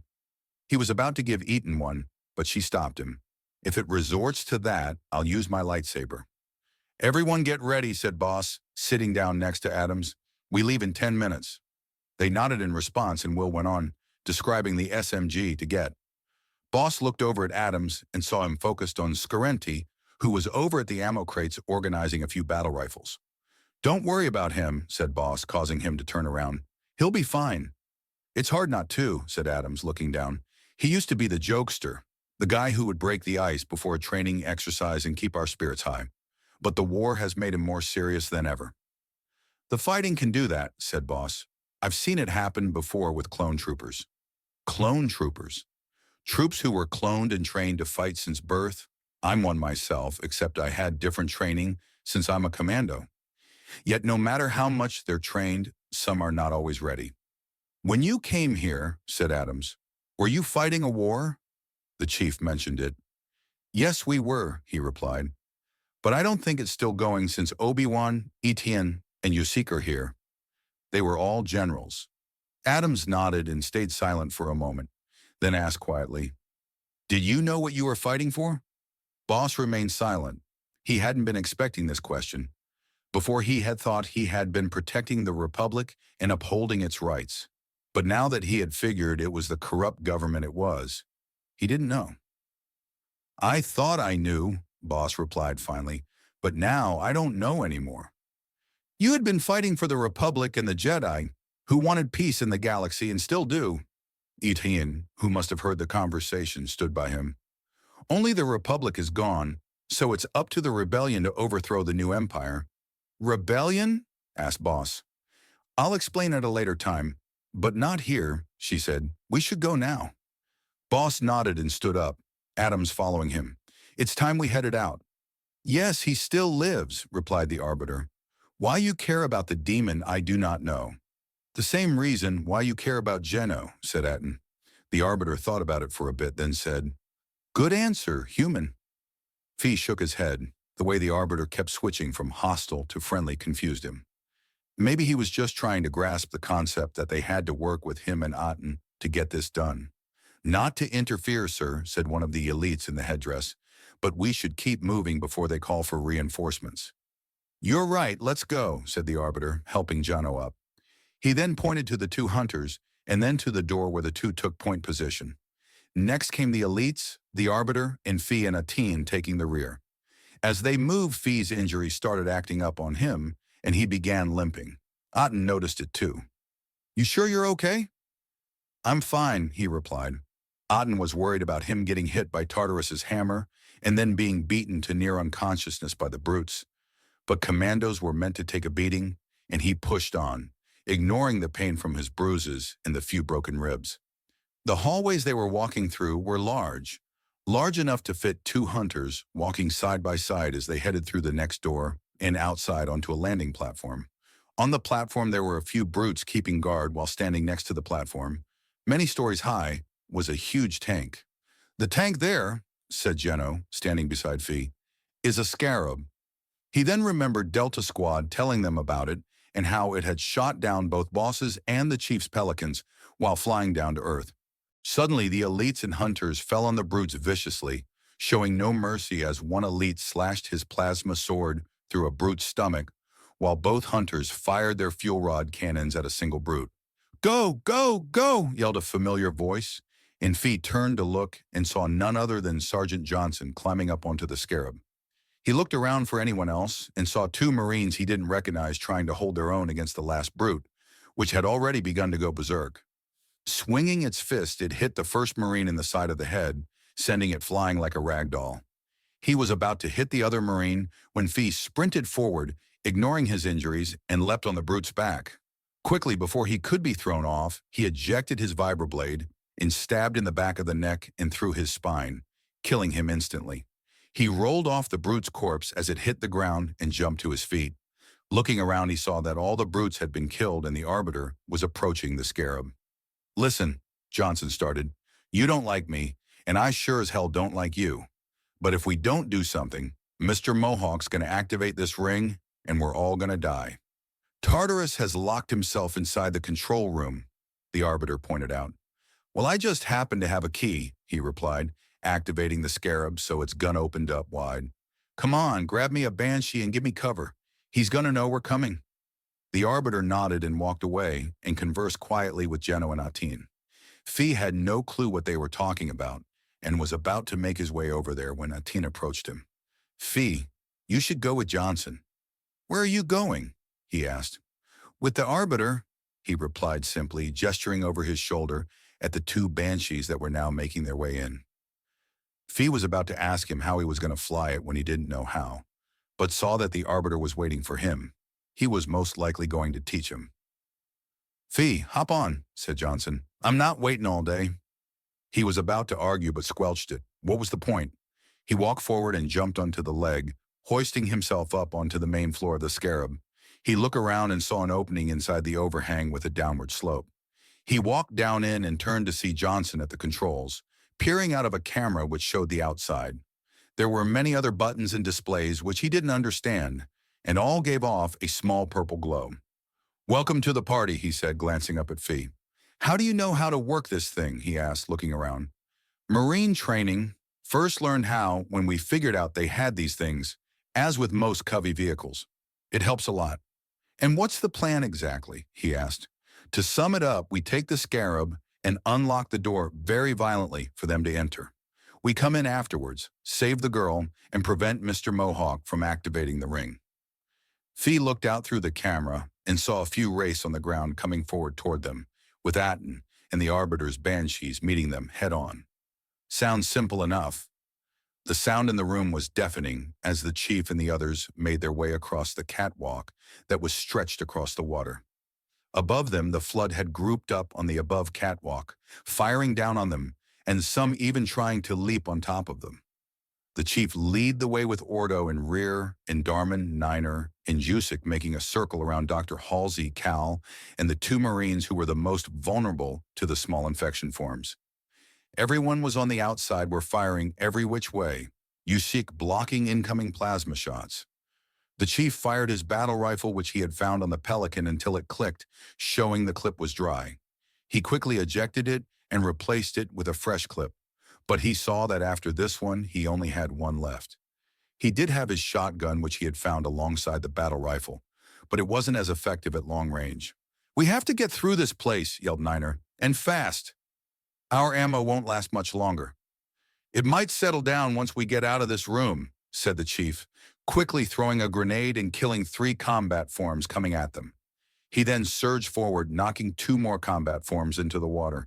Stay with me, he yelled and ran forward, being careful not to run too fast for them. He reached the door at the other end, which opened as he got close and ran through it. It led to a separate hallway where there were no Covenant or Flood. He made sure the others got through and the door shut before relaxing. That was close, said Darman. It's not over yet, listen, said the chief, and they all went quiet. It was silent for a few moments, then one ear-splitting screech that sent chills down the chief's spine shattered the silence. They're massing and coming up from behind. Let's get moving before they do, said Cal. No, said the chief, checking the door. They move faster than us.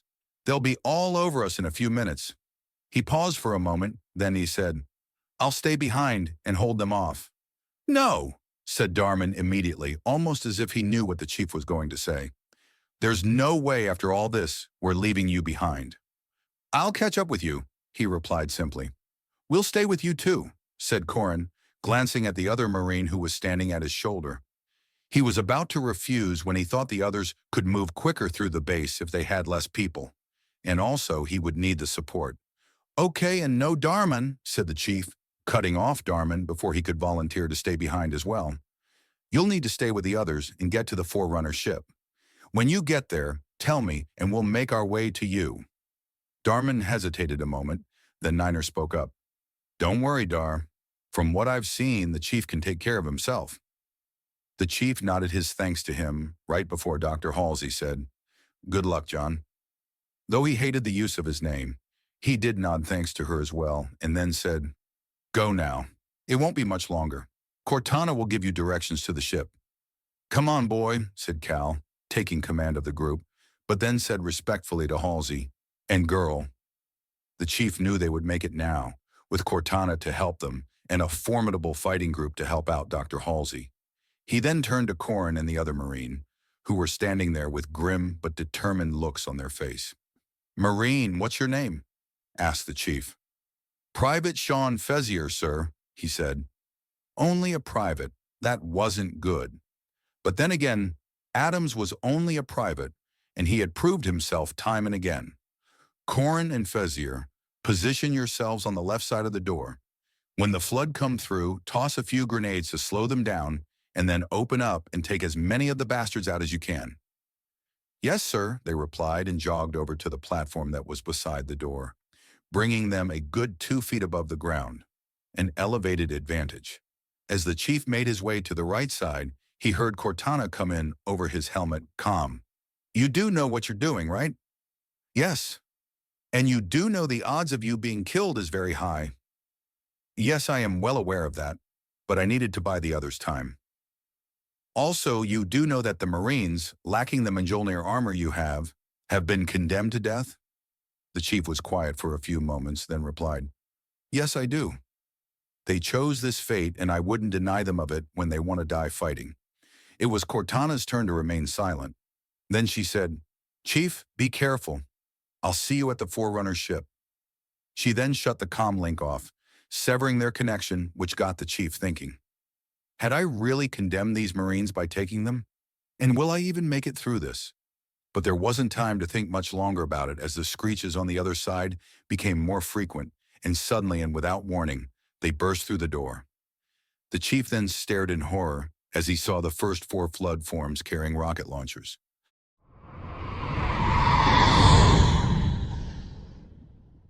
Chapter 30, Overrun. The chief's surprise didn't last long as he instantly reacted, whipping out a grenade and throwing it at their feet. Corinne and Fezier did the same, Corinne arming a plasma grenade and Fezier a frag, and both threw it. All 3 grenades blew up simultaneously, killing the 4 flood with the rocket launchers instantly.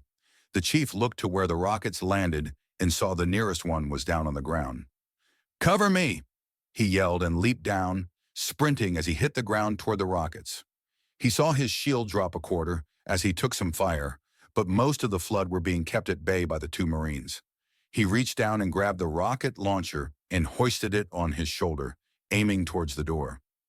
He saw that already many flood had gotten through, all combat forms. He knelt down and fired one rocket then another, completely killing all the flood that had once stood in the doorway.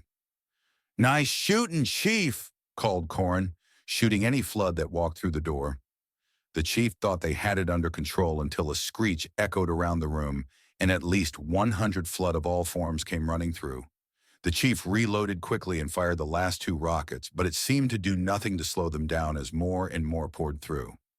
One combat form sprinted straight for him, but before it could hit him, the chief brought the rocket launcher back like a javelin and threw it at the flood, impaling it through the chest. He jumped back onto the platform, but 3 more forms jumped up behind him, trying to get a hit on him. He quickly brought his shotgun to bear, shooting one in the chest, but the other pushed forward until it was right in front of him. He hit it in the head with the butt of his shotgun, but it didn't do much as it brought up its hand with the elongated fingers, like whips, and hit him across the chest, knocking him against the wall. It bounded forward to finish him off, but he brought his foot up and kicked it back. Now he had the room to bring his shotgun up and fire freely. Bringing down flood forms left and right, he heard in the background an explosion, and shortly after one of the Marines cried in pain. He had no time to help them as, slowly and surely, the flood were backing him up into the corner. As he continued firing, he could see nothing but flood stacked up, almost standing on top of each other to get to him. He saw no way out of the mass, and he couldn't help but think that this was the end. As Fee looked out, he saw both Banshees fly in from each side, destroying 2 of the tanks in bright blue explosions. He couldn't tell who was flying, which Banshee, which meant that Atin had already gotten the controls down. They joined up together and headed to destroy the last tank, but Johnson beat them to it. "Time to test this baby out," he said, charging up the cannon. Within moments, Johnson unleashed a huge blast from the Scarab, completely demolishing the tank. "Ha! How do you like it?" he shouted over the comm link, making Fee laugh. The scarab continued to plow through the small valley they headed into, stepping on a specter that had been unfortunate enough to drive into its path. Many other banshees, flown by brutes, were coming in and trying to take out the Arbiter and Aten, but none were able to, as the two of them retaliated, covering each other as if they had worked together many times before. Suddenly and without warning, a banshee shot off a plasma cannon, nailing the side of Aten's banshee. Fee started forward as if he would be able to do something to help him through the screen in the scarab. But as he watched, the Arbiter quickly shot the hostile banshee, and Aten kept on flying as if nothing happened. "Aten, you all right?" asked Fee over the comm, concerned. "Yeah, I'm fine," he replied, causing Fee to let out a small sigh of relief. "Just got a little burned on the side, but nothing too bad." "We are coming up on the control room," the Arbiter announced, cutting into their conversation. Fee looked and instantly saw it. The control room stood out a little away from the beach, its supports coming out of the water. There was a door which was large enough that it could fit a banshee through.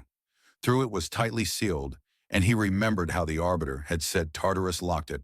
"Stay clear of the door," said Johnson, and as soon as Aten and the Arbiter swerved away to confront a few enemy banshees, he said, "Hey, bastards! Knock, knock!" Johnson then once again charged the scarab's cannon, and Fee heard the familiar whine right before he shot off another blast from the scarab, this time nailing the door and blowing it open. "Get inside," said Johnson. "That brute must be close to activating the ring." The Arbiter snorted, as if he didn't like being ordered around by a human, but he didn't complain as he landed his banshee by the door, Aten following close by. "Wait, what about us?" asked Fee. "Don't worry, we're going in too," replied Johnson, moving the scarab forward. "We just need to get closer. Expect us to jump from here?" "Oh, right." It took little time to move the scarab close enough to the platform outside the door where they could reach it. "All right, let's go," Johnson said, shutting down the scarab and walking outside. Fee followed him, wishing he had a weapon to fight with. Johnson was in the same condition, and if they met any brutes inside, the only choice would be to fight them fist to fist. To Fee, that didn't sound too appealing. As they walked inside, Johnson looked around at the burnt doorway, grinning. "I burnt this place up good, didn't I?" he said. "I've seen better," Fee replied, smiling behind his helmet. "You haven't seen a good burn until you've seen a scarab in action, son," Johnson replied, gesturing to the walls. The way he addressed him as his son immediately reminded him of Cal, and he once again began to wonder if they were okay. Hoping that they had escaped from their captors, he followed Johnson's path as he picked his way through the wreckage and into the next room. Already there were dead brutes lying on the ground with weapons strewn everywhere across the floor. "This ought to do nicely," said Johnson, picking up a beam rifle. Fee himself picked up a shotgun he found on the ground, wondering why a brute was even using a human weapon.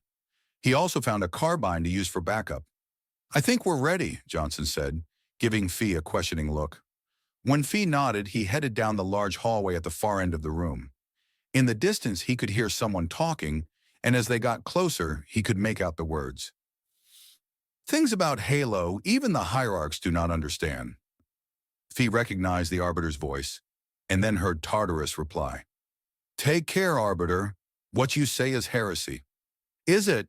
he questioned. "Oracle, what is Halo's purpose?" "Collectively," started a voice he did not recognize, "the Seven." By now, Fee could see what was going on, and he saw Tartarus holding a small sphere-shaped object with Miranda keys just beside him. As he watched, he saw Tartarus grab the sphere and snarl at it. "Not another word!"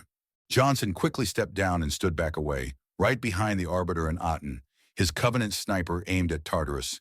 "Please, don't shake the light bulb." The brutes that were flanking Tartarus moved forward to attack, and Fee brought up his shotgun, but before anyone could do anything, Johnson spoke again. "If you want to keep your brain inside your head, I'd tell those boys to chill." Tartarus, with a furious look on his face, turned to the brutes and growled a command, and they backed down. "Go ahead, do your thing," Johnson said to the Arbiter. The Arbiter started again, addressing the droid-like object. "The sacred rings, what are they?"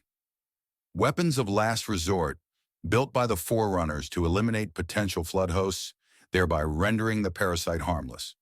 "And those who made the ring," he asked, "what happened to the Forerunners?" After exhausting every other strategic option, my creators activated the rings. It continued, stating the facts as if it did it every day. They, and all additional sentient life in 3 radii of the galactic center, died, as planned. From behind, he saw the Arbiter's shoulders drop and his head lowered as if he had just realized the horror of the situation. "Would you like to see the relevant data?" the sphere-shaped object asked hesitantly. "Tartarus," said the Arbiter in disbelief, "the prophets have betrayed us." Tartarus remained silent for a moment, looked at the sphere as if coming to a decision about something. Was he actually considering what the Arbiter said? But Fee's hopes vanished as Tartarus drew back the sphere and hurled it at Johnson, hitting him in the face and knocking him over. Then without hesitation, he turned and forced Keys to stick the index into the receptacle on the control panel. After she had done that, she dived over to the side and out of the way. "No, Arbiter," he yelled, turning towards them. "The great journey has begun, and the brutes, not the elites, shall be the prophet's escort." And with that, he held his hammer up in front of him, and he began to glow. With dismay, Fee realized that he had developed an energy shield, a feat he thought was impossible to do with a brute. But suddenly the circular platform that had been behind Tartarus began to move, separating into 3 different platforms. In the middle, a gravity lift developed, and with a shot of horror, he thought Halo had been activated. But a few moments later, nothing happened, and he figured there was a countdown sequence. As he knelt down to help out Johnson, he heard footsteps behind him, and he turned to see elites charging from the hallways. They rushed past him and attacked the front line of brutes, who tried vainly to fight back, but it was no use as the elites overpowered them. But Tartarus did not stay to fight as he leaped backward, landing on the bottom platform. As the brutes fell under the elite's onslaught, they charged forward and leaped after him. The Arbiter drew out his plasma sword, while Atin took out a carbine he must have found earlier on. Together, the 2 of them followed the elites, leaping across the gap and onto the platform. "You all right?" asked Fee as Johnson got back up. "Yeah, I'm fine," he said. "Damn brute." "Good, then I'm going in," he said and started forward. "Hold up," said Johnson, grabbing Fee's shoulder. "You're still wounded. You'll get your ass kicked out there." "It's not much," Fee lied, and watched as Tartarus took out 3 elites with 1 swing. "And anyways, they'll need me." Johnson paused for a moment. "All right, but I'll get your guys' backs." Fee nodded and ran forward, taking a running leap, and landed on the platform. Tartarus and the others were on the one above him, so he went towards the gravity lift, and as soon as he touched it, the lift shot him upwards right past the fight. As he landed on the top platform, he heard the commander and the sphere-shaped object he heard called the Monitor talking in the background, most likely about how to undo Halo's activation. He jumped off the edge and onto the lower platform, where he saw Tartarus swing his hammer again, almost hitting the Arbiter. From the entrance, Johnson fired a few shots which hit the brute, diminishing his shield. Atin took the opportunity to fire a couple shots off. Tartarus winced, but it didn't seem to do anything to slow him down. "Lucky hit," he growled and went right for Atin. Fee jumped forward and unloaded a shotgun round into Tartarus's side, but the shield absorbed the entire shot.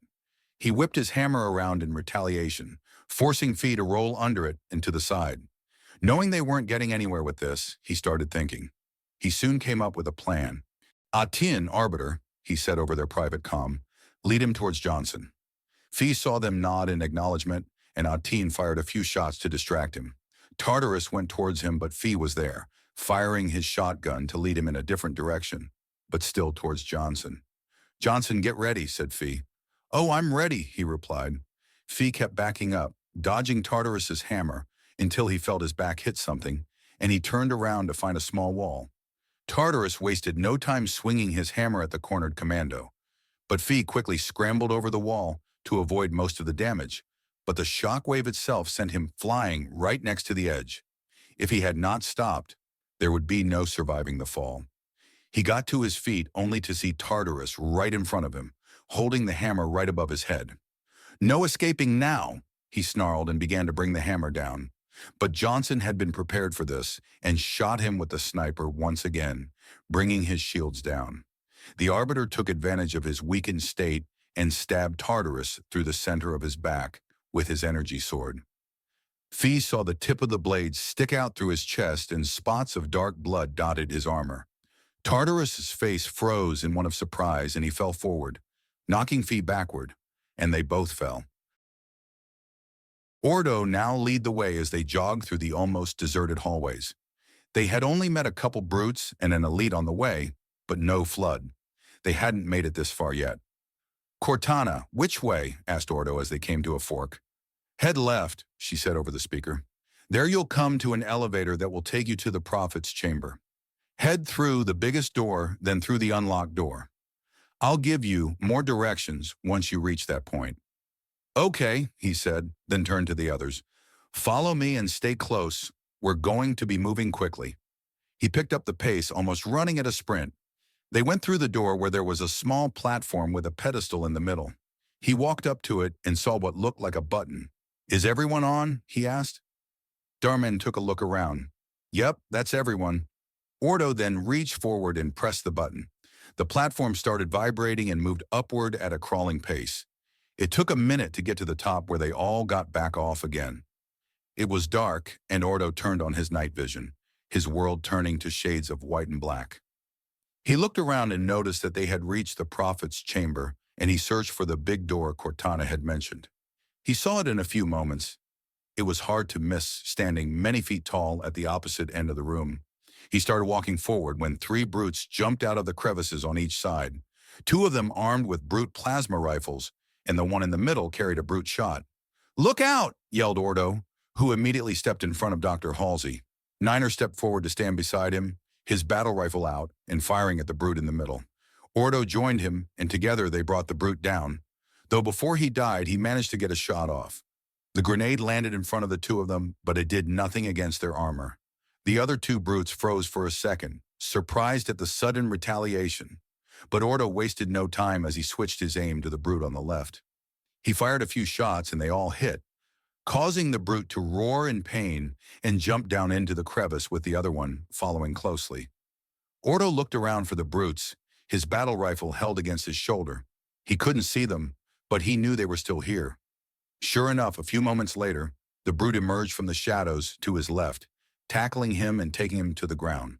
The other brute followed him, but Jusek had activated his lightsaber and met the brute head-on.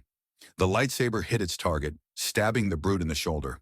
But it did nothing to him as it brought its fist back and hit Jusek across the face. Niner went forward to help him, while Darrin shouldered the brute off of Ordo, who had been fending him off. As soon as it fell over away from him, Ordo immediately rolled to his feet, firing. Darrin joined him, and the brute fell under the barrage of the bullets tearing him apart. Ordo looked over to see if the others needed help, but the brute lay decapitated on the ground, thanks to Jusek's lightsaber. "Didn't think 2 brutes could give us so much trouble," said Ordo, staring at the 2 corpses. "They can get nasty," said Darrin. "Chief said in the Spartans' first encounter, they killed one of them." "Really?" asked Cal, and when Darrin nodded, he let out a long whistle. "Then we'd better be more careful." "Yeah," said Ordo. "Let's keep moving so we don't get caught out in the open by anything." He led the way once more, going through the big doors into the next room where there was a small pedestal in the middle. On the pedestal, perched perfectly, was an energy sword. Before moving forward to grab it, he looked around cautiously, making sure it was safe. Then he walked forward and took If off the pedestal.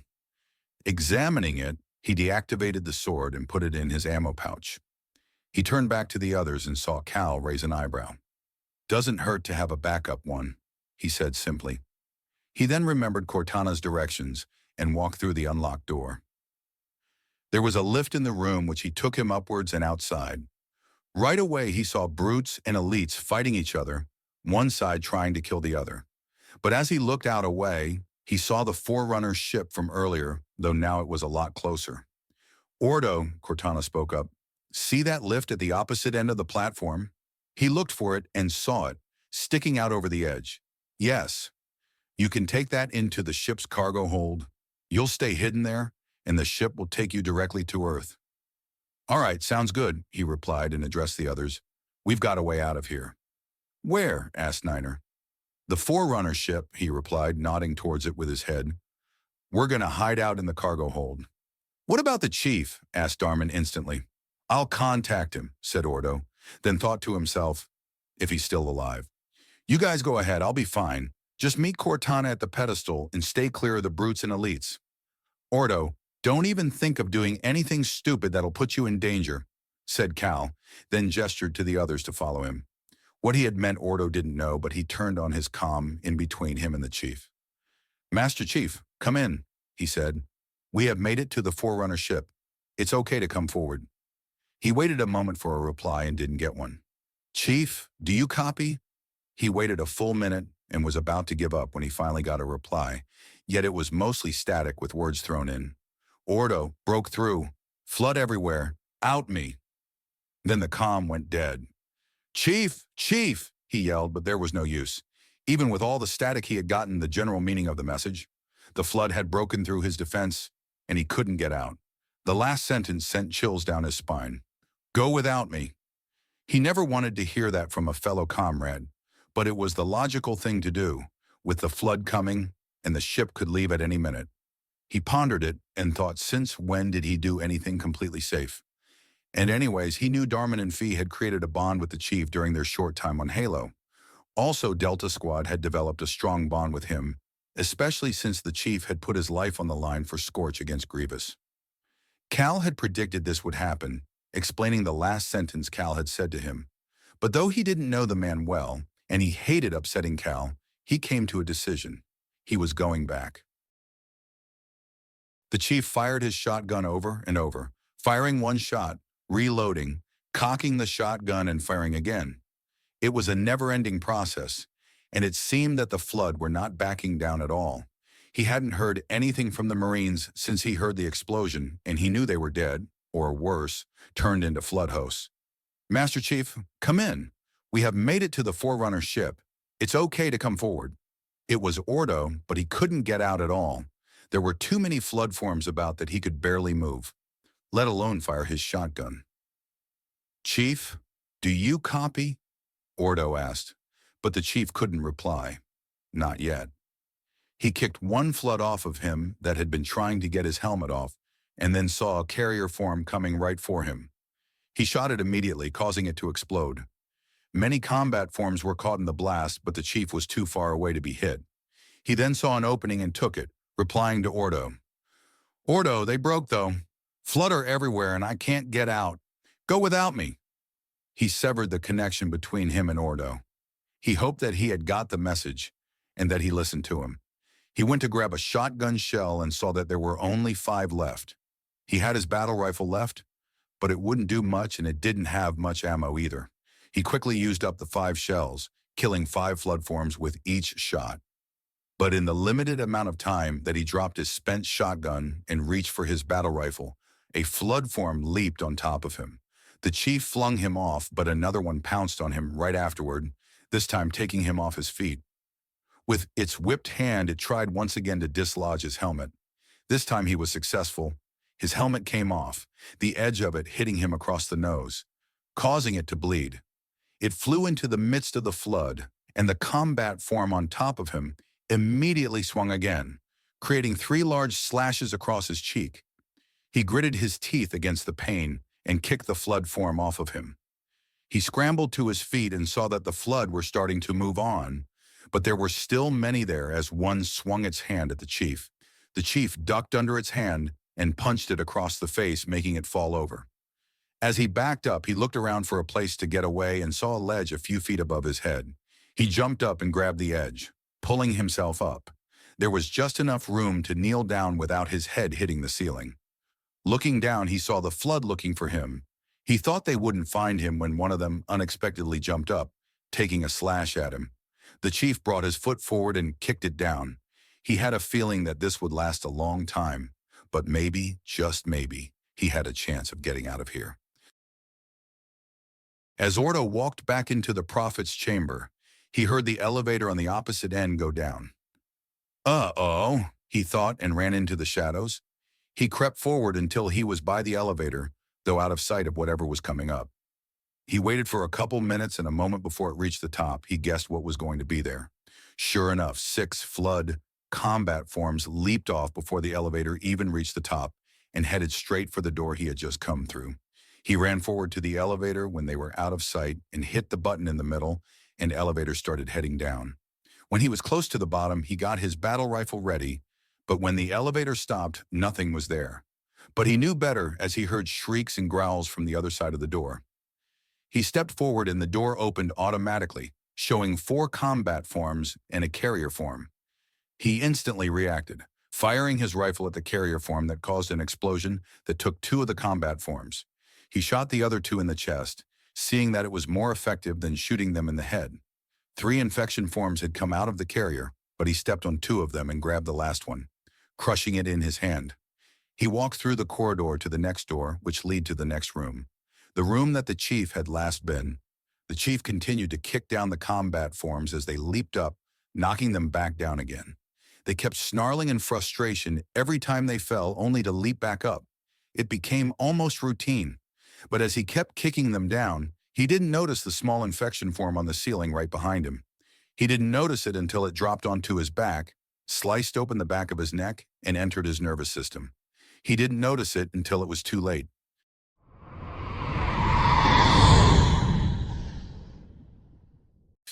Chapter 31, Finishing the Fight. Ordo stepped forward to activate the doors to open, and what he saw was not what he expected. Flood limbs lay strewn everywhere, while green blood splattered the walls, giving it a sickly look. There were bullet holes and blast marks everywhere, and looking over, he saw 7 flood combat forms grouped around an area alongside the right wall. He was wondering what they were doing when he saw one suddenly leap up, swinging but only ended up meeting a green armored boot, which kicked it back down. Ordo looked up and saw the chief, his helmet gone, and his face determined to keep the flood down. He was about to help when he noticed a small infection form crawling across the ceiling. In horror, he saw it drop down on the chief's neck, slicing it open and enter his nervous system, making the chief cry out in pain and go into violent spasms. Ordo instantly shot the infection form latched onto the chief's neck, not worrying about shooting him, but if he had been able to kill the infection form before it transformed the chief into a flood form. He saw him slump over as the form popped, but Ordo's shot had alerted the rest of the flood to his presence. They immediately turned around and leaped at Ordo, hoping for a fresh kill. But he denied them of that as he brought his battle rifle around quickly and dropped 3 flood in a row. He saw his rifle wouldn't be any use if they got too close, so he slung it over his shoulder and grabbed the handle that was on his belt, activating it. The handle turned out to be the energy sword he had picked up earlier. 1 flood form got close and he brought the sword down in a horizontal slash, cutting the unfortunate flood in 2. The other 3 came all at once, causing him to duck one of their slashes, and he thrust the sword upward through its chest. As it fell, he pulled out the sword, rolled over to the right, and killed the other 2 flood with diagonal slashes, falling both of them. They all hit the ground, all dead, but Ordo didn't check as he quickly ran to the chief's hiding place and leaped up, kneeling beside the unconscious chief. "Chief, can you hear me?" he asked, but saw it was useless as he didn't respond. He checked the wound on the back of his neck and saw 2 small tentacle ends sticking out. Ordo reached forward and pulled them out. As he did so, the chief gave a shudder and gasped as they came completely out. "You all right, Chief?" asked Ordo again, and this time, the chief raised his head to respond. "Yes," he said, taking deep breaths. "I'm fine, thanks to you. But why did you come back?" "We'll talk about it later," Ordo replied, not feeling like describing to the chief how he had come to his decision. "We need to go. The ship will leave at any second." He got up and the both of them jumped down. "Wait," said the chief. "I need to find my helmet." Ordo looked for it and saw it sticking out from under a flood corpse. He walked over and grabbed it, tossing it to the chief. He caught it and put it over his head, sealing his armor. Before following Ordo, though, he went to grab his battle rifle he had earlier, along with some ammo on the ground. "Here," said Ordo, grabbing the other energy sword he had and tossed it to the chief. "You'll most likely be needing this before this is all over." He nodded and placed it in his ammo pouch, and without saying a word, Ordo walked back through the door he came from with the chief following him. Fred led his team down the steps that led to the docking bay that held the Atero. Obi-Wan sensed many things in the bay, but mostly it was fear. He and the others from the separate universe must have entered the war at a critical point. As they walked towards the ship, a lieutenant came out to meet them. "Sir," said Fred, snapping a crisp salute, "do you know about the mission?" "Yes, I do," he replied. My name is Lieutenant Jeffrey Turk, and I am here to brief you, but we must hurry if we want to avoid any damage getting to the cruiser. The Covenant groups are starting to disperse more immensely. They followed him onto the ship and the door closed behind them. The Pelican you will be using is this way. The captain has 2 of his most skilled longsword pilots escorting you to the Covenant cruiser. How much do you know about this cruiser? Asked Obi-Wan. It would be better to be prepared than jump into something without knowing what it was. All we know is that the Covenant have been calling it Blood and Wrath. They always pick the weirdest names. It is also set up and built like any other cruiser with the exception of their cargo hold. It has a door on the side along with the gravity lift on the bottom. The door will be weaker than other parts and you can enter through there. Good, said Fred. I also have those layouts in my armor systems. We can use them on the way. The self-destruct will be located in the control room, said Ratir. Once you have armed it, call to your Pelican pilot and he will pick you up. It will be escorted once again by the longswords back to the Atero. Any questions? What will happen if our Pelican is destroyed when we need picked up? Asked Fred. We have one standing by if that is to happen, he replied. If that one is destroyed as well, we will give you directions from there. Anything else? Fred looked around at the people behind him, but when they didn't say anything, he said, I think we're good, sir. Good, Raturk replied, then stepped to the side beside a door. This elevator will lead you to the Pelican's docking bay. Good luck. And with that, he walked back down the corridor they had just come from, disappearing from sight. Fred walked forward and pressed the button, opening the doors and showing the elevator. He got on with the rest of them following him, and when they were all on, he pressed another button that led upwards. Once they reached the top, the doors opened once again, and they were able to see the Pelican. And from what Obi-Wan could tell, this wasn't an ordinary Pelican. It was far more bulky than the others he had seen, showing extra armor had been added. Also, there were many more turrets attached to both the front and the back, making it a deadly dropship. Fred led them to the back of the Pelican, and Obi-Wan saw one of the pilots setting up an ammo box. Welcome aboard, he said cheerfully. My name's Lieutenant Butch Cromer, but call me Shark. I'll be your pilot for today. He grinned and then continued. I've got some guns and ammo here. Rocket launchers, battle rifles, SMGs, you name it, just take what you want. Thanks, Shark. Seems like we'll need the rockets, said Fred, hoisting up the rocket launcher with one hand. My pleasure, he said, giving them a casual 2-fingered salute. I'll tell you when we're taking off, but for now, go ahead and sit back and relax. The Atero is getting ready to leave. Shark then walked to the cockpit, leaving the rest of them to grab any last-minute ammo they hadn't taken before and come up with a plan. We don't know what we're facing once we get inside, said Fred, but we can expect it to be hot. I can be one of the first ones in, said Obi-Wan. I will be able to block their plasma fire, giving you all the chance to return fire without being under fire. Sev and I will come in last, said Linda.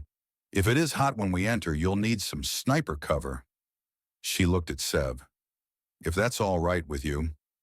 As much as I love coming in and getting the first kill, he replied, I'll pull back and give cover.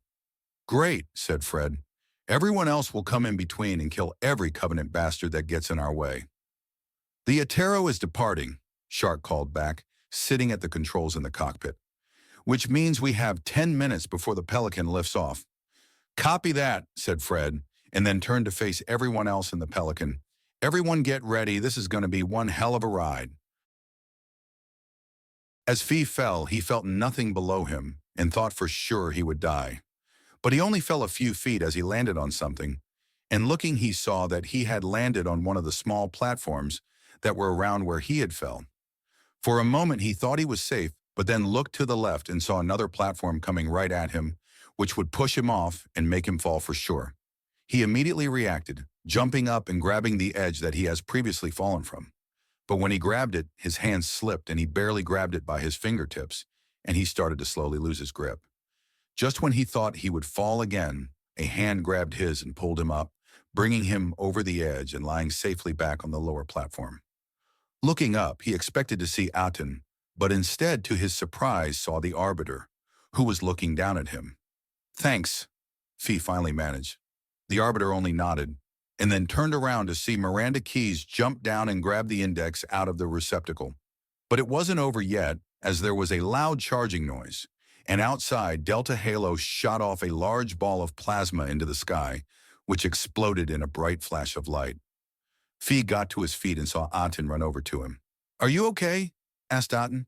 "Nothing worse than earlier," Fee replied, then hit him on the shoulder. "You worry too much."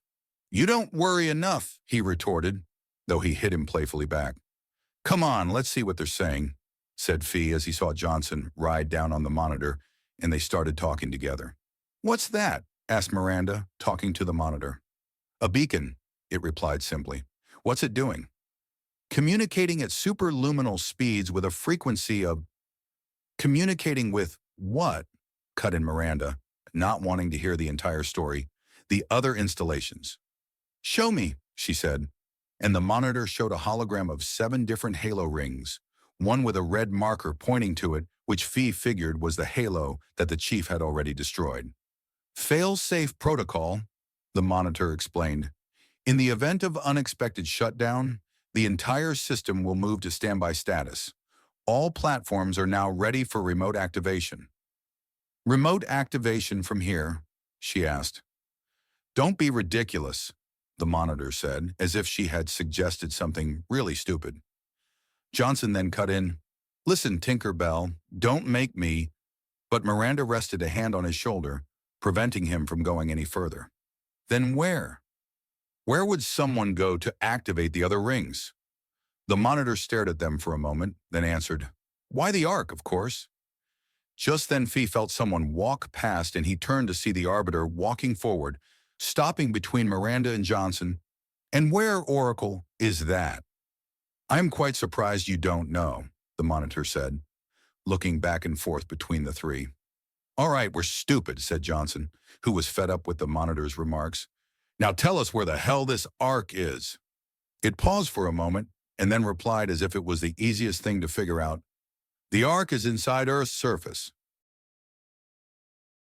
Green blood splattered on the chief's visor as he decapitated the head of a flood with his energy sword, and then stabbed it through the chest to kill the infection form. Ordo was fighting right beside him, dropping combat forms left and right with his battle rifle. They were close to getting back on the ship. They were in the room right outside the large gravity lift that took them outside. But flood forms were everywhere.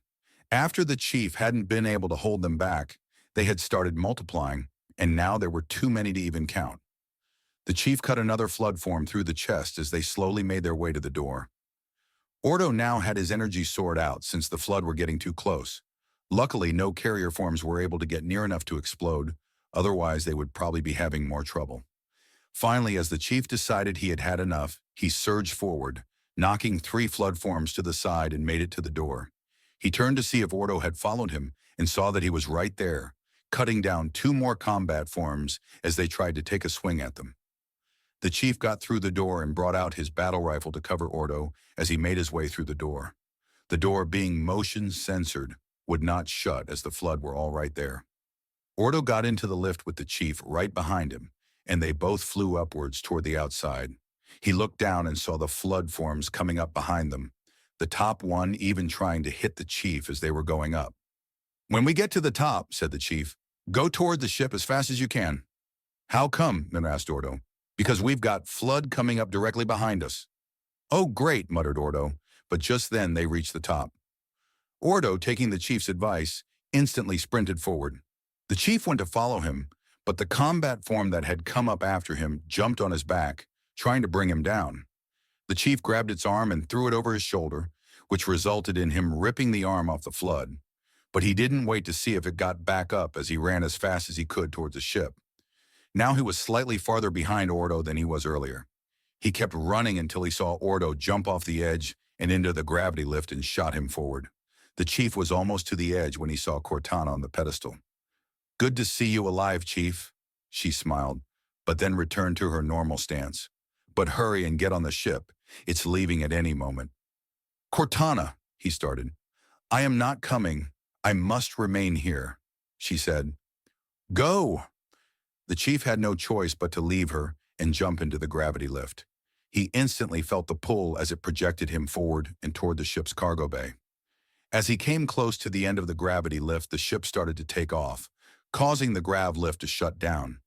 He free fell for a moment, flipping in midair, and then landed on his back inside the ship just as the doors closed, sliding along the ground until he lost momentum and stopped.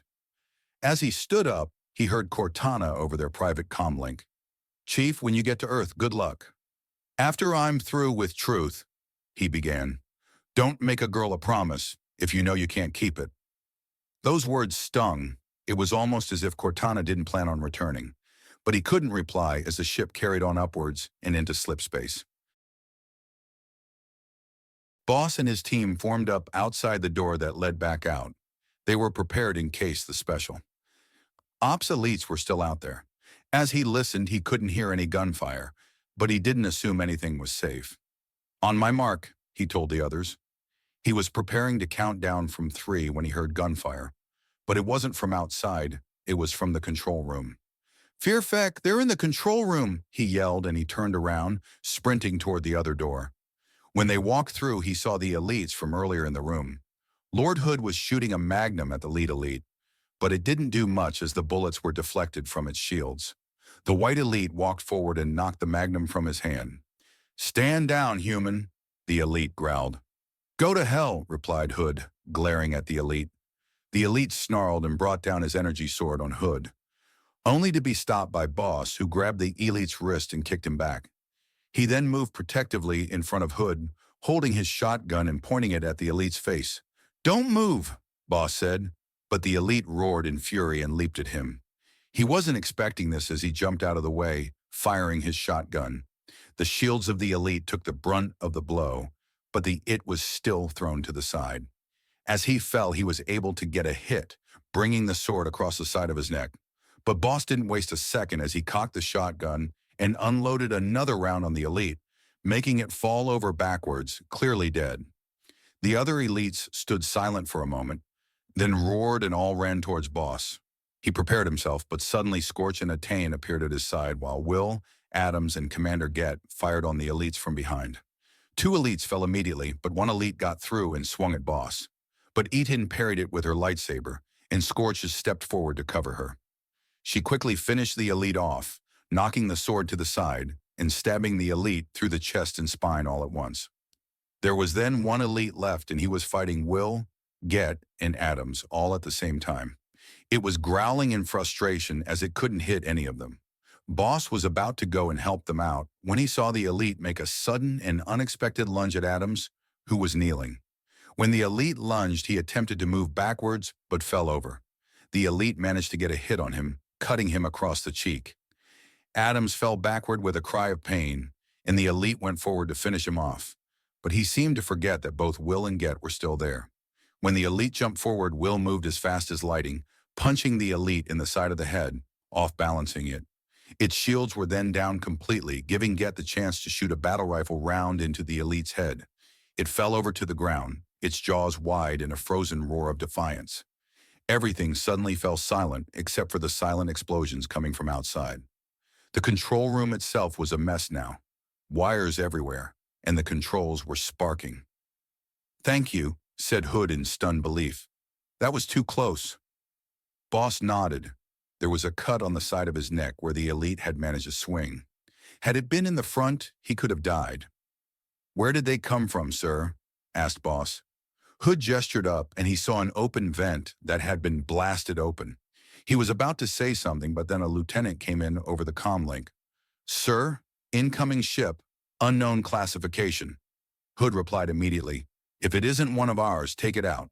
But then a different voice came in, a voice that was all too familiar. "This is Spartan 117. Can any read me?" Over. It was the Master Chief.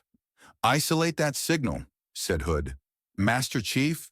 What are you doing on that ship?" "Sir, finishing this fight." "Explain." "The Prophet of Truth is on this ship," he replied. "If I can get a chance to take a shot at him, I could kill him and finish this war." Boss looked at Hood, who nodded, and Boss spoke. "Chief? Boss?" "Yes, it's me. Listen. On our way back from Delta Halo, we found something on our radar." He paused for a second before continuing. It was a Covenant fleet heading for Earth. It was larger than the fleet that attacked Reach. The chief remained silent for a moment and then spoke again. Are you sure? Yes, positive. Then we'll have to act quickly, he said, his voice unnaturally calm. Truth is bringing his own fleet here as well. Wait, Chief, said Hood. I don't want you going after Truth yet. From here, it looks like he's landing on Earth, which means he's up to something. I want you to figure out what, but if it's a threat, I want you to eliminate Truth as soon as possible. Yes, sir. Boss, I want you to take your team down and rendezvous with the Chief. What about Cairo, sir? Asked Boss. Fred's team is already taking care of the Covenant cruiser, Hood replied. That will buy us some time. Though there's nothing you can do now. Boss knew what he was saying. There was no way to save Cairo Station. Once both Covenant fleets arrive, Cairo wouldn't stand a chance. Chief, one more thing, said Boss. Have you heard anything of General Grievous? Boss was becoming increasingly worried that Grievous had not been around at all. And with the group that had headed into the library not being in contact, he feared the worst. No, nothing, he replied. Just then another familiar voice came in over the comm link. Don't worry, Boss. We didn't run into Grievous in the library. Darman, asked Boss. Who else is there with you?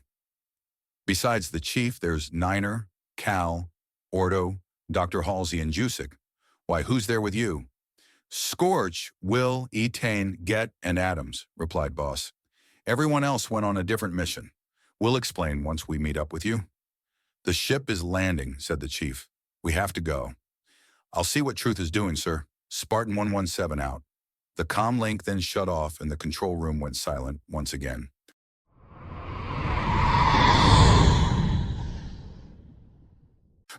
Chapter 32, Bad Timing. Fee and Atin followed Miranda Keyes outside the complex. She had a sudden urge to get back to Earth. Do you know if the Covenant know about the Ark? Asked Miranda to the Arbiter. He shook his head. I don't. We no longer have contact with the Prophets. If they have, there is no way to figure this out. No, there is a way. They all looked over and saw a white-armored elite, while 3 black elites stood behind him, their armor all shining in the sun. Fee noticed, looking closer, that half of the white-armored elite's jaw was missing. How? Asked the Arbiter, walking over to meet him. We go to Earth and figure it out for ourselves. I heard from one of the elites that was fighting in the battle with you. The Ark has the power to wipe out every single life in this entire galaxy. Every race that was once or still is a part of the Covenant, the humans and every other being in this galaxy will be wiped out. But how can we stop this? Asked the Arbiter. The Covenant are already at Earth. The humans maybe have fallen already. The elite didn't reply for a moment, looking at Miranda and Johnson and said, We help the humans defend Earth. There was a cry of outrage from the black elites from behind him, who were strongly against this plan. Commander, there is no way that we can work side by side with the humans, one growled. There is too much hate and too much revenge wanted in between the two. It would end in chaos for each side. No, the commander replied. The Arbiter has proved that it is possible to do so. He worked side by side with these 4 humans and stopped Tartarus from activating Halo. The Arbiter lowered his head in resignation. If it wasn't for the humans, I would not have beaten Tartarus. The black elites remained silent, either thinking about what was happening or too infuriated to speak. But this does not mean, continued Halfjaw, his voice going hard, that we are friends. We are simply allies until we are able to prevent the Prophets from activating the Holy Ark. After that, anything could happen. You won't have to worry about that, Johnson muttered. But he understood what had to be done. They all did. Otherwise, they would have been bloodshed between the two sides much earlier. But we must leave and get back to Earth. If the Prophets have found the Ark, there is no hope for your home planet, let alone the rest of us. The Chief felt the ship decelerate as it entered the Earth's atmosphere, preparing to land most likely in Covenant-held territory. For all he knew, Earth could be almost entirely held by the Covenant. His info he had was already outdated, and he had only been gone for barely over a day. Moreover, with what Darman said, the new Spartans that had to be Fred, Will, and Linda, he knew that some sort of tide had to be turned with their force slowly growing stronger. So, said Darman, breaking the silence. "What do we plan on doing once this ship lands?" "We must get the doctor to a safe place," said the chief. "No offense, ma'am. You're not fighting fit." "None taken, John," she said. "But if boss's team meets up with us, I could take their pelican out and not be a burden to you." "But where will we meet up with them?" asked Niner. "We can't here. There will be too many Covenant around." "There has to be a UNSC camp around here somewhere," replied the chief. "But if there isn't, we'll just find a safe place." He was about to continue when a voice came over a loudspeaker that was placed in the cargo hold. "There is news that must be reported," said a voice that sounded like a brute. "Tartarus, our courageous chieftain, has fallen.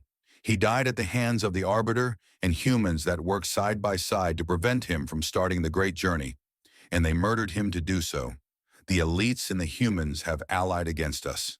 They have betrayed us by being with the enemy. Let blood be repaid with blood. There is a new rule: kill any elite, grunt, or hunter that you see. They are now against the Covenant and now pose a threat. But the Covenant will thrive, and we will continue on our path towards the great journey." The speaker then shut off, and the room was left in silence. No one spoke for a moment, then Yusik spoke up. "That definitely changes things." "So now what?" asked Darman. "Do we kill the elites or any of them not a part of the Covenant? Are we officially allies?" "No," said the chief. "They just assume that either that or Lord Hood hasn't heard about." But he was cut off once again, as on the opposite end of the room a door opened and 3 shadows appeared on the floor. "Get down and hide," hissed the chief, throwing himself behind a pile of crates. Darman hid next to him, with the others hiding in different spots. "No matter what they do, their death is imminent," said a voice the chief recognized as the one that had been over the speaker a moment ago. "It always has been. The commandos and Jedi coming from the separate universe doesn't change a thing." The chief's eyes widened in surprise as he recognized the voice. The last time he had seen him had been when Fixer was captured by the Magna Guards. It was General Grievous. "This is not good for us," whispered Darman. The chief shook his head and continued to listen as a third voice spoke up, almost as robotic-sounding as Grievous's. "If you had taken care of them earlier, we wouldn't have been having this problem." The chief didn't recognize this one. It was someone new. But out of the corner of his eye, he saw Jusik wave to him, signaling to come over by him. The chief peered around the corner and saw that all 3 of their backs were turned, so he quickly sprinted over to kneel beside Jusik. "What is it?" asked the chief. "I know that third person," he whispered, peering over the top of the box they were hiding behind. "Who?" he asked instantly. "There was a Jedi named Anakin Skywalker who turned to the dark side," he said. "That's him. I can sense it." "I heard about him," said the chief. "Jedi gone Sith?" Jusik looked surprised. "Yes. How did you know?" "Delta Squad and I talked to Mace Windu before we left. But never mind that. What is he capable of?" "He can do everything Grievous can, minus the 4 arms, plus he can use the Force, which he uses differently than any Jedi." "How differently?" "He can choke people and crush people's windpipe," he replied, "and that's only the start." "Great," breathed the chief, watching the 3 enemies talk. Suddenly the ship slowed down immensely, and a few moments later, there was a thud as the ship landed on Earth. Behind them, a hole in the floor opened up to reveal a gravity lift. This one was much larger than the ones on High Charity, as it was used for Wraiths, Spectres, and Ghosts. Ordo appeared from his hiding spot from a ghost that was parked next to Chief's hiding spot and slowly made his way over to the Chief and Jusik. "If we're going, it has to be now," he said. "Otherwise, those 3 are going to find us." The Chief nodded. "You go down to make sure it's clear, and I'll bring up the rear and make sure everyone gets down." Ordo hesitated, but then realized that each job was equally dangerous and went over to the lift, hopped in and disappeared from sight. They waited a few moments, then they heard Ordo over the comlink. There were only a few jackals and a brute, but not anymore. He paused, most likely making sure everything that was down there were dead. "All clear."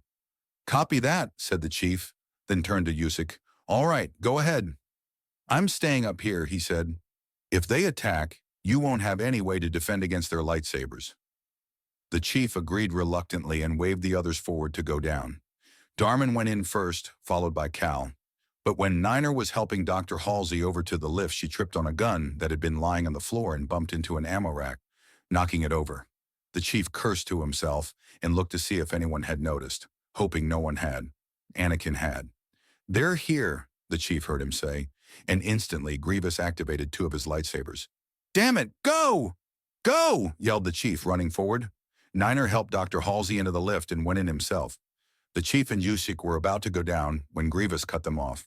"You're not going anywhere," he said and swung at them. But Yusik instantly reacted, pulling out his lightsaber and blocked it. Grievous must not have known he was a Jedi as he looked in surprise, but then started bringing his lightsabers down even faster, causing Yusik to parry each blow with bright blue arcs of light. The chief thought fast, thinking how he could help. Then he remembered the energy sword he had. He grabbed the hilt and activated it, running forward by Yusik to help him hold off Grievous. His training in hand-to-hand combat was all coming back to him as he parried a blow from the general, then swung back. But from what he could tell, they weren't even phasing him. Grievous blocked each swing with ease, returning the blow with lightning-fast reflexes. They couldn't beat him, not at this rate, but that wasn't what the chief wanted. He and Yusik were slowly turning, making their way close enough to the gravity lift so they could get out of here. They were getting closer. In only a few moments they would be able to leave. Then the strangest thing happened. The chief froze in mid-swing, not moving. Both Grievous and Yusik stopped, confused for a moment, but then Yusik gave a gasp and turned toward Anakin. Anakin had his hand raised, held out toward the chief. As he watched, he saw his hand rise up. As he did that, the chief felt himself being lifted as well, a few feet off of the ground. He could move now, but he couldn't get down, and he realized that Anakin was using the Force on him. He then watched as Anakin slowly closed his hand into a fist. And the most unbearable pain the chief had ever felt came. It felt as if he were being crushed, as if his skeletal structure would break at any moment, and he would cave in, even with the bio-enhancements he had. He gritted his teeth and closed his hands into tight fists, trying to take the pain and bear it. But it was impossible. He started yelling in pain. "Chief?" cried Yusik, looking around for something to help him. "I can handle it," yelled Grievous, looking at Anakin outraged. "I can handle him," he replied. "You finish off the Jedi, if you're able to."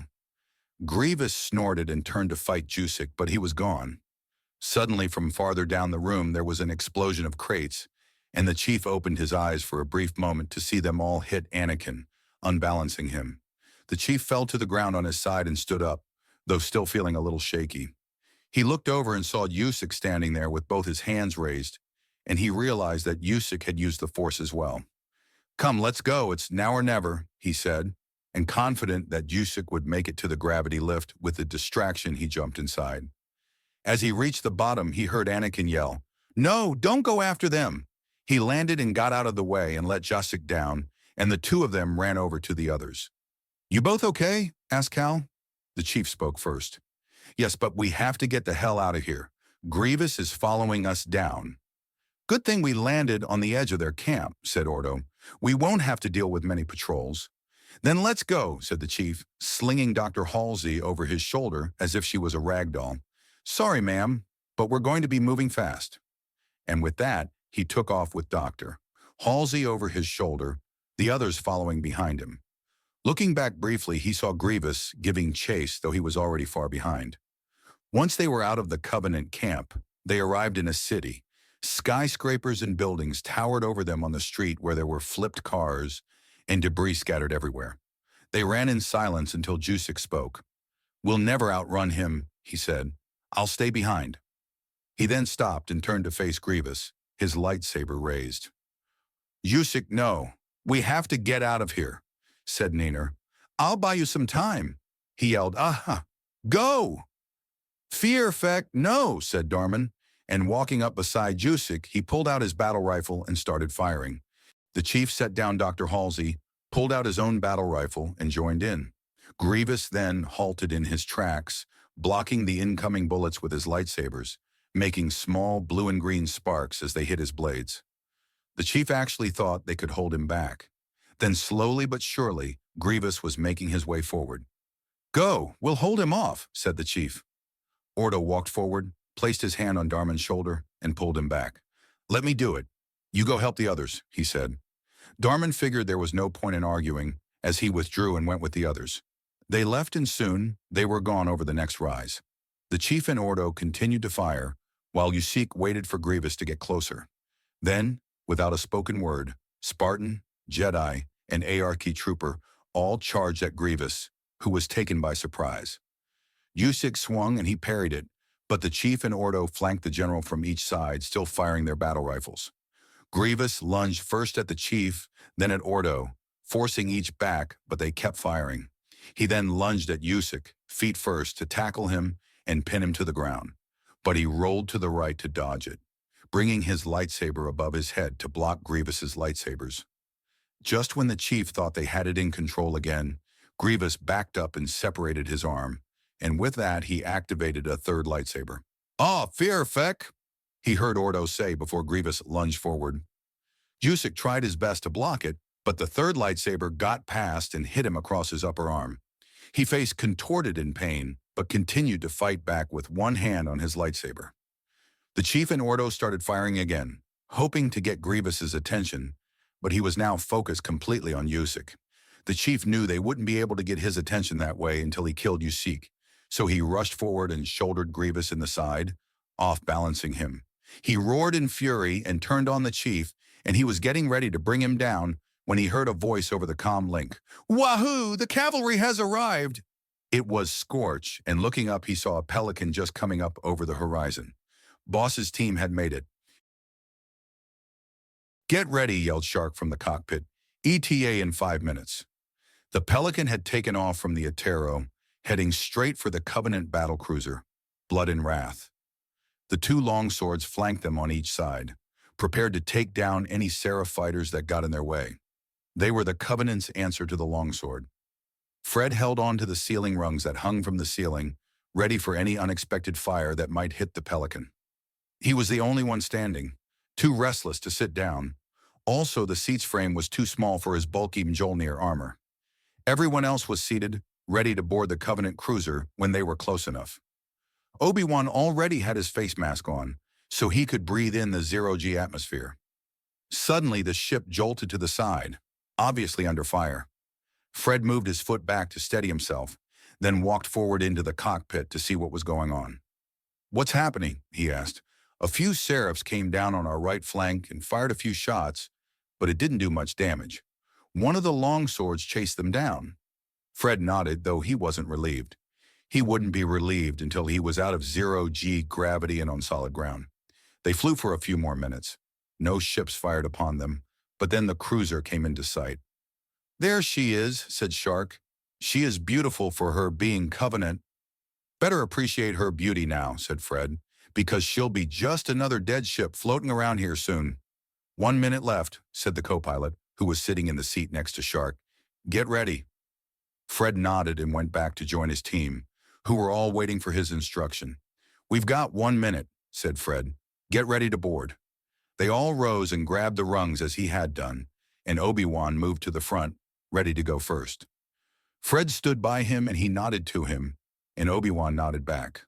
30 seconds, yelled Shark over his shoulder, and Fred felt the Pelican start to turn. As they approached the cruiser, the Pelican started to rock more violently. "Razor 12, fire missiles," said Shark. "Copy that. Bravo 431, replied the longsword pilot, and the two of them flew on forward. One of the longswords then fired a Shiva nuclear-tipped warhead onto the hull of the ship, right where the cargo doors were. The shields flickered briefly, then faded around that area. From there, each longsword fired 2 AGS-M10 missiles, which impacted on the cargo door, blasting it open. "You've got 2 minutes, said the longsword pilot from earlier. The two then flew off to give them cover as the Pelican lined up with the open hole in the hull of the cruiser. Obi-Wan went first, walking across the small gap and into the cruiser. Fred followed right after, floating slightly in the zero-G atmosphere, and brought his battle rifle to bear. In front of him, Obi-Wan activated his lightsaber, the blue blade illuminating the darkness, but couldn't see anything else inside. "This isn't right," said Obi-Wan. Fred went to stand beside him inside, as best as he could with there being no gravity, and saw what he meant. There were no Covenant around, none hiding, and no shots being fired. An eerie silence fell over them as they entered without being able to hear explosions from inside their Pelican. As the rest of the group came in behind them, Fred heard Shark over the comlink. "When you're ready, call us and we'll come pick you up." "Copy that. Spartan 104 out," he replied, then shut off the comlink and addressed the rest of his squad. "Comm silence from now on unless it's important." They nodded, and quickly Fred led his team away from the cargo bay door and further into the cruiser, knowing even though the Covenant weren't here yet, they would be momentarily. When they reached the far end, there was a wall with 3 doors. He pulled up his layout of the cruiser on his HUD and saw that they would need to take the far left one, which he noticed was motion censored. He gestured to it with his hand and pointed to each side of the door. Kelly understood and went to one side of the door, activating the sensors. The doors opened to show a small squad of 4 jackals who were standing casually with their shields down. Easy targets. Fred shot one in the head with his battle rifle while Sev sniped 2 more, leaving 1 more standing. It was able to bring its shield to protect its body, but from too much fire, the shield was knocked to the side and the jackal was brought down without mercy. Fred searched the bodies for plasma grenades and only found 2, which he put into his ammo pack. He then continued on, the others following him as he walked down the corridor, battle rifle against his shoulder. The corridor was fairly short, ending at another motion-censored door. It was unlocked once again, but this time Linda moved forward to open the doors while the others covered her. This time there were no enemies on the other side, and they walked through, taking in their surroundings. Fred saw that they were now in the shuttle bay. There was a phantom hovering just to the side, with a couple of banshees on the ground. Everything else that was supposed to be there were fighting in the battle. Down below on the bottom floor, there were a few blue-armored elites patrolling, completely oblivious to Fred and the rest of his squad. Fred ignored them for now, looking at the layout, and saw that they needed to get to the top floor to get to the control room. They were now on the one below it. He was about to continue on when he felt someone tug on his shoulder, the only way to get a Spartan's attention. He turned and saw Obi-Wan. "What is it?" he asked in a hushed whisper through his helmet speaker. "Those elites down there, they feel like they are hiding something," he whispered back, worried. "I think they may know we're here." Fred looked back down at the elites, but they still didn't do anything to show that they knew his squad was here. But he trusted Obi-Wan's judgment, so he decided to keep a lookout. "I'll keep watch," Fred replied, and Obi-Wan nodded, knowing that was all he could do. Fred walked to the nearest door and stepped in front, opening the censored door. He looked inside and saw that the ramp sloped upward, and that was the way to go. He signaled to the others to follow him and led them through the corridor, still keeping watch for another Covenant patrol. So far, though, from the looks of it, this was going to be a joyride, and that was unnerving him. All experiences in the past when he had boarded a ship, they fought countless Covenant before they got to the control room. Now all they had to do so far was kill off a Covenant patrol consisting of some jackals. Fred then came to the conclusion that the Covenant wanted to get them somewhere, trap them, and finish them off. Whatever they wanted to do, however, Fred and his squad could handle, or at least he hoped so.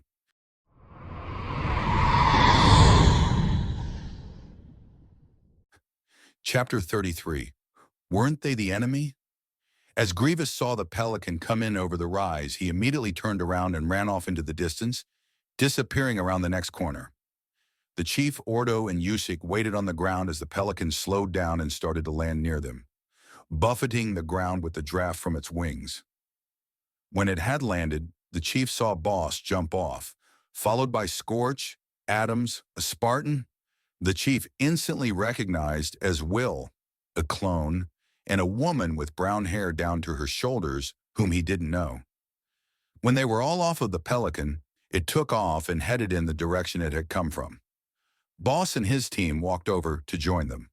"You seem to be getting yourself into the most life-risking situations," said Boss, stopping in front of the Chief. The Chief then realized that he was relieved to see them, see all of them alive and unhurt, and that since he had met them, they had truly become companions.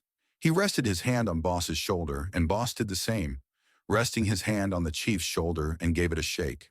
Wow, a lot has happened since we last saw you, said Scorch, hitting the chief lightly on the arm. The chief dropped his arm from Boss's shoulder and turned towards Scorch. Seems like I've missed a lot, he said, and turned towards the woman and the clone, who were talking to Ordo and Yusik. Itain Turmukan, she said, and this is my clone commander, Gitti. The clone with the yellow markings on his helmet and arms nodded. The chief nodded back and looked at Will, who was standing off to the side. He walked over to him and did the normal Spartan greeting, swiping his 2 fingers over his faceplate in a smile as Boss and Scorch looked on. Will did the same in response. You don't know how relieved I am to see you standing here, the chief said quietly to Will so no one else could hear him.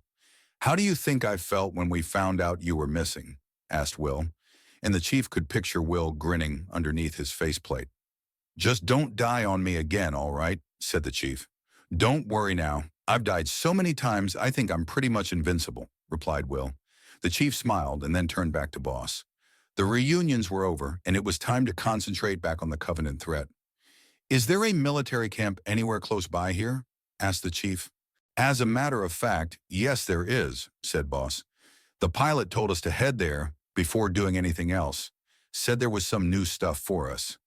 The chief nodded and then tried to raise Niner up on the comm link to tell him where to meet. But when he tried, he couldn't reach them. Either they had their comm off or the message wasn't getting through, meaning there was something in the area jamming their signals. He decided to try again at the base and they set off. Boss was on point, knowing where to go to get to the base. The others followed behind him in pairs. The chief and Ordo were right behind him on either side, with Scorch and Will behind the 2 of them. Get and Adams were next, then Eaton and Yusik were taking up the rear, their senses in overdrive trying to pick up any hostiles in the area as they were still close to the Covenant base. They walked for a while, out of the closed city streets and out into a more open highway. As they were walking, the chief heard both Itain and Yusik at the same time try to get their attention. What is it? Asked the chief as they both approached him. Something's up ahead, said Itain. It's a threat, though they aren't aware of our presence. The chief stopped walking, and sure enough, he heard gun and plasma firing up ahead. We can still sneak up on them if they're distracted, said Yusik, assuming it was some Covenant. The chief nodded, told Boss what was happening, and Chief let Eaton and Yusik take point. How far away are they? Asked the chief as he couldn't see any enemies on his motion detector. Yusik paused a moment before answering. About 40 meters ahead. Just then, the plasma fire stopped for a moment and they heard a scream. But this wasn't a scream the chief expected. It was a child's scream. Oh God, no, said Adams and ran forward. Adams, yelled Boss, and he ran after him. The chief was just about to yell to them when he realized how close they were. There were several contacts on him, motion detector identified as enemies. With the rest of the group following him, he ran forward and in no time he saw who the enemies were. There were a couple of brutes and a few jackals who were shooting a door to a building that sat somewhat away from the highway that was mostly in ruins, with only 1 story left. Listening, the chief heard another scream and saw that it was coming from inside the building. But then, as he watched, he saw a frag grenade fly out of the window and land at one of the jackals' feet, completely vaporizing it as it exploded and taking out the rest of the jackals. On the hill they were on, Boss had caught up with Adams and was holding him back. There are Marines and children in there, said the chief. Yusik, Eaton, and Get, you stay here and keep watch. Ordo, Scorch, and Will, you watch the door. Boss and Adams, you're with me. As he ran forward with Boss and Adams, one of the brutes came forward toward the door, completely oblivious to the fact that the chief was running at him. The brute lifted its leg and with a mighty heave kicked the door right off of its hinges. It entered the building, quickly followed by the other brute, and from inside a high-pitched scream and gunfire echoed around the streets. The chief sprinted faster and entered the building, Boss and Adams entering right behind him. He saw towards the back of the room there were 2 Marines standing in front of 2 children, trying to protect them from the brutes. They couldn't do much as one brute grabbed the neck of a Marine and lifted it off of the ground, breaking the Marine's neck with its hand. The Marine fell to the ground in a heap as the other Marine fired on the brute. Boss and Adams immediately joined in and brought the brute down in moments. The other brute looked around at the sound of gunfire behind him and saw his partner fall to the ground. The brute roared in fury, charging at the nearest person, who was Adams. He dove out of the way over some furniture, and the brute crashed into the wall, leaving a massive hole. Boss took advantage of this and fired a few shotgun blasts into the back of the brute, causing dark blue blood to splatter on the walls and the brute to fall to the ground, dead. When the fighting was over, Adams went forward to kneel by the dead Marine as Boss and the Chief went to the children, who looked no older than 8 years old. They stared at them with awe but also with fear as the two of them approached. "Don't worry," said the Marine, who went to kneel beside the boy and the girl. "They're on our side." The girl was already in tears, holding on for dear life to the boy, who stared at the Chief with a look in his eye that he didn't recognize. "Oh no," said Adams, and the Chief and Boss looked over. The Chief didn't understand what was going on, but Boss did as he walked over and put his hand on Adams' shoulder. The Chief walked over to see the dead Marine and looking at his tags. It said Private Scorenty. "He didn't want to do this," said Adams, his eyes shut tightly. "He didn't want to fight in this war. He didn't want to die." The Chief looked down at Scorenty, his eyes staring lifeless at the ceiling and his neck bent at an odd angle. His heart felt something for a moment. Was it grief? But he quickly pushed it aside. He had to keep his head clear. While Boss talked to Adams, he turned to talk to the other Marine in the room. "What's your name, soldier?" he asked. "Corporal Brian Metney, Master Chief," he replied. "We were trying to get back to the Marine camp when we found these kids. They hadn't been able to find their parents during the evacuation and got lost. When we found them, the Cubbies ambushed us and we holed ourselves in here. And that's when you guys found us." "Are you all right?" asked the Chief to the kids. The boy nodded, but the girl turned her face into the boy's chest as he held on to her. "We were heading to the Marine base as well," said the Chief, addressing Metney again. "We'll help you out." Relief flooded into Metney's eyes. "Oh man, thanks, Chief. I didn't think we would make it on our own." The Chief led the way outside of the house with Boss, Adams, Metney, and the children following him. He approached Scorch and Will, who were standing next to each other. "What's with him?" asked Scorch, seeing how Adams' head hung low. "There was a Marine in there that he knew," the Chief replied. "He died." "Man," said Scorch, watching Adams walk over beside Boss. "There's too much death in a war." That was not what the Chief expected to hear, especially from Scorch, who seemed to be the most laid back of them all. In response, he just nodded, not wanting to talk about the topic in depth. "Inside, we found 2 children, a boy and a girl, and we need to get them to the military base, otherwise they're going to die out here. I want you 2 to watch over them and make sure they don't get hurt." "You got it, Chief," said Scorch. "We've got it covered," said Will. "Good," he said, and then addressed everyone in the group, waiting for Eaton, Jusik, and Get to come down the hillside to meet them. "We need to get to the base before more Covenant arrive. Let's move." On the bridge of the Covenant cruiser, Cynical, the commandos, Johnson and Miranda, sat in the semi-darkness, waiting to arrive at Earth through slip space. Cynical had been a brute-held cruiser until the commander and his squad of elites had stormed the ship and taken control. Now they were only 10 minutes from Earth. Fee had figured out that the commander's real name was Urtas Vadami, his nickname Half-Jaw because of his 2 missing mandibles.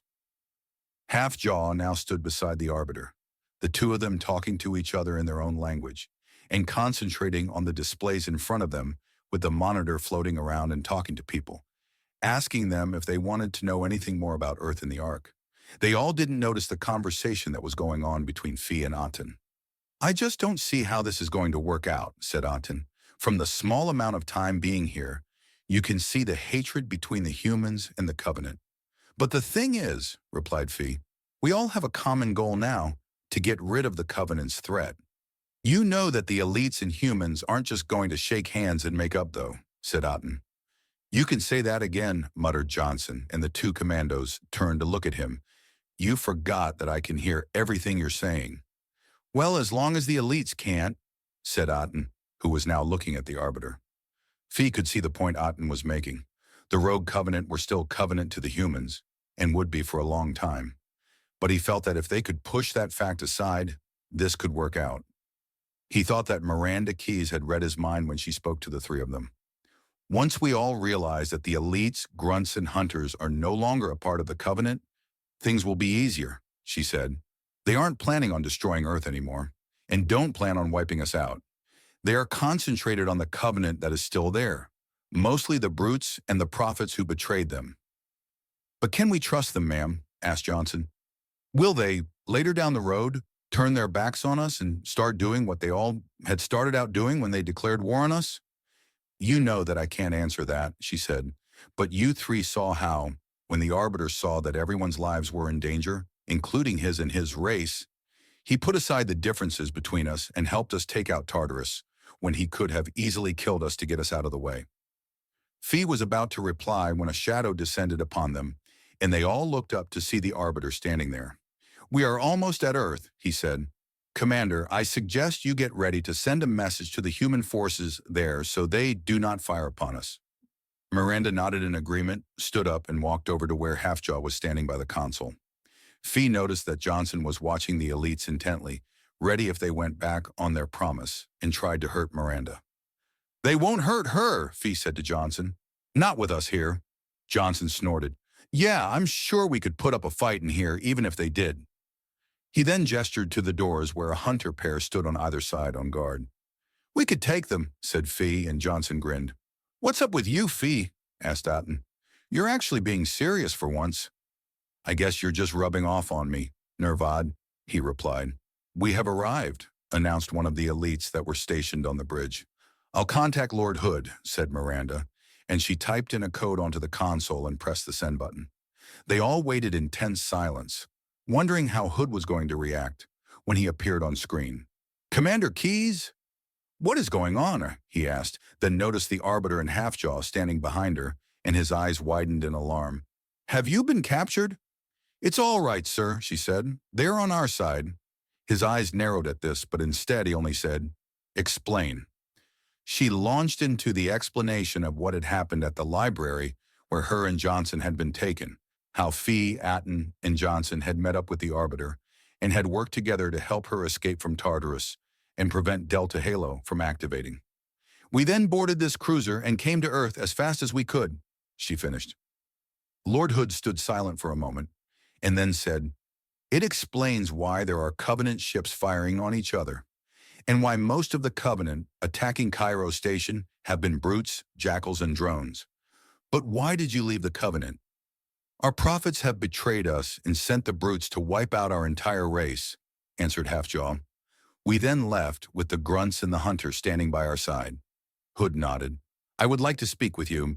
Irtas Vadami, Halfjaw finished for him. I will land my ship on your station with your permission. Hood turned to someone off-screen and consulted with them, then turned back. Granted, you are to land in Docking Bay 22. Now where is Sergeant Johnson? Johnson got up from where he was sitting and went over by Miranda. Right here, sir, he said, saluting. Johnson, I want you to take the 2 commandos and head to Theta Base. The Master Chief and his team are heading there as we speak. I want you to meet up with him and tell them about the Ark. Yes, sir. Commander Keyes, Hood said, I would like you to come with Irtas Vadami. Yes, sir, she replied. Cairo, out, he said, and then the screen went blank. As soon as it did, Fee got up and motioned at Otten to follow him. He wanted to hear what they were talking about. As he walked up to them, the Arbiter was talking. I will go with you, he said to Johnson. We can use a phantom to bring us to the base, and I can bring some elite soldiers to fight with you against the Covenant. Johnson nodded but didn't say anything. Fee knew he didn't like the idea of the Arbiter coming with him. I will accompany you as well, said the Monitor, who was been unusually quiet during the conversation. I do want to see the Ark. We better go, said Johnson. I really want to be on the damn ground. As Boss arrived at the Marine base, Theta Base, he saw many Marines and ODSTs walking around, whether they were talking, gearing up, or just lounging around on a deserved break. The chief walked forward with Boss and the others towards the entrance, where an ODST stopped him. Name and rank, he said. He can't be serious, whispered Scorch to Boss, and he had to agree with him. It seemed that the chief was known by every military personnel they met, but the chief didn't seem to mind as he answered, Master Chief Spartan 117. The ODST merely nodded and backed up, letting them pass. As they walked in, Boss noticed that he and Scorch were getting a lot of stares as by now, there were probably a lot of rumors about the people who had come through the portal. Boss just ignored them and continued to follow the chief. "Hey!" Boss turned around at the yell and saw none other than Darmin waving at them. Darmin ran forward to meet him with Niner and Kalskirata following him more slowly. "It's good to see you guys," Darmin said. He then walked forward and hugged Etine, who had also come forward to meet him. Boss saw by the chief's stance that he was confused and muttered, "I'll explain later." "How did you guys get here?" asked Ordo. "Found a group of Marines," answered Skirata. "They told us where to go, and we got the doctor here safely." "I'm going to go talk to the CO here," said the chief. "I'll meet up with you later." He then walked away further into the camp and disappeared from sight. Boss wondered why he went alone, but didn't give it a second thought as he started talking with the others. Apparently, the Marines here had known they were coming and set them up a place to stay, with food and a chance to rest. When they got to their resting quarters, Boss felt how tired he was. "Go to sleep," said Cal, noticing him fighting to stay awake. "I'm fine, Sarge," he replied, trying to sit up straighter. "Don't even try to fool me," Skirata said. "Get some sleep. I'll wake you if anything happens." Boss was about to try and argue some more when he decided not to. It wasn't worth it, and he knew Sarge would beat him anyways. Getting comfortable, he took off his helmet and rested his head against a box, and soon enough, he was asleep. Boss felt like he had gotten no more than 5 minutes of sleep when he heard yelling and felt someone shake him awake. He opened his eyes to see Cal's face in the darkness of night. "Sorry to wake you up so soon, but we've got company." Boss was instantly wide awake. Putting his helmet and picking up his battle rifle, he quickly followed Cal to where the others were standing. "What's going on?" asked Boss. "We've got a phantom coming towards the base," said Adams. "Wait, just one?" "Yeah, that's what we were wondering about too," said Jusik. "Sergeant Carter wants us to figure out what the phantom is doing." "Sergeant Greg Carter, the one who saved us from Grievous the first time we faced him?" "That's him," answered Scorch. "One last question," he said, knowing he was delaying them by asking so many questions. "Where's Darmin, Niner, and Etine?" finished Skirata. "They're still sleeping. We figured we didn't need so many people, so we let them sleep in." "Now let's go before the Covenant are able to walk right into the base," said Ordo. "Don't worry, we're going," said Skirata, assuming leadership as he led them towards the entrance and back out onto the open highway. They all remained quiet, so if there were any Covenant out here, they would be able to hold the element of surprise. They only walked for a few minutes when Skirata spoke again. "Carter said it was around here the Phantom was going to land. Should be here any second. And when it lands, we get to give them a good welcoming party," said Adams, grinning. Boss noticed that he had overcome his grief for Scoranty, as they would need him to be at his best in the upcoming battles. A Marine fighting with highly trained Spartans, Commandos, and Jedi didn't fit well, and if he lagged behind at all, Boss didn't want to think about what would happen to him. But then behind them in the darkness, he heard a few gunshots and a yell. "Scorch! Hold your fire!" Boss instantly turned around with his battle rifle at his shoulder, but saw that it was the chief standing there. His headlamp on his helmet turned on. His shields were shimmering, and Boss saw that Scorch had shot him. "Fear effect, Chief. Don't scare me like that," said Scorch, lowering his battle rifle. "Sorry about that," said the chief. "I thought Sergeant Carter told you that I was meeting up with you." "He must have forgotten," said Skirata, but then a sound echoed around the clearing. It started out faintly, but then picked up as Boss realized what it was just before the Phantom appeared out of the sky, its light casting an eerie purple glow on the grass below it. "Get down!" hissed Skirata, but he had no need to. Everyone had thrown themselves down and were lying prone in the long grass, able to see what came off of the Phantom. The Covenant dropship had slowed to a stop and hovered above the ground about 20 feet, its gravity lift activated. Boss waited tensely to see what came down the lift. What if it were hunters? They didn't have any heavy firepower with them, but then something came down the lift and they stared in shock at who it was. It was Sergeant Johnson. Fred led his team through the winding corridors of the Covenant cruiser, blood and wrath, trying to remain undetected by any Covenant forces. What Obi-Wan had said about the elites knowing they were here but not doing anything about it disturbed him, though there was nothing he could do about it without jeopardizing the mission. His team traveled in a single file line behind him, with Obi-Wan right behind him in case he discovered anything else, and Linda at the rear, her sharp eyes surveying the area for any enemies. But suddenly the lights in the corridor they had been walking down turned completely black, and they couldn't see a thing. Fred immediately turned on his headlamp along with Linda and Kelly. Obi-Wan activated his lightsaber for light, but the commandos didn't do anything. "Do you?" Fred started to ask over their comm link. "Night vision," Fixer answered before he could finish. Fred nodded and continued onward, knowing that the Covenant had done this deliberately to try and throw them off. This confirmed Obi-Wan's thoughts. The Covenant knew they were here, and he knew they would start coming after them. Sure enough, 3 camouflaged elites walked into the entrance of the corridor, holding energy swords. Fred's reflexes kicked in, and he opened fire on them with his battle rifle, catching one elite in the side and drenching purple blood on the floor. The 3 elites retreated immediately, but when they did and were out of sight, one yelled something to him. "Hold your fire! We are on your side now, demon!" Fred narrowed his eyes in confusion. He didn't believe him, but why would he yell that? He held up his hand in a fist to tell the others to hold their positions and walked forward to the corner and saw one of the elites holding his side as blood seeped through his fingers. "We are telling the truth." The elite spoke desperately, knowing how close he was to death. His tone of voice threw Fred off for a second, and for a moment he believed him. But then he heard the slightest noise of a something moving behind him, and he turned around with his battle rifle raised. But before he could fire, he saw that the elite had deactivated his camouflage and was looking at him, his black armor gleaming in the light of Fred's headlamp. "We are not here to harm you, but to warn you," the elite spoke, deactivating his energy sword and hooking the hilt on his belt. Fred was becoming more confused still. The elite was leaving itself completely open to Fred, who could easily finish him off with a shot to the head. Fred's team was where he had left them, ready to fire if the elites tried anything, so he decided to make more sense of the situation. "Why?" asked Fred.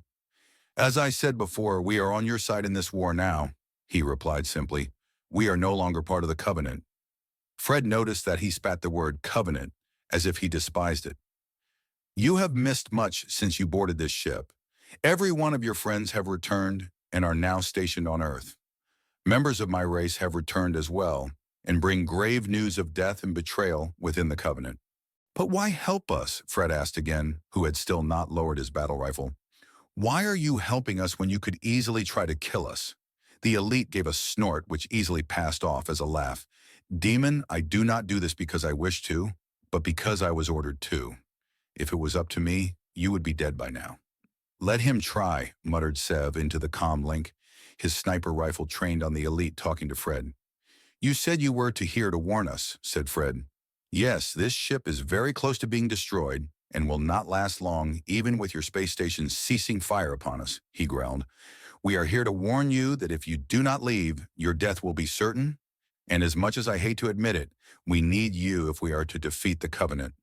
When he said that, he turned his head towards Obi-Wan, Sev, and Fixer, who from what Fred could tell looked confused.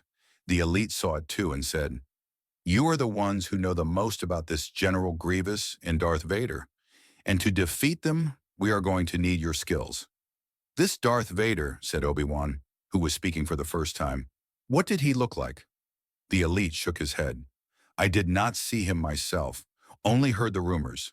A human that went bad, nearly killed and burned alive, but saved and brought back more powerful than he had been." Fred saw Obi-Wan's eyes cloud with both surprise and pain, and wondered what had happened to cause that. He decided now was not the time to ask. "So let's say all this you have been saying is true," suggested Fred. "Do you know if Lord Hood knows about this?" The elite nodded. "Yes, your commander is speaking with our own commander. They have come to certain agreements which lead me and my squad to warn you of this ship's near destruction." But before Fred could ask anything else, a voice came in over his comm link. "Code Red! Code Red! The Atero is hit, and hit hard. She's not going to make it." It was the voice of Captain Dinello on the ship Atero, which had given them earlier transport. "Can you hold it together, Captain?" This time it was Lord Hood. "No, sir, we're not going to last much longer. The Covenant fleet that we found earlier has arrived. I repeat, the fleet that we found—" "Arr!" After the yell, the comm link went dead, and there was nothing else to hear. Captain Danilo and the Otero had fallen.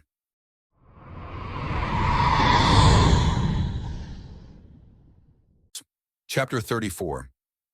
Suicide Run. Boss was frozen to the spot. He couldn't decide on what to do.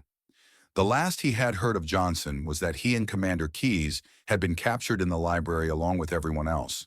His question was answered as Keyes came down after him, closely followed by a few elites. The elite in front had on different armor than the other two, though he couldn't tell what color it was through his night vision in his helmet. Boss knew what he had to do now: eliminate the elites and get Johnson and Keyes out of there. As he lined up his scope of his battle rifle with one of the elites, two more people came out of the Phantom. His eyes widened in surprise as he recognized Fee and Atine, standing there calmly as if they were standing by their own teammates. "Hey, Chief, I know you're hiding out there," said Johnson, looking around at the edges of the clearing. "You can come out." To Boss's right, he noticed the Chief hesitate and then push himself up so he was standing.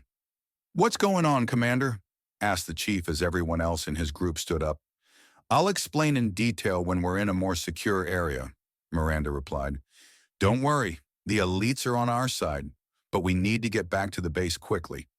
But suddenly the Chief grabbed his battle rifle from his back and aimed it towards Keyes and the others underneath the Phantom. Boss stared in astonishment. Had the Chief gone insane? "Chief, what are you doing?" she asked, alarmed. The Chief ignored her question. "What the hell is that thing doing here?" Boss had never heard the Chief so angry. He was definitely pissed at something. Keyes turned around and looked at something, and Boss saw what she was looking at. Boss hadn't noticed the little droid-like ball of blue light floating above Johnson, it having blended in with the lights of the Phantom. "Chief, the monitor saved our lives," said Outen, "including yours." "The monitor?" asked the Chief, still keeping his battle rifle steadily aimed at the monitor. "Didn't he tell you his real name?" "Reclaimer, this is not necessary," the monitor started to say, but the Chief cut him off. "His name is 343 Guilty Spark." Boss had no idea what that meant, but he saw that it had an impact on both Keyes and Johnson as they had frozen in shock. "Is he right?" asked Keyes, turning around to face the monitor. He didn't answer right away, obviously thinking of a way to get out of this. But when he couldn't, he just said, "Reclaimer, I said this wasn't necessary." "What are you doing here?" asked the Chief. "Haven't you tried to activate Halo enough?" Boss turned to the Chief abruptly. This little ball had tried to activate Halo? "My only task is to stop the flood from spreading," replied Guilty Spark. "You and the construct endangered this task, and I was forced to try and remove you from the situation." "That still doesn't explain why you are here," the Chief said simply. "Have they not told you about the Ark?" The Chief turned his helmet toward Keyes, showing he was looking for an explanation. "Not in the open, Chief," she said. "This is what I wanted to explain to you at the base. I know the monitor tried to kill you and activate the first Halo, but he helped us to stop Delta Halo from activating. If it wasn't for him, everything in this universe would have been destroyed." The Chief remained silent for a few moments. Boss figured he was thinking of something to do with the monitor. "Fine, he can stay, but on a few conditions," he finally said. "I am listening, Reclaimer," the monitor replied. "First, you do anything we tell you and nothing we don't tell you.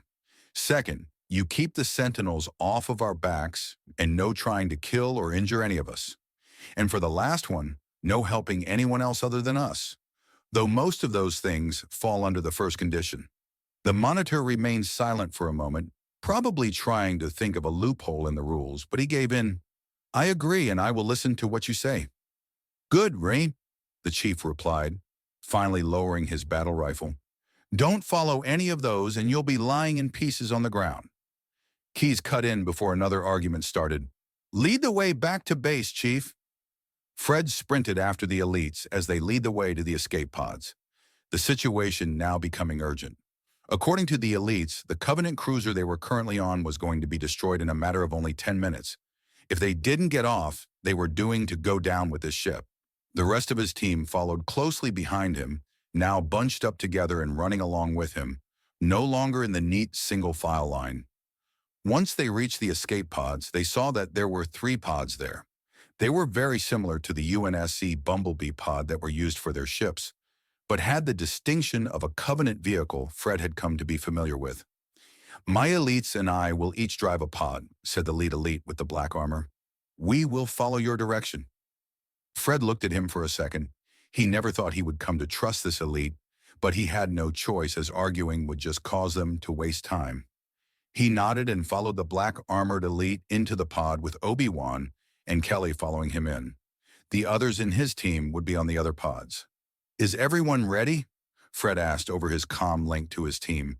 He got 2 acknowledgement lights from Kelly and Linda, and soon after he heard Fixer and Sev tell him they were ready, and Obi-Wan beside him, Fred a nod. The elite looked at him questionably, and Fred gave him the OK sign. In response, the elite turned and tapped in a few commands onto the console, and 5 seconds later the pod ejected from the hull of the Covenant cruiser and was flying into the vast reaches of space. Fred immediately opened a comm channel with Cairo Station to talk to Hood. "This is Spartan 104. What are our orders, sir?" "The Blood and Wrath has been destroyed, and an elite squad has joined up with us." "You heard about the Atero?"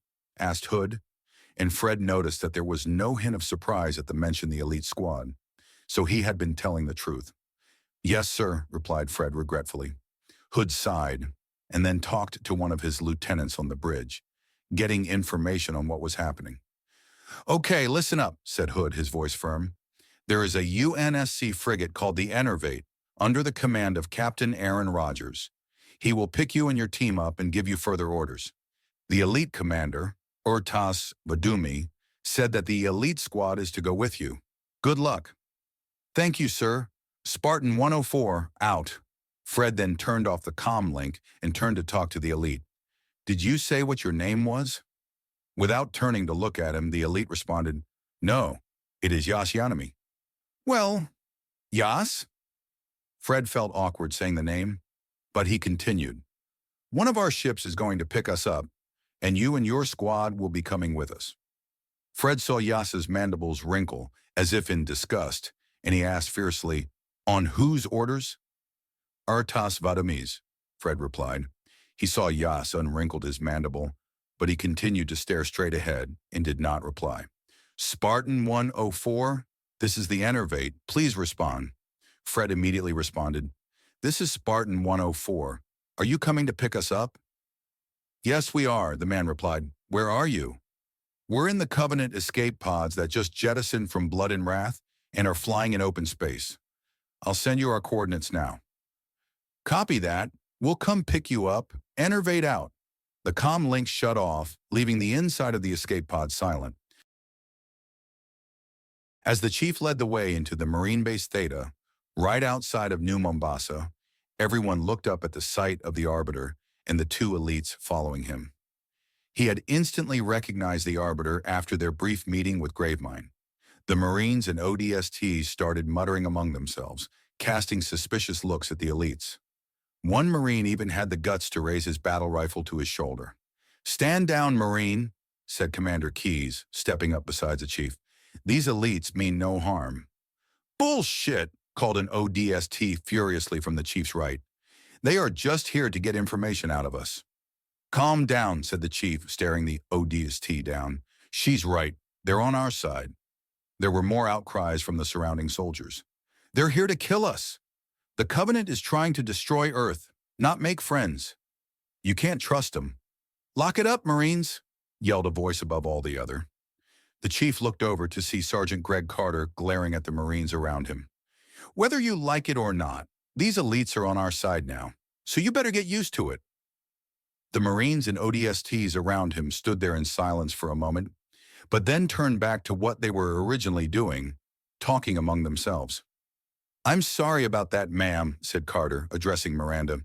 "I just got word from Lord Hood on what's going on and haven't been able to pass on the news to the Marines yet." Miranda nodded in understanding. "Is there a place in private where we could talk?" "Yes, there is. Follow me," he said. The chief was about to follow when he saw Fee was trying to get his attention. Already knowing where Carter was leading Miranda, he walked over to see what he wanted. "I don't think Atin and I are needed," he said, "so we're just going to go catch up with the others." The chief nodded in agreement. "That's okay. The rest of you can relax as well. You're going to need it." "Thanks, Chief. I'll come with you," said Boss, stepping forward. "I like to keep updated on things." Together, Boss and the Chief made their way over to Carter's resting area and saw that Miranda, Johnson, and Carter were waiting for them. "I thought you would like to hear this, Chief," said Miranda. "Thank you, ma'am," he replied, while Boss took a seat on an ammo crate. The Chief chose to stand while he listened to Miranda and Johnson's report. Miranda explained everything, starting from the library mission, how she and the others had been captured by brutes, and then the Covenant had separated her and Johnson from the others and taken to Delta Halo, how Johnson had met up with Fee, Atten, and the Arbiter, and how the four of them had rescued her from Tartarus and killed him, preventing him from activating Halo. But when she got to the part about the other Halos in the Ark, the Chief stared at her in astonishment. "There are more than 2 Halos?" he asked. Miranda nodded gravely, knowing what the Chief had gone through on the past 2. "There are, but the Ark can control them all." "How?" "Simple, Reclaimer," spoke a voice he instantly recognized as 343 Guilty Spark. With a shot of impatience with the little robot, he looked up. He was floating between Miranda and Johnson. The Chief hadn't seen him. "How do you do it then?" asked the Chief, not bothering to make his voice level. "Well, first you must find the Ark," Guilty Spark replied, "and I can help you from there." "Where is it?" asked the Chief. "On Earth." The Chief was surprised to see that Miranda has answered his question. "The monitor told us before we left Delta Halo." "But how can that be?" asked Boss, speaking for the first time. "Surely you would have found it by now." "It is buried underground," said Guilty Spark in a matter-of-fact tone. "Still," Boss continued, "it wouldn't be hard to find a large metal structure in the dirt, would it?"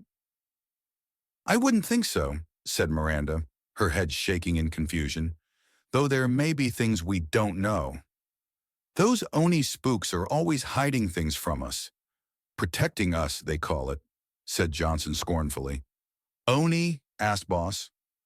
"Office of Naval Intelligence," the Chief answered for him. "Finds out information for the UNSC. "Wait," said Carter, bringing them back into the original conversation. "You said the Ark was buried underground?" "Correct," said Guilty Spark. "Oh no," said Carter, his face turning pale, and he stared at the others in horror. "The Covenant have found it." The escape pod Fred had been in slowly pulled into the docking bay of the Enervate, the elite landing carefully. A small bump signaled that they had landed, and looking out through the cockpit window, Fred saw that many Marines were set up in a half circle around the escape pod, aiming their array of battle rifles and SMGs at it. Yas was getting up to leave when Fred stepped in front of him, and he growled right in Fred's face. "Look," said Fred, holding his ground. "Let me leave first.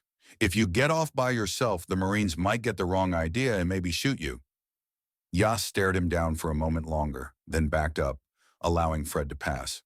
Fred walked down the plank and through the open door, where the Marines could see him.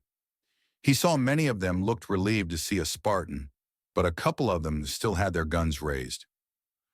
"Don't shoot anyone coming off of the escape pods. They're all friendly," he said. Fred saw that the Marines looked confused, and he knew they did not know about the change in their allies. Fred had only found out nearly half an hour ago. As Fred stood there, the other 2 escape pods came in after their, landing on either side. Behind Fred, Obi-Wan and Kelly walked out, slowly followed by Yas. The Marines' actions were automatic. They aimed their guns again at the black-armored elite. One even called out, "Look out behind you!" "I told you, he's on our side," Fred repeated, and the Marines stared at him in disbelief. On the other 2 escape pods, the rest of his team got out, also followed by the other 2 members of Yas's squad. One elite was holding his side and limping in pain, though the bullet wound Fred had given him had been patched up. "I need to speak with Captain Rogers. Can one of you take me to the bridge? The rest of my team needs some rest." One of the Marines, who didn't seem surprised at the sight of the elites, stepped forward. "Sergeant J. Ostrado, I'll take you there." "Sergeant Ostrado," said Fred, nodding, "lead the way to the bridge. Also have one of your Marines escort the rest of my team for ammo and supplies." "Yes, sir," replied Ostrado, and then turned to talk to a short, bald Marine to his right. "Merca, you heard him. Escort the team to the armory." "Yes, sir," yelled the Marine, and quickly headed over to the others. Fred wasn't surprised to see Obi-Wan leave the group and come over to him. "I would like to come with you if you don't mind," he said, holding his hands together at waist height, his sleeves of his robes covering his hands. "Thought you would like to," said Fred. Then the two of them followed Ostrado through the door of the docking bay and up through the corridors. After about 5 minutes, they reached the door of the bridge. "I'll wait out here for you," said Ostrado, stopping outside the doors. "When you're done talking to the captain, I can take you down to the armory." After saying this, he pushed a button on the door and stepped off to the side, allowing them to enter the bridge. When they passed through the door, it slid shut behind them with a small thud. Fred walked further into the room, closely followed by Obi-Wan. Looking around, he saw several lieutenants sitting at consoles around the room, either checking stats of the ship or typing in commands. At the far end of the room, standing closely to the window that showed the battle above Earth in space, stood a man with closely shaven brown hair with his back turned to him. He was leaning on a railing and looking out into space, and did not notice them until Fred spoke. "Captain Rogers," Fred said, snapping a salute. Rogers turned around immediately and returned the salute. "At ease," he said, and Fred lowered his hand. "You came earlier than I thought you would." He remained silent for a few moments and then spoke again. "I assume you're here for further orders." "Yes, sir," replied Fred.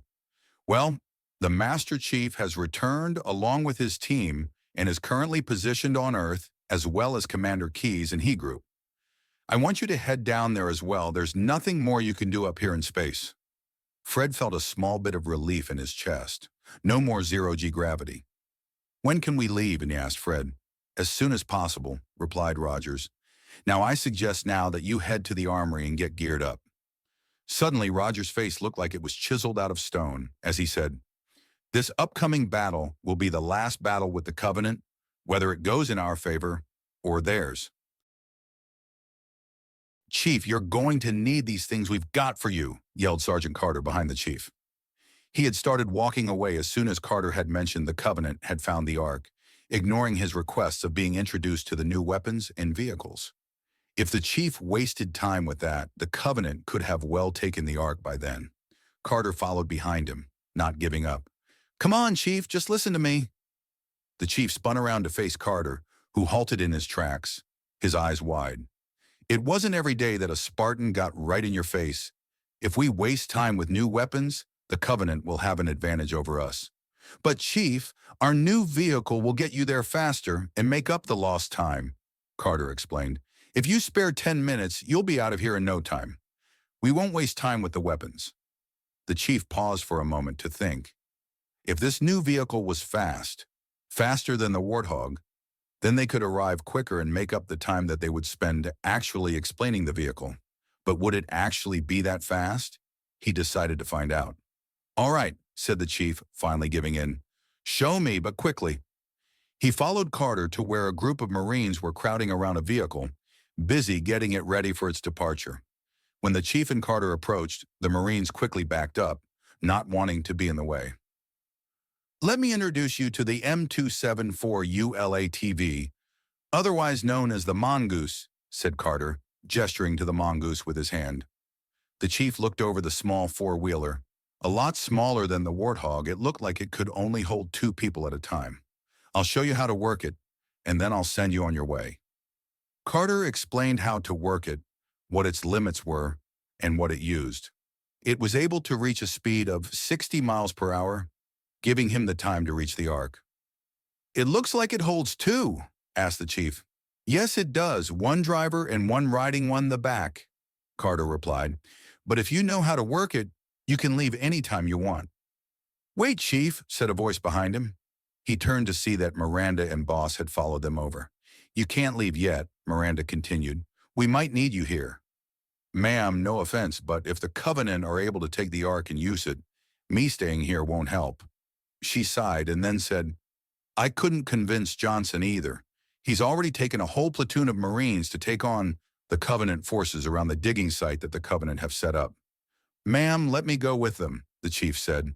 "I can get to the Ark on the Mongoose and delay truth long enough for everyone else to get there. If we don't do anything, we're as good as dead." "Chief, you heading in there by yourself is suicide," said Miranda, not convinced. "Hey, Chief," said Boss. "How many people can that thing hold?" The chief knew instantly what he was going to do. "Boss, no. If it can hold 2 people, you know I'm coming," Boss said, cutting him off. "I'm not going to let you go in there by yourself. Brothers don't let one another do that." The chief stood there looking at Boss through his visor as Boss did the same. The chief knew he wouldn't be able to convince him, as Miranda would not convince himself of going to the Ark. "Chief," Miranda started, and then paused. She regained control of herself and continued, "You have permission to go to the Ark." The chief nodded at her to show his thanks, and then turned to Boss. "Let's get weapons and ammo, and then we'll head out." "Right behind you, Chief," Boss said, and followed him to the setup armory. The chief still didn't want him to come. What he was doing was suicide. There was a very small chance he would make it out alive. But though the main reason for going ahead was to give the others time to get ready to leave, he knew there was another reason at the back of his mind. He knew one person, one cyborg that would be waiting for him to come and have their final fight. General Grievous.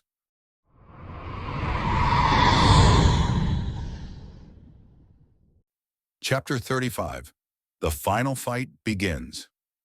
The chief was walking between tents and crates, heading to their resting quarters where the rest of the team was. Boss had convinced him that they should at least say goodbye to the others, as they had no idea what was going to happen when they got out there. When they were approaching the group, Scorch and Will immediately stood up, their helmets off, and approached them to talk to them in private. "Are you guys seriously doing what we just heard?" asked Scorch. "If you mean head out on the mongoose and go to the Ark and buy you some time, then yes," Boss answered casually. "It's suicide," said Will, looking back and forth between the chief and Boss.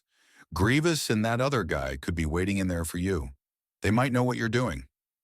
"Will, we know that," the chief said patiently, "which is why we're heading in there first to distract them while the rest of you head in there undetected." "Chief, you don't understand," said Scorch almost desperately. "That other guy, Anakin, he's not the same as Grievous. He can use the Force and could crush you in a second." "He already tried," he replied, "when Yusik and I were cut off by Grievous on the Forerunner ship. He tried using the Force to crush me, but I guess it didn't work, as my body didn't give in." Scorch stood there, not knowing what to say, but Will jumped in to help. "John, don't do this. Fred and the others are coming back as we speak, and with all of us, we can storm the Ark and take it from the Covenant." "I know we can do that," said the chief, "but by the time we get in there, they could have already activated the Ark. We don't know if they have uncovered it yet or not, and we'll know when they do. They'll activate it as soon as they can." "Then let us come," said Scorch. "We can't," said Boss regretfully. "Only 2 can fit on the mongoose." Will sighed. The chief could tell he was giving in. "We're not going to be able to convince you not to go, are we?" "You can keep trying," said Boss, shrugging, "but it's not going to work." Scorch grinned. "This is definitely something I should have expected from the 2 of you." Will cracked a small smile as well. Leaders always have to do the suicide missions. "Let's go talk to the others, Monsieur Che," said the chief, though when Boss and Scorch had turned around, he gave Will a small nod, appreciating that he understood. He followed Will to the others and saw Omega Squad, freshly reunited, sitting together next to Atan, Yusik, Cal, Ordo, and Get. When the chief approached, they all looked up and stopped talking. "Scorch and Will weren't able to convince you 2, were they?" asked Cal. When the chief shook his head, he sighed. "I didn't think they would." But Chief, can I have a word with you in private?" The chief was surprised, but he followed him to the back end of the quarters behind a tent, where they couldn't be heard. "Listen," Cal started, "I don't know you well, but the fact that Boss would put his life on the line for you shows me enough. It takes a lot to get that kind of loyalty out of a clone, especially a commando. And I'm not talking about the kind of loyalty that you can give him an order and he'll respond. I'm talking about the deep loyalty where he would follow you into hell without you telling him to." The chief could only stare at him, not expecting this man to give him this kind of talk. Very few people had actually truly praised him like that outside of his Spartans, and of them they included C.P.O. Mendez, who was his old instructor, and Dr. Halsey. He didn't know what to say in response, so he just said, "Thank you." "I would say, watch out for Boss," said Cal, looking over at him while he talked to the others. "But he's pretty capable of watching out for himself. Very, the chief replied. Let's head over there. I need to tell you and the others about what's happening. Cal nodded, knowing the urgency of what was happening, and followed him over. What's the plan, Chief? Asked Darmin as they saw him approach with Cal. As you know, Boss and I are going ahead to delay Truth from activating the Ark. We're doing this because we don't know when Fred and his team get here, but we don't have the time to wait. I'm sorry, but you can't come, the chief said as Jusek opened his mouth to volunteer. The vehicle that we're taking can only hold 2. So we head over there when Fred's team gets here? Asked Scorch. Yes, answered Boss. We'll be able to keep Truth from activating the Ark, but with you guys we can take him down. The chief saw they understood. Killing off Truth would leave the Covenant without a leader and confused, making them vulnerable. That would be the chance for the United Nations Security Council to move in and strike. The chief and Boss said their goodbyes to the others, and while they grabbed some ammo and headed over to the Mongoose, the chief thought with confidence that they could win this war. Orcs Vadami, otherwise known as Halfjaw, stood on the bridge of the human space station, Cairo. The human commander, Lord Hood, stood in front of him, talking to one of his crew members on board about something. Orcs didn't like being here. He wanted to be with the rest of his kind and exacting revenge on the brutes, but he knew that he had to remain here and make an alliance with this human if they wanted to have their full revenge on the brutes as well as the prophets. He was filled with fury just thinking of the furry beasts. Commander, said a voice he recognized as the elite captain of the Covenant cruiser, cynical. We have an urgent message for you. Orcs turned away from the human to talk to him. What is it? It's a message from one of the recon squads you sent to High Charity. They said they have found the demon's AI being interrogated by that flood leader, Gravemind. What are your orders, sir? Stand by, Orcs replied, and then turned back to Hood. Hood noticed that he was wanted. Yes, what is it? One of my recon squads has found an AI of yours, the one that is always with that demon. Cortana? He asked. I do not know its name, Orcs replied, shaking his head. But if you need this AI, my squad can bring it back for you. Hood looked at him distrustfully, but Orcs knew the human had no other choice, and Hood came to that conclusion as well. All right, thank you. Captain? Orcs spoke into his comlink. Yes, sir, he heard him reply. Tell the squad to bring the AI back here, as the humans are going to need it. Orcs heard a second of hesitation, as if the captain didn't believe what he had just said, and then replied, Yes, sir, I'll relay the message. The comm link then shut off. Artas, he heard Hood say, and Artas raised his head to show he was listening. On Earth, we've just received a message from Marine Base Theta that the Covenant have found the Ark. Orcs' eyes opened in surprise. Already? Hood nodded solemnly. Yes, we are sending in most of our teams now to delay their progress. I will send some as well, said Orcs.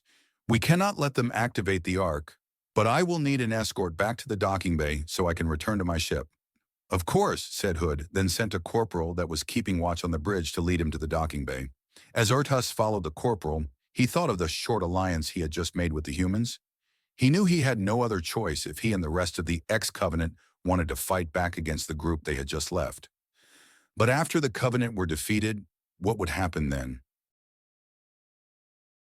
Walking over to the Mongoose, Boss noticed how tense the chief was. What they were going to do was near suicide, but he would never have let the chief do this on his own. With the two of them, they stood a fighting chance against whatever was waiting for them in the Ark. They didn't even know if the Covenant had uncovered it yet.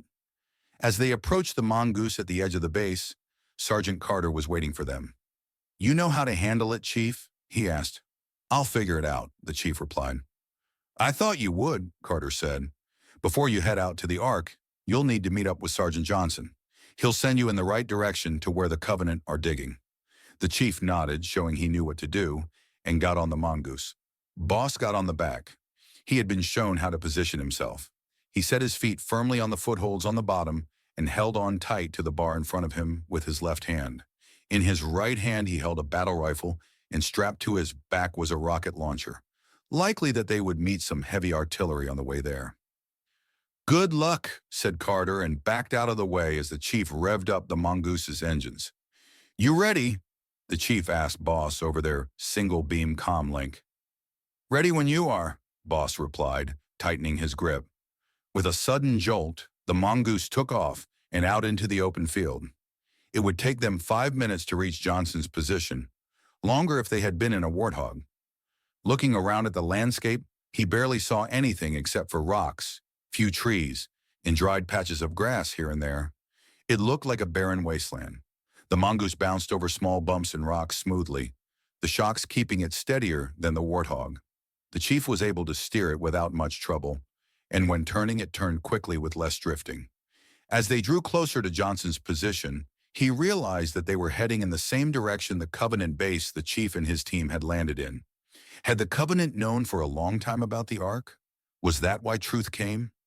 Boss noticed the mongoose slow down, and up ahead he saw Johnson conversing with 2 different Marines, and when they got closer, he noticed one of them was Adams. At the sound of the mongoose, the 3 of them looked up. The one Marine's eyes opened in awe at the 2 of them, towering over them, but Adams wasn't fazed. "Nice ride, Chief," he said, smiling.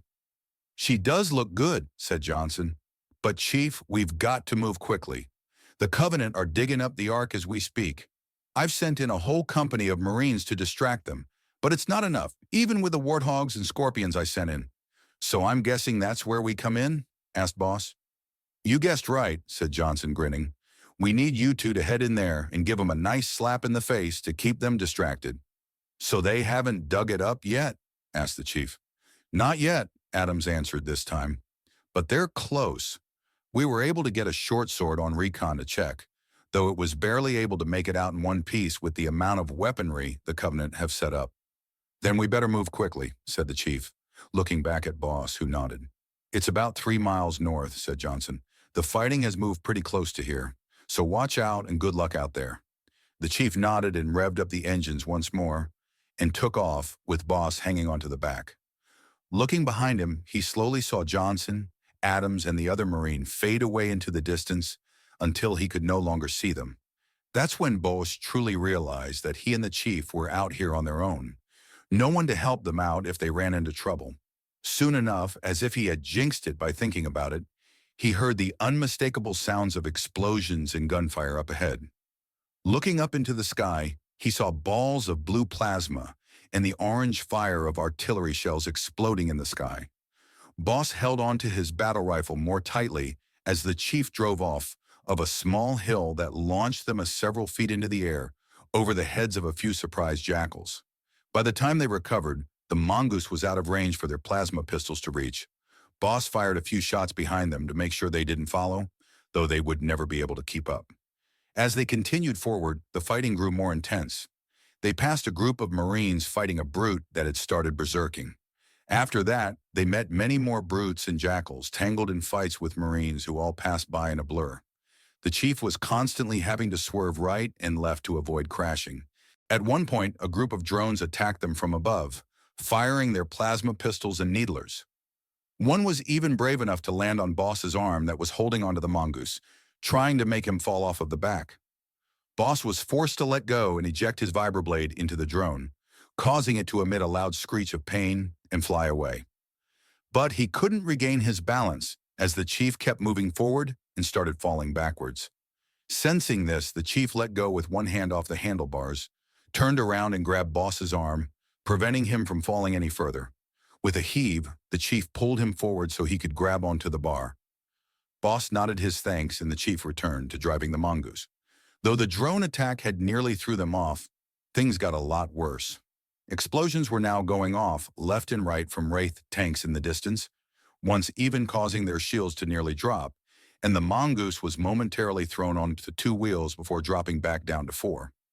From watching where the Wraith plasma was coming from, he noticed that it was originating from one spot. Near that spot was a circle of clouds cycling around one spot, and in the back of his mind, Boss knew that was their destination. "Hold on!" The chief's yell brought him back, and he saw what was wrong. A Wraith mortar was heading directly towards them, with no time to dodge. The chief slammed on the brakes and tried to bring it to a stop, but it was no use. The plasma landed in front of the mongoose. The last thing Boss felt before he fell into unconsciousness was the mongoose lift into the air, and the heat from the ball of plasma wash over him. Fred grabbed a clip for the battle rifle, inspected it, and then slid it home with practiced ease.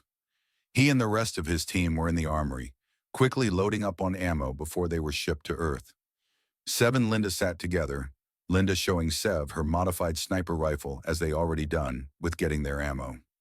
Obi-Wan stood off to the side, refusing to use a weapon besides his lightsaber, while Fixer and Kelly each grabbed some ammo for their battle rifles, and 3 elites that had driven them here had left, going to rejoin with their own race. While Fred was grabbing his last frag grenade, Captain Rogers came in on the video monitor next to the door. "Spartan 104, come in." Fred quickly attached the grenade onto his belt and went over to the monitor and pressed a button. "Spartan 104 receiving. What's wrong, sir?" "The Covenant have attacked us far sooner than we thought. You and the rest of your team need to evacuate immediately." Fred felt his stomach drop. From the sound of it, the Enervate wasn't going to make it. "We think that they know you and your team are on this ship and are desperate to take it out so they can eliminate most of the Spartans and the others from the different universe in one blow. We can't let that happen." "Is there anything we can do?" asked Fred, though he already knew the answer. "You know better than I do that you would be helpless in space," Rogers replied. "We need you at Earth more than anything. You are to take a Pelican down to Marine Base Theta and meet up with Commander Keyes to receive further orders. A Marine is coming to meet you now to accompany you to the docking bay. Good luck." "Thank you, sir," he replied, saluting. Then Rogers' face disappeared and the screen went blank. Without hesitating, Fred turned around to face the others. "You heard?" he asked, and when they nodded, he continued. "Then all we can do is quickly finish gearing up and then wait for the Marine to arrive." The atmosphere had changed since the captain's message. Everyone was set in a grim and determined mood, concentrating on finishing their task or, if they were done, inspecting their weapons to have them in the finest condition. After only 3 minutes, the door to the armory opened and a private walked into the room. "Private Cedric, sir, you received the captain's message?" he asked. "Yes, I did," Fred replied, skipping introductions.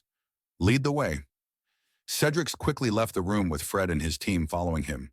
Soon they arrived at a lift that took them down to the docking bay, where their Pelican awaited them. To Fred's pleasure, Shark was their pilot again. "Welcome back," he cheerfully called back to them as they boarded. "Glad you decided to come back despite the lack of first-class service." "Sorry, Shark, we don't have much time," said Fred as everyone was on board. "We've got to get off of this ship ASAP." Already they could feel the tremors and blasts of the Covenant cruisers as they shot at the Enervate, damaging her hull. "Everyone's always in a rush," said Shark, slipping down his protective visor on his helmet while preparing the Pelican for takeoff. "If the Covenant had any heart, they would let us take a break every once in a while." "If the Covenant had any heart," said Kelly, "they wouldn't have started this war in the first place." "Touché," Shark replied, flipping a couple of switches as the Pelican lifted off the floor and into the air. "ETA is 10 minutes, so I'd sit back and relax while you still can." Fred had no intention of doing such a thing at the moment, so he stood behind Shark's chair and held on as the Pelican bucked slightly to the side as it entered space. Looking out through the cockpit window, he could see Earth down below covered with white clouds. He had never set foot on Earth before, and he knew he wouldn't be able to cherish the moment as there was too much to be done. 10 minutes later, they entered Earth's atmosphere. The Enervate had not yet fallen, but Shark informed them that sadly it was only a small amount of time before it did fall. Fred was still standing behind Shark's seat, watching the ground approach them steadily as they approached the Marine base. Suddenly, there was a loud thud at the front of the Pelican. "What the hell?" said Shark, as they were not close enough to the ground to land yet. Without warning, Fred felt an invisible force pull him back as he saw a lightsaber cut through the cockpit and slice through both Shark and his co-pilot, killing them instantly. Fred looked behind him for the source of the force and saw Obi-Wan on his feet, his hand held out in front of him. "It was General Grievous," said Obi-Wan, lowering his hand and activating his lightsaber. "We've got to get off of this ship right now." Fred nodded and addressed the other. "We're jumping off. Both of our pilots are dead." He pushed his grief of losing Shark aside and approached the back of the Pelican, where he saw the ground coming at them fast. It was now 30 feet below them. Kelly came up at his side, and When he gave her the okay, she jumped down to the ground below. Linda jumped down after her, shortly followed by Fixer, Sev, and Obi-Wan. Right after Obi-Wan jumped, Fred jumped down, free-falling momentarily until he hit the ground, rolling to absorb the impact. He shook his head to clear his senses and looked up to see the pelican fly for a short while before crashing on the ground, creating a small explosion that would have surely injured him and his team, if not killed them. Looking around, there was no sign of General Grievous. He must have left after the pelican had crashed. "Fred!" He looked over to who yelled and saw Obi-Wan with Sev behind him. "The others are catching up to us, but do you know where we are?" "Give me a second," said Fred, and he consulted his GPS locator. He saw that they had to head north to reach the base, which was only about a mile away. "We have to head north a mile and we'll reach the base. We'll head out as soon as the others catch up with us." Soon after, Fixer, Linda, and Kelly caught up with them, and they headed out at a jog, keeping a lookout in case Grievous decided to come back. In their loose single-file line, Fred on point and Obi-Wan at the rear, they reached the base within 10 minutes. They arrived at the entrance where there were 2 ODSTs on guard. "Petty Officer Spartan 104, said Fred to one of the soldiers, and after consulting a data pad, let them through. As they walked in, Commander Keyes and a sergeant he didn't know came to meet them. "We saw that your Pelican crashed," explained Keyes. "Is anyone injured?" "No, everyone's fine, ma'am," Fred replied. "Good to hear," she said. "Sorry, but you won't have time to rest. You'll have to head out right away. There's been a change in plans." Fred nodded. "We loaded up on ammo before we came down. We're ready to head out." "Great," Keyes replied. "You can meet up with the others, and they can explain the situation. You will be heading out in 10 minutes. "Is there any news on the Enervate?" asked Fred. Keyes shook her head sadly. "She went down only about a few minutes ago. Most of the crew made it off and are heading here in escape pods, including Captain Rogers." At least most of them survived, he thought. "Go meet up with the others now," said Keyes, changing the subject. "You'll be briefed on the mission shortly." "I'll lead you to your quarters," said the sergeant. "Sergeant Carter's the name." "Hey," said Fixer, speaking for the first time. "You're the sergeant that came and rescued us the first day we were here?" He laughed. "Seems like everyone is remembering that. Boss said that as well." "Where is he?" asked Seb. To Fred's confusion, Carter's face lost its joy and became one of worry. "I'll explain in a bit. Let's head over to the others." Carter navigated through the aisles between tents, leading them to their temporary quarters. As they approached, Fred saw everyone was sitting there, but from a quick check, noticed the chief and boss were gone. "I've got some work to do," said Carter when they reached the camp. "I'll see you guys later." He walked away, leaving Fred and his team to greet the others. Will immediately got up, dragging his 2 fingers across his faceplate as a usual sign of greeting, which Fred, Kelly, and Linda promptly returned. Scorch got up to greet Seb and Fixer, hitting them both on the arm, while Obi-Wan went to sit beside Atine and Yusik. Once they had all greeted each other, they arranged themselves in a rough circle, sitting on ammo crates, boxes, or just the ground. "So," said Fred, starting off the conversation, "where are Boss and the Chief?" "Well, being the typical heroes they are," said Ordo, "they headed into the Ark by themselves to delay Truth from activating it." "What?" said Sev, standing up. "I don't know what the Ark is, but he and the Chief headed into there by themselves." "Was I not speaking clearly?" asked Ordo at a sarcastic tone. "Okay, wait. Let's slow this down," said Obi-Wan, holding up his hands. "What is the Ark?" "It's a facility that can control all the halos at once," Itan answered. "They can all be activated at the same time from there." "Oh, man," said Fixer, his posture showing how shocked he was. "And the 2 of them went in by themselves?" "Scorch and I tried to go with them," said Will in a resigned tone. "But they wouldn't listen, said the mongoose could only fit 2. "Mongoose?" Fred asked.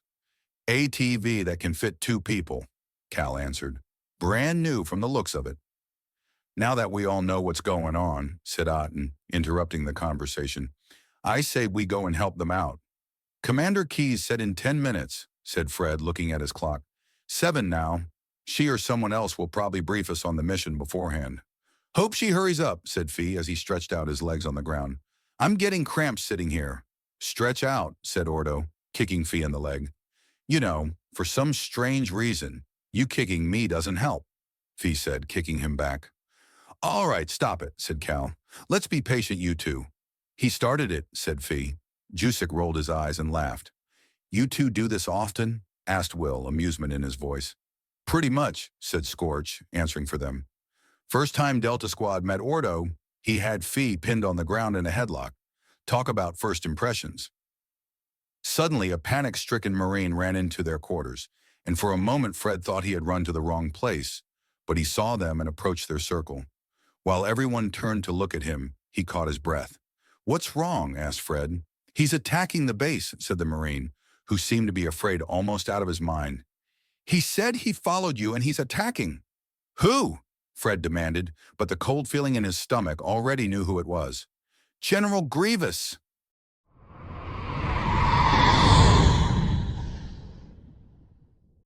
Chapter 36. This is the way the world ends. Boss slowly opened his eyes and instantly felt his head throbbing, as if someone was knocking on the inside of his skull.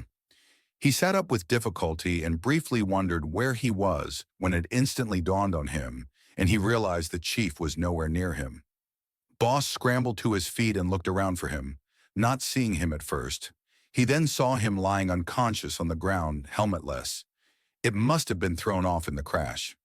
Chief, Boss called, running over to kneel beside him. As he did so, the chief groaned and started sitting up. Are you all right? Boss asked. The chief shook his head a couple of times before answering. Yeah, I'm fine, though I hit my head pretty hard. Just then, out of the corner of his eye, Boss saw a bright blue ball of light and turned to see a wraith mortar hit 20 feet away from them. The two of them shielded their heads as pieces of rock and rubble rained down on them. We've got to go, said the chief, getting up with renewed vigor. If those wraiths can reach us, then that means they're close. The chief placed his helmet back on and turned towards the oncoming mortars. Boss followed suit. He realized that the chief was right. It looked as if the Covenant tanks were just beyond the next rise. Suddenly, Boss heard the whoosh of a plasma mortar, and looking up, saw it was right above them. Move! The chief yelled, running forward with Boss right behind him. They were able to dodge it, but now wraith mortars were raining down all around them. One exploded a few feet away from the chief, and though he stumbled a bit, he kept running. Soon they arrived at the cliff edge, and the two of them jumped without hesitating, landing on the ground 12 feet below. Boss saw that they were right at the edge of a battle between brutes and Marines. The Marines were on the losing side as they were greatly outnumbered, but they kept fighting despite the odds against them. Boss was about to rush forward to help them when the chief grabbed his arm. Wait, he said, and pointed toward the other side of the battlefield. Boss saw a few wraiths prowling around the outside, occasionally firing a ball of plasma out onto the field the chief and Boss had just jumped from. We need to take those wraiths out. You go right and I'll go left. Boss remembered the chief didn't have a rocket launcher. How are you going to take them out? The chief's answer was to pull out a frag grenade, tossing it up into the air, and then running into the fight. That doesn't answer anything, Boss thought, as he ran to the right, trying to stay on the outer edges of the fight. He didn't want to get involved just yet, not until he had finished taking out those wraiths, especially since there seemed to be a lot of brutes around. As he approached the far side, he saw one of the wraiths strafing back and forth, occasionally firing shots. Boss held the rocket launcher steady, and when it got a lock on the wraith, he fired. The rocket impacted on right side, blowing a part of the armor off, but it was still operational as it turned towards the origin of the rocket. Boss quickly fired again and watched as the rocket propelled toward the same spot, impacting on the now unprotected side, destroying the cockpit with a bright blue flash of light. As he reloaded, he felt a small bit of triumph until another wraith came to see what had happened to its comrade. Boss hadn't finished reloading, so he tried to find cover, but the wraith had already seen him. The wraith came for him, and if it fired a shot, he'd be finished. Out of the corner of his eye, Boss saw a flash of green and watched in amazement as the chief ran forward and jumped onto the wraith. He pulled back his right hand and formed a fist, driving it into the top hatch, denting it. The chief then gripped the small opening and, using his strength, ripped it open. Boss could hear the brute pilot cry out in fury, and then alarm as the chief dropped his grenade in it and leapt clear. The brute tried to pick up the grenade, But it was too late as the grenade went off in his hand, destroying both the brute and the wraith. "Chief, you never cease to impress me," Boss called to him as he was standing up. "Don't worry, you'll see more," he replied, and then pointed to the wraith coming towards them.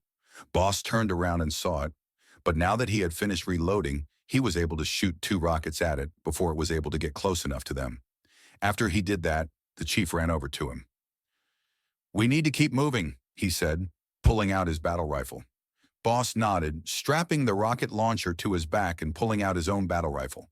Together, they ran across the plains towards the Ark. Now they could see where the Covenant were digging, and Boss noticed with a jolt that it was almost uncovered. Chief must have noticed it too since he started running faster. Boss kept pace with him every step, trying to get to the Ark before the Covenant activated it. Looking up towards the sky, he saw that it was completely covered with clouds, which were spinning around a single part of the sky. It looked like a funnel cloud, though Boss knew that the Ark was located below it. After a few minutes of running, they came to a cliff edge which was many feet high, at least 100. "Fear effect," said Boss, looking down the side at how steep it was. "We'll have to rappel down." "This doesn't look good for us," said the chief, looking out over the cliff edge. As Boss looked across the dirt plains below them, he realized they weren't as empty as he had thought they were. Out a ways, a structure suddenly began to emerge from the ground, sending a shock wave directly towards their cliff. As it impacted, parts of the cliff fell away, causing the chief and Boss to step back. Covenant ships had begun to arrive, including Phantoms, Banshees, and even a Covenant cruiser, all heading towards the Ark.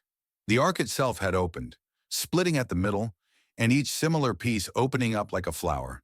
Then, from out of nowhere, it emitted a bright flash of light that Boss had to turn away from, despite his visor automatically polarizing.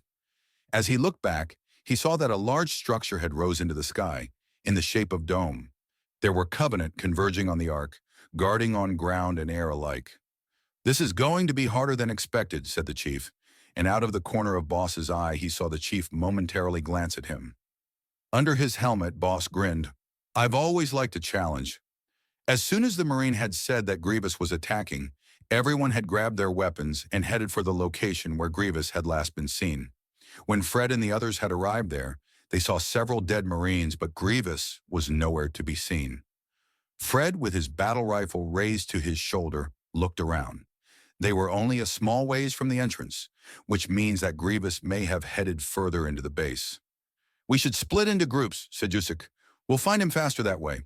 "Etyne, Barden, or I should come with each group," said Obi-Wan. "His lightsabers will be hard to counter without a Jedi." Fred nodded. "Blue team, Jusek, come with me. Omega, you stay together with Etyne and Get and head towards the armory.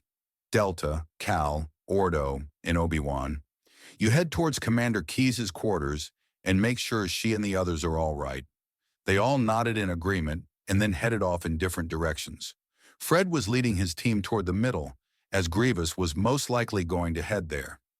Many questions had flashed through his mind. Why was he here attacking them now? Was it to distract them from reaching the Ark, or to try and kill them off for good? Though as soon as the questions appeared in his head, he pushed them to the back of his mind. He couldn't answer them now. As he made his way towards the middle, he began to hear the distant sounds of gunfire and the sound of lightsabers swinging. Though as he listened, he heard something else that sounded familiar, but couldn't figure out what it was. Over the sound of the gunfire, he heard a distant yell. "Retreat! Fall back towards the armory." Fred instantly recognized Commander Keyes. What was she doing out here? He put on a fresh burst of speed, leaped over several ammo crates, and arrived in a small clearing. There were more dead Marines lying on the ground along with some ODSTs. On the outside of the clearing, more Marines and ODSTs were firing at Grievous, who was standing in the middle of it all. To his surprise, he saw the Arbiter standing beside Keyes, protecting her from what was in the clearing. Fred stared in amazement as he figured out what the other noise had been. It was the sound of electro-staffs used by the Magna Guards. There were 4 of them in the clearing right now, standing around Grievous. "More Magna Guards?" asked Will in disbelief beside him. "I didn't think he had any more." Fred knew that his team wasn't going to be able to beat Grievous and the Magna Guards. He turned on his comm link to contact the other two teams. "Niner, this is Fred." "Niner here," he replied. "Did you find him?" "Yes, and he's got 4 Magna Guards with him. Come to the middle of the base immediately and contact Obi-Wan's team." "Copy that, we're on our way," Niner replied, and then shut off the comm link. By now, Grievous had noticed they were in the clearing, and the Marines stopped shooting to watch what was going on. Fred moved forward a little bit, though he wasn't in reach of the Magna Guard staffs. The general let his arms fall at his side, though he still kept his lightsabers activated. All of them stood silent for a moment, just looking at each other, when suddenly Grievous began to laugh. "You don't realize it, do you?" he asked. "You and the rest of your army have no chance of winning this war. The Covenant were always going to win, and now that Darth Vader and I are here to help them, you are helpless. You don't have the entire Covenant on your side anymore," Jusek retorted. "They have split up and allied with us." Grievous narrowed his eyes at Jusek, and Fred thought for a fearful moment he was going to lunge at the Jedi, but the droid general stayed put. Though now he was no longer laughing, and Fred realized he hadn't known that the ex-Covenant had become their allies. "It matters not what allies you make," Grievous replied, raising his lightsabers once more. "You will all die in the end." Fred's mind raced. They had to delay Grievous for as long as it took for the others to arrive. They wouldn't be able to fight this battle and win. But then an idea came to mind. "Who's this Darth Vader you're talking about?" asked Fred. He noticed Jusek make a quick sidelong glance at him, and he knew that Jusek had been trying to distract him as well. Grievous turned to look at Fred, looking him up and down and sizing him up. "You're not the original Spartan," Grievous remarked at last. "None of you are. So where is he?" Fred's heart started beating. His plan was backfiring. Once the others got here, he would notice both Jon and Boss were missing. He was smart enough to put 2 and 2 together and figure out they were heading to the Ark. Would he leave to chase them down? And if he did, would he be able to head them off? "You didn't answer my question," said Fred, quickly changing tactics. But Grievous's only response was to separate his arms and pull out another lightsaber, so now he was holding 3. "Don't take me as a fool. I won't be put off, he sneered, and from some unknown signal, 2 of his Magna Guards lunged at Fred's team. One locked into a fight with Jusek, while the other went to fight the Spartans. The Magna Guard moved quickly, dodging all of their punches and kicks and retaliating with quick swings with its staff. Fred was knocked back briefly, but before he could join back into the fight, he saw that Grievous was already lunging at him. He stared in dismay. He had no time to raise his battle rifle, let alone his hands, to defend himself. It was then that he saw a commando leap off of the ammo crates piled high to his right, fly through the air, and kick Grievous in the head, causing him to falter. Looking closer, he saw that it had been Sev, and as he watched, the rest of his team ran into the clearing to provide support. Obi-Wan immediately activated his lightsaber and rushed over to Grievous, who roared in fury and lunged at Obi-Wan. Fred saw that Obi-Wan could handle Grievous as he parried his blow.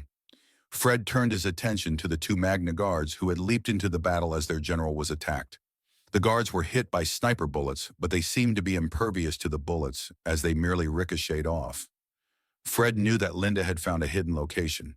Fred started to head over to help Sev and Scorch, who were fighting a guard all on their own. But before he could reach them, he saw the Magna Guard swing its staff hard into Scorch's side, connecting with a loud crack. He gave a cry of pain and tried to move backwards out of the fight, but the guard followed him without mercy, swinging and catching him in the side of his head. Scorch was instantly down, trying to shake the stars out of his head as the guard advanced upon him. But Sev was there to protect his brother in a heartbeat, grabbing the droid from behind and throwing him away with all his might. The Magna Guard stumbled a bit, but caught its balance and readied his staff into a fighting position. Fred ran over to stand beside Sev, ready to give him support. The guard didn't hold back at all as it ran forward, swinging its staff at Fred. He ducked underneath the staff as Sev swung his fist over Fred's head, hitting the guard in the face. Fred wasted no time in kicking the Magna Guard's legs out from underneath it, making it fall onto its back. But it wasn't done yet as the guard, with lightning-fast speed, kicked up back to its feet and hit Fred in the chest with a strong kick, sending him flying several feet back and through the pile of crates that Sev had jumped off of. When he landed, he shook his senses clear and scrambled to his feet, looking for where the Magna Guard went.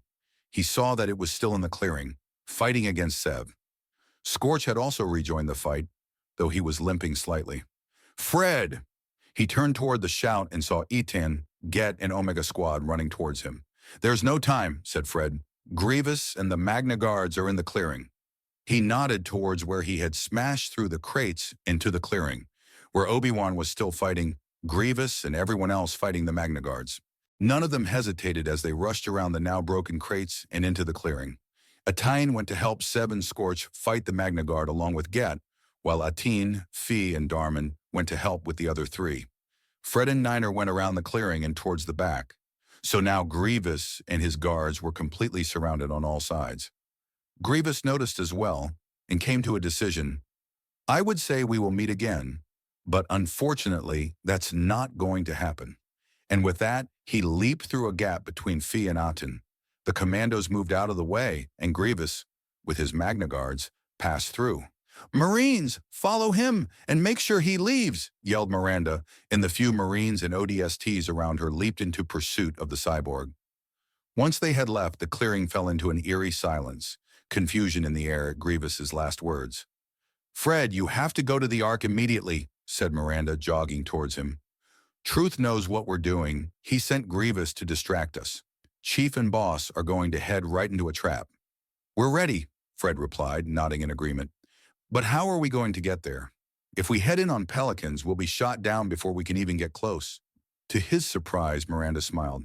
"I have a way." As the chief looked out across the plain, he saw thousands of Covenant troops patrolling around the Ark, preventing anyone from getting close. If he and Boss rappelled down the cliffside and tried to get in on foot, they'd be shot dead. The only other option was to fly, though they had no way of doing that as they had no ship. He instantly began searching the sky, looking for any ships they could hijack. His gaze focused on a Banshee, flying in circles around the Ark. He raised his battle rifle to get its attention, shooting it in the wing. "Chief, what are you doing?" Boss asked in surprise. "When the Banshee comes," the chief said, ignoring his question, "grab its attention and have it come closer to the cliff edge." Boss sighed and moved into position, his battle rifle raised.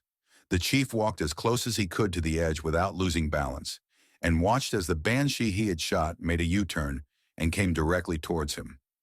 As it got close, Boss began firing at it with his battle rifle, causing it to turn towards him.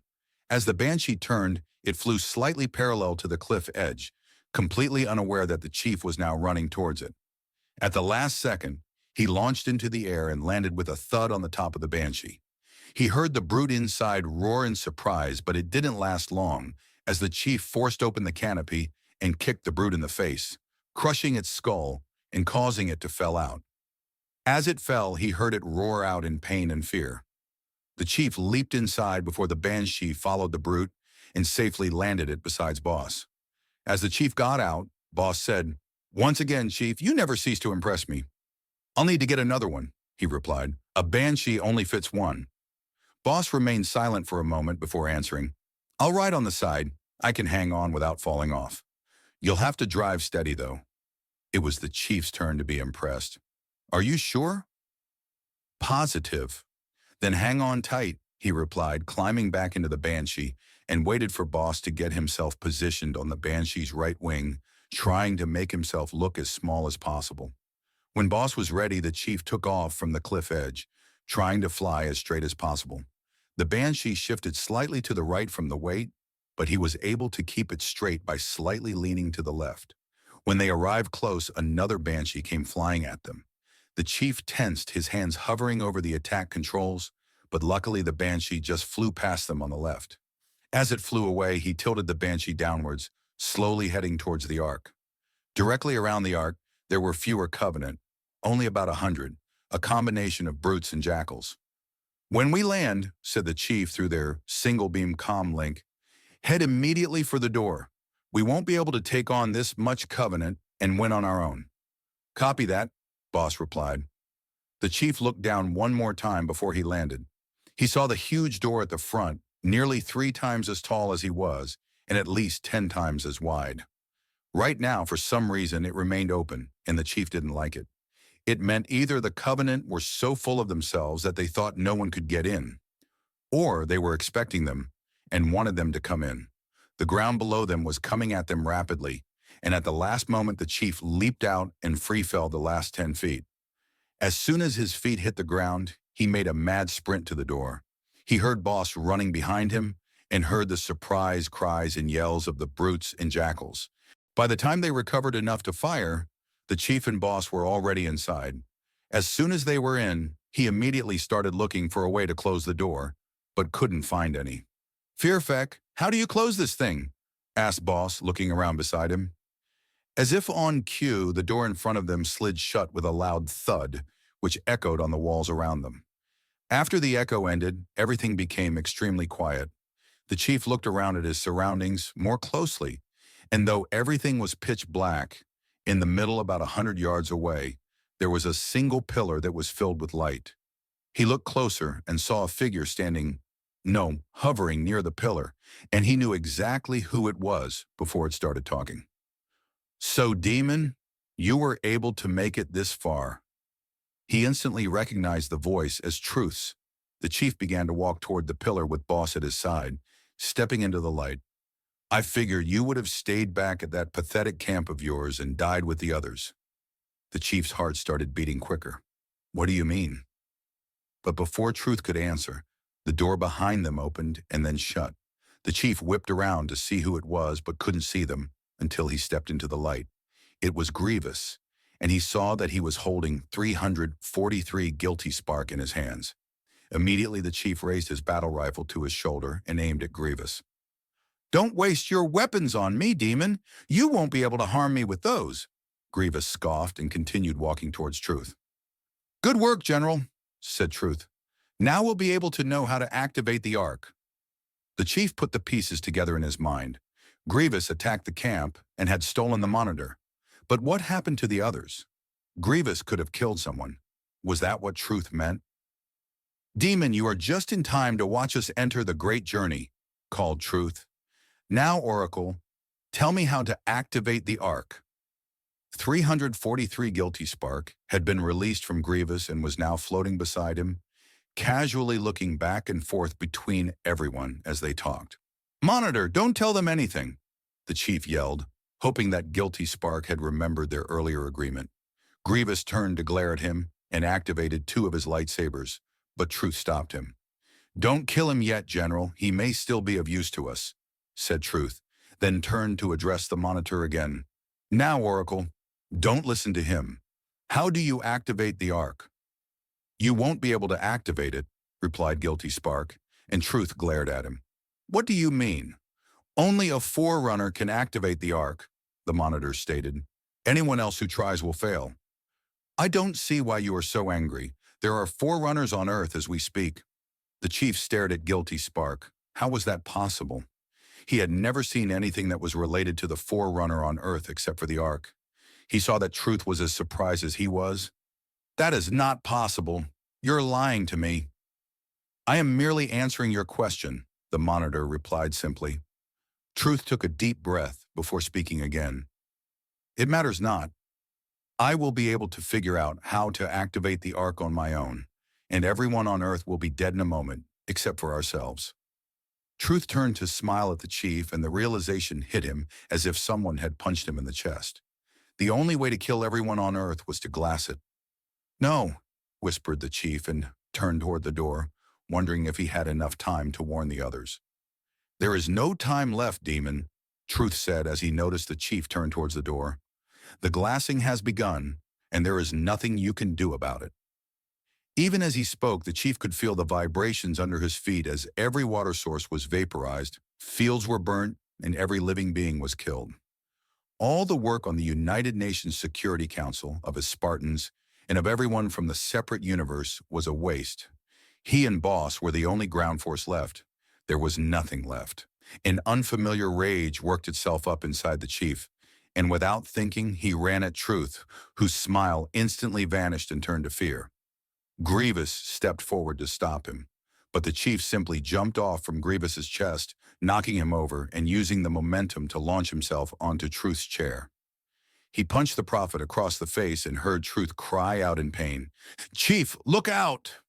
Only then did the chief come back to his senses when he heard Boss's cry and saw a flash of red as a lightsaber activated beside him. Turning toward the noise, he saw Anakin's lightsaber coming at him and felt extreme pain in his leg. The chief cried out in pain and fell backwards off of Truth, and felt the lightsaber be removed from his leg and saw Anakin standing over him. Truth backed away, holding his face in his hands as blood seeped through a cut. Anakin wasted no time as he raised his lightsaber and brought it down on the chief. But it never reached him as Boss ran forward and threw his shoulder in Anakin, off-balancing him. The chief watched in horror as Anakin brought his hand up and Boss rose into the air, unable to control his actions. Then Boss flew forward onto Anakin's lightsaber, which impaled him through the shoulder. The two of them didn't move for a moment. Then Anakin flicked his hand and Boss flew backwards off the lightsaber and fell onto the ground, where he lay motionless.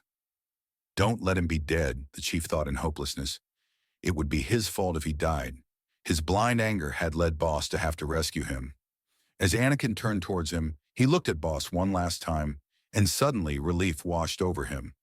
Boss's hand had twitched.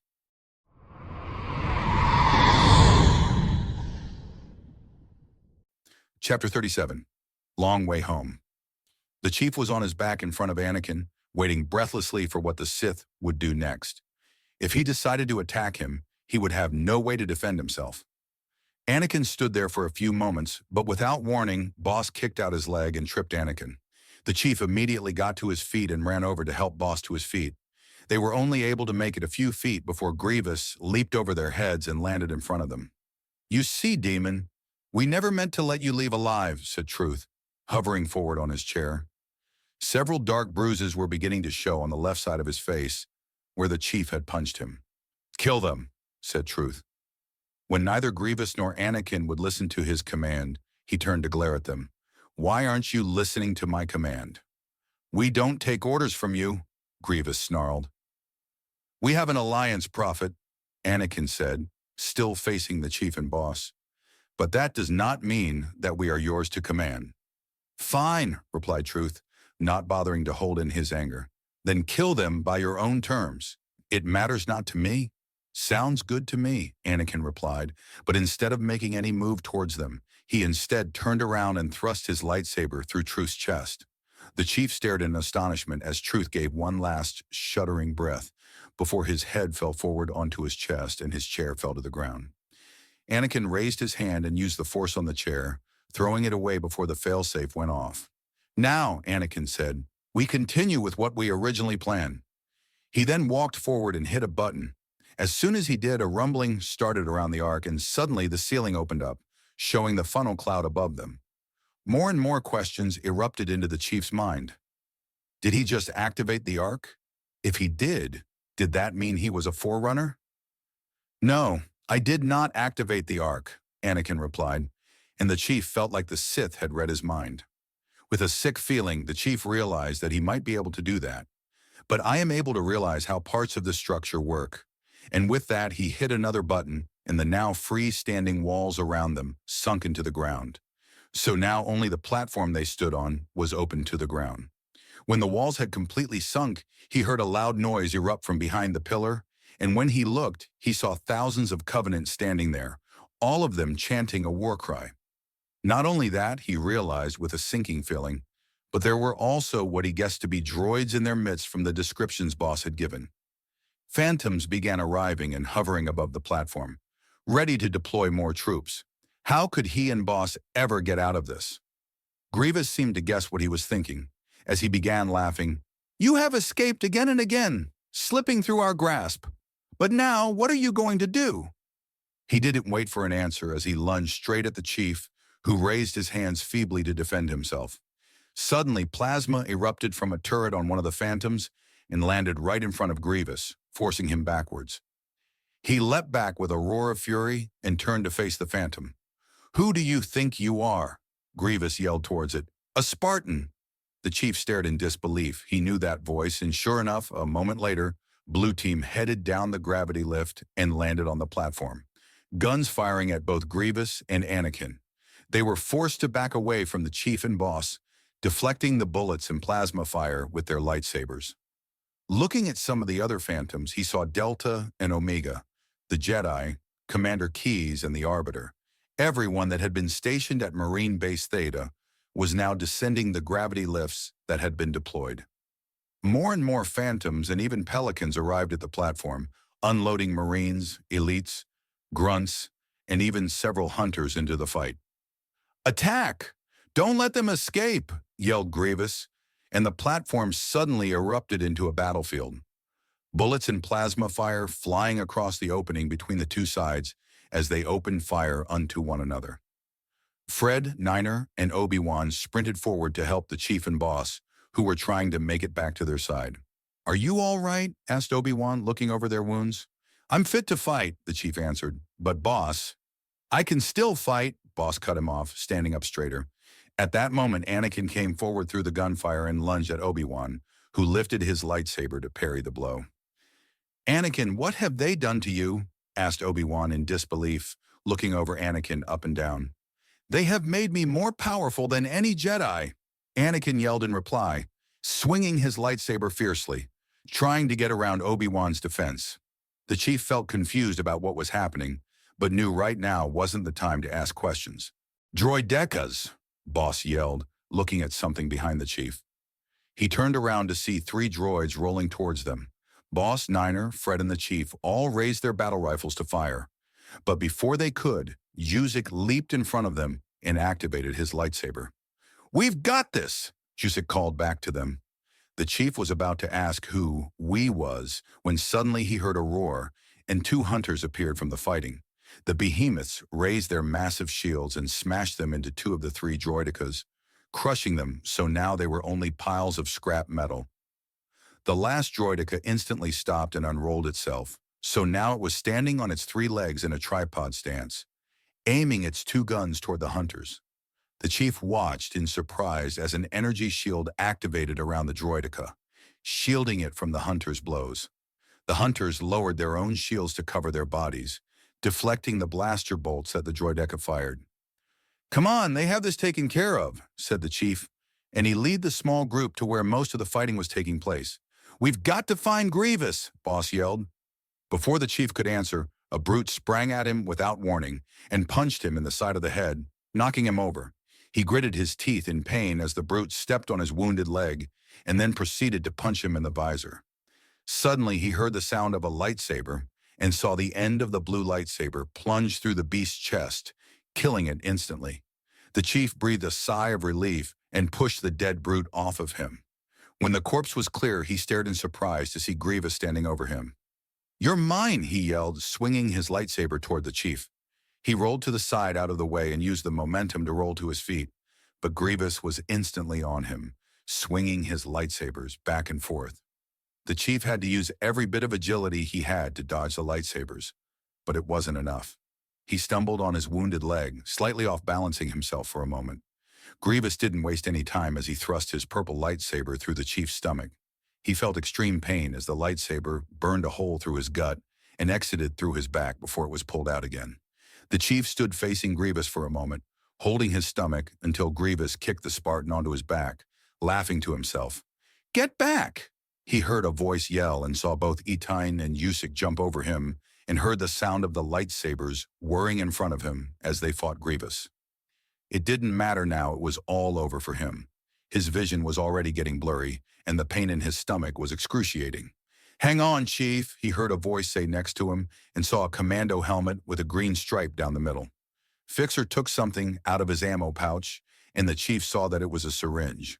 He then had a flashback of when he had first met Delta Squad, and Sev had injected a similar syringe into his broken leg, and how it had healed miraculously. He then remembered when Fixer gave Boss a syringe to heal his arm, and had said that he only had one left. "Fixer, wait, don't use that on me," said the chief in a weak voice. But Fixer ignored him as he jabbed the needle into his stomach and injected the Bacta. The chief felt the pain fade away as the liquid did its work and felt his stomach heal and saw that his vision was no longer blurry. The chief was healed, but looking over Fixer's shoulder, he saw that Grievous was making his way over to them. "Fixer, look out!" yelled the chief as Grievous got closer. Fixer turned around and instantly sprang to his feet, pulling out his battle rifle. But it was no use. Using one lightsaber, Grievous cleanly cut the rifle in half, and using his other, stabbed Fixer through the chest. "No!" yelled the chief, and instantly jumped to his feet, but knew it was no use. Fixer fell to the ground where he lay motionless. Looking past Grievous's shoulder, he saw that Yusik was lying on the ground without moving, with Etain sitting beside him, trying to heal his wounds. The chief didn't have the time to prepare himself as Grievous moved straight past Fixer and attacked him. He dodged the first swing and leaped backwards, ready to dodge again, when a small red beam of light started flickering between them. Grievous stopped in place and looked at the light, as did the chief. When the light started aiming at the cyborg, he instantly moved out of its way, and not a moment too soon. A bright red laser beam shot past where he had been standing a split second before. Not knowing where the blast came from, Grievous retreated back into the throng of the fight. "That's right! You'd better run!" yelled Scorch, and the chief turned to see him running towards him with a weapon held on his shoulder that he had never seen before. The chief was about to ask what it was when he remembered Fixer and instantly took off to help him, with Scorch on his heels. When they arrived, Chief and Scorch instantly kneeled on either side of Fixer, who still lay where Grievous had left him. When they were right next to him, Scorch said, "Don't die on me, Fixer. We'll help you out. Just hang on." But as the chief removed Fixer's helmet, he knew there was no hope they could save him. He knew it since Grievous had stabbed the commando. When his helmet was removed, his face was pale and the life was already draining from his eyes. "Are you okay?" Fixer asked him, his voice becoming weak. "Yes," the chief replied. "Thanks to you." Fixer grimaced in pain, but he turned towards Scorch and continued to talk. "Scorch, watch out for Seb. He's too headstrong for his own good." "Fixer, stop talking like that," Scorch said fiercely, reaching down and gripping Fixer's hand. "We can help you. We just need a tie-in, and—" "Scorch, stop it," said Fixer. "There's no point in wasting supplies on me. There's no hope." Scorch didn't reply, remaining silent. The chief reached forward to rest his hand on Fixer's shoulder. "We'll win this war," said the chief, "and we'll always remember what you did." Fixer managed a weak smile and turned once more to Scorch. "Tell boss, I couldn't have served under a better sergeant or with a better squad." And with that, his head fell back and he gave one last breath before he lay completely still, his eyes staring at nothing. Fixer was dead. The chief held his hand on Fixer's armored shoulder for a little while longer until he heard footsteps approaching and turned around to see Etain there, looking at Fixer with a mournful expression. "I couldn't save Yusik either," she said, her voice thick with grief. He stared at her in disbelief. Yusik was dead too? He felt as if his heart had turned to stone. If this battle didn't end soon, more people that he cared about would die. With a heavy heart, he replaced Fixer's helmet and stood back up. They wouldn't be able to get his body out, not until the fight was over. "Scorch, come on," the chief said, though he still felt sympathy towards him. He knew what it was like to lose a teammate in battle, a teammate that was as close to you as a brother. Scorch didn't move for a little while longer, then dropped Fixer's hand and stood up, hefting the weapon back onto his shoulder. "When we find Grievous," said Scorch, his voice uncharacteristically cold, "I'm going to kill him." Boss fought back-to-back with Niner, each covering the other's blind spots. A whole pile of Covenant bodies and scraps of droids lay around them, building up as the fighting got thicker. "Boss, we have to move," Niner called over his shoulder as he dropped another battle droid. "We need support." Boss knew he was right, but there weren't any places for them to make their escape. Any hole that appeared in the line of Covenant and droids was instantly closed up again as the forces moved in. "Boss, look out!" He heard a voice call to his right and turned to see Grievous charging at them through the fighting. Boss quickly dove to the side, grabbing Niner by the shoulder and pulling him down with him. Grievous's lightsabers swung wildly over their heads as they fell towards the ground. Boss quickly rolled back to his feet as Niner did the same, the two of them moving backwards out of Grievous's range. The general was about to charge at them again when he turned back around. Looking around him, Boss saw Captain Rogers and Adams standing with their battle rifles firing. Grievous shifted his attention to the two Marines and charged at them instead. They moved backwards, firing, but their bullets were easily deflected. No matter what the two Marines did, they couldn't get their bullets to hit him as he lunged first at Rogers. The lightsaber went directly through his chest, but even though he was in extreme pain, Rogers pulled a combat knife he had on his belt and thrust it forward, hitting the general in the stomach. Grievous roared in pain and pulled his lightsaber out of Rogers' chest, leaping back into the fighting before Boss or Niner could do anything. Adams rushed over to kneel beside Rogers while the two commandos stood beside them, giving them cover. "Adams," Boss heard Rogers say. He coughed, then continued, "I want you to help these people who came from the separate universe. Once this battle is over and we have won, they will need our help." "Sir, wait," shouted Adams, but it was too late. Rogers' eyes had closed and his head sank to the floor. Boss felt grief for the captain and wished that he had had more time to serve with him. The morning didn't last long, as a small squad of jackals was advancing towards them, their energy shields lowered to protect their bodies. Boss and Niner instantly opened fire while Adams grabbed his battle rifle and joined them. Unexpectedly, Adams strapped his battle rifle to his back, grabbed his shotgun, and charged at the jackals, screaming the entire time. The jackals, who weren't expecting his, immediately seized fire and started scrambling backwards to get out of the way. Adams didn't hesitate as he kicked one of the jackals' shield out of the way and unloaded a blast into one jackal, splattering purple blood onto the floor. Without missing a beat, he drove the butt of the shotgun into another jackal's skull, breaking it. The other two jackals recovered themselves enough to turn around and fire, but that left their flanks exposed to Boss and Niner, who dispatched of them quickly. Boss quickly ran over to Adams, who was standing there taking deep breaths as he looked at the dead jackals with a blank look in his eyes. "Careful, Adams," Boss said as he stood beside Adams. "Using your anger like that can get you killed." Adams' only answer was to nod vaguely, reload his shotgun, and then run back into the fight. Boss was about to follow him to make sure he didn't do any more stupid things when he felt a tap on the shoulder. Turning, he saw Niner standing there. "Don't worry about him. That Marine knows what he's doing," Niner said. Boss sighed. "I hope you're right." The chief ran through the battle with Scorch right on his heels, looking for Grievous. Once they killed the cyborg, they would have the advantage of winning this fight, as the Covenant would only have one leader to command them. He didn't see Grievous anywhere, and knew that the cyborg had made his way deeper into the fighting. Running forward, he saw Blue Team as they quickly brought down several battle droids and jackals who had been unfortunate enough to challenge the Spartans. Fred and the others jogged forward to meet him. After such a long period of time, Blue Team was whole again. "What happened?" asked Fred, his voice thick with concern as he saw the chief's new wound in his stomach. "Grievous," the chief replied, and then dragged his two forefingers across his faceplate in the usual Spartan greeting. The other Spartans returned the gesture. "Where is he now?" asked Will, holding his battle rifle casually against his stomach. "I don't know. We were looking for him." "I see you've used the Spartan laser," said Kelly, looking at the weapon Scorch still had on his shoulder. "Spartan laser?" the chief asked, looking at the weapon again. "They get that from us?" Linda shrugged. "I guess so." "Are you all right?" "That wound looks nasty," Fred said. "I'm fine," he replied. "Fixer was able to heal my stomach." He felt a pang of grief as he mentioned the commando. "Where is he?" asked Fred. "He's dead," Scorch replied, his voice flat. The chief saw the Spartans become rigid with shock at the news. "Is that why you're looking for Grievous?" asked Will quietly. The chief knew they could read him like a book.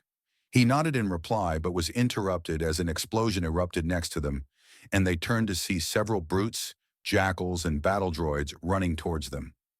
The chief instantly fell in line with Blue Team and Scorch, the Spartans firing their battle rifles while Scorch charged his weapon.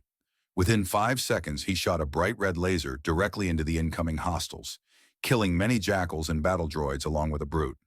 "Grenades!" shouted the chief, and all 6 of them threw frag grenades right in front of the line, blowing up half of them. There were still several brutes and a few jackals and battle droids as they reached them. One brute threw itself at the chief as it went berserk, but he nimbly dodged to the side. As the brute rushed past him, he drove the butt of his battle rifle into the back of its head. The brute, slightly dazed from the attack, turned to face the chief only to receive several bullets to the face, completely ripping it apart. It fell dead as the chief turned to shoot one charging battle droid in the leg and another in the head. Just when they finished off the last jackals, more Covenant and droids charged towards them. He was about to start firing when he heard a feeble voice over his comlink. "Chief, help!" He instantly recognized it as Scorch and whipped around to see Grievous holding him against the pillar in the center, choking him. The chief was about to take off to help him when someone called his name behind him, and he turned to see Fred on the ground, wounded, with Will standing beside him.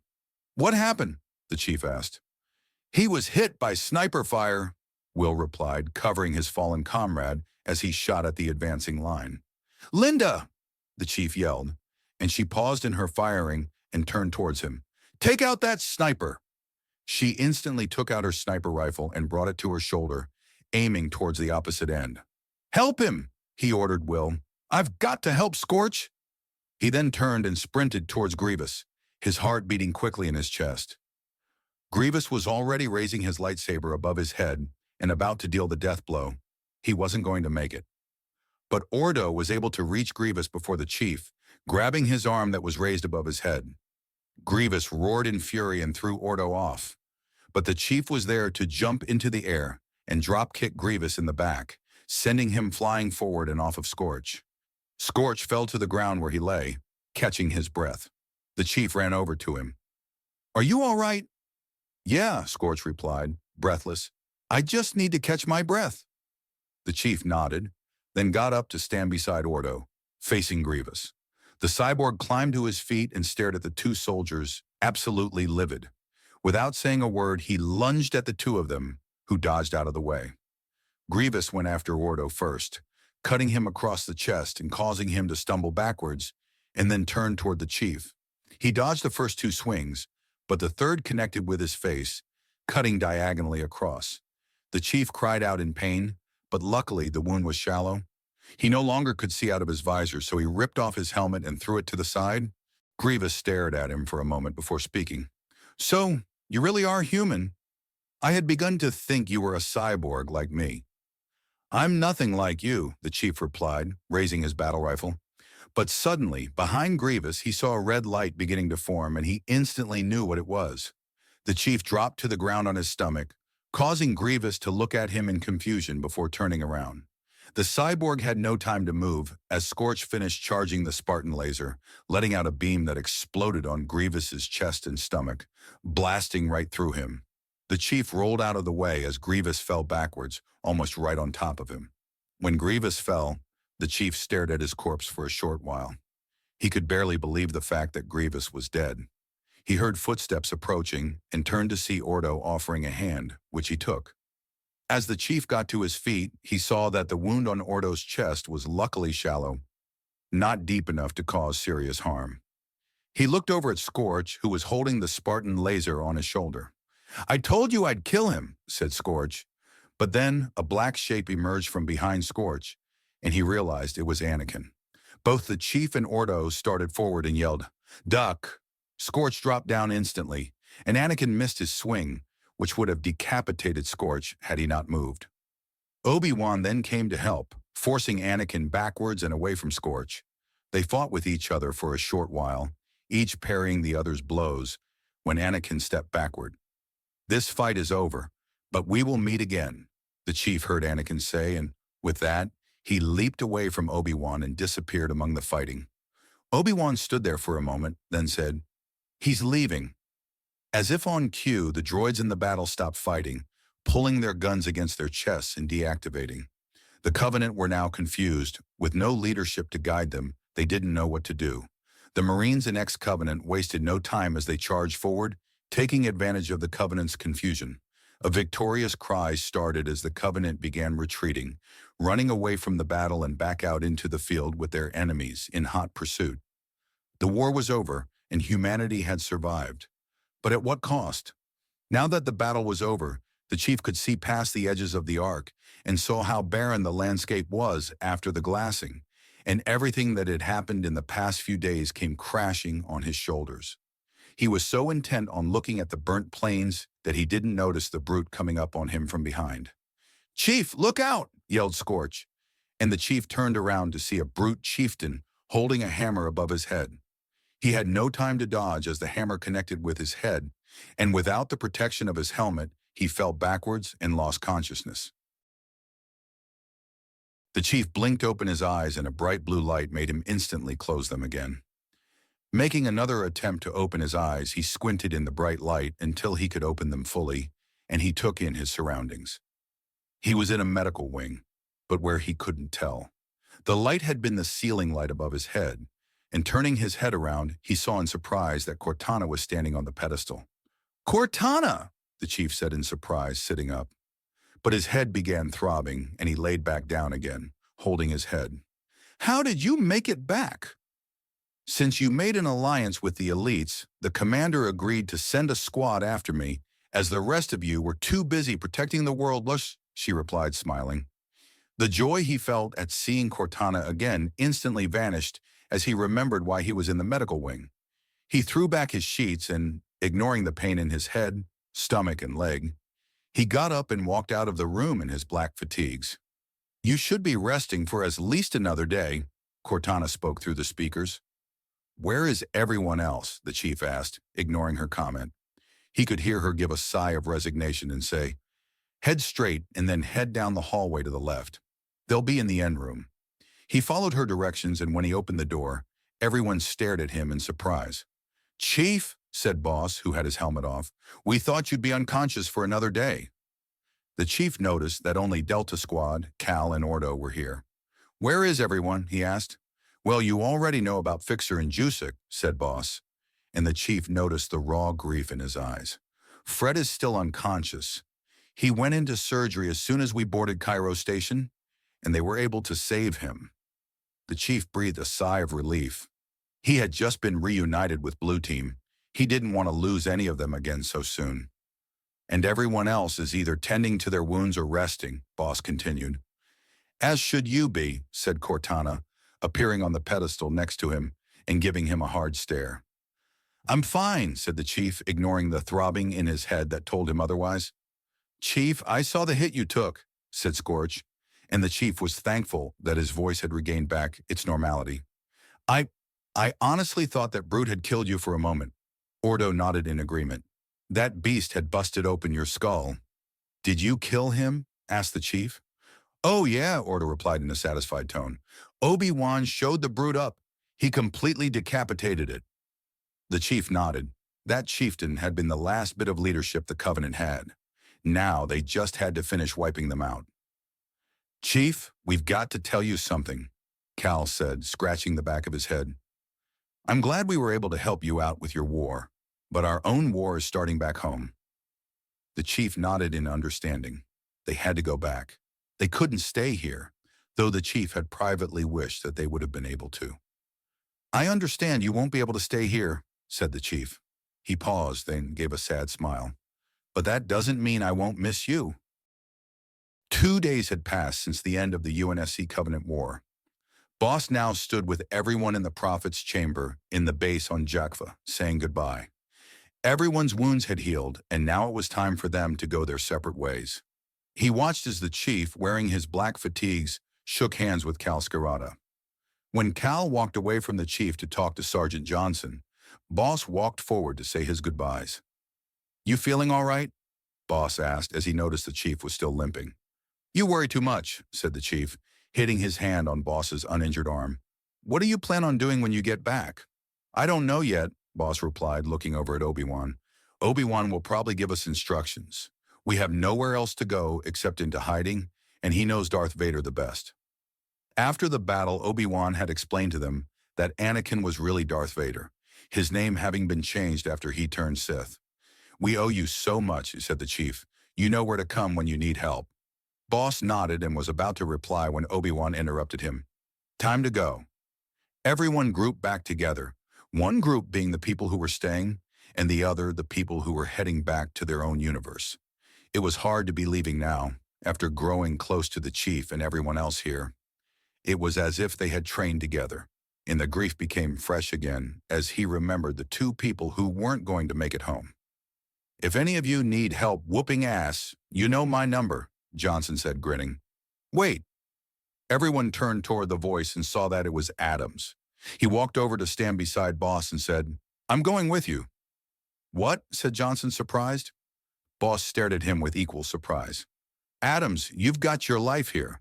"No," Adams said, cutting him off. "Remember what Captain Rogers said to me before he died? He told me to help you, and I believe that I can help by coming with you." He looked at Boss with a grim look in his eye. "I know what you're up against." "Are you sure?" Boss asked. "Our universe is going to be a lot different." Adams shrugged. "I'll get used to it. It can't be that much different." "It's your choice, son," said Johnson, "but it's going to be hard losing your skills here." Adams smiled at him and then turned to Boss. "Ready when you are." Boss nodded and turned to Obi-Wan, waiting for instruction.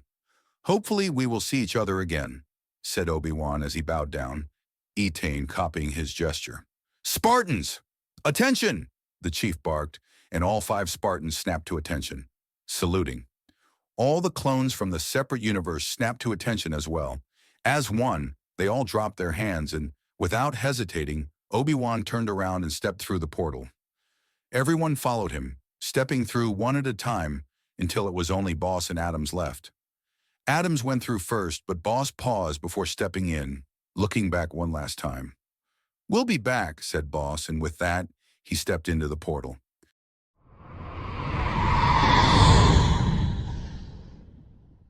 Chapter 38, A New Beginning. 2 weeks had passed since the war had ended, and things were starting to become as normal as they would ever be. Now that Earth was glassed, it was uninhabitable in all places, save for the small patch of land around the Ark. Any surviving people had moved to Jakova, 1,000 out of the billions that used to live on Earth.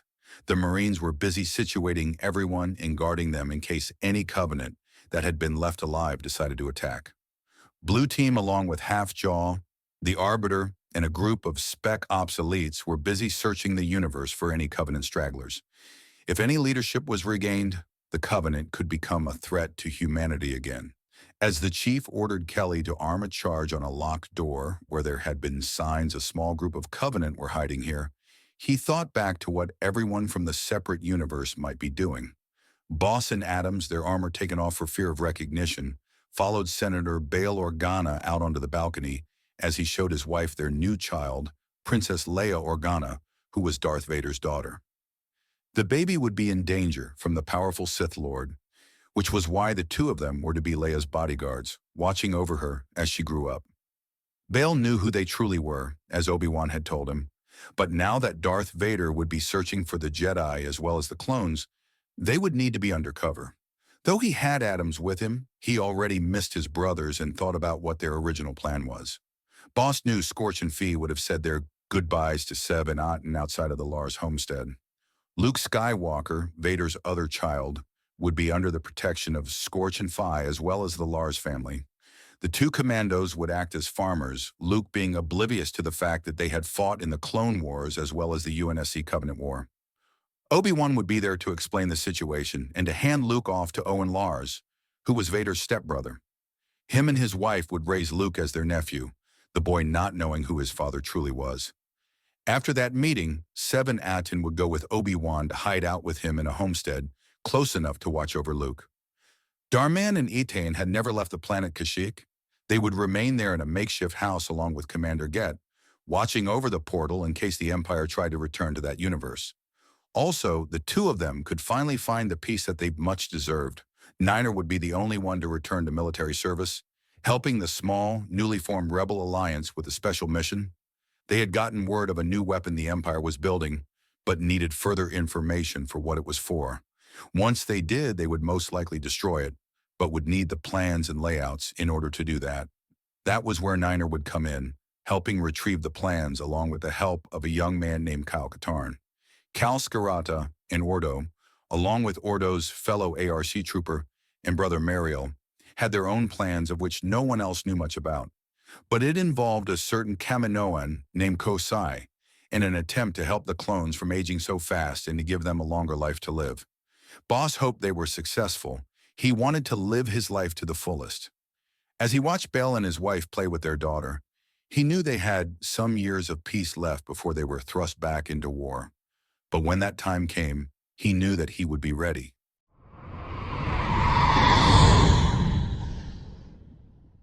Army, Chapter 39. Epilogue.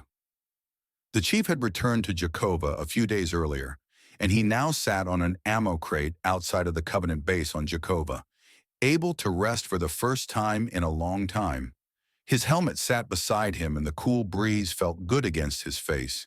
He knew the Marines that were working on converting the former Covenant base to a UNSC base were giving him surprised looks. Very few people have actually seen his face, but he didn't care. Now that he could rest, he had time to brood on the things that had happened in the past year. Reach had fallen, the Pillar of Autumn had found the first halo, and he had his first fight against the Flood, Blue Team's mission of destroying the unyielding Hierophant, and his return to Earth. From there, how he had attacked the Covenant base on Jakova with Johnson and was captured, and then sent back in time where he found Delta Squad. He felt a pang in his stomach and knew that he missed everyone from the separate universe.